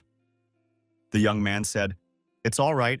It's a strong wind today and a speck got into his eye." Liu Hanyang asked the young man if he wanted to say hello. The guy said Li Si and Miao Miao reunited after a long separation. It's better for them to stay out of the way. Liu saw that they were really together. The young man said that this time Li Si didn't want to be together. The boy pointed out that the former Li Si was not like that. The girl said, "But he doesn't have to work now and doesn't go to the hot spots anymore." The guy thought that his friend was saving his paycheck all the time, occasionally eating cheap food and drinking clean water. He was saving his paycheck to pay for the bride price. By the time he had saved up the money, his fiancée had married a rich man and become a concubine. She hated Li Si because he was too poor to give her the life she wanted. Liu said that the life you want should depend on your own efforts. A woman like Li Si's fiancée has no self-confidence or self-respect. She deserves to be just a concubine for the rest of her life. He fell in love with such a girl. The young man said that all men can't forget their first love. That girl was Li Si's first love. But the stronger the love, the stronger the pain. Liu asked, "So the young man can't forget Li Qing either?" Li Mu wanted to change the topic of conversation and said that there is a noodle shop nearby. "We should go there because Wang Wan is hungry." Li Si and Miao Miao went to her father's residence. The girl offered the young man a rest and constantly paid attention to him. The young man said that he was hiding something from the girl, and his real name is Li Si. The boy said to bring Zhao Yun to justice, he had to hide his name and deceive the girl. Miao Miao said, so his confession of sympathy was also a lie. The young man said that Miao Miao is a good girl, from a good family and with a good heart. and he's just a petty official with a small salary. He used to go out with girls a lot. He's not as good as she thinks. The girl said she doesn't care about his past or his status. The main thing is that he should be faithful to her. The guy said he's so poor he can't even feed himself. She can't be happy with him. The girl said as long as she can be with a man she likes, she is happy. The girl said if the young man is uncomfortable in the city, they can go back to the county.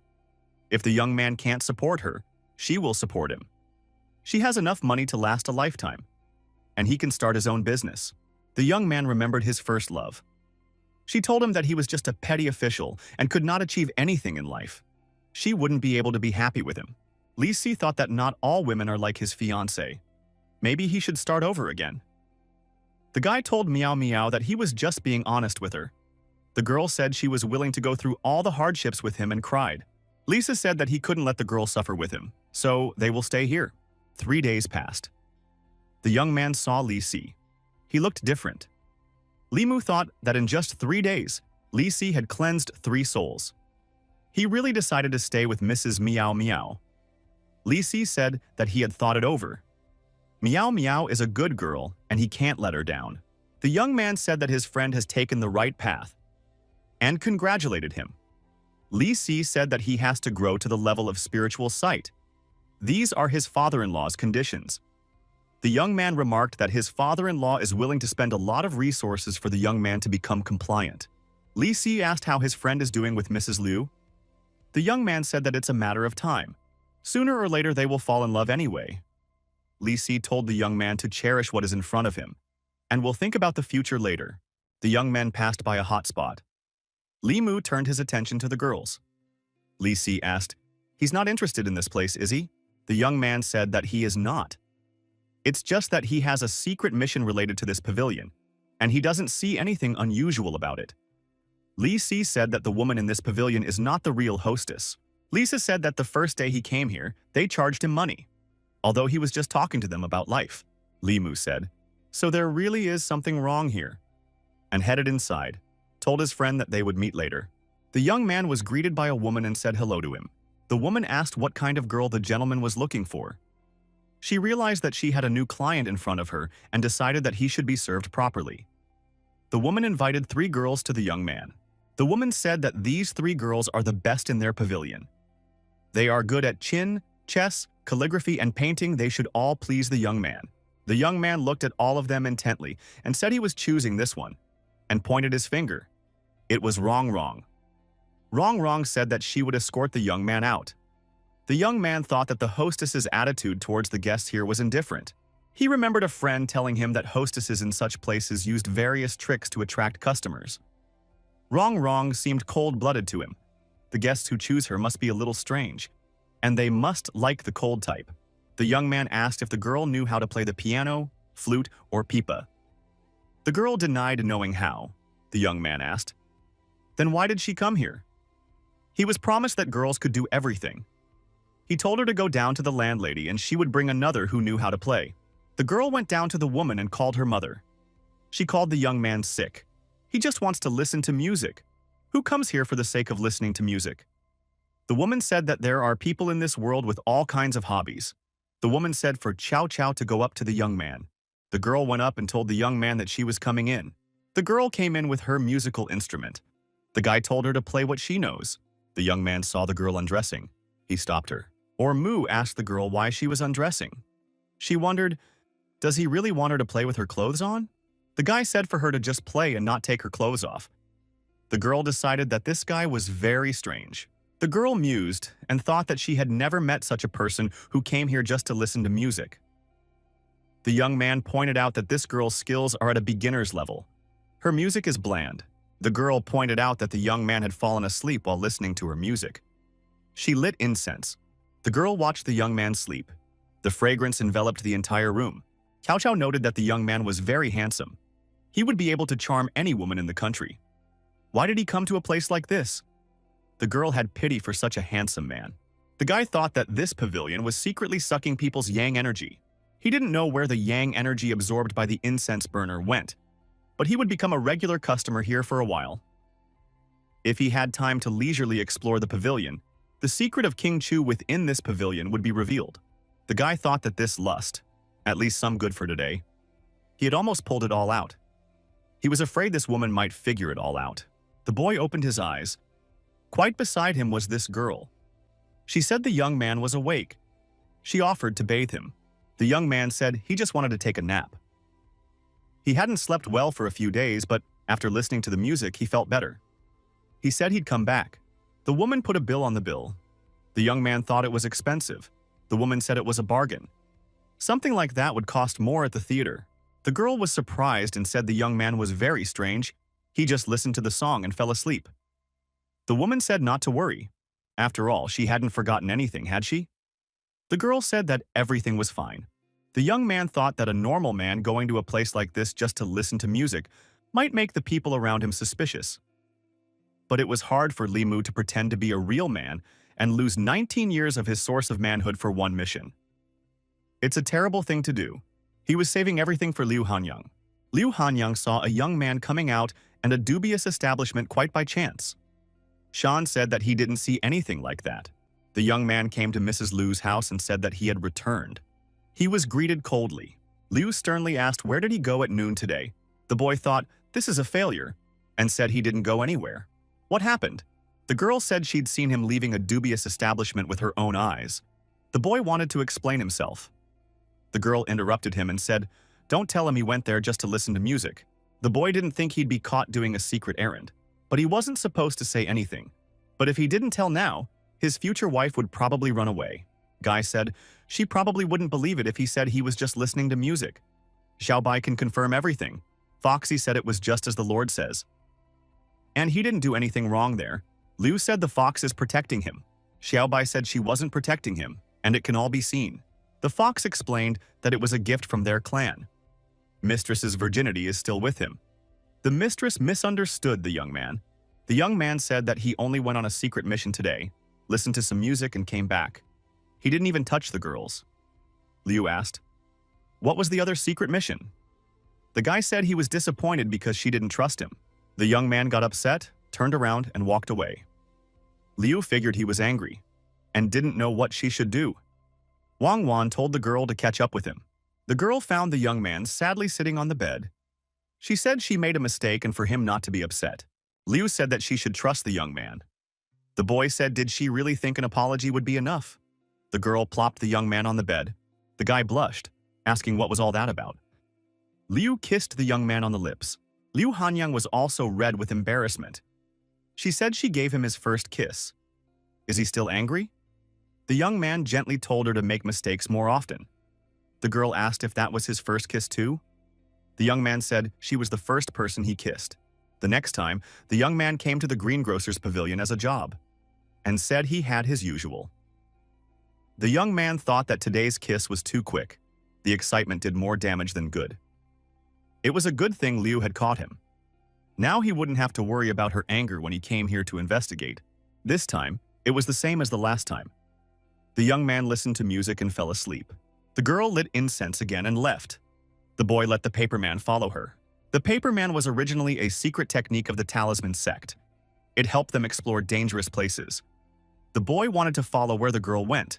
In the backyard, the girl brought an incense burner to the woman. The woman told the girl to stay here and not to let anyone in. Nearby was a well into which the woman descended.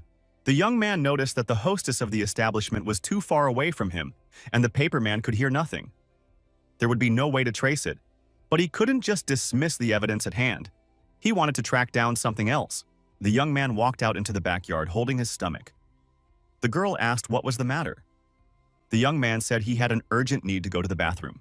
The girl pointed in the direction the young man followed. She thought he had frightened her. The young man changed his dislocation, but the smell here was not very good. But he decided to be patient for the sake of the mission. He could hear everything from here, though. The young man heard snippets of phrases. General Ghost, last place, sacrifice, yang energy. He knew he couldn't stay here long. It might alert the girl and affect the plans. The guy came out of his hiding place and headed in the other direction. He's finally gone, the girl thought. It was time to pull the woman out of the well. Emerging, the woman asked if anyone had come up. The girl said there was no one. They left the well region. At work, the young man reported the investigation to his superior. The supervisor realized that the pavilion was controlled by King Chu's ghosts. The young man confirmed that everything was coming from the well at the back of the pavilion. The warden said that the ghost energy is hidden in the well. No wonder they don't see any anomalies outside. The guy added that the mistress and her subordinates are just puppets. They secretly absorb the client's yang energy to cultivate it later. The boss asked if the young man had figured out the reason why this ghost risked causing trouble in the neighborhood. The young man said, "I think so. The 18 ghosts subordinate to King Chu are unstable. Other ghosts can always take their place if they are strong enough.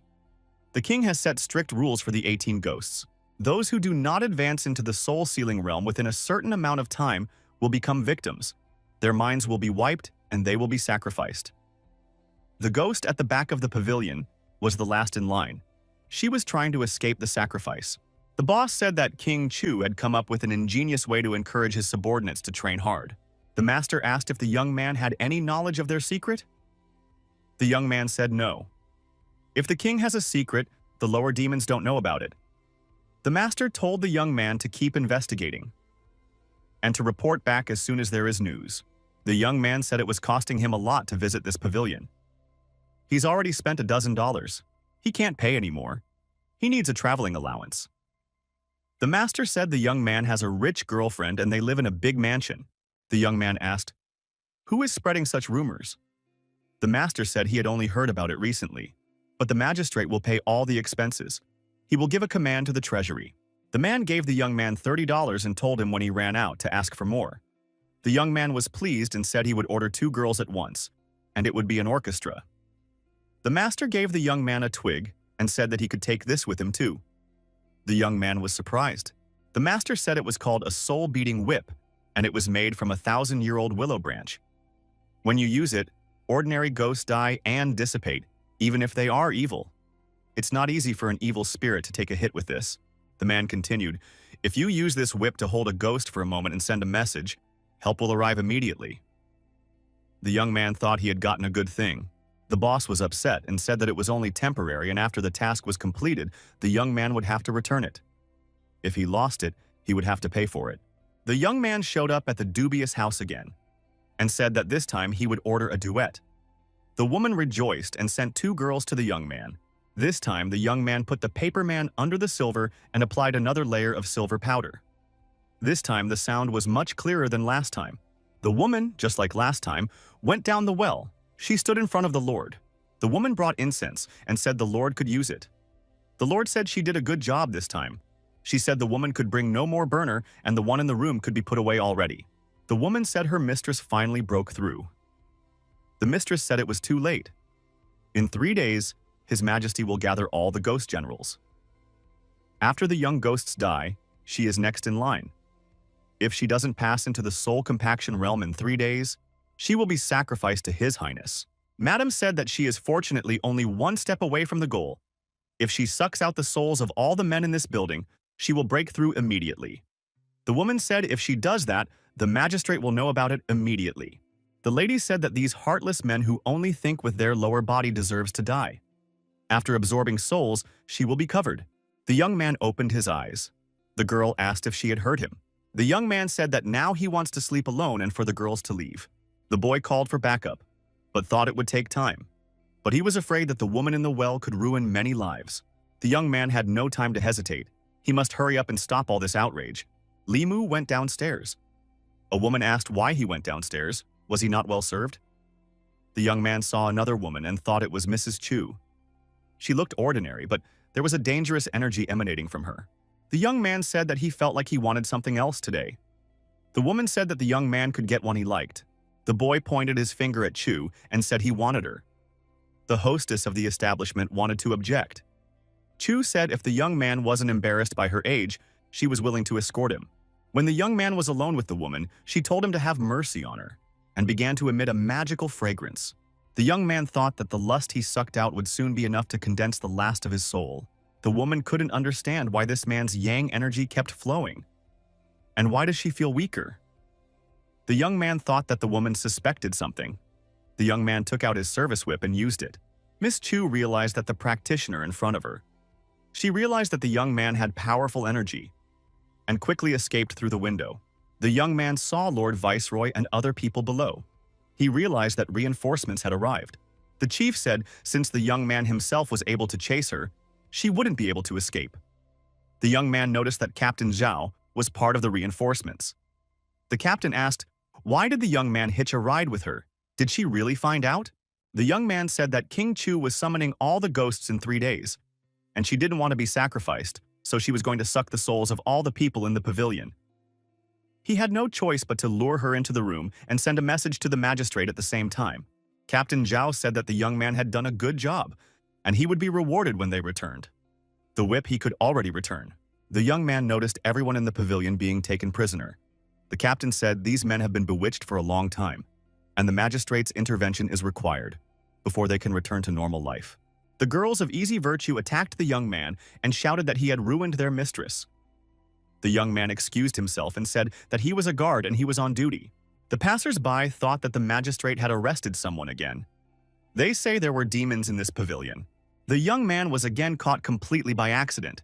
He was called out by Mrs. Liu. The girl asked, "What's going on here?" The guy said, this is what he told her about. It's his mission. The pavilion was run by a ghost woman and the girls were under her spell. Now they have to be taken to the magistrate to free their souls. The young man said he was doing the right thing. As for his yang, he will leave it up to Liu Hanyang. The girl said it was not worth talking about on the street, sent him to work and told him to be sure to come back in the evening. The magistrate's dungeon, the secret dungeons. The ghost is chained to the wall. Mrs. Chu is asked what is the plan for the king coming to the northern district. A servant of the law, the Lord Viceroy, tries to get the truth but the woman refuses to answer. The young man is surprised that the Lord Viceroy himself is questioning the ghost. The captain said that the Lord Viceroy's hatred for the king is unimaginable. The young man thought that no more screams were heard. The interrogation must be over. The Lord Viceroy turned to the young man. He said that the lad had not yet condensed his soul. Her soul power was still useful to him, and he left it for the young man to dispose of. The young man thanked him, and thought that the Lord Viceroy didn't get any useful information. The lad noticed that the yin energy on the woman's body was very pure, so she clearly hadn't harmed anyone before the pavilion incident. But this time, she had murderous intentions. The guy thought that judging from her weakness, she would die soon. The woman laughed. The young man asked what she was laughing at. She said she was laughing at the world. Good people are not rewarded, and evil people rule. Government officials take responsibility for people. However, they are a bunch of people who bully the weak and fear the strong. The girl shouted that Kui Ming would die a good death. The young man was surprised when he heard this name. Li Mu immediately pointed a beam of sunlight at the woman and she came to her senses. The boy asked, "Kui Ming, is this the one who was in charge of the magistrate 20 years ago?" Sister Sue's enemy's name was Kui Ming. Although she didn't talk about it, Sister Sue's death must have something to do with this Kui Ming.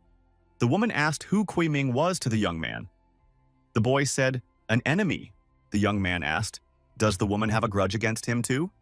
The woman said she wants to tear him to pieces. The young man asked her to tell him what she knows about, and if it is true, he will spare her. The woman said that Kui Ming and her were once an unmarried couple. Her family made every effort to help him collect his soul, and then he took a position in the county magistrate's office. But soon afterward, he killed her and disposed of her body, savagely massacring her entire clan. Then he married the governor's daughter. The young man thought that Sister Sue died probably because of Mrs. Chu, and Mrs. Chu because of the governor's daughter. This Kui Ming did the same thing as Zhao Yun, only much worse. The woman said that she was lucky to stay alive, even if it was as a ghost. And for the past 20 years, she had been practicing self-cultivation and joined the king to avenge her death one day. Unfortunately, before she died, she didn't even find out where he was. Under the pretext of colluding with the cultists, he wiped out her entire clan. Vengeance must be exacted. The young man thought that Kui Ming had become the emperor's son-in-law. He had gone head over heels to ascend to the throne.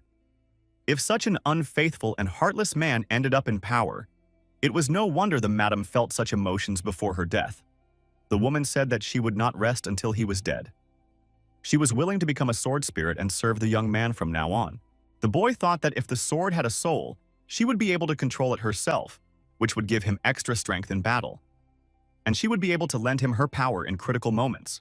The young man said that by becoming his sword spirit, she would lose her freedom and become his servant.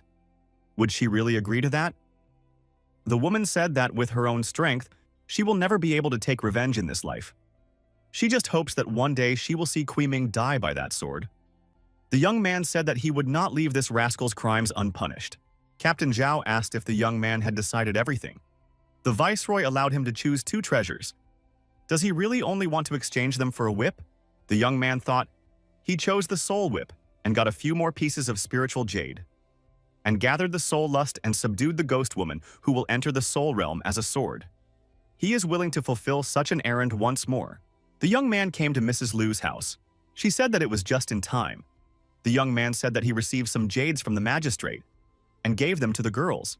They can use the jade for training by channeling spiritual energy inside. The young man showed the whip and said it was a magic weapon for their defense. Wang Wan thanked her. The young man thought, although it was strange for a pretty girl to hold a whip, but it was much better than if Liu Hanyang had this whip. If he gave this whip to Liu, she would whip him more often than ghosts. The young man said that he would go back to his place to practice.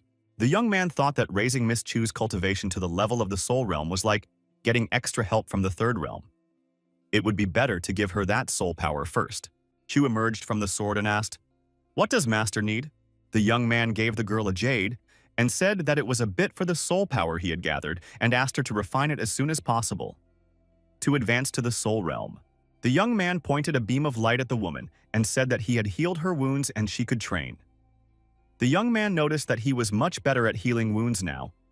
The woman thanked the young man. The lad thought it was time for him to start perfecting his soul with lust. The young man said that the bad heart was ready. Out of the 7 souls, only the 5th was missing, and he still hadn't collected a single particle of antiad. Hadn't collected a single one, even with Liu Hanyang. The guy thought that the only way to collect the 7 souls was to gain the people's recognition. But you need the sincere love of the people, and he was just a petty official. The guy pulled out his sword again to make the soul of that sword appear. She said that she managed to break through. The young man congratulated the woman for entering the soul realm. The woman said that if it wasn't for the young man, she would be gone. The young man wanted to know if King Chu really had any plans in the northern county all these years. The woman said that the king was developing ghost cultivation in the realm. Among the ghost generals under him, many of them used to be lone souls and wild ghosts. If they didn't reach the soul realm within the time limit he had set, they would be sacrificed to other ghosts. The young man thought that King Chu and his subordinates represented a very large force. If it wasn't for the talisman sect, the king's power would be even greater than the northern county government. Despite the might of the talisman sect, it would not interfere in worldly affairs unless there was a case like the 1,000 Illusion Master that exceeded the power of the northern county government. Only something like that would force them to take action. King Chu's insignificant figure did not attract the attention of the powerful. The young man thought that he would have many opportunities in the future. Although he is not his rival, he is not afraid of him. The young man asked for the woman to enter the sword and transfer her power to him. The young man noticed that Lady Chu's strength was not as great as Sister Su, who had been in the soul realm for many years. As long as he had his sword in hand, he could enter the 4th realm at any time and utilize the power of the 5th realm by borrowing various Taoist techniques. Only when he himself enters the middle 3 realms will he have the foundation to establish himself in this world, where demons and ghosts run rampant and countless powerful people reside. The next day in the duty room, a young man asked Liu Shi how long had it been since he had finished refining his 7 souls. Liu Shi said that it was the only way he could practice with Miao Miao. The young man thought that his friend had become a new person, and his smile became much wider. It seemed like he had truly found his love. Li Mu still couldn't understand what love was. He had never felt love before. Li Si said that it was a very deep question, and there was more than one answer. The young man should figure it out for himself. The young man asked, "Isn't sympathy between 2 people love?" The friend said that sympathy is possession, love is self-sacrifice. Sympathy is lasciviousness and capriciousness. Love is restraint and tolerance. After the young man and Mrs. Liu get married and spend a few years together, the young man will understand everything.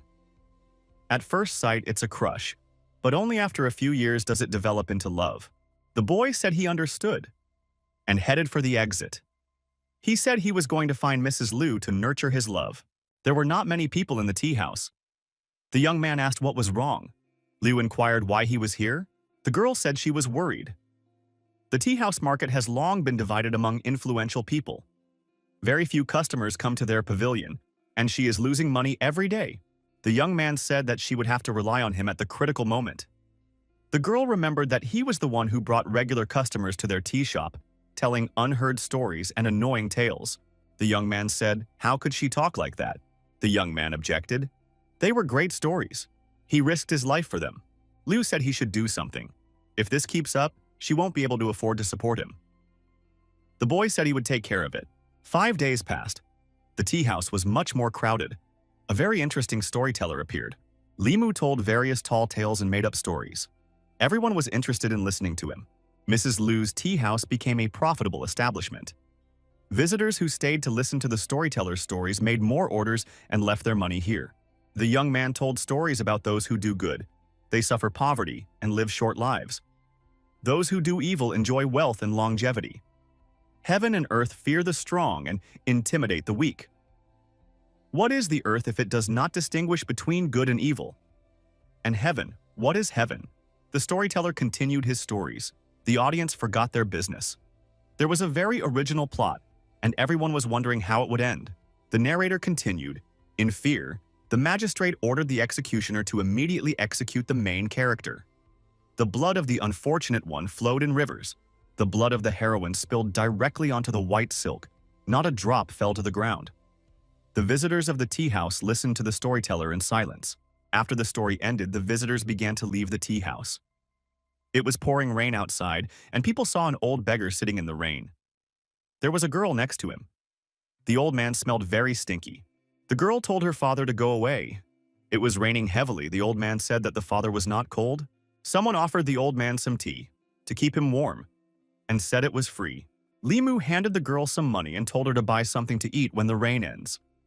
The girl thought that this kind man had the same voice as that storyteller. The poor people thanked the young man. The young man thought that some strange rain. Captain Zhao said that it shouldn't rain these days. The weather forecast was again inaccurate. The young man asked what could affect the arrival of the rain. The captain said that whenever a new Taoist art appeared, there was an unusual phenomenon in the sky and earth. The young man had completely forgotten that the heaven and earth of this world was different from his previous world. Here, the heavens are actually watching what people are doing. Just now, he borrowed a story to scold the world for bullying the weak and fearing the strong. Doesn't differentiate between good and bad. Misjudges the virtuous and the foolish. The young man hoped that this was not the reason for the rain. At that time, there was thunder rumbling outside and lightning flashing. The young man thought that when he talked about the protagonist's wish in his story, the rain was the hardest thing to come down. The supervisor asked what was wrong with the young man. The boy said he wondered when the rain would end. The rain ended. The captain said everyone in the neighborhood would go to the national temple to pay their respects. The rain is over, now they can go there together. The National Temple. A national temple was built in each county. The size of the temple was different in different counties. The young man thought that in this temple, this time is very many people. Inside the temple, there were many believers spread out, wishing to pay their respects. In front of the people were statues of 3 emperors who had distinguished themselves during their reigns. The young man pointed out that the energy consumed by these emperors was coming out of 90% of the people. The chief said that national temples were like Taoist temples. As long as people worship sincerely, they generate thought power. In a way, the percentage of people generating thoughts reflects the popularity of the court. The captain said that after the worship was over, we should find out why some people were not generating power. The man grabbed his subordinate and told him not to say bad things about the emperors during the worship process. The young man thought that a female emperor was considered unacceptable and wild to many people. The young man thought that a female emperor was something unprecedented to him. The young man wondered what kind of person the empress was. In the evening at home, the young man thought that he went to the national temple today, and when he came back, he researched the plague situation in Yang County. Right now, the vixen was at a critical moment of transformation, and the demonic energy was chaotic. In the coming days, he thought of helping Xiaobai with the Buddha light to suppress the leakage of demonic energy. The young man told the fox not to go outside when he wasn't around, so that the energy wouldn't be detected. The next morning came. The young man felt a soft touch on his skin. He thought it might be Mrs. Liu. Had she really come to his room in the middle of the night? And he saw an unfamiliar naked girl in front of him. The young man jumped up and couldn't understand what was going on. Who was this girl and why was she in his bed? By pure coincidence, Mrs. Liu came into the young man's room and asked why he wasn't awake yet. Liu was very surprised when she saw this picture. Liu Hanyang swallowed her tongue. She didn't know what to say. This was something that the girl definitely didn't expect. The young man threw on his clothes and rushed after Miss Liu. The girl was terribly upset. The young man hugged Liu Hanyang and said that he wanted to explain everything, so that she wouldn't be angry. It's not what she thinks. The girl cried and said that she saw everything with her own eyes. There's nothing to explain. Not only what he does on the street, but he brings them home. The guy said he didn't know who she was. He saw her when he opened his eyes this morning. A minute before Liu came in, the girl asked if he himself believes what he says. Liu said she wanted to think about their relationship. Someone called out to the young men. The young men looked around and saw a naked strange girl in front of them. She asked what they were doing here. The young men thought the voice sounded familiar. They realized it was Xiaobai. Xiaobai asked again, "What are they doing?" The young man couldn't believe his eyes. Liu instantly covered his eyes with her hands and ordered him not to look. The boy couldn't resist. Liu told Xiaobai to go to the room immediately. The girl asked why. Liu said, for the girl to look down. The girl looked down and screamed. Xiaobai sat on the bed wrapped in a blanket. She didn't know how she had gotten into this shape. She had gone to bed last night and when she woke up, everything was like this. That was the only explanation she had. The young man asked Miss Liu if she believed him now. The girl admitted that she was wrong. She had misunderstood everything. Liu Hanyang said she would go find some clothes for the vixen. The vixen sat in front of the mirror, and Mrs. Liu thought Xiaobai was the most beautiful woman she had ever seen. She is also a woman, but when she saw her body, her heart beat faster. Liu said they should go to the young man. No need to keep him waiting. The young man saw the vixen in her new look and his jaw dropped. The young man asked, "What does she look like?" The young man said she was beautiful. Liu grabbed the young man's hand and told him he had to hurry to go to work. "We'll have breakfast on the way." The young man said he had nothing at all to go to work and didn't need to be seen off. The young woman asked, "Isn't he glad that Xiaobai has taken this form?" The young man said there was nothing to be happy about. He was scared to death about her. He was scared for Liu too. Liu said Xiaobai was very beautiful. She wanted to repay him and give herself to him. Li Mu said Liu was the most beautiful in his eyes, no matter who she compares herself to, and she shouldn't ever doubt that. The girl blushed with embarrassment, kissed the young man and told him to come back early today. She would be waiting for him. The village is in the county. The captain said it was a village where the plague was spreading. We would have to ask the inhabitants for all the details. The young man knew that practitioners who had refined the 7 souls were immune to all diseases and evil could not enter. All those arriving from the magistrate were well prepared and immune to this epidemic. The young men knocked on the door. The locals rejoiced that the officials had arrived. The captain ordered the sick man to be carried to the bed and a bowl of water brought to him. The chief checked the temperature of the sick man and said he was practically on fire, demanded that they give him a talisman. The man dissolved the talisman in the water. The patient was offered a drink of water with the dissolved talisman. He did not wake up even after that. The young man thought, although the talisman has power, it was powerless in this case. He decided to try Buddhist magic. Li Mu began to emit sunlight and enveloped the sick man with it. The chief noticed that the patient's temperature dropped.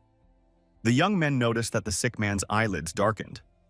It was a strange plague. Even a magic talisman couldn't take it. The warden asked, "Is it certain that it is a plague?" The young man replied that he was certain. The leading method of dealing with the plague was to completely isolate the affected areas. Only when all the sick were dead was the spread of the epidemic contained. The young man said that he had practiced medicine with his teacher before and had encountered a similar case. In this case, talismans are useless against this disease. Whether the person suffering from this disease can survive depends entirely on God's will. Unless they meet a great healer or use a heavenly talisman to help them change their body. The young man thought, is this plague really that hard to deal with? It was simply unrealistic for the people of this county to have a heavenly talisman in their hands. The chief asked the young man if he could save them. The young man said that he would try his best, but right now, the best thing to do was to isolate the village and gather the sick people in one place to avoid infecting more people. Limu said that otherwise the situation would be more serious. The chief said that he would send someone to the county government to report the situation. Un will leave the extermination of rodents to the young man. The village chief will close all roads in and out. The captain said that Limu is in charge of treating plague victims. 7. The young man said that there are only 10 people in this village infected with the disease, and all of them he will treat now.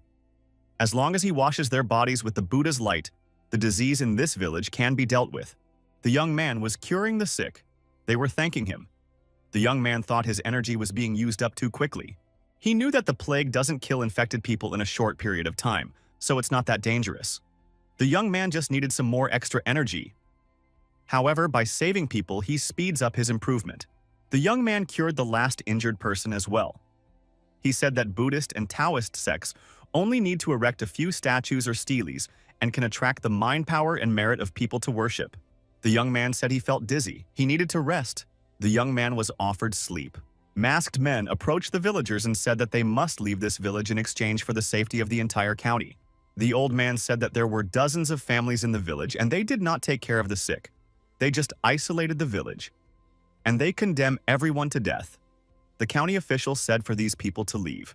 The man said no one should interfere with their work. The men with sticks decided to leave the place and ask the Lord for help. The county captain appeared in the village and told the county manager Zhao to call him. The captain greeted the county manager. County manager Chen said that this plague was trivial, and the people from the management should not have come here.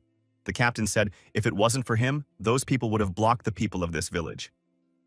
Chen said he wouldn't want that to happen, but if the plague spreads, it will lead to more disaster. Chen said that as the person in charge, he has to look at the big picture. The magistrate would find meaning in his actions. The captain thought the magistrate's eyes were only on political accomplishments. The captain said that the epidemic in this village is under control, so there is no need to send troops to cordon off the village. The county government has already developed a cure for the plague. Chen said if they need any help, they can apply.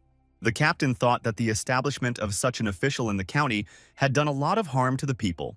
The young man said, "People say that this magistrate Chen is careless and exploit people."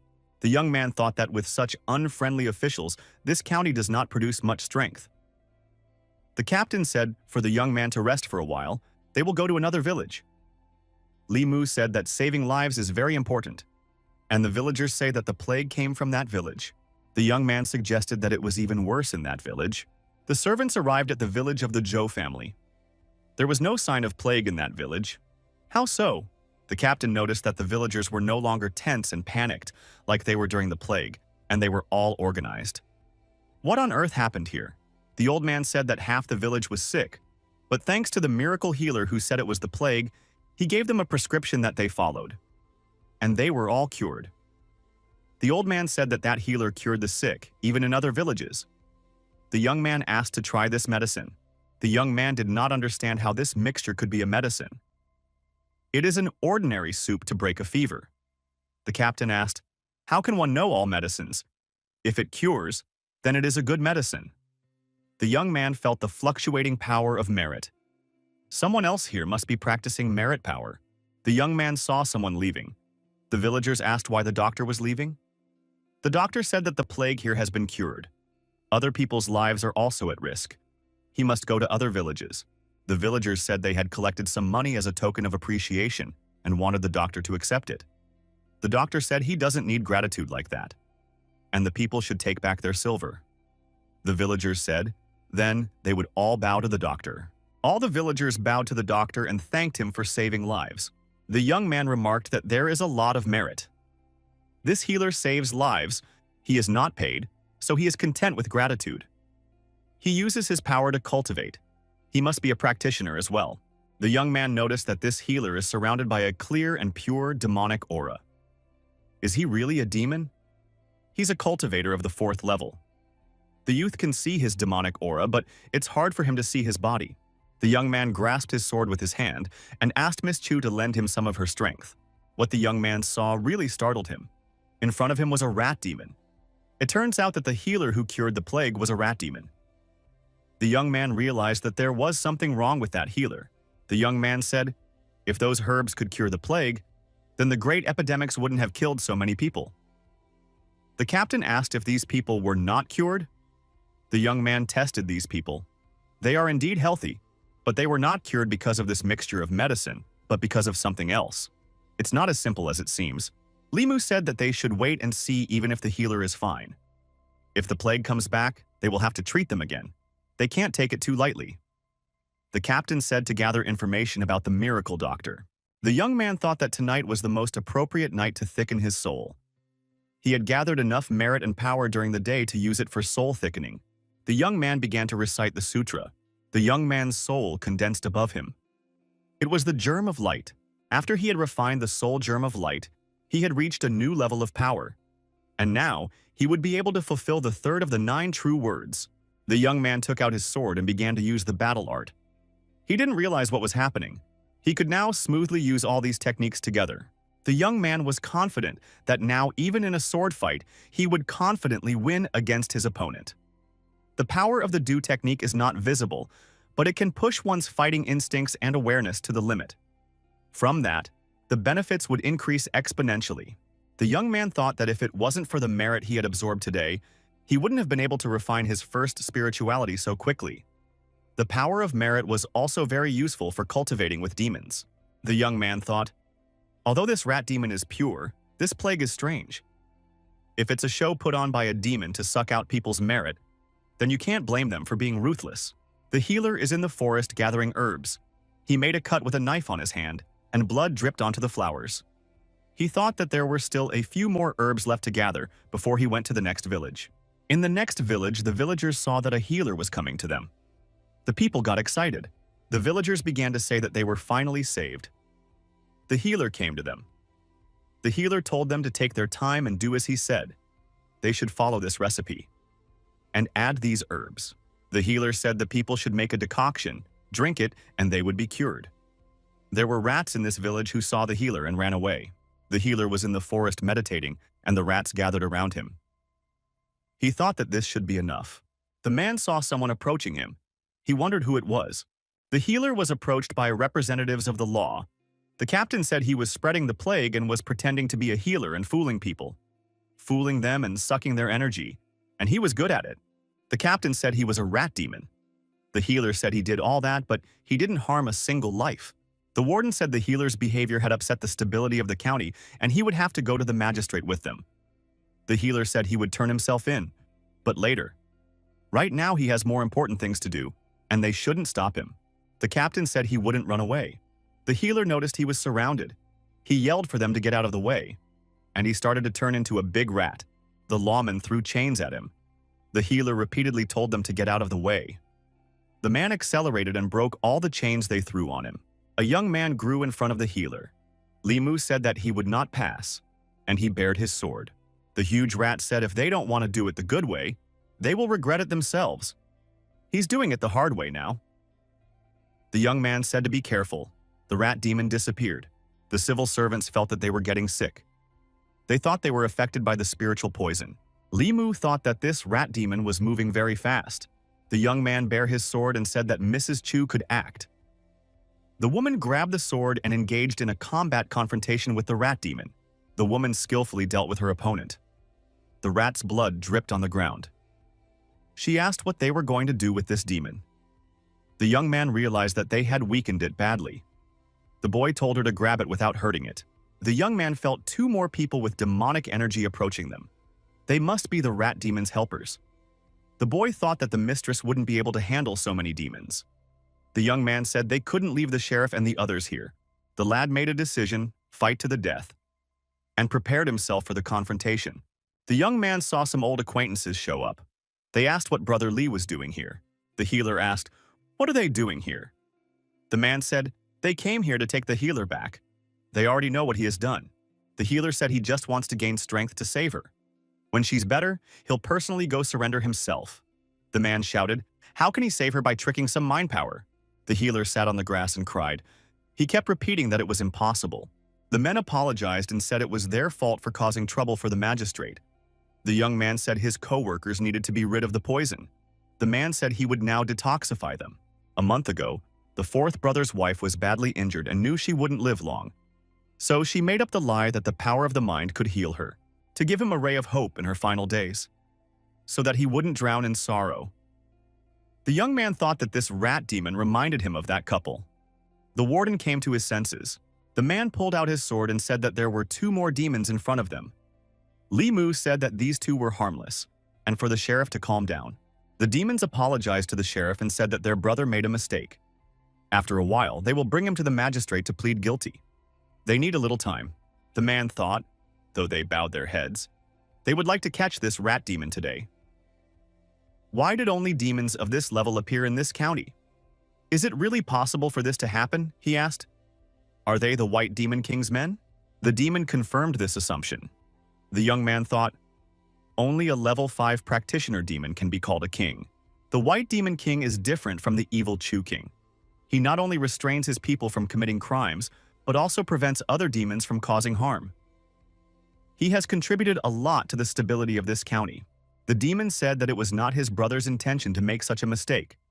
He hopes that when the law officers return, they will be able to explain the situation to the county lord. The sheriff said that in that case they could go back. The situation was resolved little by little.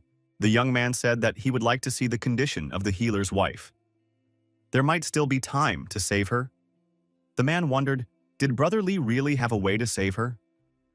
The young man said he would have to see. The young man thought that even if her life hung in the balance, he would try to get her out of the gates of hell. The healer said if Li Mu cured her, he would give the young man his life. The boy said he should hurry up.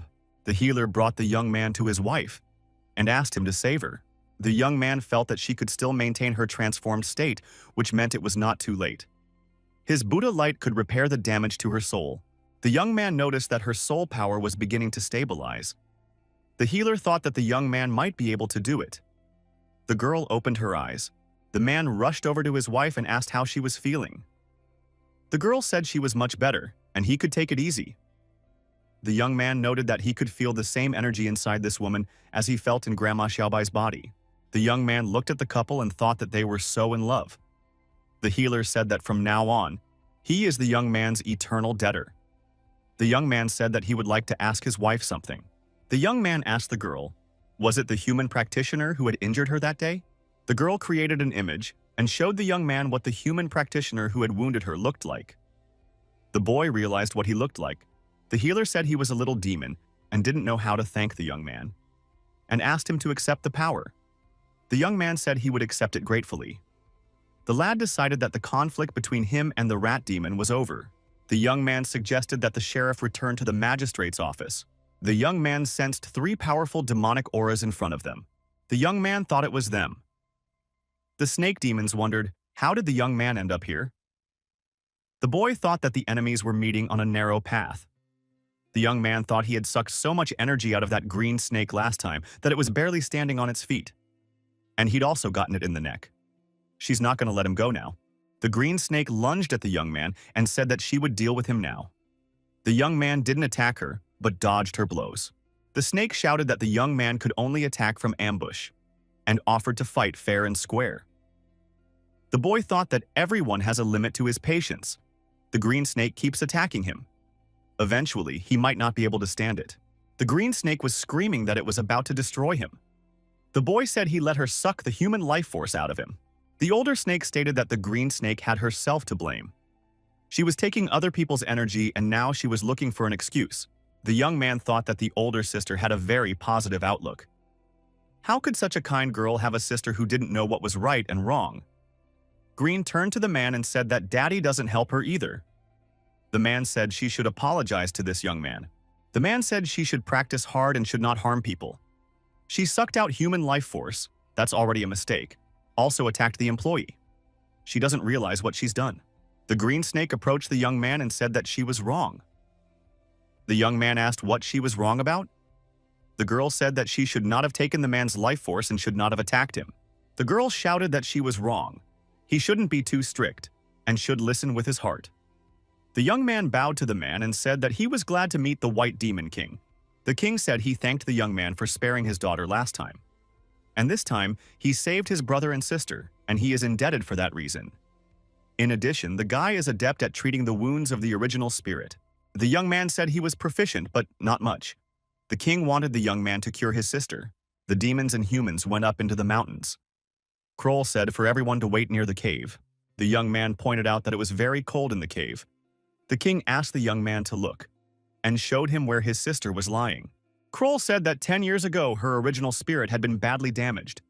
He sealed her in this icy coffin to preserve her last soul. The young man said he would give it a try. The young man noticed that his Buddhist light could not penetrate inside the ice coffin. The young man inquired if this ice coffin could be opened. The king said once they open the coffin, her spirit will immediately dissolve. The boy said then there is nothing he can do to help. The young man said he couldn't help them. The king said for everyone to leave, he wants to be here alone for a while. The older snake said, she wants to know what is going on here. The young man said, nothing is going on. If she is curious, she can ask the White Demon King. The girl said, he won't tell her anything. Snake asked, how is Sue's sister doing? The young man said she was doing well, and the snake could visit her. The young man thought, does she really want his energy again? The young man said goodbye to the snake and said it was getting late and they should go back. Well, friends, I don't know about you, but I liked this manhwa. The plot itself is quite interesting and intriguing. So, if you liked the video, then subscribe to the channel and write a comment about what you liked. If new chapters of this title are released, I will definitely make a continuation. All the best, see you soon.